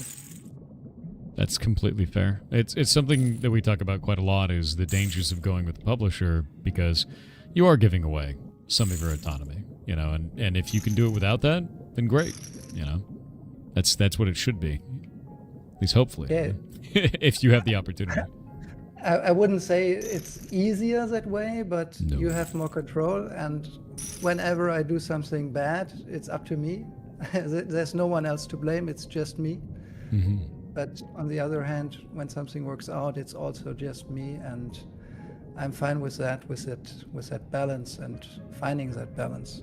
Yeah. So I think I can say, because I track my time, how long I actually work on this. I think round about 1,500 hours up to this point. That's awesome. That's actually really good. Especially for something so solid feeling. I'm actually interested, like, what are some of your inspirations for this? Like, what kind of games do you enjoy? Actually, lots of the games you already mentioned and that have already been mentioned in the chat. It's like Banjo-Kazooie, it's Spyro, it's the Mario games. I'd say it's Nintendo in general, not Nintendo as a corporation, but Nintendo as the family entertainment brand, doing family entertainment games that they just give you a lot of value with the games they make. You can play them for very long, etc., etc. You're super right about that, and I actually love that aspect of Nintendo. There's going all the way back to like Super Mario 64. You know, those kind of games are just amazing, and it's nice to see someone carrying that kind of torch. You know, making games that you think are cool in that same sort of genre for it, and it feels good. Like, it feels really good. I think the most incredible aspect of this actually is the underwater mechanics on this feel great. And a lot of games have trouble getting that right, I find. Like, the water will feel too sluggish. Yeah. It's not easy. It's just one world, one completely different world mechanics-wise that you have to deal with, and shader-wise, etc., etc. Water never is super performance, so I always try to find a good balance that performs well and feels nice when playing. And yeah, when working on this game and when I started working on it, for me, I'm a bit stubborn. I try to keep that child inside of me alive forever until I die. So that's what game dev is to me. I try to keep that alive. And what you also said, like about DLCs, getting some skins, etc., that you have to pay for. For me, all of this is about the actual game. And when you buy something and you buy a game, then that's where the value should be. Yeah. By just playing the game and by unlocking things through your gameplay and having fun inside of the game. Good. I know. I completely agree with that. I find too often now there are games that are released. It almost feels like as an excuse for a storefront. You know, like the storefront is what comes first, and the game is kind of secondary in there. So much content or things or unlockables or skins that are locked behind that storefront. And that was the first thing I noticed is, oh, I did something in the game and you rewarded me with a new skin. That's great. That's really cool. You know, and it feels good to get that, and I didn't have to whip out my wallet for it. So it's much appreciated. It's a really nice thing. Yeah, when you think about how much time players put into several games, like hundreds of hours, Yep. you already give a lot of your time. So that's the biggest reward a company can get, that people actually play their games and love their games, talk about their games, recommend it to other people so they play it and buy it, etc., etc. Yeah, I just try to stay in that place and stay in a place that I'm comfortable with. Mm-hmm. And that's also one of the reasons why I went solo, because I want this to be my vision in the end, start to finish. I also tried making games with others, which also has its own benefits, of course. But more often than not, I had the problem that people in core positions just didn't have any time anymore, so we couldn't keep moving with development. So I was more than once in that position where I was like, all right, so we made good progress, but now we simply can't move forward because we can't do that. And that's, yeah, I don't have that as a solo. Of course, I can't do everything.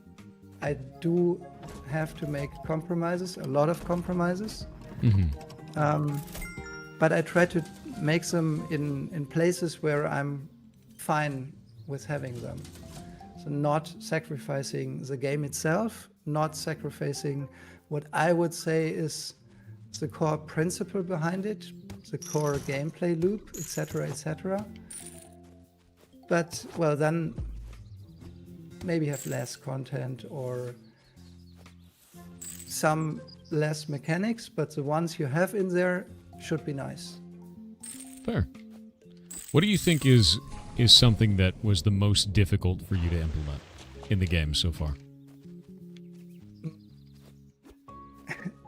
Actually, the most difficult things in general were the things I didn't implement in the end. Not because I simply didn't make it work, but because I decided not to have them in there. Because it would be just too much thinking them further.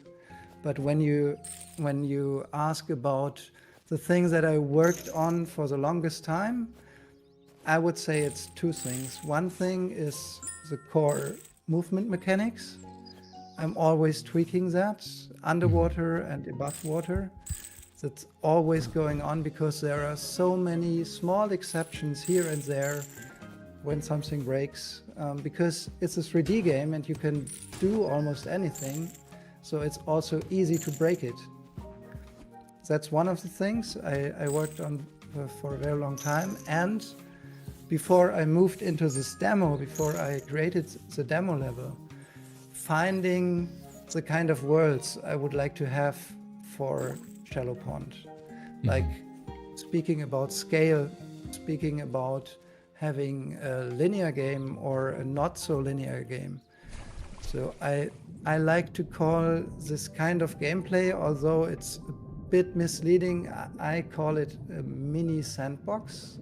It's not really a sandbox, but you can decide where you go in the first place. And it's not a linear gameplay within the level where you have to start here and end there. You decide where you go first and how you explore the level. So it's a balance between, of course, a linear gameplay because you have to complete the level in the end, but the way you do it in the order of things, that's up to you.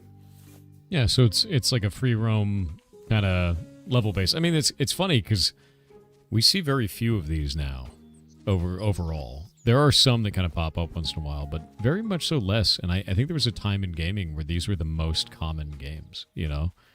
Like, at least when I was growing up, there was, you know, you had stuff like Spyro all over the place. And it's or like a lot of different games like Banjo-Kazooie and everything like that. And they're so rare now. And they're seen as kind of like a retro game style, even though they're just as fun as they ever were, which is strange because I don't think anyone dislikes them at all. They're just less common, you know? I think it's about publishers and about the people with money and what they try to support. But I also believe that when there would be more game devs doing games like these, there's definitely a market for them and people who would love to play games like these. Yeah. No, I completely agree with that. I think there's absolutely a market for this, and we've seen that time and again. They're just rare. And so you feel that like that publishers don't take a risk on it? Is that what you meant?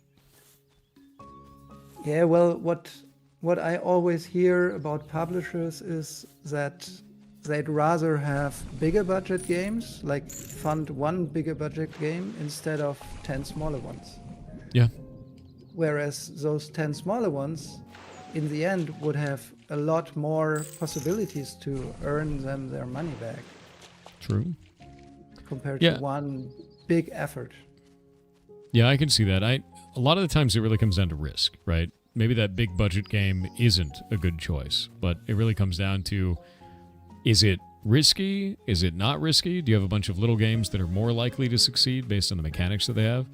I always find it to be really interesting because I think the best balance of that I've seen from a publisher is probably Devolver Digital, because they choose a bunch of smaller games, but their smaller games all kind of have the same flavor, which is weird that you could get an idea of like, oh, that feels like a Devolver Digital game, you know, like because it's like they all have almost different developers, totally different developers, but they all feel related somehow in terms of the style and execution, which I find to be fascinating. So I do think there's a place for that, but you're right. It comes down to whatever that developer is really into, and like, or whatever that publisher is rather into, because it's going to be different for every single one of them.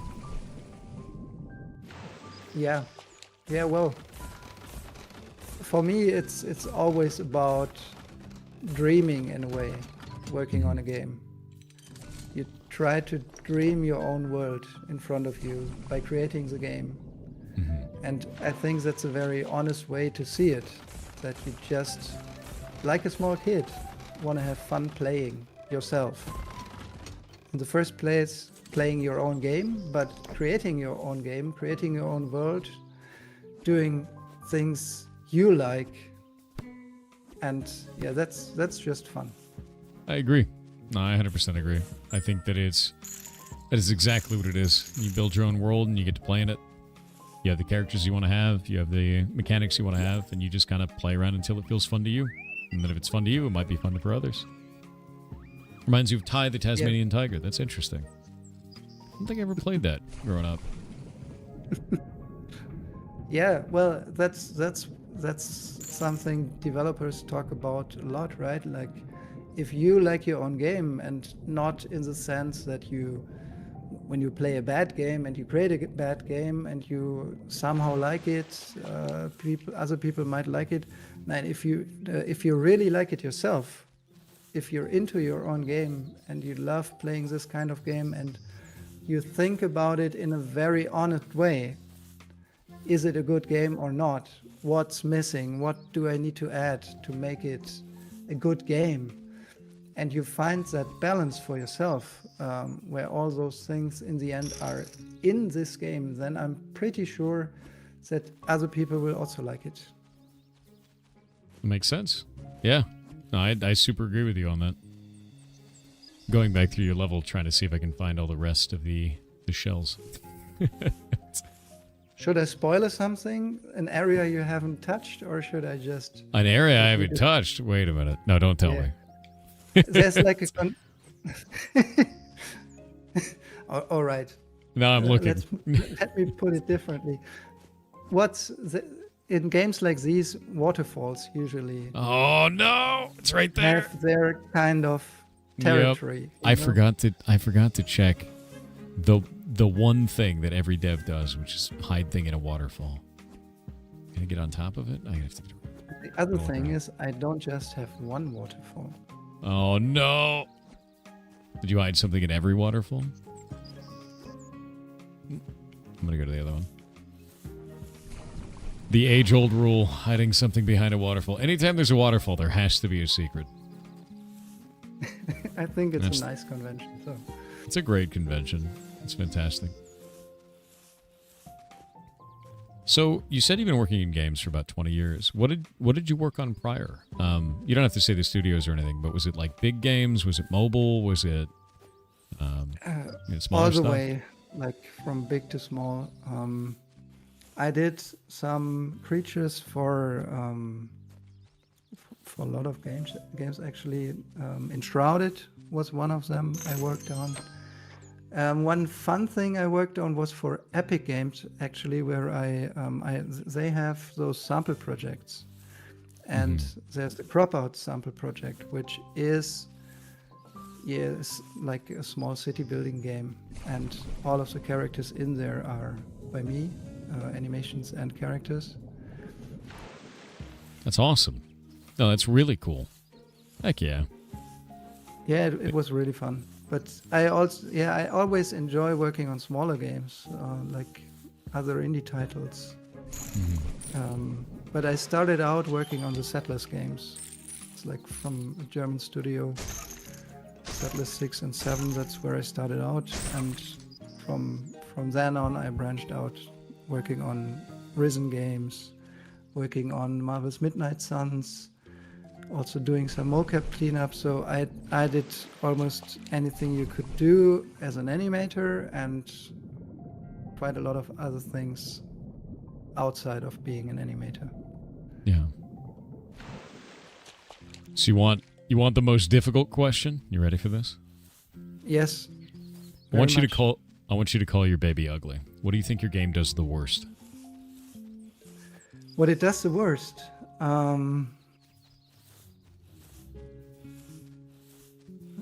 I have like hundreds of bugs in my head right now, so it's hard to filter them. I'm really happy that you didn't break the game, by the way. So Would you like me to? I know you could. Find a way to do it. Oh, there we go. Well, if I just want to pick one thing where I would like to, invisible walls aren't visible right now. Find a way to get it.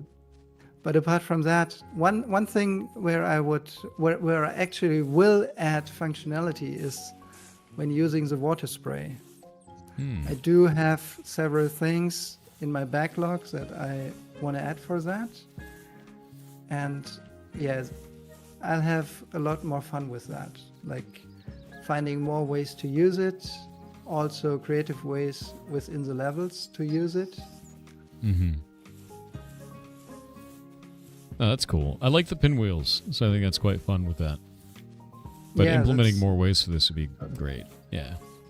Yeah, I think it would make it even more legit and add more functionality to the underwater. But really ugly, I don't know what to call really ugly because I polished the hell out of it. You did. It feels, I can feel it, you know. But of course, it's still the demo, it's not the finished game, so a lot more will happen to call it a finished game in the end. Yeah, no, that's fair. What are you focusing on the most right now to get this to launch? Just doing the ugly stuff of building more levels, having a settings menu, working on performance, like all the fun stuff. Yeah, that's super fun. Yeah. Making levels is a lot of fun, though. Stuff like that. So things you try to avoid as a game dev when you just want to work on your game. Yeah. But of course, that has to happen, and it needs to be neat in the end. So Yeah. Oh, I forgot that one. There's no indicator on it, so I didn't know. Means there's two more somewhere. yeah, I'm asking myself if you collected all from the tutorials level, but I'm pretty sure you did, because those are. Yeah, actually, sometimes I run through this level with like 2 shells missing and stuff like that, and I'm also like, where are they? Yeah. I mean, that's fair. And I should know, and I know they are there, but Just forget where it is. Yeah. yeah, Already forgot about the waterfall? No, I went to the waterfall. I already did it. you've Forget been that there. time. Yeah, I've been there. Yeah. Just trying to check out all Yeah, of but- these now because I think I may have forgotten 2 of these. But actually, what I can talk about just from my end of things, because that's important for me when you, especially when you're a solo dev. So you're on your own. You have to do that on your own, and there's nobody support you. But it's not true. There are lots of people who support me, especially by mental support, helping me to stay stable in my mind. That's so important. And I especially have one friend who I talk to several times a week. We talk about his game, he talks about my game, we give each other feedback, we talk about our private lives, family, etc. And that helps a whole lot to stay stable and to keep progressing, to have a good feeling about this, and to not burn myself working on the game. Yeah. That's so vital to have that. It's super important, and I think it's something a lot of people forget, you know. So there's a whole nother aspect to making the game, and that's keeping yourself going, you know. Yeah, and that's really tough. And I know that from friends of mine who don't have that support, that it really eats at your brain in a way.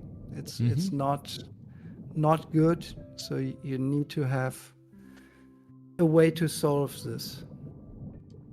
We've actually had a couple of devs on like that were just very nervous, or, you know, in that super high tension area of they don't even know if their game is good. They hope it is, but, you know, it leads people to just feel very worried the whole time, but it should be a fun creative process.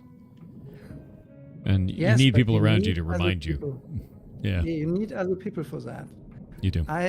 If it would just be me working on this in terms of feedback loops, etc., there would be things in the game that wouldn't make any sense, that would be really hard to implement, because I'm really good at finding ideas that are super complicated to make, like really complicated, and I'm like, okay, I'm up for this, I'm going to do this, it's going to be tough, but I'm going to do it.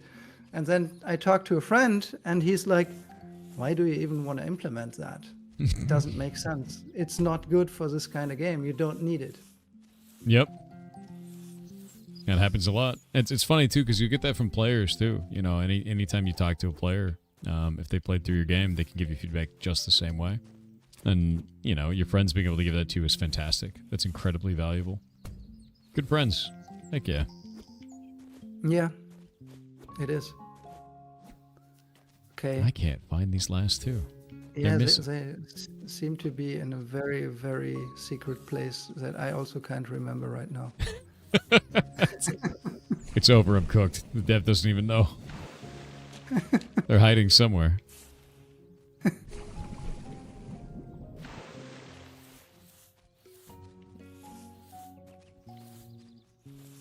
It's honestly just nice to move around the environment you've made. Like the grass that you have out, the way that they wiggle like that just feels really good. The environment feels nice, and it is incredibly performant as well. What would you say is like the hardest part of performance testing for you, or hardest part of performance management was for this game?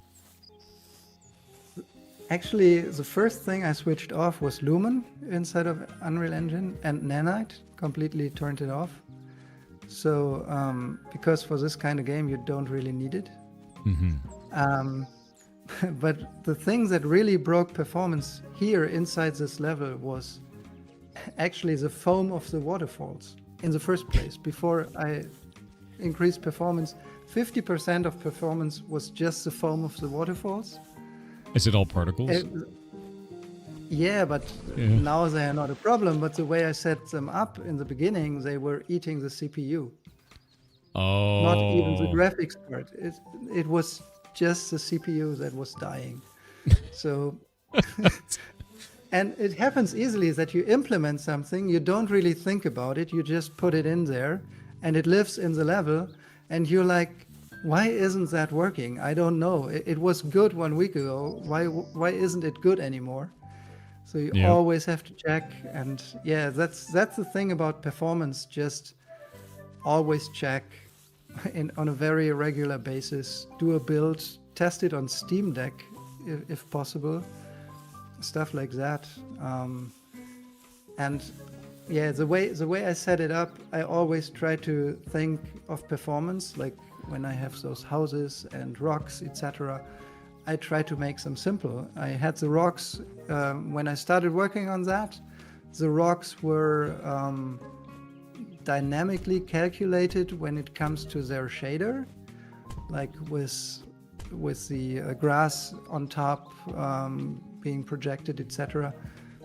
It's no longer like that. They are now just simple low poly meshes with normal maps and some filter on top. That's it. So, and it just works better. It works better and it still looks fantastic, which is the whole point, you know? Yeah, when you know what style you want to have, then of course you can craft it in a way that makes sense for the style. And that's also the biggest part of working on the game. It's like when I add something new, I'm like, all right, does that fit into the style the way I do it? Like when I add another bridge, when I add other kinds of rocks, do they make sense for the art style of the game? And it's always a bit back and forth, making it feel right. So new objects don't look like they don't belong in a way. Yeah, it's one of the things that I've always kind of ascribed to, which is your game's art doesn't need to be, you know, high graphical intensity. It just needs to be consistent. Whatever it is, be consistent with it, you know? Exactly. And yeah. that's what players like in the end. The consistency, not like top-notch graphics quality, whatever. Yeah. Yeah, it's kind of one of the things that I learned going all the way back to like Kingdom of Loathing, which is like a web MMO, and it's all stick figures, the whole thing. And now they have West of Loathing on Steam, like they made Steam games now. I think it's 2 of them, and they're great. Like they're actually fantastic, but they're all simple hand-drawn stick figure people, and that's it, you know. Perfectly fine, and I think that's also the thing you need indies for, because they just do something like that. Yeah, and AAA Big goes, corporation wouldn't try that. Let's do something with stick figures. It's great. and then the shareholders would be like, I'm out. He went mad. I don't know what's up to him, what's happening with him. Yeah, and then someone does it and it performs well, it sells well, and then big companies are like, oh, maybe we should do that as well because it sells. So yeah, let's also make a stick figure game. It's true though. Like, just as long as your art is consistent, that's what matters the most, and I like that a lot. I think the only time you can really break consistency is if it's narrative. You know, like I've seen that done a few times where they're like, this one character is built completely differently because they break the fourth wall. You know, they're like out of this world kind of a thing, and I like that. That's kind of cool, but that's rare, and it's got to fit somehow. You know. yeah, that's true. That's very true. I just read the chat, and yeah, I'm German, and I think it shows, but it's just the way it is. Only a little German, just that. It's funny because one of the hardest things we've had to deal with was localizing our game into German, and we've not been able to do it correctly so far, and it's because the game is full of puns, and every time we try to localize it into German, it makes a word that's like just enormous. It's like, oh, it always makes me laugh. It's hyper specific, whatever it's gonna be. Whenever we make a pun, and I'm like, and everyone who's German is like, oh, that's super funny. I was like, I'll never fit this in the text box. It's not gonna. It's like 40 characters long. Like, what? Yeah, maybe I'm having an advantage with this game because when I think about the text being German and then anything Yeah. else I add in another language, it's going to be shorter. Yeah. Oh yeah. No, it's super will. That was the nicest part for me when we implemented Japanese because it's like 20 to 30% shorter than English, and I was like, oh my god, everything fits. It's perfect. It's like no worrying about it at all. But with the German, it was like anytime there's a pun, one giant word, just massive. I was like, all right, what do I do? Yeah, Germans can do that very well. Yep. But I'm actually very proud of the German language because of that, because of those really, really long and really strange words and certain words that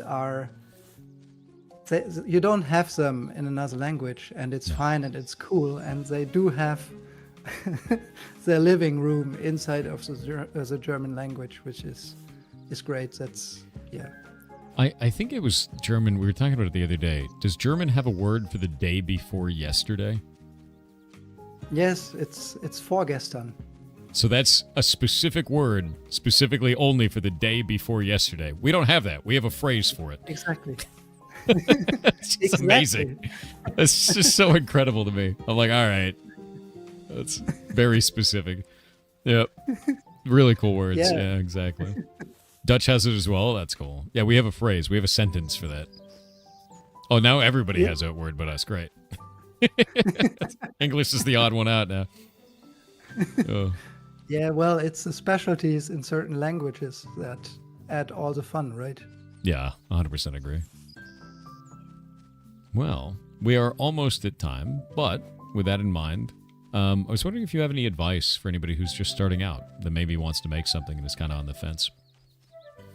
Well, yeah, looking at that game, being my first game, not being the first game as someone working on games or in games, for me, it wouldn't count to say, like, do something simple, because I didn't do something simple. It's not simple. It's not at all. But yeah, do something simple, but, and that's a big but for me in the end, do something you would love to do. Something you really would love to do, not because you think it's gonna sell tremendously good, but because you personally would love to do it. Some kind of game that also wouldn't be there if you wouldn't create it. So that's actually something I have as a writing on my wall. It's actually German, but I'm going to translate it. It's, if not you, who's going to do it? Fair. Yeah. We are going to get ads in just a moment. I don't want to cut you off, but they're going to. But anyway, see if you can continue before they go through. Oh, no, they're here. It's over. Oh, we got to wait for 2 minutes. The chat can still hear us, but I just wait. Okay, that's fine. By the way, for everybody in chat, since we haven't brought it up quite yet, add this game to your wish list. Best thing you can do for an indie dev, best thing at all, is to wish list their video game. It is free, and you can do this to help them. Yeah, wish list, wish list. Did it right now? Already done, did it? Same. Do it, do it. Edit twice. Not now, Jeff. We're learning German. Yeah, exactly.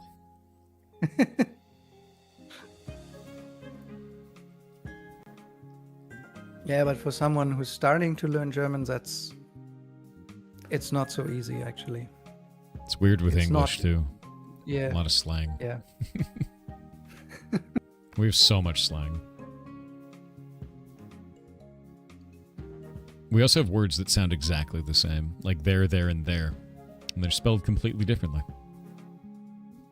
Yeah, well, my daughters, they have English at school, so they're always like, what's this about? It's the same.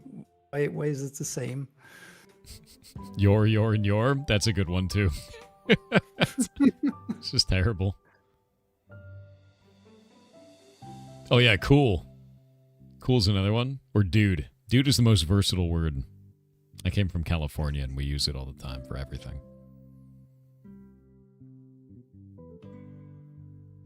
English is the worst language. It's pretty rough, yeah. Oh yeah, Astrobots. That's also. Mm. That's a hell of a game, actually. It's the latest one. Yeah.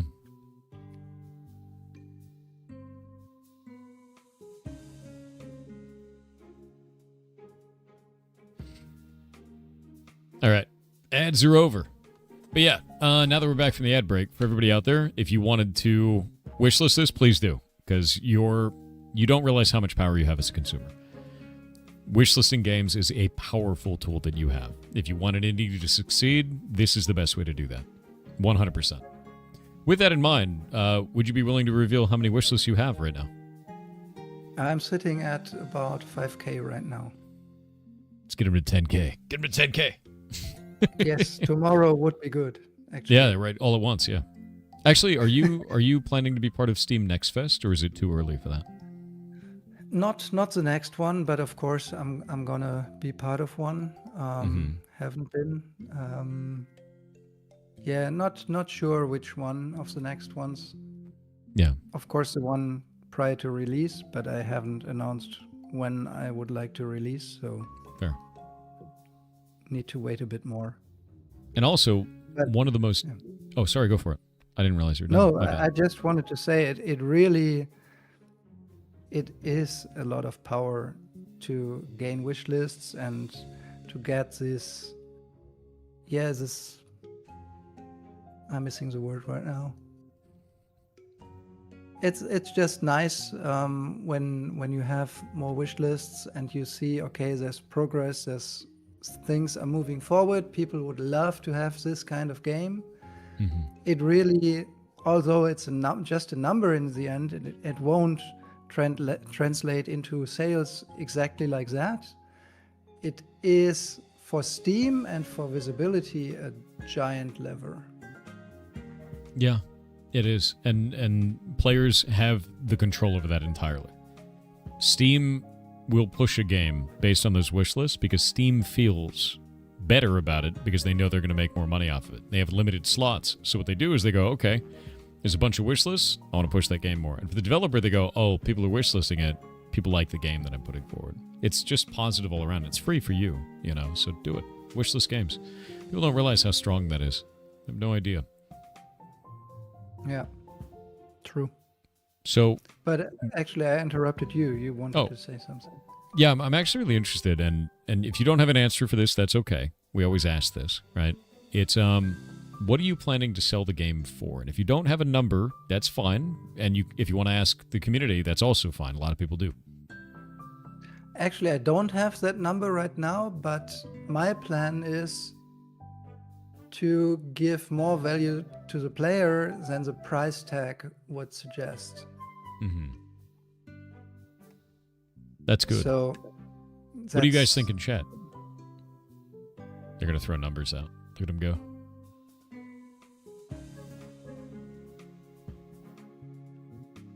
Seems like the middle ground is 15 to 20 for all of that. Yeah. Middle ground 15, 20. 7 is not a number, Faramir. Oh my god.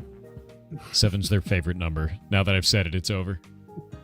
now it's going to be 7. Yeah. It's all going to No, be but 7. honestly, really, There it is. I would love people to be able to play it and to not have to think about the price too much. Yeah. And that's what I'm aiming for. And I'm really aiming for the game to be cheaper than you would expect from what you get. Good.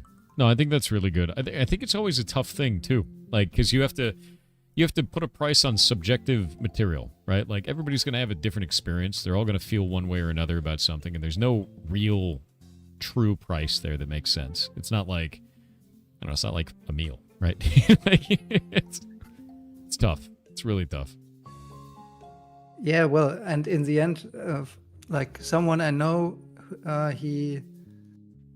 he just re-released his game just for $1, and I think it sold 1 million units. Wow. And before that, it didn't sell that much.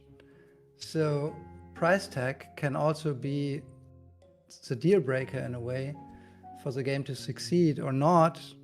That when it's underpriced, it's gonna perform better actually Yep. than it might if it would be too highly priced.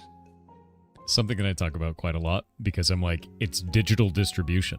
You don't have to worry about a box or shipping or lost product or shelf space or anything else that goes along with it. So making a digital game cheaper is the way to go. And if you have less overhead because you're an indie and you're not running a whole management studio for that, you can do that. Easy. So yeah, no, I super agree with that sentiment. Entirely so. Yeah, I think when thinking about price, your own ego has to get out of the way. Because, of course, when you price something low, considering your own thoughts about it, your ego might get in the way in the sense that you're like, I can't offer it that cheap, but maybe it should be. Yeah. Yeah, fair. 100%. You hope it happens to GTA 6? Okay. I don't know that one. Right. $1 GTA 6. Sold 5 billion copies. Yeah. Every person on the planet bought it. Yeah, exactly. It's incredible. But no, I think you've made something really special here. I think you've made something really cool. It's nice and cozy and chill, and the environments are fun, and it's just nice, and it looks great. And I think you've done a good job. So, nice. Thanks a lot. Really means a lot to me. Oh, absolutely. And with that, is there anything you'd like to tell chat before we go? Well, I thank everyone who tuned in to had a look, and yeah, I can only tell you it's like there's just me doing that game, and in any way you could support the game by wishlisting it, by following me on social media, etc. That's gonna make a difference. And honestly, once I started talking about the game on Twitter, etc., that also influenced the kind of game I make, because the input I get, the comments I get, I always read them. I always think about ideas and input, and a lot of things that people suggested actually made it into the game because I listen. For me, it's not just I throw my stuff out and that's it. I'm really interested in getting to know what people think about it and in getting this feedback. Heck yeah. And yeah, the game is beautiful. Yeah, Splits. You can see it here. Look at this. Some people just tuning in, but yeah, no, it's pretty awesome. It's very pretty.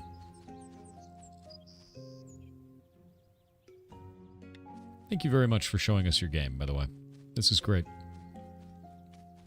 Yeah, thanks for giving it a try, for selecting it, for playing it. And when you launch, you better reach back out. Let me know. Yes, I will. Fantastic. Definitely will. Rock on. Well, thank you very much, and I will talk to you later. Yes, thanks a lot. Bye. Really good game. Yeah, +1 wish list? Heck yeah, I did too. It's just really pretty. It's really nice, you know? Imagine if this was an MMO, I'd be addicted. Cozy MMOs are pretty rare. They are. I think there's that one, Palia, right? I think it's the only one that I know of. I don't know if there's any other cozy MMOs. Wish it was co-op. That balloons up the costs and development time for the dev, you know? But, you know, maybe. Yeah. Cool dev. I like the guy. Agreed. He's probably still there in chat. Puzzle Pirates is a cozy MMO. Is it? I don't know anything about that game. All right.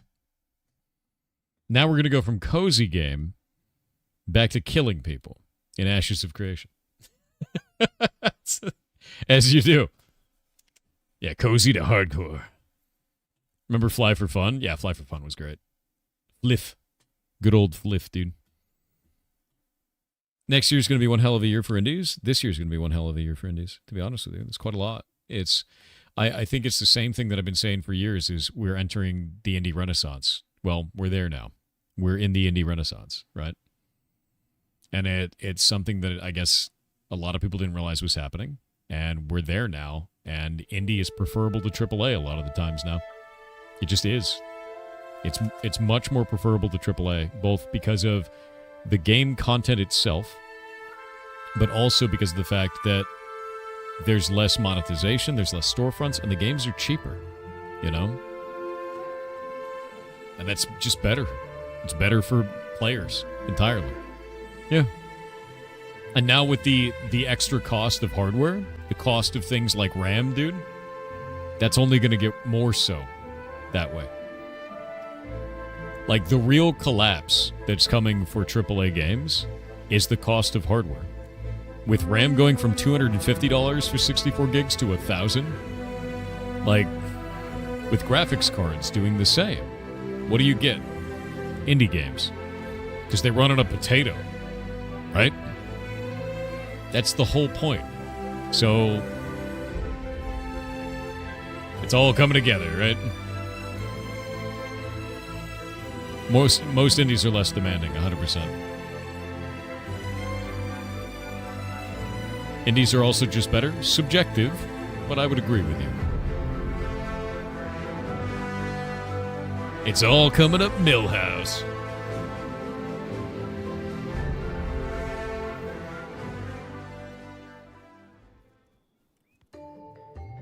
Where am I? What island am I on? Where is this place? 60%.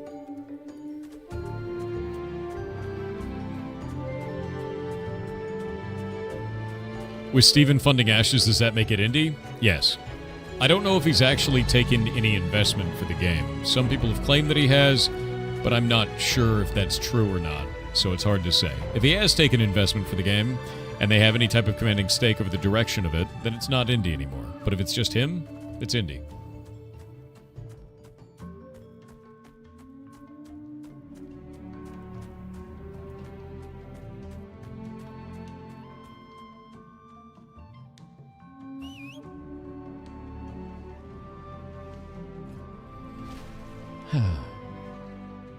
Do people play hardcore AOC? Not really. The game's a bit too unstable for a hardcore kind of run-through yet. There's enemies that just one-shot you all over the place, and the game can just bug out. Your pet can disappear, all kinds of shit. So it's not really stable enough for that yet, but I guess you could try, you know? Yeah, teleporting bears. Exactly. You're like, wow, I'm out here and dead. And you're like, what happened? Oh, you got killed by a bear from under the ground, right? Yeah. Tafane with 500 bits said, remember, if you want to study to be a meteorologist, you have to decide whether or not.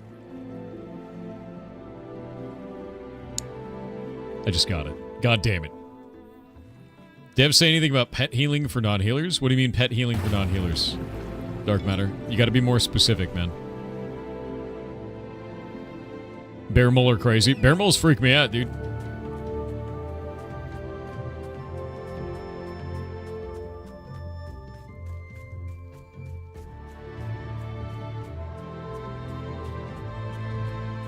They don't heal when hurt?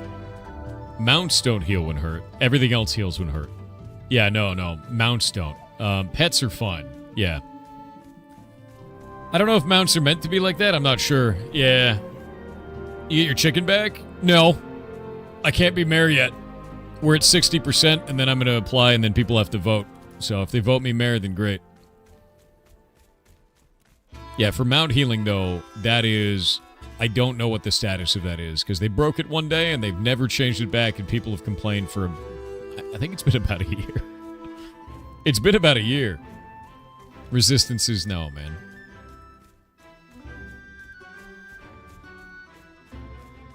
Three-hour sleep does DM bad? Fair. Sleep more, dude. Yeah, I've already prepped the spreadsheets, dude. I'm already ready to go. And I know exactly what we need, what taxes we need, what allies we need to have. I've already created the diplomatic ties to the other nations. And made sure that we weren't going to become a vassal. So, if you like that, vote for me. Feels like all the enemies have shifted on the beach. Enemies are spawning in the water. That's a bit weird. Yeah, that's not good. That's a bit weird, dude. Percentage 60. Wig. Why are you like this? Yeah, it seems like the island's having problems right now, by the way.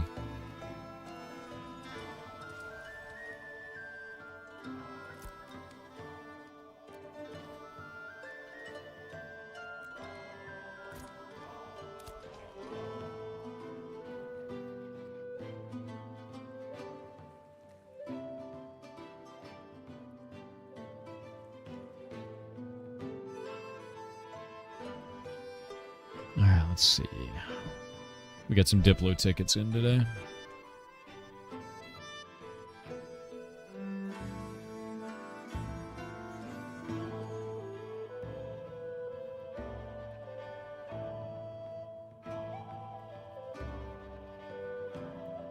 Alright. I will be right back. I gotta go use the bathroom. Give me a sec.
I'm back.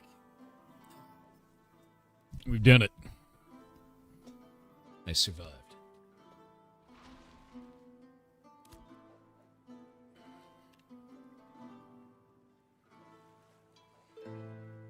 Theory Forge is short that his contracts in the development team shared with him in beta in what in Sarah? Nothing you just said makes sense. What do you mean beta in 2026? And if he shared something like that, that would generally be a break of NDA if it was something privileged, right? Yeah, holy progress indeed. Yep. The reason why, Temney, is if you look at it, there's a bunch of people that have just been putting hateful comments in all the videos. They've also been downvoting all the videos because they just don't like me. I don't care. I'm just going to keep putting up in December videos because I think what we're doing is cool. And I think showing off all those games is cool. And I think it's really positive for the community. And I'm not going to stop doing it because some people are upset at me. Like, not ever. So, yeah. Yep. I'm just going to do it anyway. Like, I'm not going to stop doing it. You'll keep upvoting the videos? Thanks, man.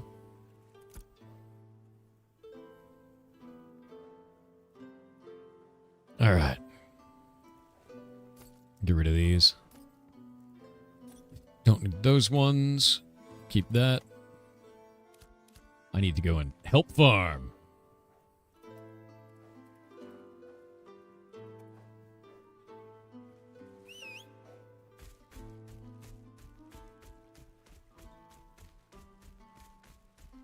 It's very cool within December. It helps finding good games. Yeah. Yeah, no, absolutely. No, I've been super enjoying it. But yeah, no, they do downvote every single one of the videos to try and get them to not go anywhere. But I'm just going to keep making them, and I'm just going to keep promoting indies like I always have. And I'm just going to keep running in December. And doing Indie Summer and in December, and I'm never going to stop making content. So it's not going to go away. I'm not going to go away. You have experience using Caravel ships and getting the storage of the ships to work? I do not. I'm waiting on building my ship until I have this finished. We're trying to push our island super hard on our place. Who's downvoting them? A bunch of people. It's not just like one dude or anything like that. It's just people who don't like me, which is fine, I guess, but it's a little obsessive to keep doing it after a year at this point. And also, it's not really hurting me. It's hurting devs that are trying to get the word out about their game. So, bit weird. Kind of off target kind of shit, you know? Yeah.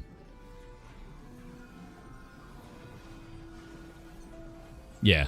But if you like those, go check out the indie videos. I will keep putting them up. Let me actually see how many are on there right now. One sec.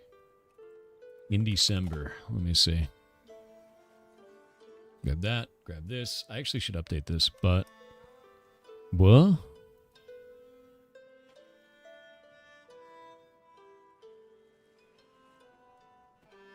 One sec.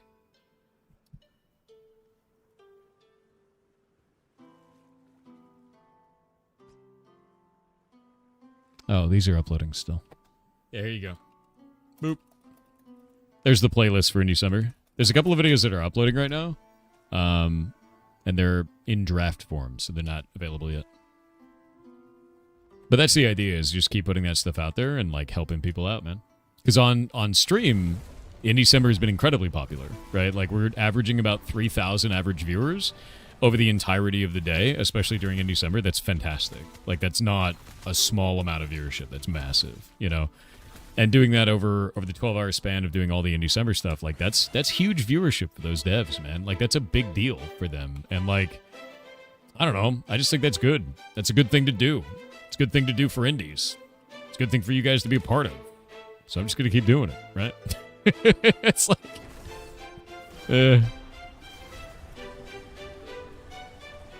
Does Algo punish you for the downvotes? Yeah, generally that happens. So, like, if you're wondering I'm not showing up in your recommended, it's likely because of that.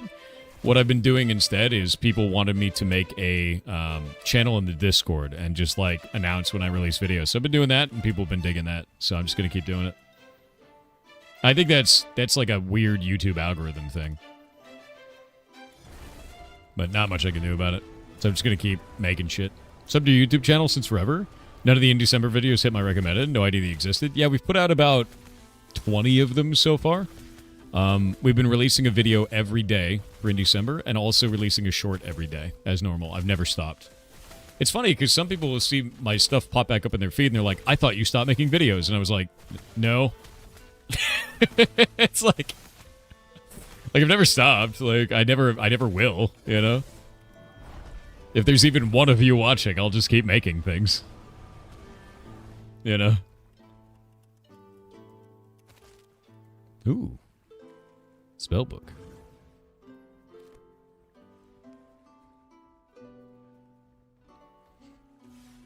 You get your videos in the recommended? You still get videos in the recommended? Nice. That's good. I think the funny thing is people saw like kind of like hate videos about me, and then they set those to do not recommend. And then when that happened, my videos stopped getting recommended to them because they're also about me. So I was like, all right, cool algorithm, dude. So that was neat. And then people were like, please put up a channel to announce your videos. I don't get the announcements anymore. I was like, all right. So now I've got it in the Discord. Cool YouTube, you know?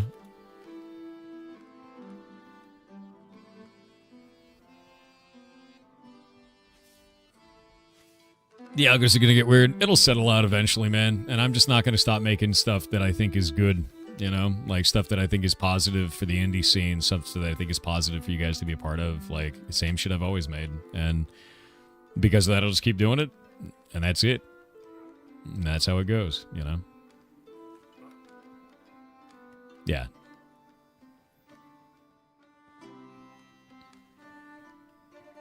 Ooh. An iguana. I don't want to fight that one. 26,000 HP is annoying.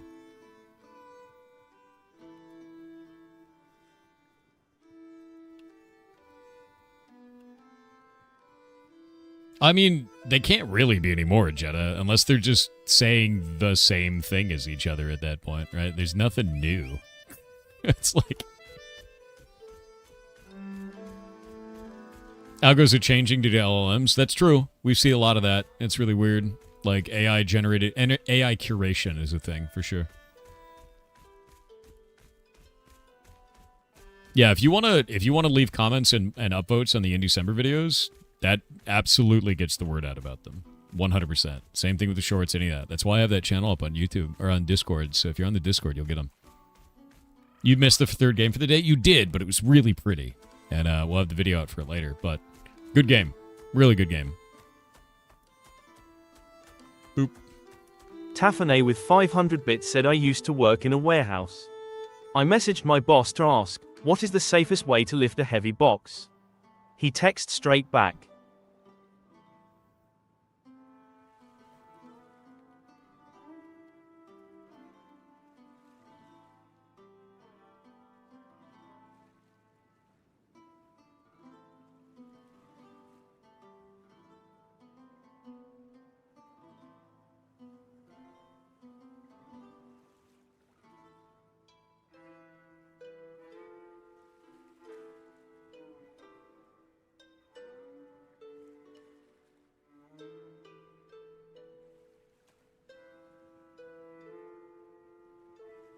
One sec, I'm saying I'm the short for the day.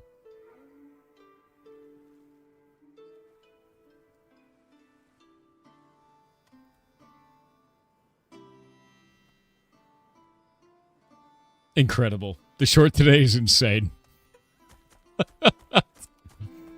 The short today is insane.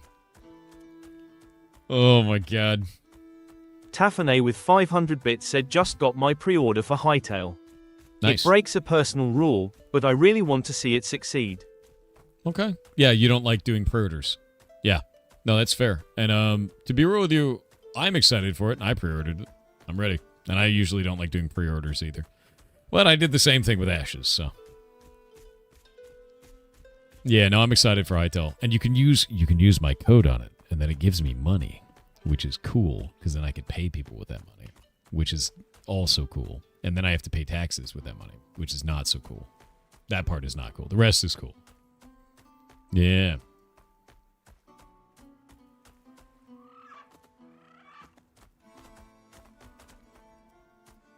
There's a horrible assassin on its way. Dude, I hate when it's dark on the beach out here. It's so scary. What? Is he teleporting? What is he doing?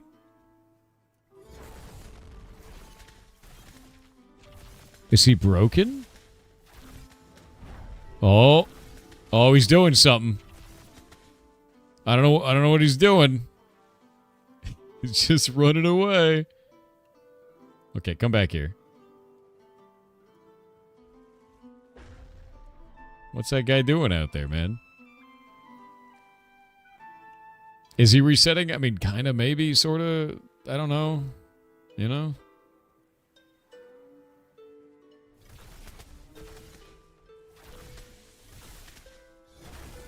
Oh, what is going on?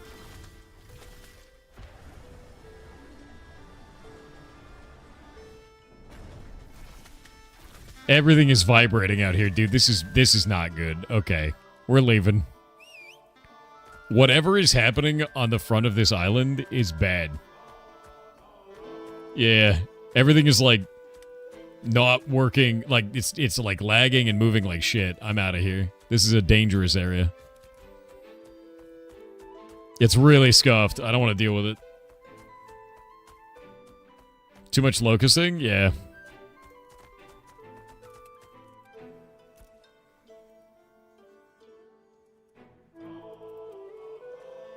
Hit this. One sec.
Okay.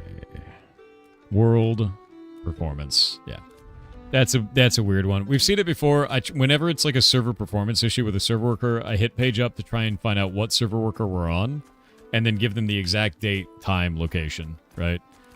Because like we had this about 10 hours ago. It was the same thing, and players then were also experiencing it beyond myself. So we know that it's a server worker issue, which sucks, you know. Yeah, look at that. That frog was like sliding a moment ago. It's really weird. Have you ever thought about making a cute ferret game? Shay and I want to make a phone game that's like an idle ferret rescue simulator. And then make it so that all the ad revenue from that goes to the rescue, which would be kind of fun. Yeah. What's the key to bring up that information? Page up. So that's something that we want to do at some point, but like I'm going to finish Heartbound first, man. Which is all I work on every day off stream anymore. It's like my whole life now. Ferret Tamagotchi. I mean, the idea would be like, you run a rescue, which is kind of tough. How far is it away now? You mean Heartbound? I don't know. Like, I just update it every month. I just put out new content. This time I've got about 200 lines of dialogue that are going into the picnic area for Shelly and Sheldon, because I think it was too rushed before. But it's a lot of text, you know? A lot of new shit. Can you sell me t-shirts? I think on our website, you can go to the merch site, and I think there's a shirt there. Yeah.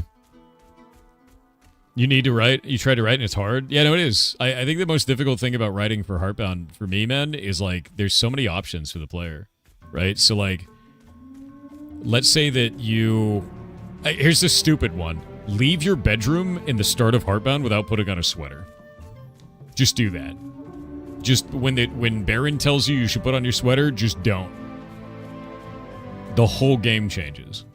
Every interaction, different animation, completely. You're not wearing the sweater at all, and characters will react to you differently based on that throughout the entirety of the game. It's such a dumb decision thing, too, but there's a lot of them like that. It's a lot of it. A lot of it. But it's cold, I know, right? It's kind of cool. I mean, yeah, I mean, that's the whole idea, is I wanted to do a choose your own adventure and just do silly stuff, you know? That's neat, but a lot of work. Yeah, it is. But that's every interaction in Heartbound is a lot of work, right? Like, I'll give you an example. What if you go to Animus before you go to the tower? What if you get the Factus before you go to the tower? And then when you go to the tower, you go to that one dude's cubicle that has cactuses on his desk. Because you have the Factus in your inventory, he'll tell you about those cactuses. That's in the game. For when I finish Animus. Right? It's like the whole point. Which is ridiculous, but like those are the types of things you have to think about. Is like, okay, what order is the player going to play this in? What interactions have they had? What stuff have they done? Right? Yeah. Here, do you want to see one of the environments for this? Do you want to see one of them?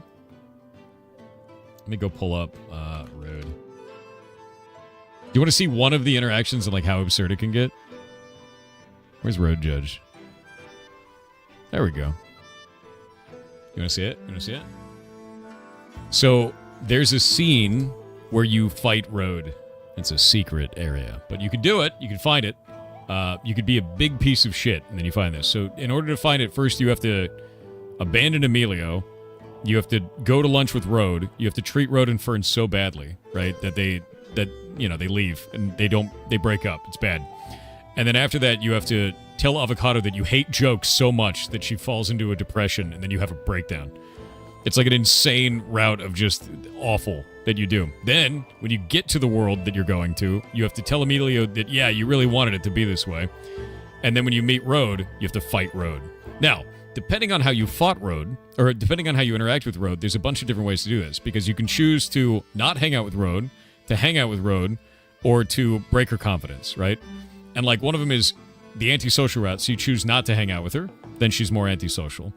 If you choose to hang out with her and then she asks you about Fern, and you say, you know what, I don't really like Fern, then she's like, oh, I really don't like you, right? How dare you say that about my crush? And then there's the last one, which is the broken confidence route, which is, I think Fern is okay, but what if Fern doesn't like you back? What if you're the only one who feels this way and then her confidence is broken, right? And so, like, each one of those sections has an entire combat sequence with completely different dialogue for all of it. And, like, the dialogue changes at 80% health, 60% health, 40% health, 20% health for each one of those routes. And then on top of it, in fact, I'll just show it to you. Here, one sec. Boop. There we go. And they've got notation and shit on it. There you go. So, like, you've got the antisocial hatred and broken confidence, and then you've got all the antisocial routes here. You've got all the hatred routes here. And then you've got all the broken confidence routes here. Then you have death routes, such as die. If you can die without moving during the entire combat. So if you never move, there's dialogue there. If you die to Road, but Road's at 1 to 20% health, or 21 to 60% health, or 61 to 100% health. Or if you victory, if you win, and you're at 26 to 100% health, or 25% and below. Or if you win and you kill Road, but you were hit at least once, or you win and you were never hit in combat, or you decide not to kill Road in the end. And then there's endings for that as well. If you decide to kill her at the end, or not kill her at the end, or you lose at the end. And then what is it? Did she have high health? Did she have low health? Did she have middle health between those different sections? And then even at the very end of it, after all of these different dialogue options, there's the final one. Did you get bit in combat? And then she tells you to wash your hair, but only if you don't kill her. Yeah. So anyway, it's got a lot of routes. Video games. So if people are like, just write it, I'm like, dude, I am. It's a lot. There's a lot of writing that goes into that writing. Because you have to think about everything the player has available to them. And how you want them to interact. What do you mean, bit? She's like a big cougar. She bites you in the head for one of her attacks. And you have to hit her with a stick. And if you don't hit her with a stick, her head bites you. And then if you make up with her at the end of the fight, she goes, wash your hair, you taste terrible. Because it's funny. In exercise and edge cases, welcome to a choose your own adventure. Yeah. Yep. Is there a no combat option? Yeah, don't be a dick. that's literally it. If you don't hurt others, they won't hurt you. Is the idea. The whole point of it is, as you are evil to others, you will eventually find that your character becomes fearful. And the more fearful you are, the more difficult combat is. And the more that you realize others can hurt you back, is the idea. Someone bit you to stop fighting? Fair. I would too. If someone bit me, I'd go to the hospital. Terrifying. Are you adding all the dialogue straight into the arrays? No external files you import? Oh no, I have a bunch of external files for all that stuff. They're just like that in the arrays for that. And then, actually, here, let me show you. It's pretty easy for the localization team this way. This is one of the reasons that we do it. Let me show you.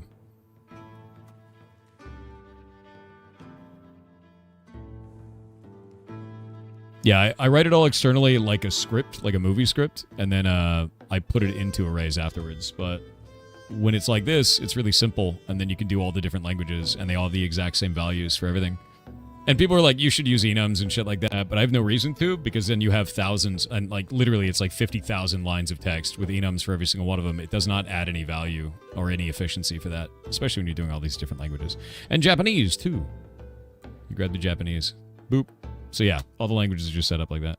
Yeah, enums don't really work for this. Yeah, exactly. Which is funny, because like people were really mad that I didn't use enums. I'm like, why would anyone use enums for this? That makes no sense. I use enums for characters, which is why we have stuff like this, like talkie.road, so we know that it's that character, so the translators know which character it is. But outside of that, not so much. Doesn't really matter. Very fast, very efficient. The only hard part for all of this is just writing. Implementation takes no time at all, man. It's like fast as shit.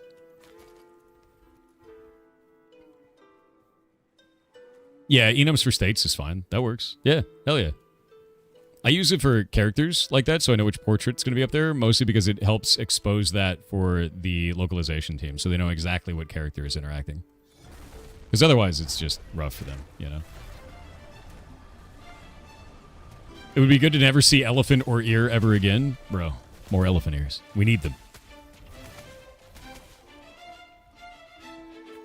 What is an enum? Think of a word that is a value.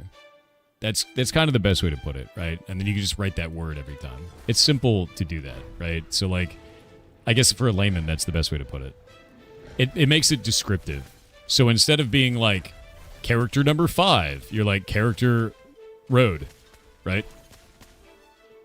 And then you're like, okay, I know what that is. That's the idea behind it. But if you have 50,000 lines of dialogue and you put an enum on every one of them, it's kind of a meme, you know? Yeah. Yeah, mnemonic representation of value. There you go.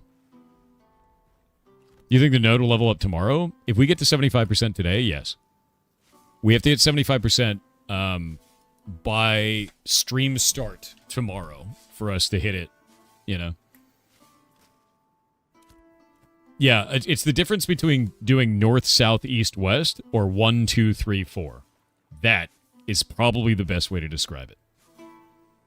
For someone who doesn't, you know, isn't into that, right? If you want to describe it in a simple way for people, I think that's the best way to do it. Why would it level up at 75%? It's just about timing. We need it at 75% because then we'll be averaging 25% per day. Right now we're a little bit behind, which is why I'm out here helping. Because we got 13 hours and 15% to go. Is it possible to get into AOC if you dislike PvP scenarios? Yeah, you can. I think the biggest thing is about PvP, to be real with you. In this game, it's a lot more tactical and very large. And you're probably going to die to another player at some point, but usually only if you're out in an environment that is PvP enabled, which is not everywhere. Like our area, there's a lot of it. Anywhere in the ocean is PvP enabled, but, you know, you don't have to go there. More personal goal than a game mechanic? Oh no, this is our goal and kind of a game mechanic. If you're talking about the 75%, that's our goal, yeah. I'm setting the goals for the community so that the community has something cool to do and feels like they're a part of something greater than themselves, which that is the point of a guildmaster or a DM in video games, right? Yeah. So like my goal is to make sure that when you sign on to this game, there is always something for you to do because that's what a social sandbox is about. Is someone or yourself set objectives. And because the game won't do it for you. So our objective as a culture right now is to push this island. And when it's done, I'll have another objective ready for us. Yar. But the only way that I can really fail at this game is if I don't have something cool for you to do when you sign in, you know? That's the whole point. That is what social sandboxes are about. And that was why I excelled at running a corporation in EVE. That's why I love social sandboxes, because I like being a DM. You know, I like making a thing and being like, hey, everybody, we're going to do this thing. And everyone's like, cool, I get to be a part of a thing. And they get go have fun with it. And sometimes that thing is boring as shit, right? Like right now, there's no better way to push an island than harvesting elephant ears. And I know that blows. But the cool part about it is you get to see number go up in direct relation to your activity, which is huge. And that's fun for players. And it's a sense of camaraderie and community for doing it. I know it's giga boring, dude.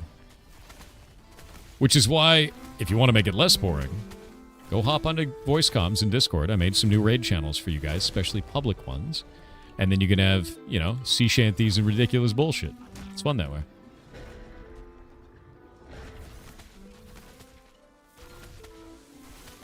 You just like number go up? You know, that's fair.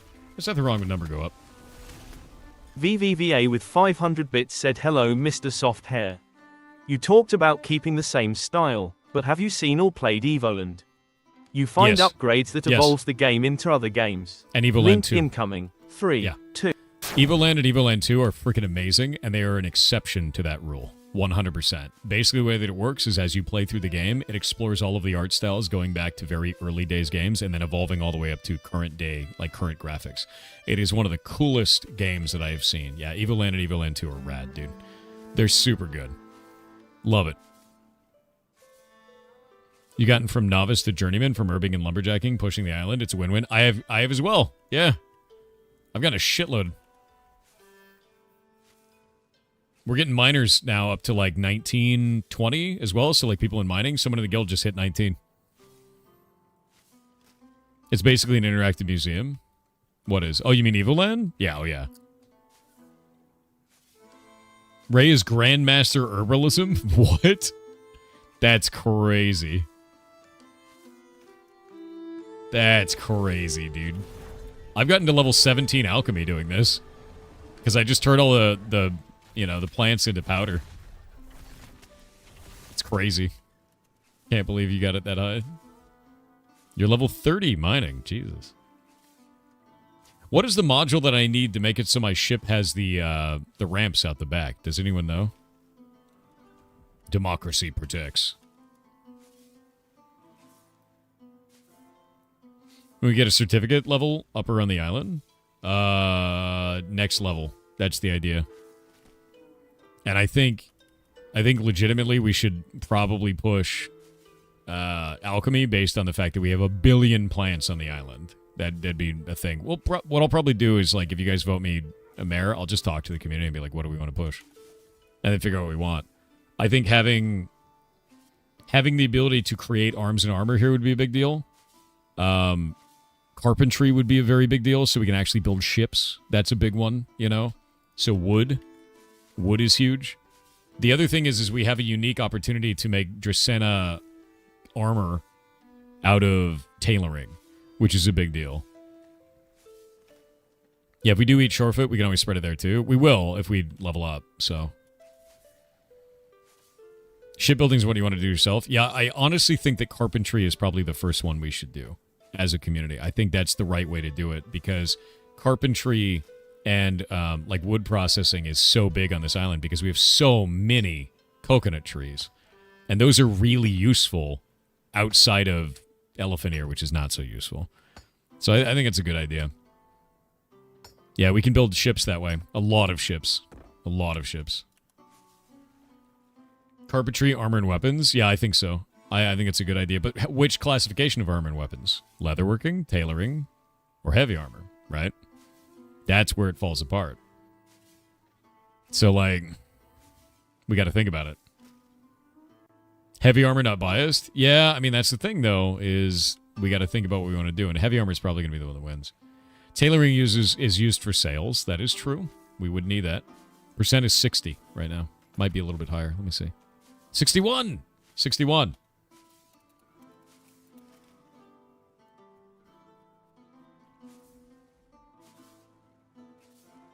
I didn't know they have dogs. Yeah, I got a dog named Spaghetti and another dog named Pesto. They're both insane. I was originally going to call Spaghetti Sentient Wheat, but it was too hard to yell that when he was doing something stupid. So now he's Spaghetti. He's very good at doing stupid things, by the way. He's fantastic at that. He does stupid things all the time. Could a level 7.5 make it to the island and help? Technically, you might be a little bit low. I would stay on the mainland and get to level 8 first, and then come out here. And most of what you're going to be doing at level 8 is just kind of orbiting this platform right here, and just harvesting in a circle, and then selling, and then harvesting in a circle and selling, right? Armor and weapons are definitely separate crafting skills. Weaponsmiths also make tools for gatherers. That is correct.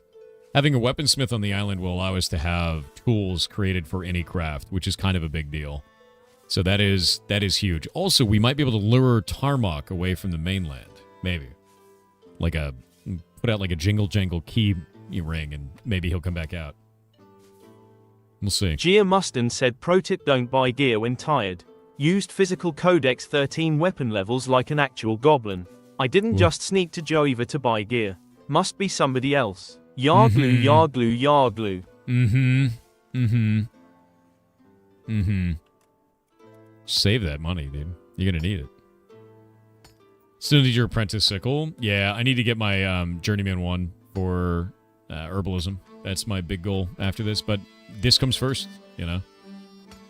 The biggest thing for me is this comes first. We need to get the island done. Jingle jangle. Yeah, exactly.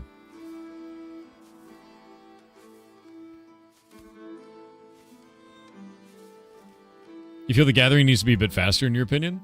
So, what you have to kind of take other social sandbox games to bear here, right? Like, take a look at EVE Online. You will never finish all skills. You just won't. You know, some of those skills are a 30-day train or more, and that means in real time, even when you're logged out of the video game, with no way to speed it up outside of buying skill injectors from other players. You know, so that's like the kind of vibe they're going for. Is they're trying to create a system where it's like you do a little bit of this each day, and it matters to your overall progression forever, sort of a thing. Does that make sense? I know that that's not for everybody, but that is generally how social sandboxes work, because you have to remember, your character will have that permanently. Forever. They went pay to win. They did. Eve did. This isn't going to. Yeah, try 6 months. I know. Some of this, like, I have over 300 million skill points on my Eve character. I have a lot. It's like a problem. But, yeah. I think Kronos actually extracted all of his XP and gave it to his allies when he left. And he had the same. It's a big deal. Yeah. How long was Eve without pay to win? Many, many years. Many, many years. Sad, to be honest. Skill injectors are probably the most egregious thing I'd ever seen added to the game. Can you level up all professions in one character? You can, but there's a limit to how many things you can have as Grandmaster. Yeah, I played a long time, Umber Hulk. Like a long time. Very long. And I optimized all my shit very early on. But, yeah. I don't know. You found a new toy? Hell yeah. Yeah.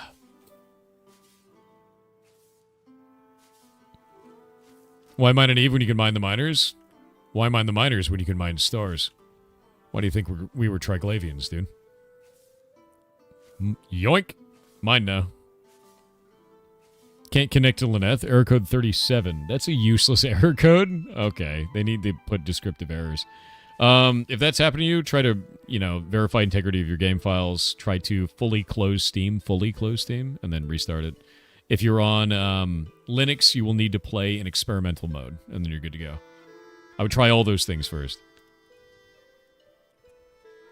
Error code 37. The Haunting.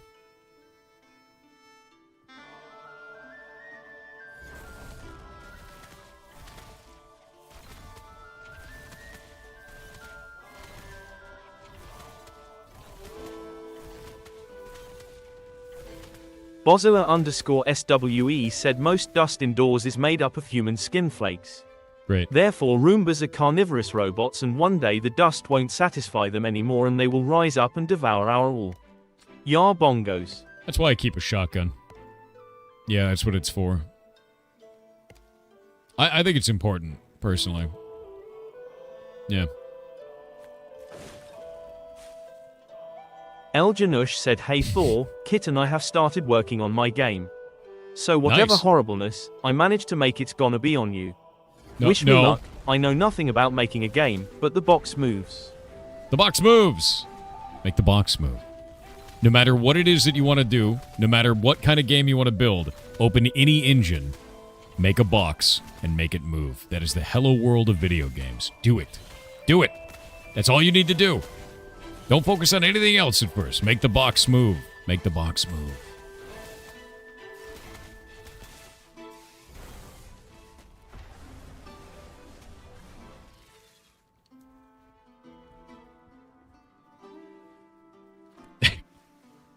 Different box. Sid, no.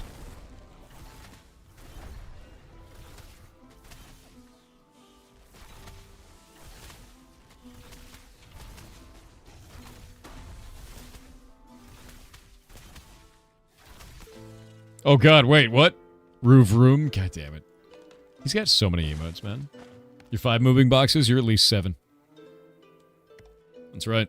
And you know what? Chat's gonna back me up on that, aren't you, chat? Are they 7 boxes?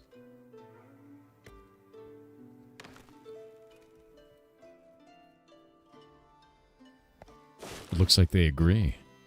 Looks like they agree.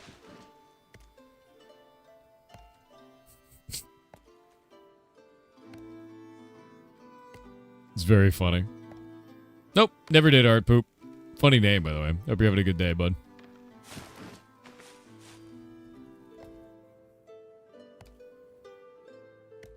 Good 7s, by the way.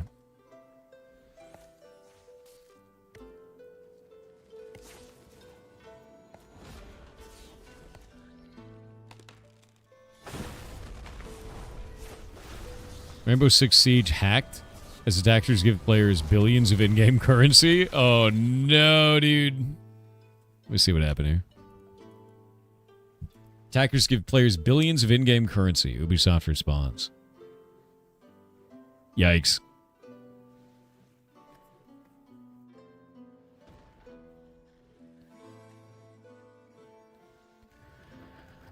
Well, that's pretty bad. Yeah, that's pretty bad. Not the best, you know?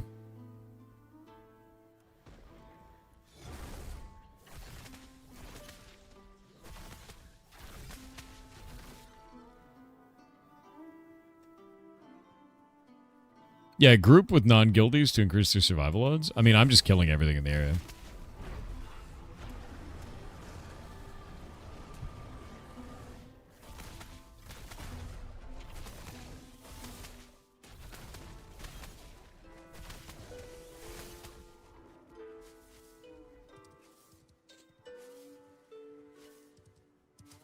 Which game did you miss? Shallow Pond.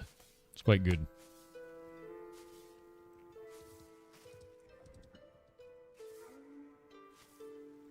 Merry Chrysler, one and all.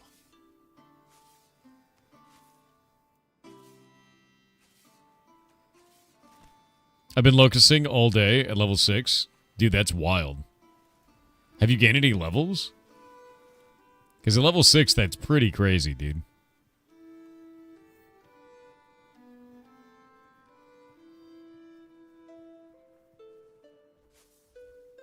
Watch movies with closed captioning so I can multitask. That's sick. Hell yeah.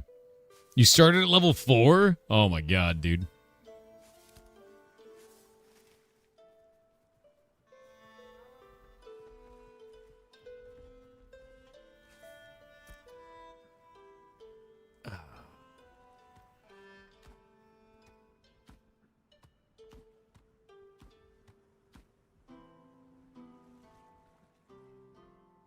Alright, the ads are gone.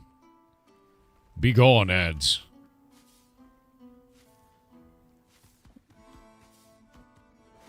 Nice.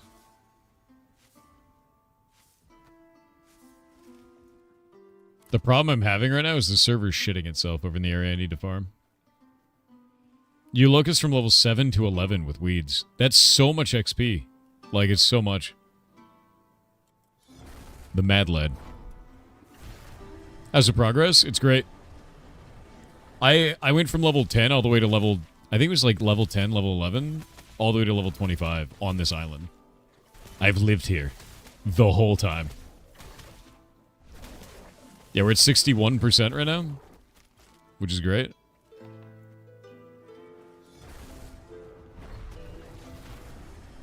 You bought the game and your 1060 laptop can't hold it? Yeah, that's below min spec. Min spec is 1070. Yeah. Armford, which trade post? You gotta be specific.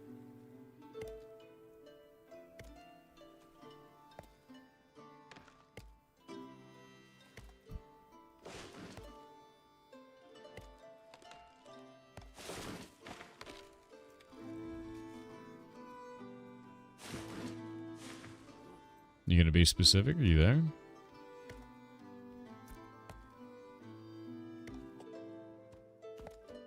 And then Armford was dead.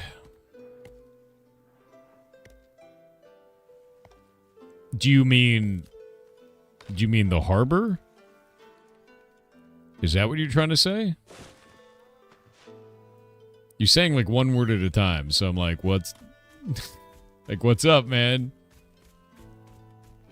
Like number of people, location.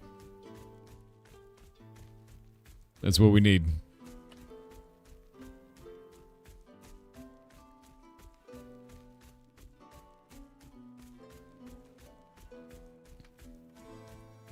Okay.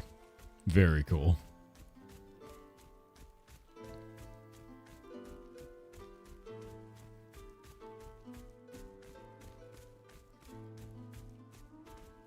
Gork, why are you like this? Why would you possibly be writing out chat smells so slowly? Ridiculous.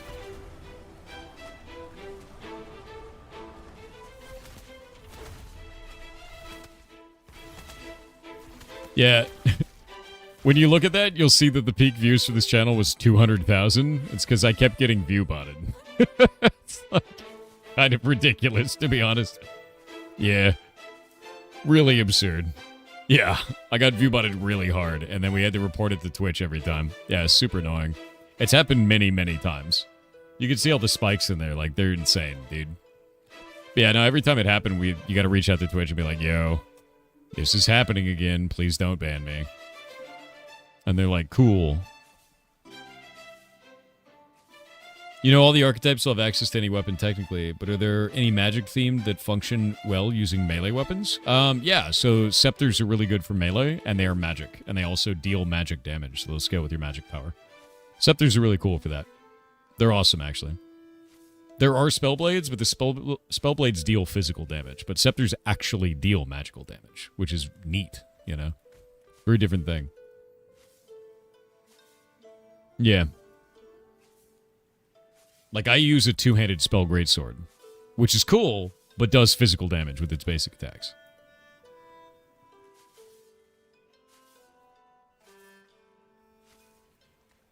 That's weird. I mean, it's alright, right? It's still a sword. You know? It's not... It's like a focus. It's like a channelable thing, right? The way that you find out what kind of damage it does, go down here to where your combo attack is and mouse over it, and it'll show you its full combo. So if I swap to sword, you can see that's slash damage. When I swap back to book, you can see it's arcane damage. And so on and so forth, right?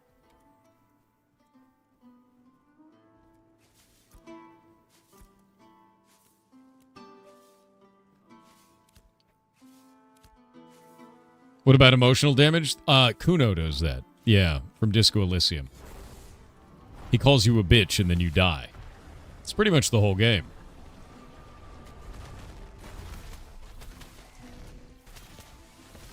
Your friend's watching with you? What up? Ooh, what the hell is that? Trash. Oh, clerics of the island, I have a thing in my inventory. Every one of you, if you are a cleric and you are currently on the island and you're above level 20, I need you to message me with your current ranged weapon.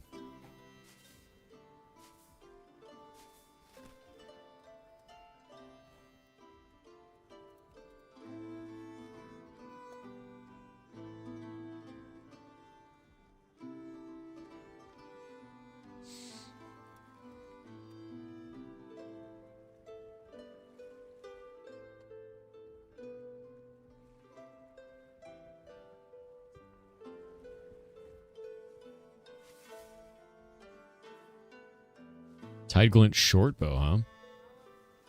It's got a lot of magic speed. Do you prefer Charity? Do you prefer magic speed?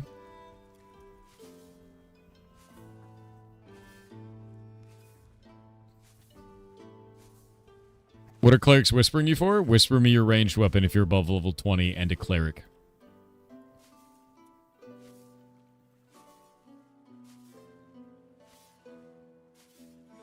You prefer healing power over magic speed. Really? Because that one is definitely a healing bow. It's quite good. That one has magic speed on it too. Another short bow from Ray Cleric. Thornbound Codex on one weird Joker. Joker, what level are you? Your job is to heal? Yeah, but you could heal faster, right? 1068. And Beaker, what level are you? What I'm trying to do, Ray Cleric and Charity, is I'm trying to see if we have gaps in our healers' sets. Like Beaker here has 1068 magic power at level 25. That's a pretty big gap, right, compared to what I have in the inventory. So, like, that's the stuff that I'm looking for people to get the biggest upgrades. Most of my casted heals are instant because of the facet. Okay, how about this? Charity and Beaker, meet me in town.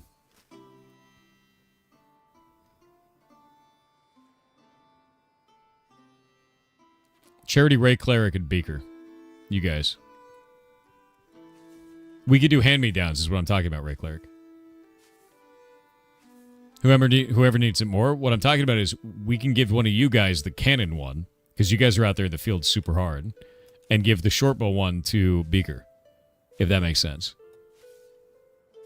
And I might have another one. Let me go back to the island. You guys meet me in town. Meet me in Brine Barrel. All of you, actually. So, Beaker, Ray Cleric, Charity, and one weird Joker. You guys all meet me there. I'm going back down to the island, or to Trading Post, and I'll find out. Nothing to soulbound? No, nothing soulbound. Which is cool. Like, I think soulbinding would work in a game like this, but it also kind of doesn't work, because what happens when you get corrupted and your gear drops, right? Yeah. Derbs with 500 bits said, would you mind explaining this game and how it's different from other MMOs? Paint visuals welcome.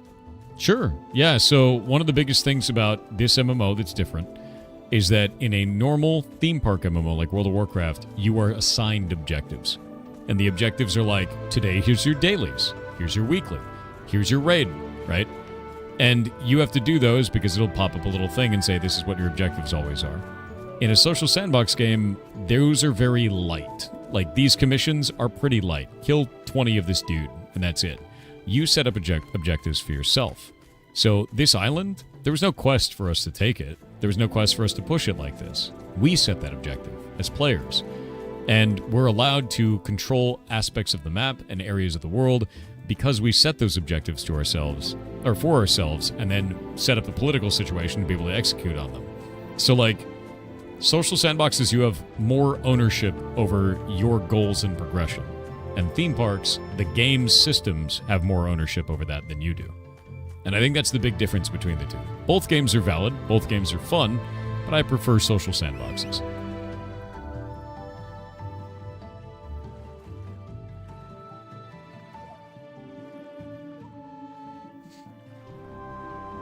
Hear about the Rainbow Six Siege hack? I did, yeah. That explains it well, thank you. Of course. Yeah, anytime, dude.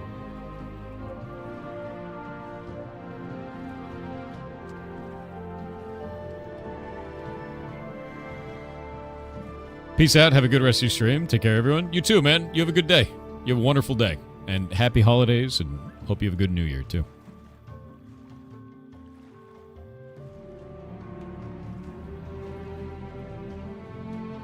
Ruchi, you have it too? I don't know if we have another one. I'm going to see if I can fix Beaker and One Weird Joker first. I'll see if there's another one for you, Ruchi. I've never been on these islands. I kind of want to know what was on them. There's nothing really out here. Weird. Thornbound Codex is pretty good. I'll see if there's better.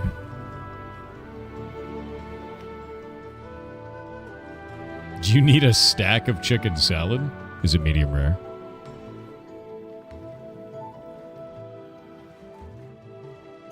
Love this game.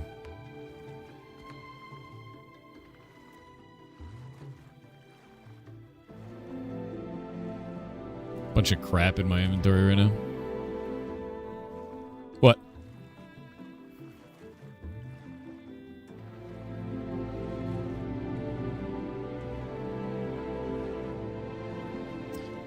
The earring is a tank earring. The necklace I already have. Ruchi. Yeah, that's a straight up tank earring. If you don't want that earring, we could put it in the bank. Because I know other tanks need that shit. Chicken salad gives you 455 magic power and 303 magic crit chance for an hour, right? Medium rare chicken? You weren't there for the meme for a while, were you? That meme was pretty funny for a long time.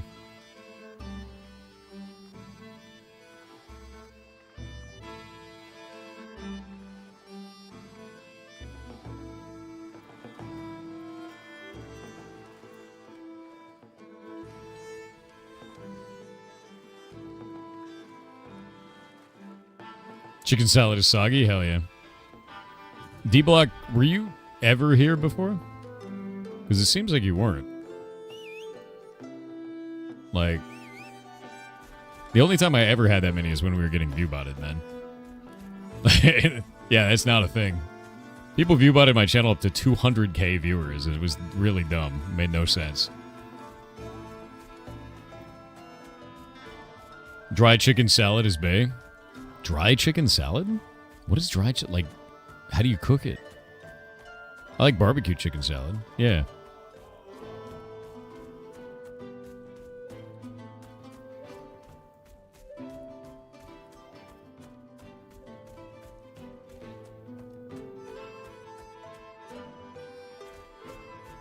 Yeah, this is a long time ago, Kitty. Like a long time ago. And it was only for like a little while, too. But they were doing that. It was like 200k and 50k. I already bug reported that. Super weird. Do you cook salad or assemble it? Salad is a soup. Yeah. It was like the beginning of this year, Kitty. Yeah, let's grab this shit. Okay, let's see. Do we have something better? Physical. Grab that one. We don't have anything better. I thought we had a better bow. Shit. There's a healing crit chance double axe. That's fun. That's bad. I have... can you guys whisper me your melee as well?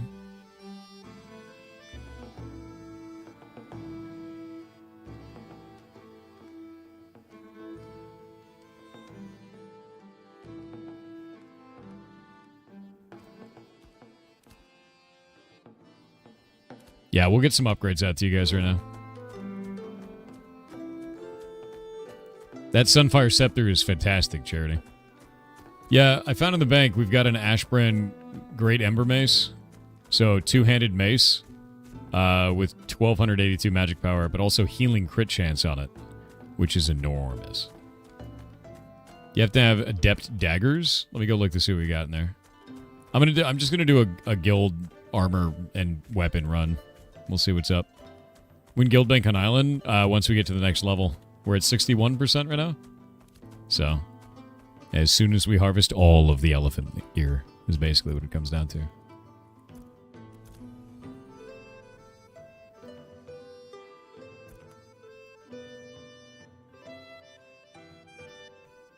We have a wand. That's trash.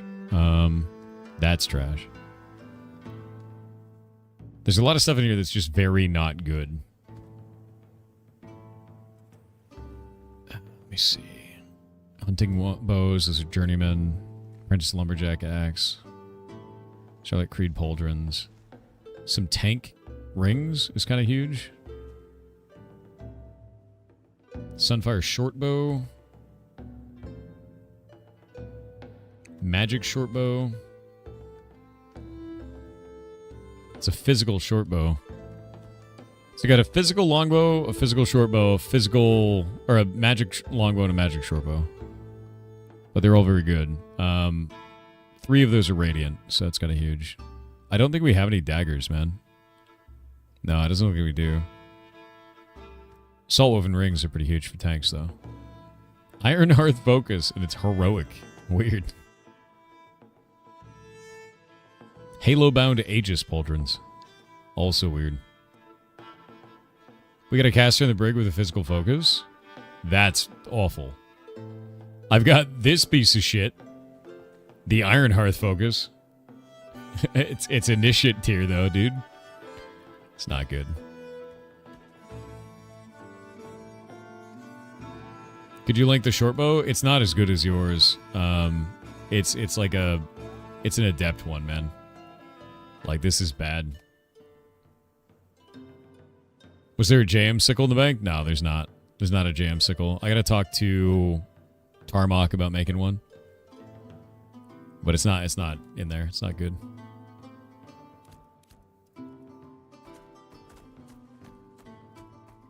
Yeah, Sir Bardius, you are now in the guild waiting list. There you go, man. You read it wrong? You're bad? No worries, dude. Yeah, the Sunfire Longbow, the magic one is 2,700 magic power, crit defense, crit power, and healing power. So it has 3,000 healing power, which is disgusting. So I need Charity and Ray Cleric. I need you guys to meet me at Brine Barrel. We're going to have a little bit of fun. We're going to have a little bit of fun.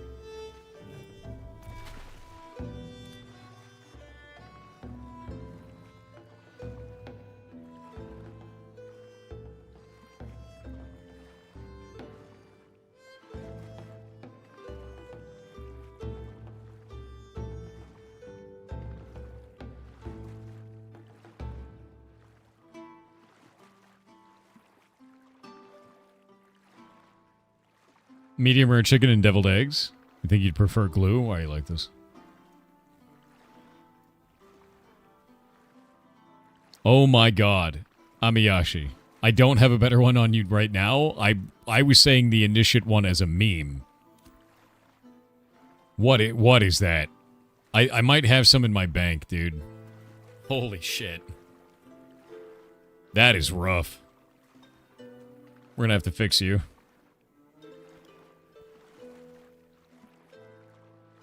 Do you have 10 free slots in your mats inventory? No. There's a guy that streams eating raw pork chops on social media. There's probably going to be a guy that streams getting rid of all the parasites he has on social media soon then. That's like the worst thing I can think of ever in my life. That's horrific, dude. You don't even have a focus? Do you have a one-hander?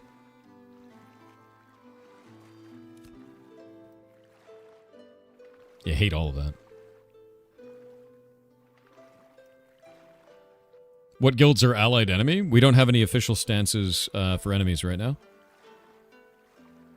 We've had some skirmishes, but there's nothing to get like butt mad about, I guess. There's nobody that's really put together like a true battle against us sort of a thing. Or been like, we're fighting only you because it's you. It's mostly been like, we're fighting anybody who's here. You happen to be there. Like, that's it, you know? So like, they're not really our enemies. They're just looking for content, right?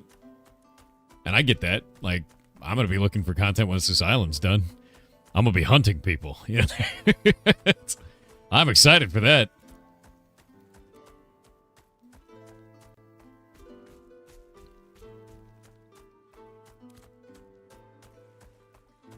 Is this world as empty as people are complaining about? Absolutely not. She do it. Yeah, the world is not empty. I think it's funny because a long time ago, a guy made a video saying that the desert was completely flat and empty. And he went all the way down here next to where this like node plug was. And there was no node plug at the time. There was nothing there. And he stood here and he did a circle around and spun around to show that there was nothing in that location because nothing spawned on the node plug. When the rest of the entirety of the desert was completed. And like had tons of content and shit. So, like, the game has been played with the world is empty since that. The world is massive and, like, filled with tons of shit, dude. Like, it's definitely not empty, you know?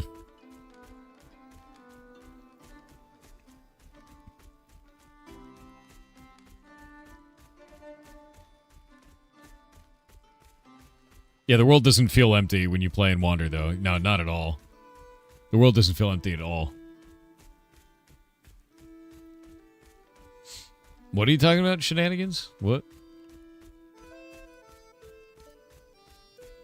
Imagine the world being more filled than it is. You would get ganked endlessly. Dude, there's too much shit. There's so much stuff in this world, right? Like any of these trees, any of these plants, all of that's harvestable, and that's what people are doing over there.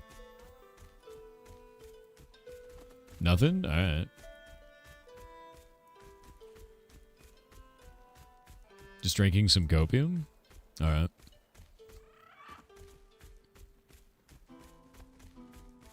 But no, I don't think the world is empty. I think that their economic systems are in the dumps. And they gotta work on them. It's the same shit that was a problem before, but different now. What the shit? I didn't have PvP enabled. My shitty bird. Oh, this game, dude. My mount had PvP, even though I didn't. Deeply enraging. Actually insane.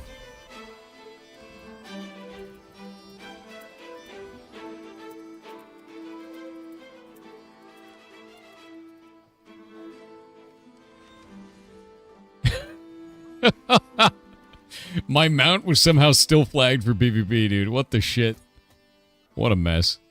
Anyway. I'm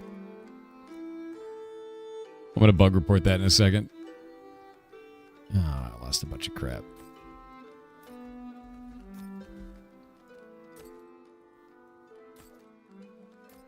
Yeah, what the hell, indeed. That's super annoying.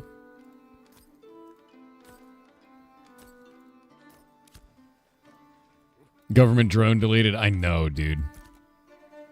What a shitty bug, dude.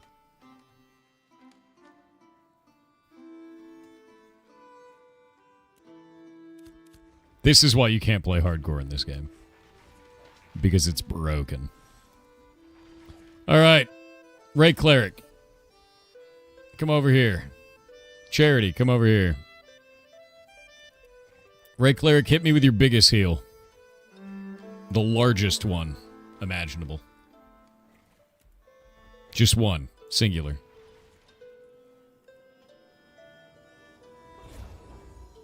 Alright, Charity, hit me with your biggest heal. I believe. Charity.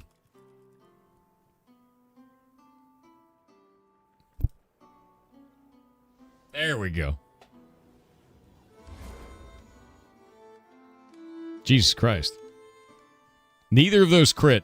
1,715 from Ray Cleric. 2,038 from Charity. You got a lot more power on you. Let's see. Mr. Ray Cleric, I'm going to give you... Actually, wait. Are you 3 levels higher? You are 3 levels higher. What is your power at, Ray Cleric? Your magic power. On your character. Because you're not even 25 yet.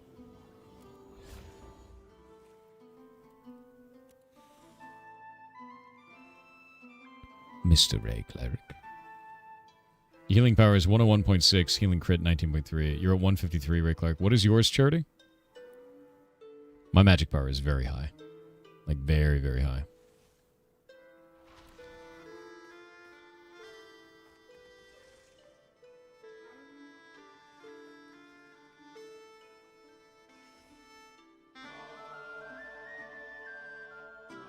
Waiting on Charity.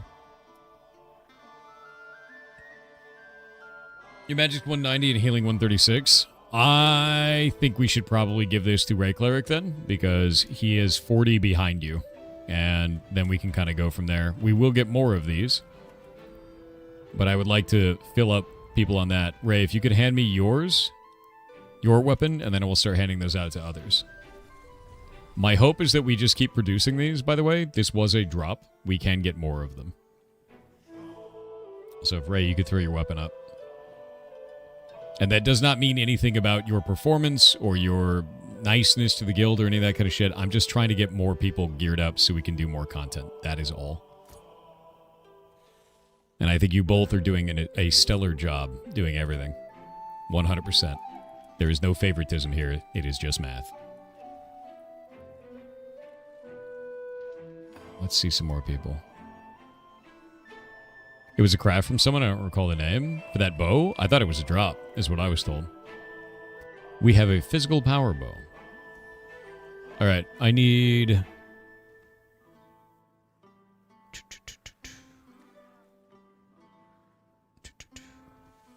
Mr. Phoebus, are you there? Oh, Phoeberino, I have something for you. Can you link me your bow? Is it pirate math? It is indeed.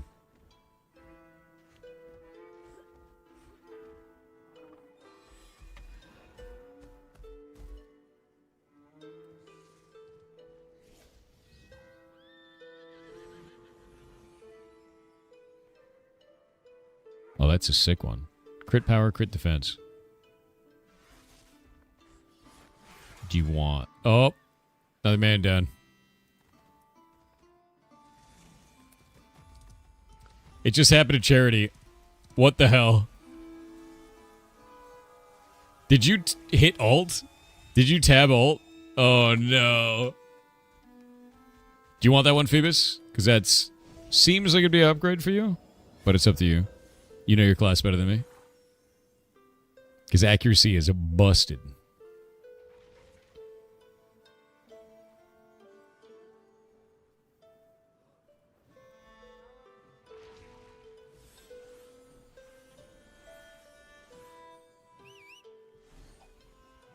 Mr. Baker, trade me. Give me your old melee weapon and old bow. Put them up. Melee and offhand, and then your bow.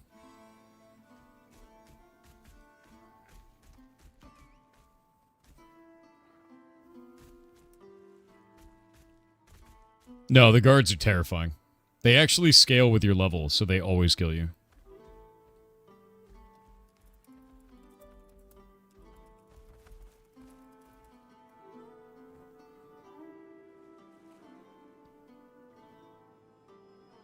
Healer take measuring contest? No, I was trying to figure out like which heals were more powerful to give it to the person who was less powerful. And that's all. We're just trying to get everybody up. And, you know.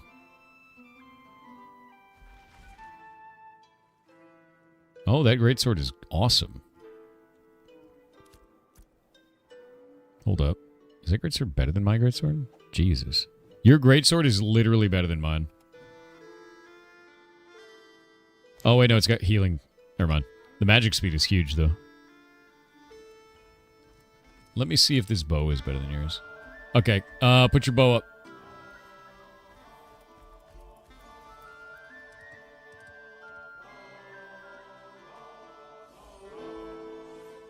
Should Rogue only use daggers, or is it just two-handed weapons? That's up to you. You'll want to talk to Tix. I don't play a lot of Rogue right now, and I don't know how much it's changed.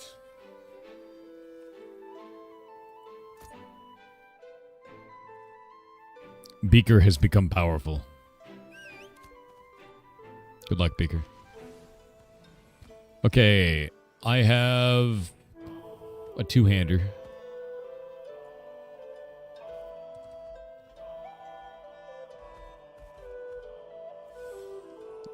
That shit is insane. They've been trying to sell that for days. Look at this thing.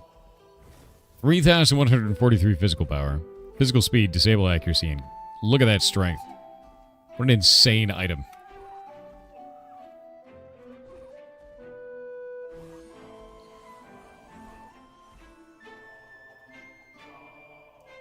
Lumiara and Carithius spent about 50 to 70 of their own gold to make those bows for the guild. Is that where they came from?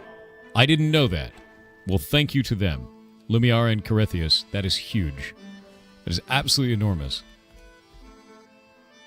That's massive, dude. I've been trying to level up alchemy, and I'm at 17 right now, so I'm gonna get journeyman soon. But that's enormous. Making bows like that is huge.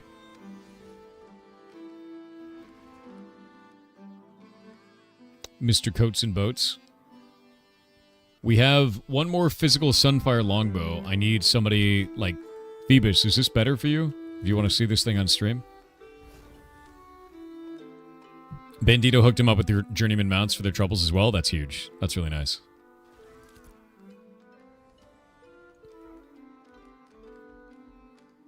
Minor upgrade? Okay. And then I'll take yours and give it to somebody else.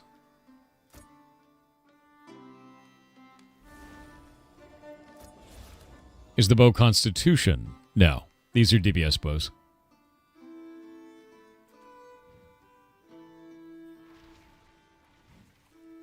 Yeah, huge thanks to the guild crafters. Actually amazing. And we'll get more of these, you know, as time goes on. For now, it's mostly like filling in the gaps on people that like have really bad items. Like there's a person over at the brig right now that I have to bring an offhand to because their offhand is the starter offhand, which is hilarious.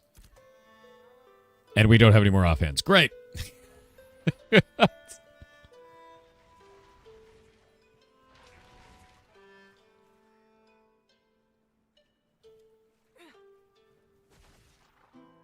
Your one-hitter sword is the starter sword? Alexander. What level are you? You're level 11. What are you doing? That's insane.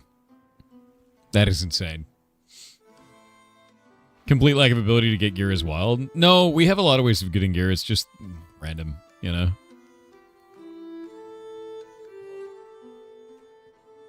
If anyone has the adept bows. I've got... Let me see if I can find you an adept bow. What do we got in here? That's a radiant. That won't help. Radiant. Adept. Magical. Adept magical. Magical. And a two-handed magical. Charity, I don't know if any of those will help you. See if there's anything we can do in here. Yeah, all the adept stuff that I have is not good. That's a summoner. Do we have any physical DPS that need a 2,200 physical damage bow? You know? Anybody out there? Hold my heels, what's up? What are you? Where are you? Oh no, he's throwing me garbage! Do naval ships work like mounts or caravans? Like caravans. Yeah. Is it adept? No. Radiant bow. We have adept magic power bows, but not adept physical.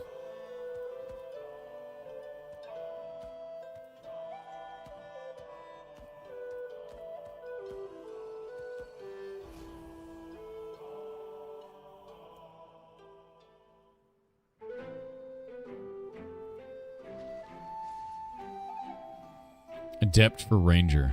I only have Radiant for Ranger.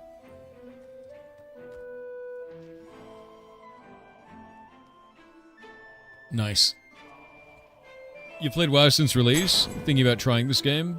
What is the end game like? This game is very much not like World of Warcraft. It's very, very different, to be honest with you. So, like, if you've never played a social sandbox, I would say try Albion. Try Albion Online because it's free. And if you like that kind of gameplay, then maybe go from there, right? But if you're expecting World of Warcraft, you're not going to get that with this game, like at all. It's going to be a very different kind of game. Ah, Avir. Or Arvir. Let me trade you, bud. You actually have a good one. Yeah. You are exactly what I'm looking for. Do you want physical speed or do you want crit?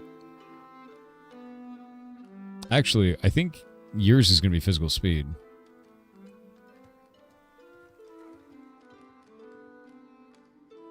You want crit? All right, one sec. There you go. Behold, the god of bows.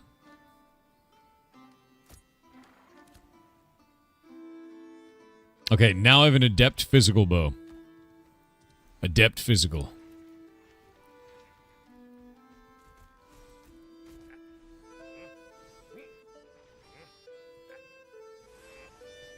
Yeah, I did, Vulgar. If you want to know about it, just do exclamation point jobs, dude.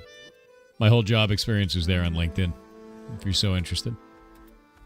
You need adept physical? Okay, come over to me, T Maximus, and I'll trade you.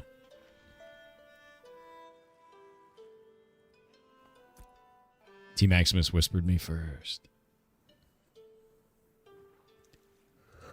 You love that when you're not in the guild? That's okay. If you're on the island, we're helping people, man. That's the whole idea. But I'm just taking whoever talks to me first. Okay, adept physical bow. Take your old bow and put it in the trade. We're gonna take it and double it and give it to the next guy. Says link not working. You have to read the sentence before it that says you need a LinkedIn account to view the page. You must read. Said try Albion. I didn't like it for some reason, but I like this game. Fair. It's mostly just to get him to the idea of social sandbox games, to be honest. Do I have any better boots? Not really for a bard, no. Yours isn't tradable? Link it. Are you using a baby starter bow? Please. Oh, God. Verdant Oath. What level are you, Tuto? No, you got to link it. So, to link an item, open up chat, hold shift, right-click the item, and click link item. And then just hit enter. Yeah, if you didn't like Albion and like this game, that's good. Dude, you're going from a 372 physical power to a 1282. Enjoy. That's crazy. Enjoy, T Maximus. All right, I have a two-handed wizard axe with crit healing chance. Melee. You're looking at a huntable shore skipper. Tix is rapidly approaching your location. Is what's happening there. Mr. Nico Spud. Hello. Where are you? I can't see you. Are you a guild? Why are you giving me these? No, no, no. What?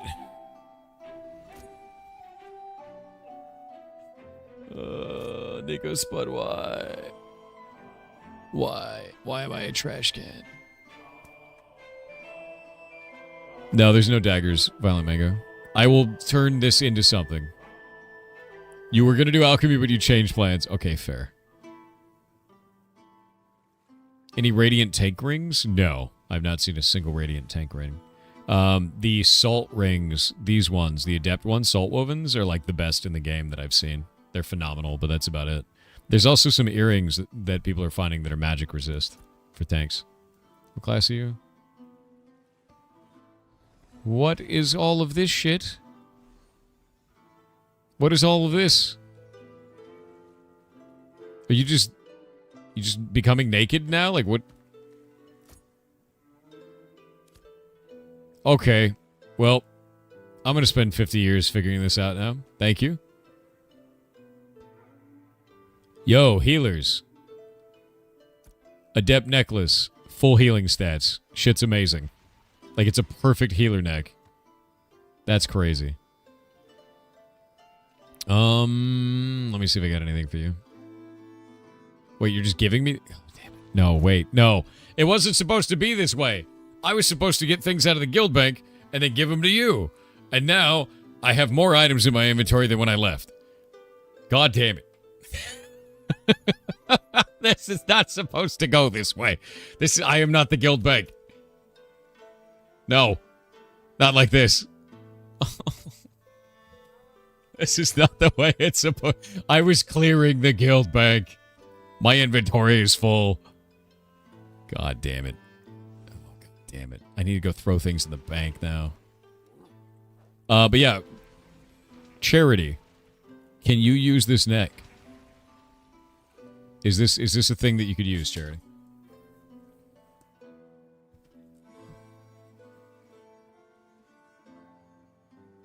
Yeah, Fargrim, if you want to swap characters, just leave the guild with your current character and then whisper me on your new character and let me know that you are Fargrim. And I will whisper you a secret password that definitely isn't going to show up on stream. And no one will know. You send items on mail? No.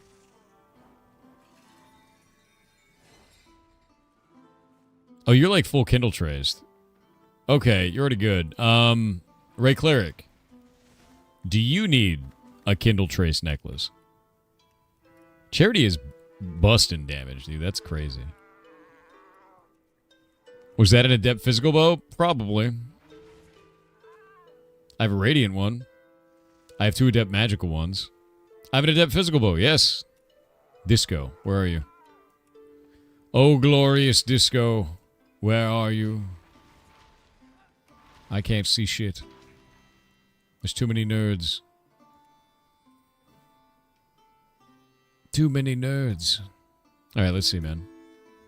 There you go. Wait. Disco, are you a ranger that's been using a magic bow? Be honest.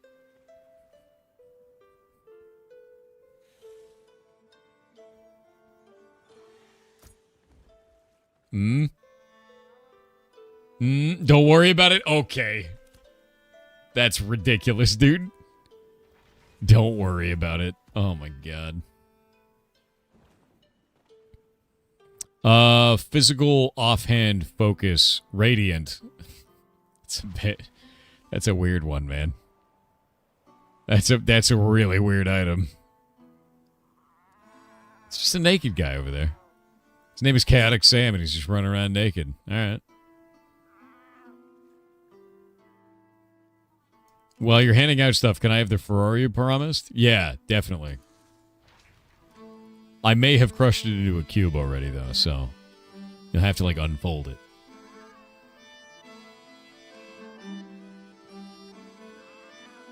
All right. What kind of weird bullshit do I have in here? Hello, Kylar. Welcome to White Elephant Gift. Let's find out what you get. You have a wand.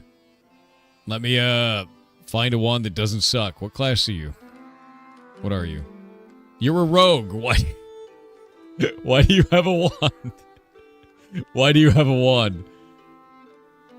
Why do you have a wand? Please don't tell me you've been using that wand. Have you been using that wand?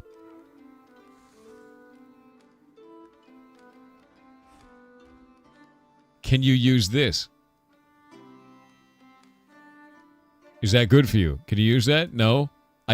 Don't give me that wand. Take that away. Take it away. My inventory is full. I am not a trash can. If I say it enough, then it won't be true, right? Or it will be true. Something will happen. Hello, Hazy. Yes? Yes? What are you? A level 10 cleric. Oh, man. Okay, level 10 cleric? Have I got a thing to give you? Look at that. Look at it. Look at that ridiculous-ass thing right there. Here, and you can have these, too. And I guarantee those are going to be busted till the end of your days. You'll be using those forever. And, hey, wait. And there's more. A magic two-hander. And a magic bow. Become God. Grow in power. Oh, you know what? Better. Instead of the bow, Instead of the bow, we give you a book. Become powerful. Good luck. I got 4 inventory slots from that. Glorious. Glorious. Any gear for a level 10 tank? Yes. Come over here. I have gear for a level 10 tank. A lot of it, actually.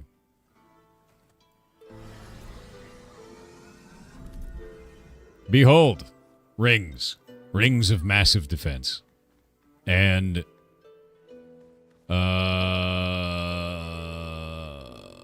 maybe a bow? Maybe? Maybe? Maybe? An earring? No. It's trash. Oh, wait. Chest plate. Boots. And a helmet.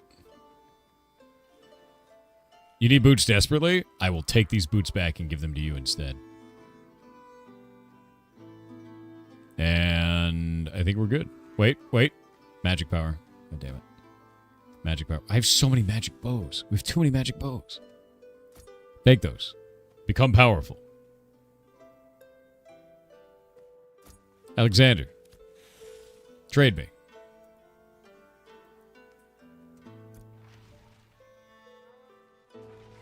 I have boots and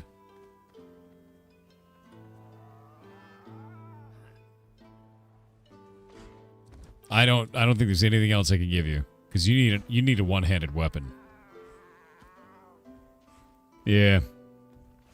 If you have a magic chest, I'm about to give away my equipped Ashen Hans breastplate. I don't have that. Ashen Hans, good shit though. Just have some boots. You want a magic bow? Come trade me. And then go back to farming. I will give you all of the items. It's Christmas. It's 2 days after Christmas. The presents are here. Hybrid Steven said, hello Thor. It's been fun watching the passion you put into making your block game, and though I have not been much for PvP games these days, I decided Hytale intrigues me and to indirectly help you. I used your code and now I'm a curse breaker. Looking forward to see how much the alpha breaks you, I mean the code. And That's now awesome. for hybrid humor. Pretty soon people will be wanting sharper images around this time. Why else does everyone start talking about New Year's resolutions? Poc decidui. Why you like this? Oh, no, dude. Awesome just gave me more items. Wait, that's a tank earring. That's a radiant tank earring. That's the good one. Mondime, do you need that radiant tank earring? Mr. Fargrim, what is up?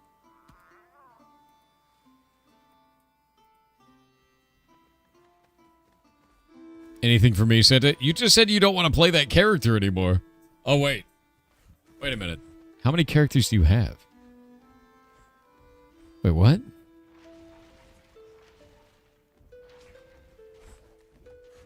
Wasn't it yours? Didn't you just say you didn't want to... I'm confused. You're switching to this one. And many. Oh, okay, cool. Put up your weapons. I need to view them with my special eyes. And your earring.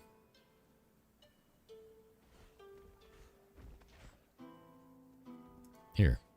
Idea. Horse related? Yeah? Those are really good pants for a mage, by the way. Oh my god. Oh, ooh. Ew. Ew. Ew. That's disgusting. We're fixing that. I don't want to look at that. Ew. One moment. I gotta fix you. There's a bow. That dagger needs an offhand. I don't have an offhand. All right, take those things out of... Yeah, take all those things out of... I don't want to receive any of those. Take those away. Take them away. I don't want to look at those. 700 magic defense cape is crazy, by the way. We need to get you some force gear. Force gear is god. It's Giga Chad for you. No, all this kind of sucks. It's physical. That one's light. No, it's physical. Yeah, okay. I think we're good. Take this. Anything better than Wayward Longbow? Let me check it out. Yes. I think I do. Depends on what level you are, Tirefire. Yeah, have a good one, Fargrim. Tirefire, what level are you? Because if you're using a Wayward, that's Adept.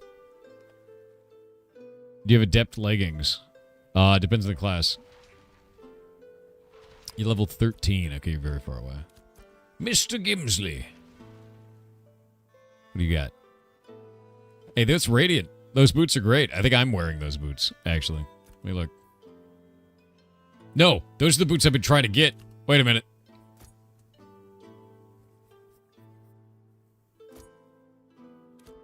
Those are the actual boots I've been trying to get.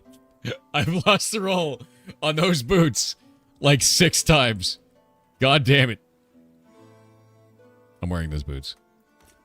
I got an upgrade. Insane. I've been trying to get those boots for so long. I've been trying to get those damn boots for so long, dude. Insane. Insane, actually. Now do I get new boots for you? Poet, I do, yeah. They just seem to have just come into my inventory somehow. I have no idea. It could be anywhere, you know? All I need now is I need the pants and the belt. And that's it. Oh, and the chest piece. Everything else is seafoam. I've been collecting these. The seafoam set. I'm almost done. Almost done. I have so much magic resist. I'm at 38% magic resist now. You were sitting your bait? You wish you do it sooner? Oh my god, dude. The seafoam set is like the best in the game right now for me. I'm looking for every piece of seafoam. Every caster will be. Every offensive caster will be, because they're amazing. What is up, Sacred T? What is your class? I cannot see you in the pile. There you are. Ooh, a bard. Hold up. Hold up. Put up your weapon. Want this magic sword? I can get that out to someone if you don't want it, Venria, because that's a radiant and a very good one. I believe that's the same one that I'm using. Wait. Yeah, it's the exact same one I'm using.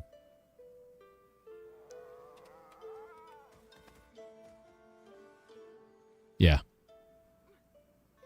Yeah, it's exactly the same. That sword is beast, dude. Oh, they just ended trade. Why?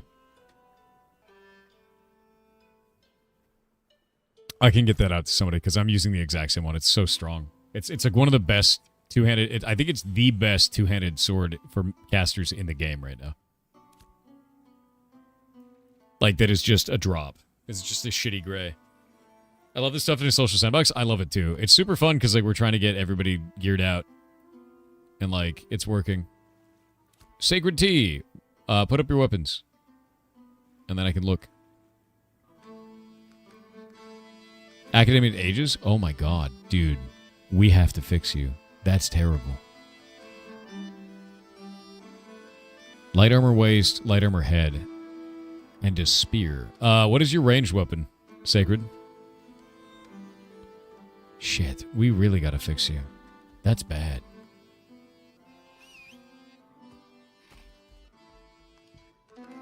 Yeah, what's your ranged weapon? Do you have one? You're using the Wayward Book of Spells?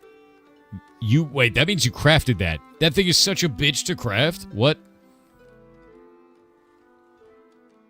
No, we're fixing you. Why did you craft that? It's so awful to craft. Hold up, I'm fixing this. No, you need a short bow as a bard. You're gonna get so many more procs with the short bow. It's amazing, actually. You want that. Oh my god, you guys did the horrible craft. Don't do the horrible craft. So that's an adept one. I don't have a radiant one right now for when you level up. But I also don't have an adept melee for you. However, I think this is a cloak. Is that a belt or a cloak? What are you? It's a cloak. Okay. I wish we had more light armor. This should be good for you.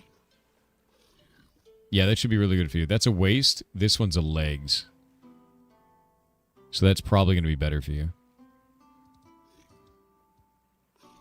Here, take that.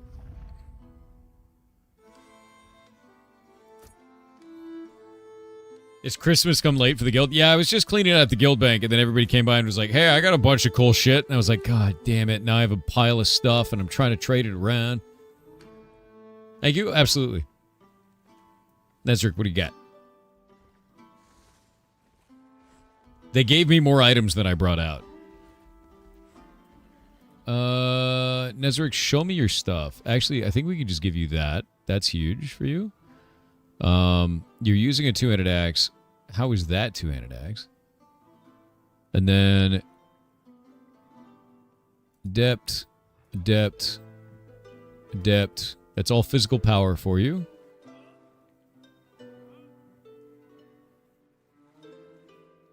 Yeah, I think that's pretty good. You just need legs? What if you took all of these? Because they're very strong. What if you just took that? Fantastic. Those are all going to be very good for a rogue. We need our rogues to be bitchin', so.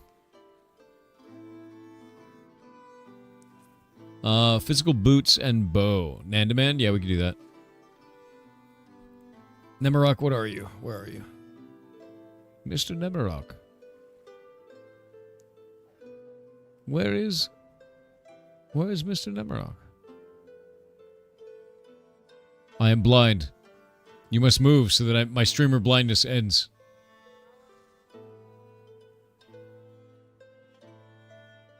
Bro, where is he? Next Marok. Oh my god, you're literally on top of me. You're a level 6 tank? I don't think there's anything I can give you, man. There's no... I mean, I guess we can give you those because they're adept. So you can work up to them. And that one, which you can work up to. I think those work for you, but... I mean, that's a magic power one. We don't want to give you that one, actually.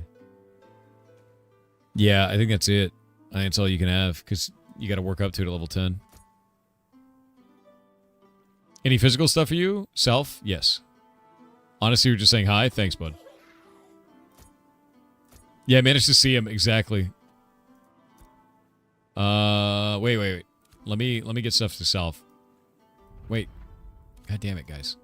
There we go. God damn it. There we go. Alright, self. Show me your bow, first off. Goblin behavior. True goblins.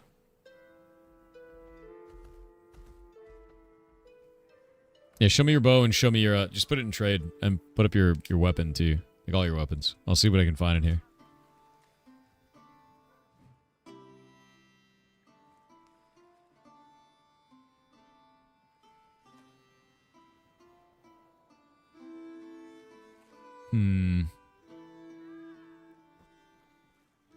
Can't trade them? Oh, so they're that bad.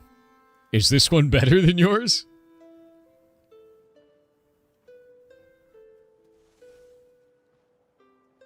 And this one? And that one?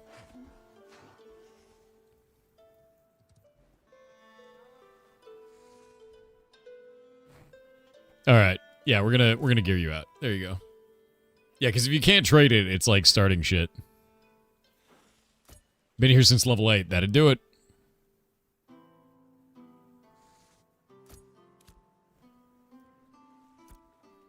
Okay, Ruchi, what do you got? Okay, Ruchi is a level 20 cleric. Ruchi, show me your melee weapon.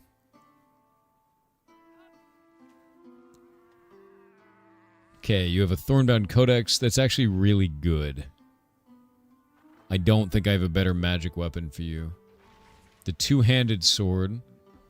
This one is based around accuracy and magic accuracy, which is not super good for cleric. So I think I want to put this on a mage or a summoner, if that makes sense. If I get a cleric weapon, I will put it on you, though, now that you're level 20.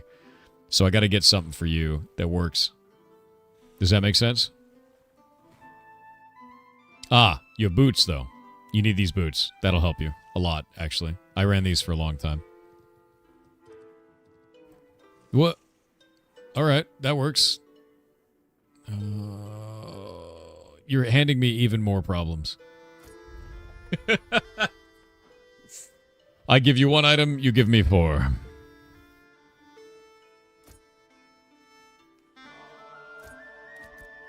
right. Hello, Nandaman. What are you? Where are you?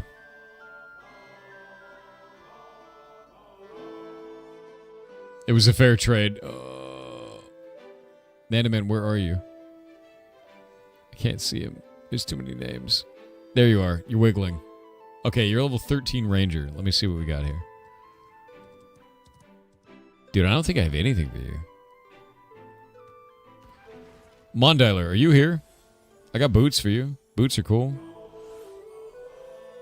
Mr. Mondiler, are you around? I have something for you now. I have a few things for you, actually, that are kind of insane. I got boots for you. I think that's it. That's all I got. All the bows are magic.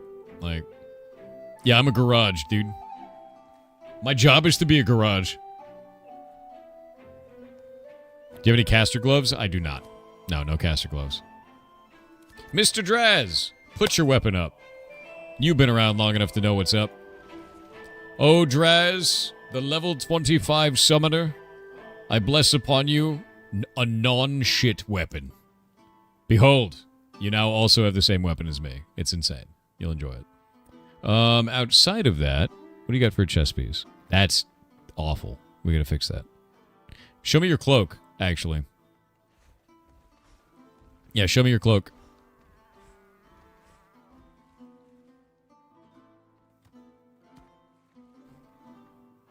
Oh, he didn't put it up. He's losing his mind eating this. Don't give me the... What? Trade was canceled. Alright, I guess he doesn't want it. I guess Draz doesn't want that weapon. That's fine, I'll just give it to somebody else.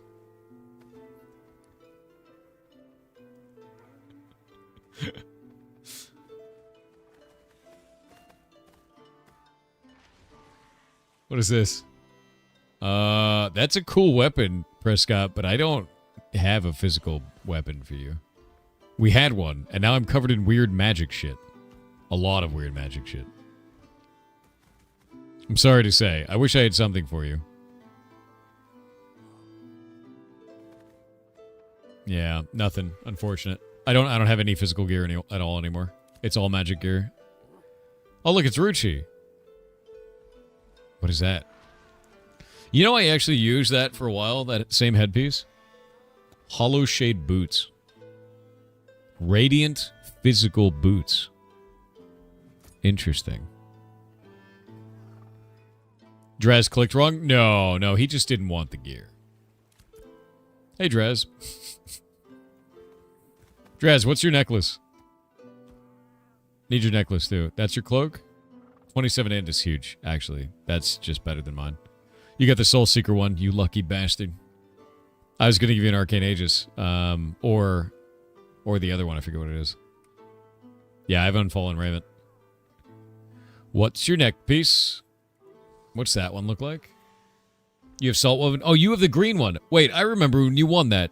When I rolled at it and you won it. I don't know if I want to hit lock in on this. Maybe it's a bad idea since Draz, has that really good necklace that he won over me. And he's also playing the same class as me. I don't know. I don't know if I should hit this button. What do you guys think in chat? Should I hit that button? Should I hit it? I mean, it's right there, right? It's right there. Should I do it? Should I do it? Nah. I'm getting a lot of nahs. Draz, I'm getting it's a lot of no's, dude. Chat is saying you're unworthy. Holy shit. Wow. Let him starve? Oh, wow, dude. That's rough. It's right there. Look at it. It's twice the weapon you have right now. Good luck, dude. Kick some ass. Go do a bunch of damage. Farm a bunch of shit. So funny. What's up, Worseful? Where are you? Who are you? Let's see. You're level 13. Ah, you're in full initiative stuff. Okay. Let's get probably Adept Cloak on you. We'll put Assault Woven on you, because that's huge. I'll do... Actually, not the Adept Cloak. We'll put the other Adept Cloak on you. We'll get you Disable Power on the pants, because that's enormous. Now, this may look weird because it's heavy, but it's very good for you. And the reason why is look that it has power. Power works for both physical and magical, so that's huge for you. And I think the next one is probably going to be a magic bow for you. And I know you don't have an offhand, but this is probably going to be better than whatever you have in your main hand. So, because that's a scepter. So you're good to go. Let's make you not suck. What's our land progress at? I don't know. I may have, like, single-handedly busted our land progress. We're at 62%. Because everyone's here hoping to get gear. Oh, no. What are you doing? Oh, God damn it. Oh, no. I don't want more. They always have more. There's always more. Why is there more? I was almost done. I had almost escaped, man. God damn it. Emmerich. Emmerich, what are you? Where are you? Jump.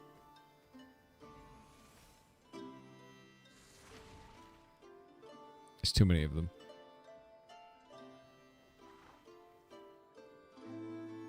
Pirates Giving, dude?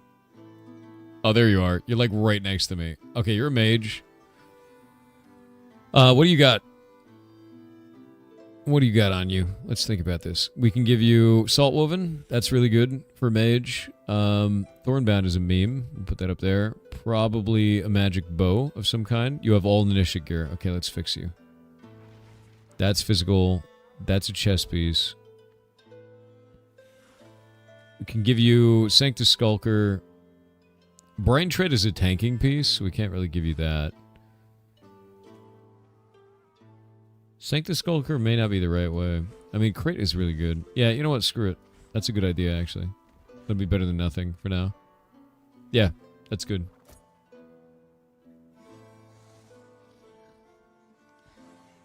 Glorious. Glorious. Any classes that are needed? Tanks. Yeah. Yeah, tanks are the way, dude.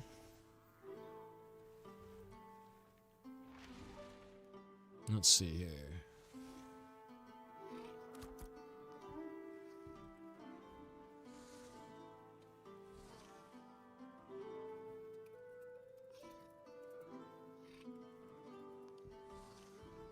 No. Don't you do it.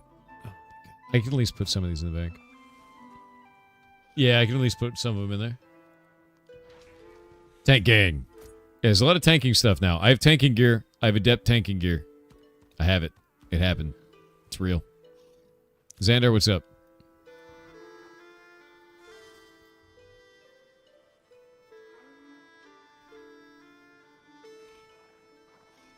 Yeah, that Radiant Medium Armor is really good for a tank. Like, actually really good for a tank. It's got Fortitude as well. It's definitely a tank. Okay, who's trading me? Laxia. Laxia's level 16 wizard. You're bound on your wand? Here's a less shitty wand. Actually, let's make this even less shitty. There you go. Have a bow. What else? Now I'm out of magic gear. Now I have all physical gear. Now I have the opposite problem. Yeah, this is the opposite problem now. You can also have this wand. Enjoy.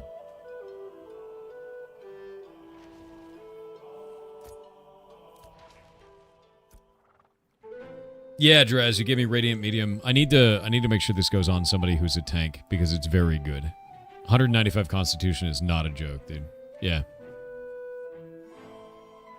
Bring me some adept magic gear in a minute. Nice.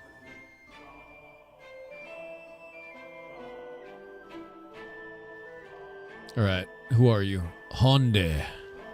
Okay. Where are they? They're hiding in here. They're hiding. You're so small. You're so small. I literally just gave out the last spellbow, dude. Here, have this crazy cloak as compensation. M-Tank, bad gear. Battle scars? Who are you? Where are you? What level are you? Wait. Decline. I need to, wait. Oh my god, you goblin. You goblin. I need to trade this tank. Give me a minute. Alright. You're about to become God, sir. Behold.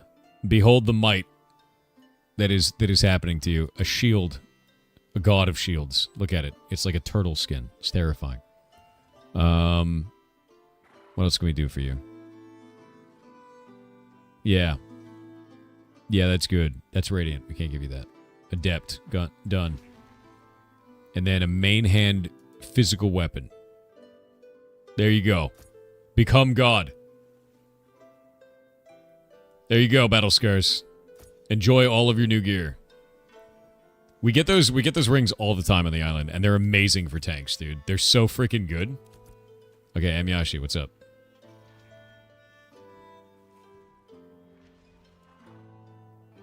Yes. You are a mage, level 20. What can I get for you? I don't know if I have anything good for you. A level 20 mage is tough to come by. There's not very many of you. I don't think I have any radiant gear for you, man. I don't think I do. I don't think I have any adept gear that really fits with what you're doing. That's what you're using? We have a critical lack of radiant magic gear because there are so many casters. Yeah. If I had one, I'd give it to you. I don't have any. I wish I did. Mondialer, come here. I have something to fix you with. Wait, Xandar, wait. Wait. Oh my god, they're like ants. They're like ants. They've lost their minds. Get off your mount, damn it. They've lost their minds. Help me. Mondialer, tank them. Here. Mondialer, show me your earrings. Show me your earrings.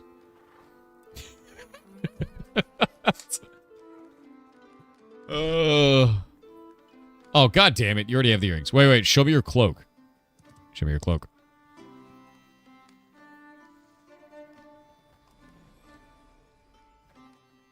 Show me your chest piece.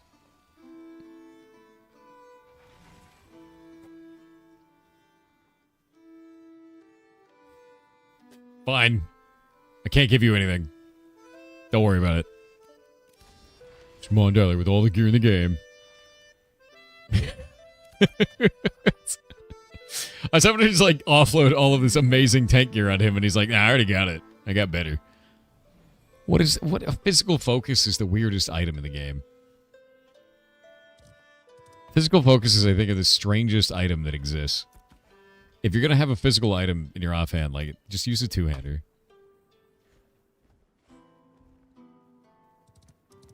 Yeah, no, Ubisoft has had a serious problem, dude. Who is this? Dr. Chronic. Great name, by the way.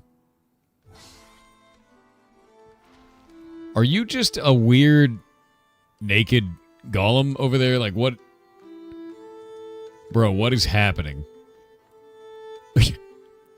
Why are you a weird, naked golem giving me a hemlock caravan carriage? Like, why are you doing that, dude? That's so... Look at him. He's just around. You know, like, there he is. What's happening there, dude? I guess not supposed to be like this, lol. Okay, well, Dr. Chronic, I want to tell you good luck out there, and yeah, I mean that's about it. I don't know what kind of gear you have because it doesn't appear that you're wearing any.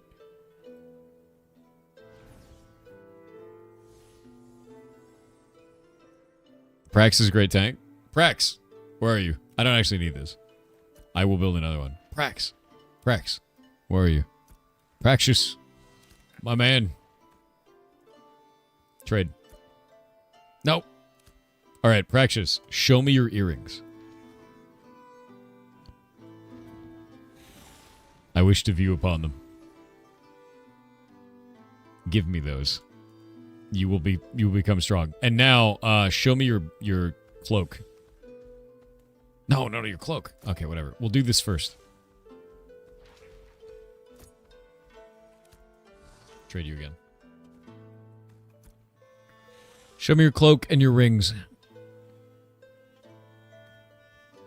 Yeah, those earrings, that's for physical DPS. We will fix that. We'll go put that on somebody else. Cloak is good. That's good. That's the same one. Rings.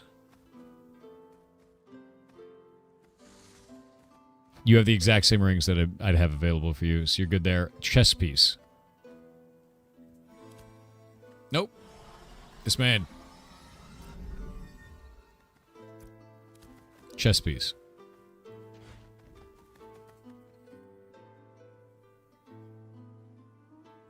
Okay. You have a Radiant piece. This is a Radiant piece. 195 Constitution, 195. Max health, disabled power, disabled defense.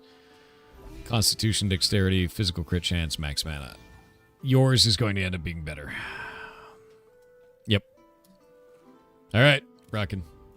Enjoy your earrings. Yes, Tyre? Ready for a decent amount of adept gear? No. No more. Find someone around here and trade them, Mad Bovine, but not me. What is happening? What are you doing? No, I'm gonna run off into the woods. Yeah, okay, here, wait, hold up, decline, hold up. Everybody over here, over to the boxes.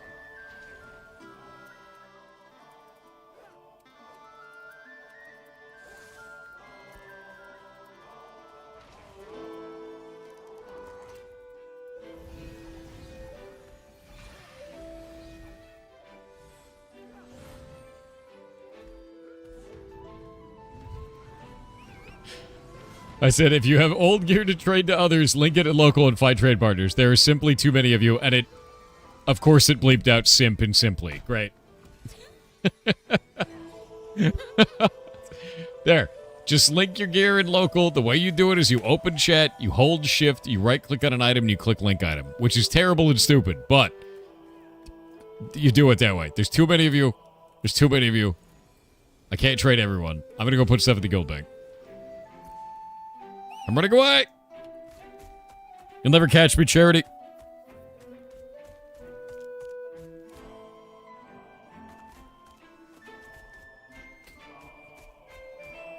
Oh my god, there's so... No, don't get him. No. They're yelling, get him now. Oh. Yeah, Shrimply. There are Shrimply too many of you. From now on, we can't say simply, we have to say Shrimply. You have shit for the bank? Oh, god damn it. Alright, I'm on my way to you, Charity.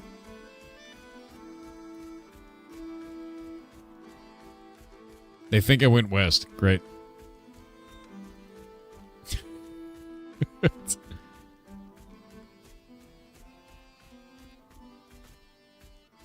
Where are you? Okay, I'm going. I'm leaving. I'm leaving before they catch me. Shrimply is crazy, and alright. Shrimply the best, dude.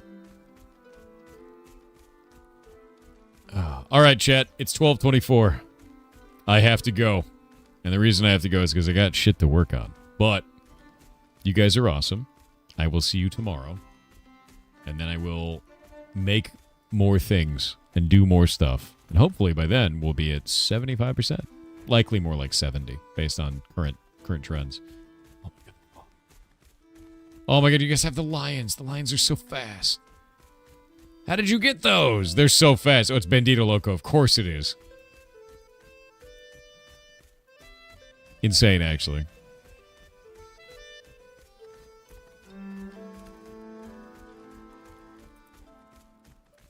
There you go, Fargrim.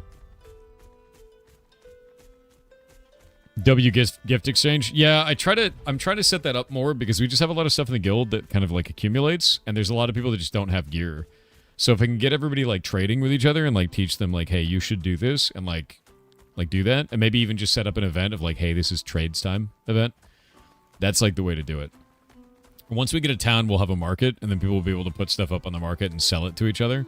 And I think that'll be much more, you know, positive. But right now it's all barter. It's all barter and like hope that you survive, get some stuff, you know. And I think that's the important thing is like there's just not enough. We don't have any structure because we don't have a town yet, you know. So right now it's just like, do you need a thing? Cool. Boop. Into the bank. Into the bank. Alright, let's see what else we have in here. We have Radiant Boots. Radiant Chest Piece. Nobody could use those quite yet. Adept Physical Earrings. I need to give those away somehow. Those are fantastic. This thing sucks, unironically. Those blow. The Sunfire Shortbow still doesn't have a home. Nobody was able to get it. Mr. Progress, Mr. Pirate, 62%. Aquatics mount now? Yeah. I've got a shoal skipper. Tix made this.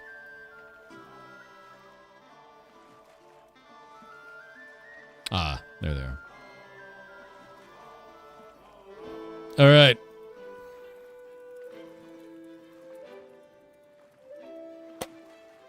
We're out. You guys are awesome. I will see you tomorrow. Thank you very much for being here. Thank you for supporting in December. Thank you for supporting my channel. Thanks for supporting the studio and the Ferret Rescue and everything else, man. You guys are freaking amazing. So I will see you then. Goodbye, everybody. Goodbye. Goodbye. Goodbye. Thor, you're awesome. No, you're awesome. Keep being awesome. Thank you.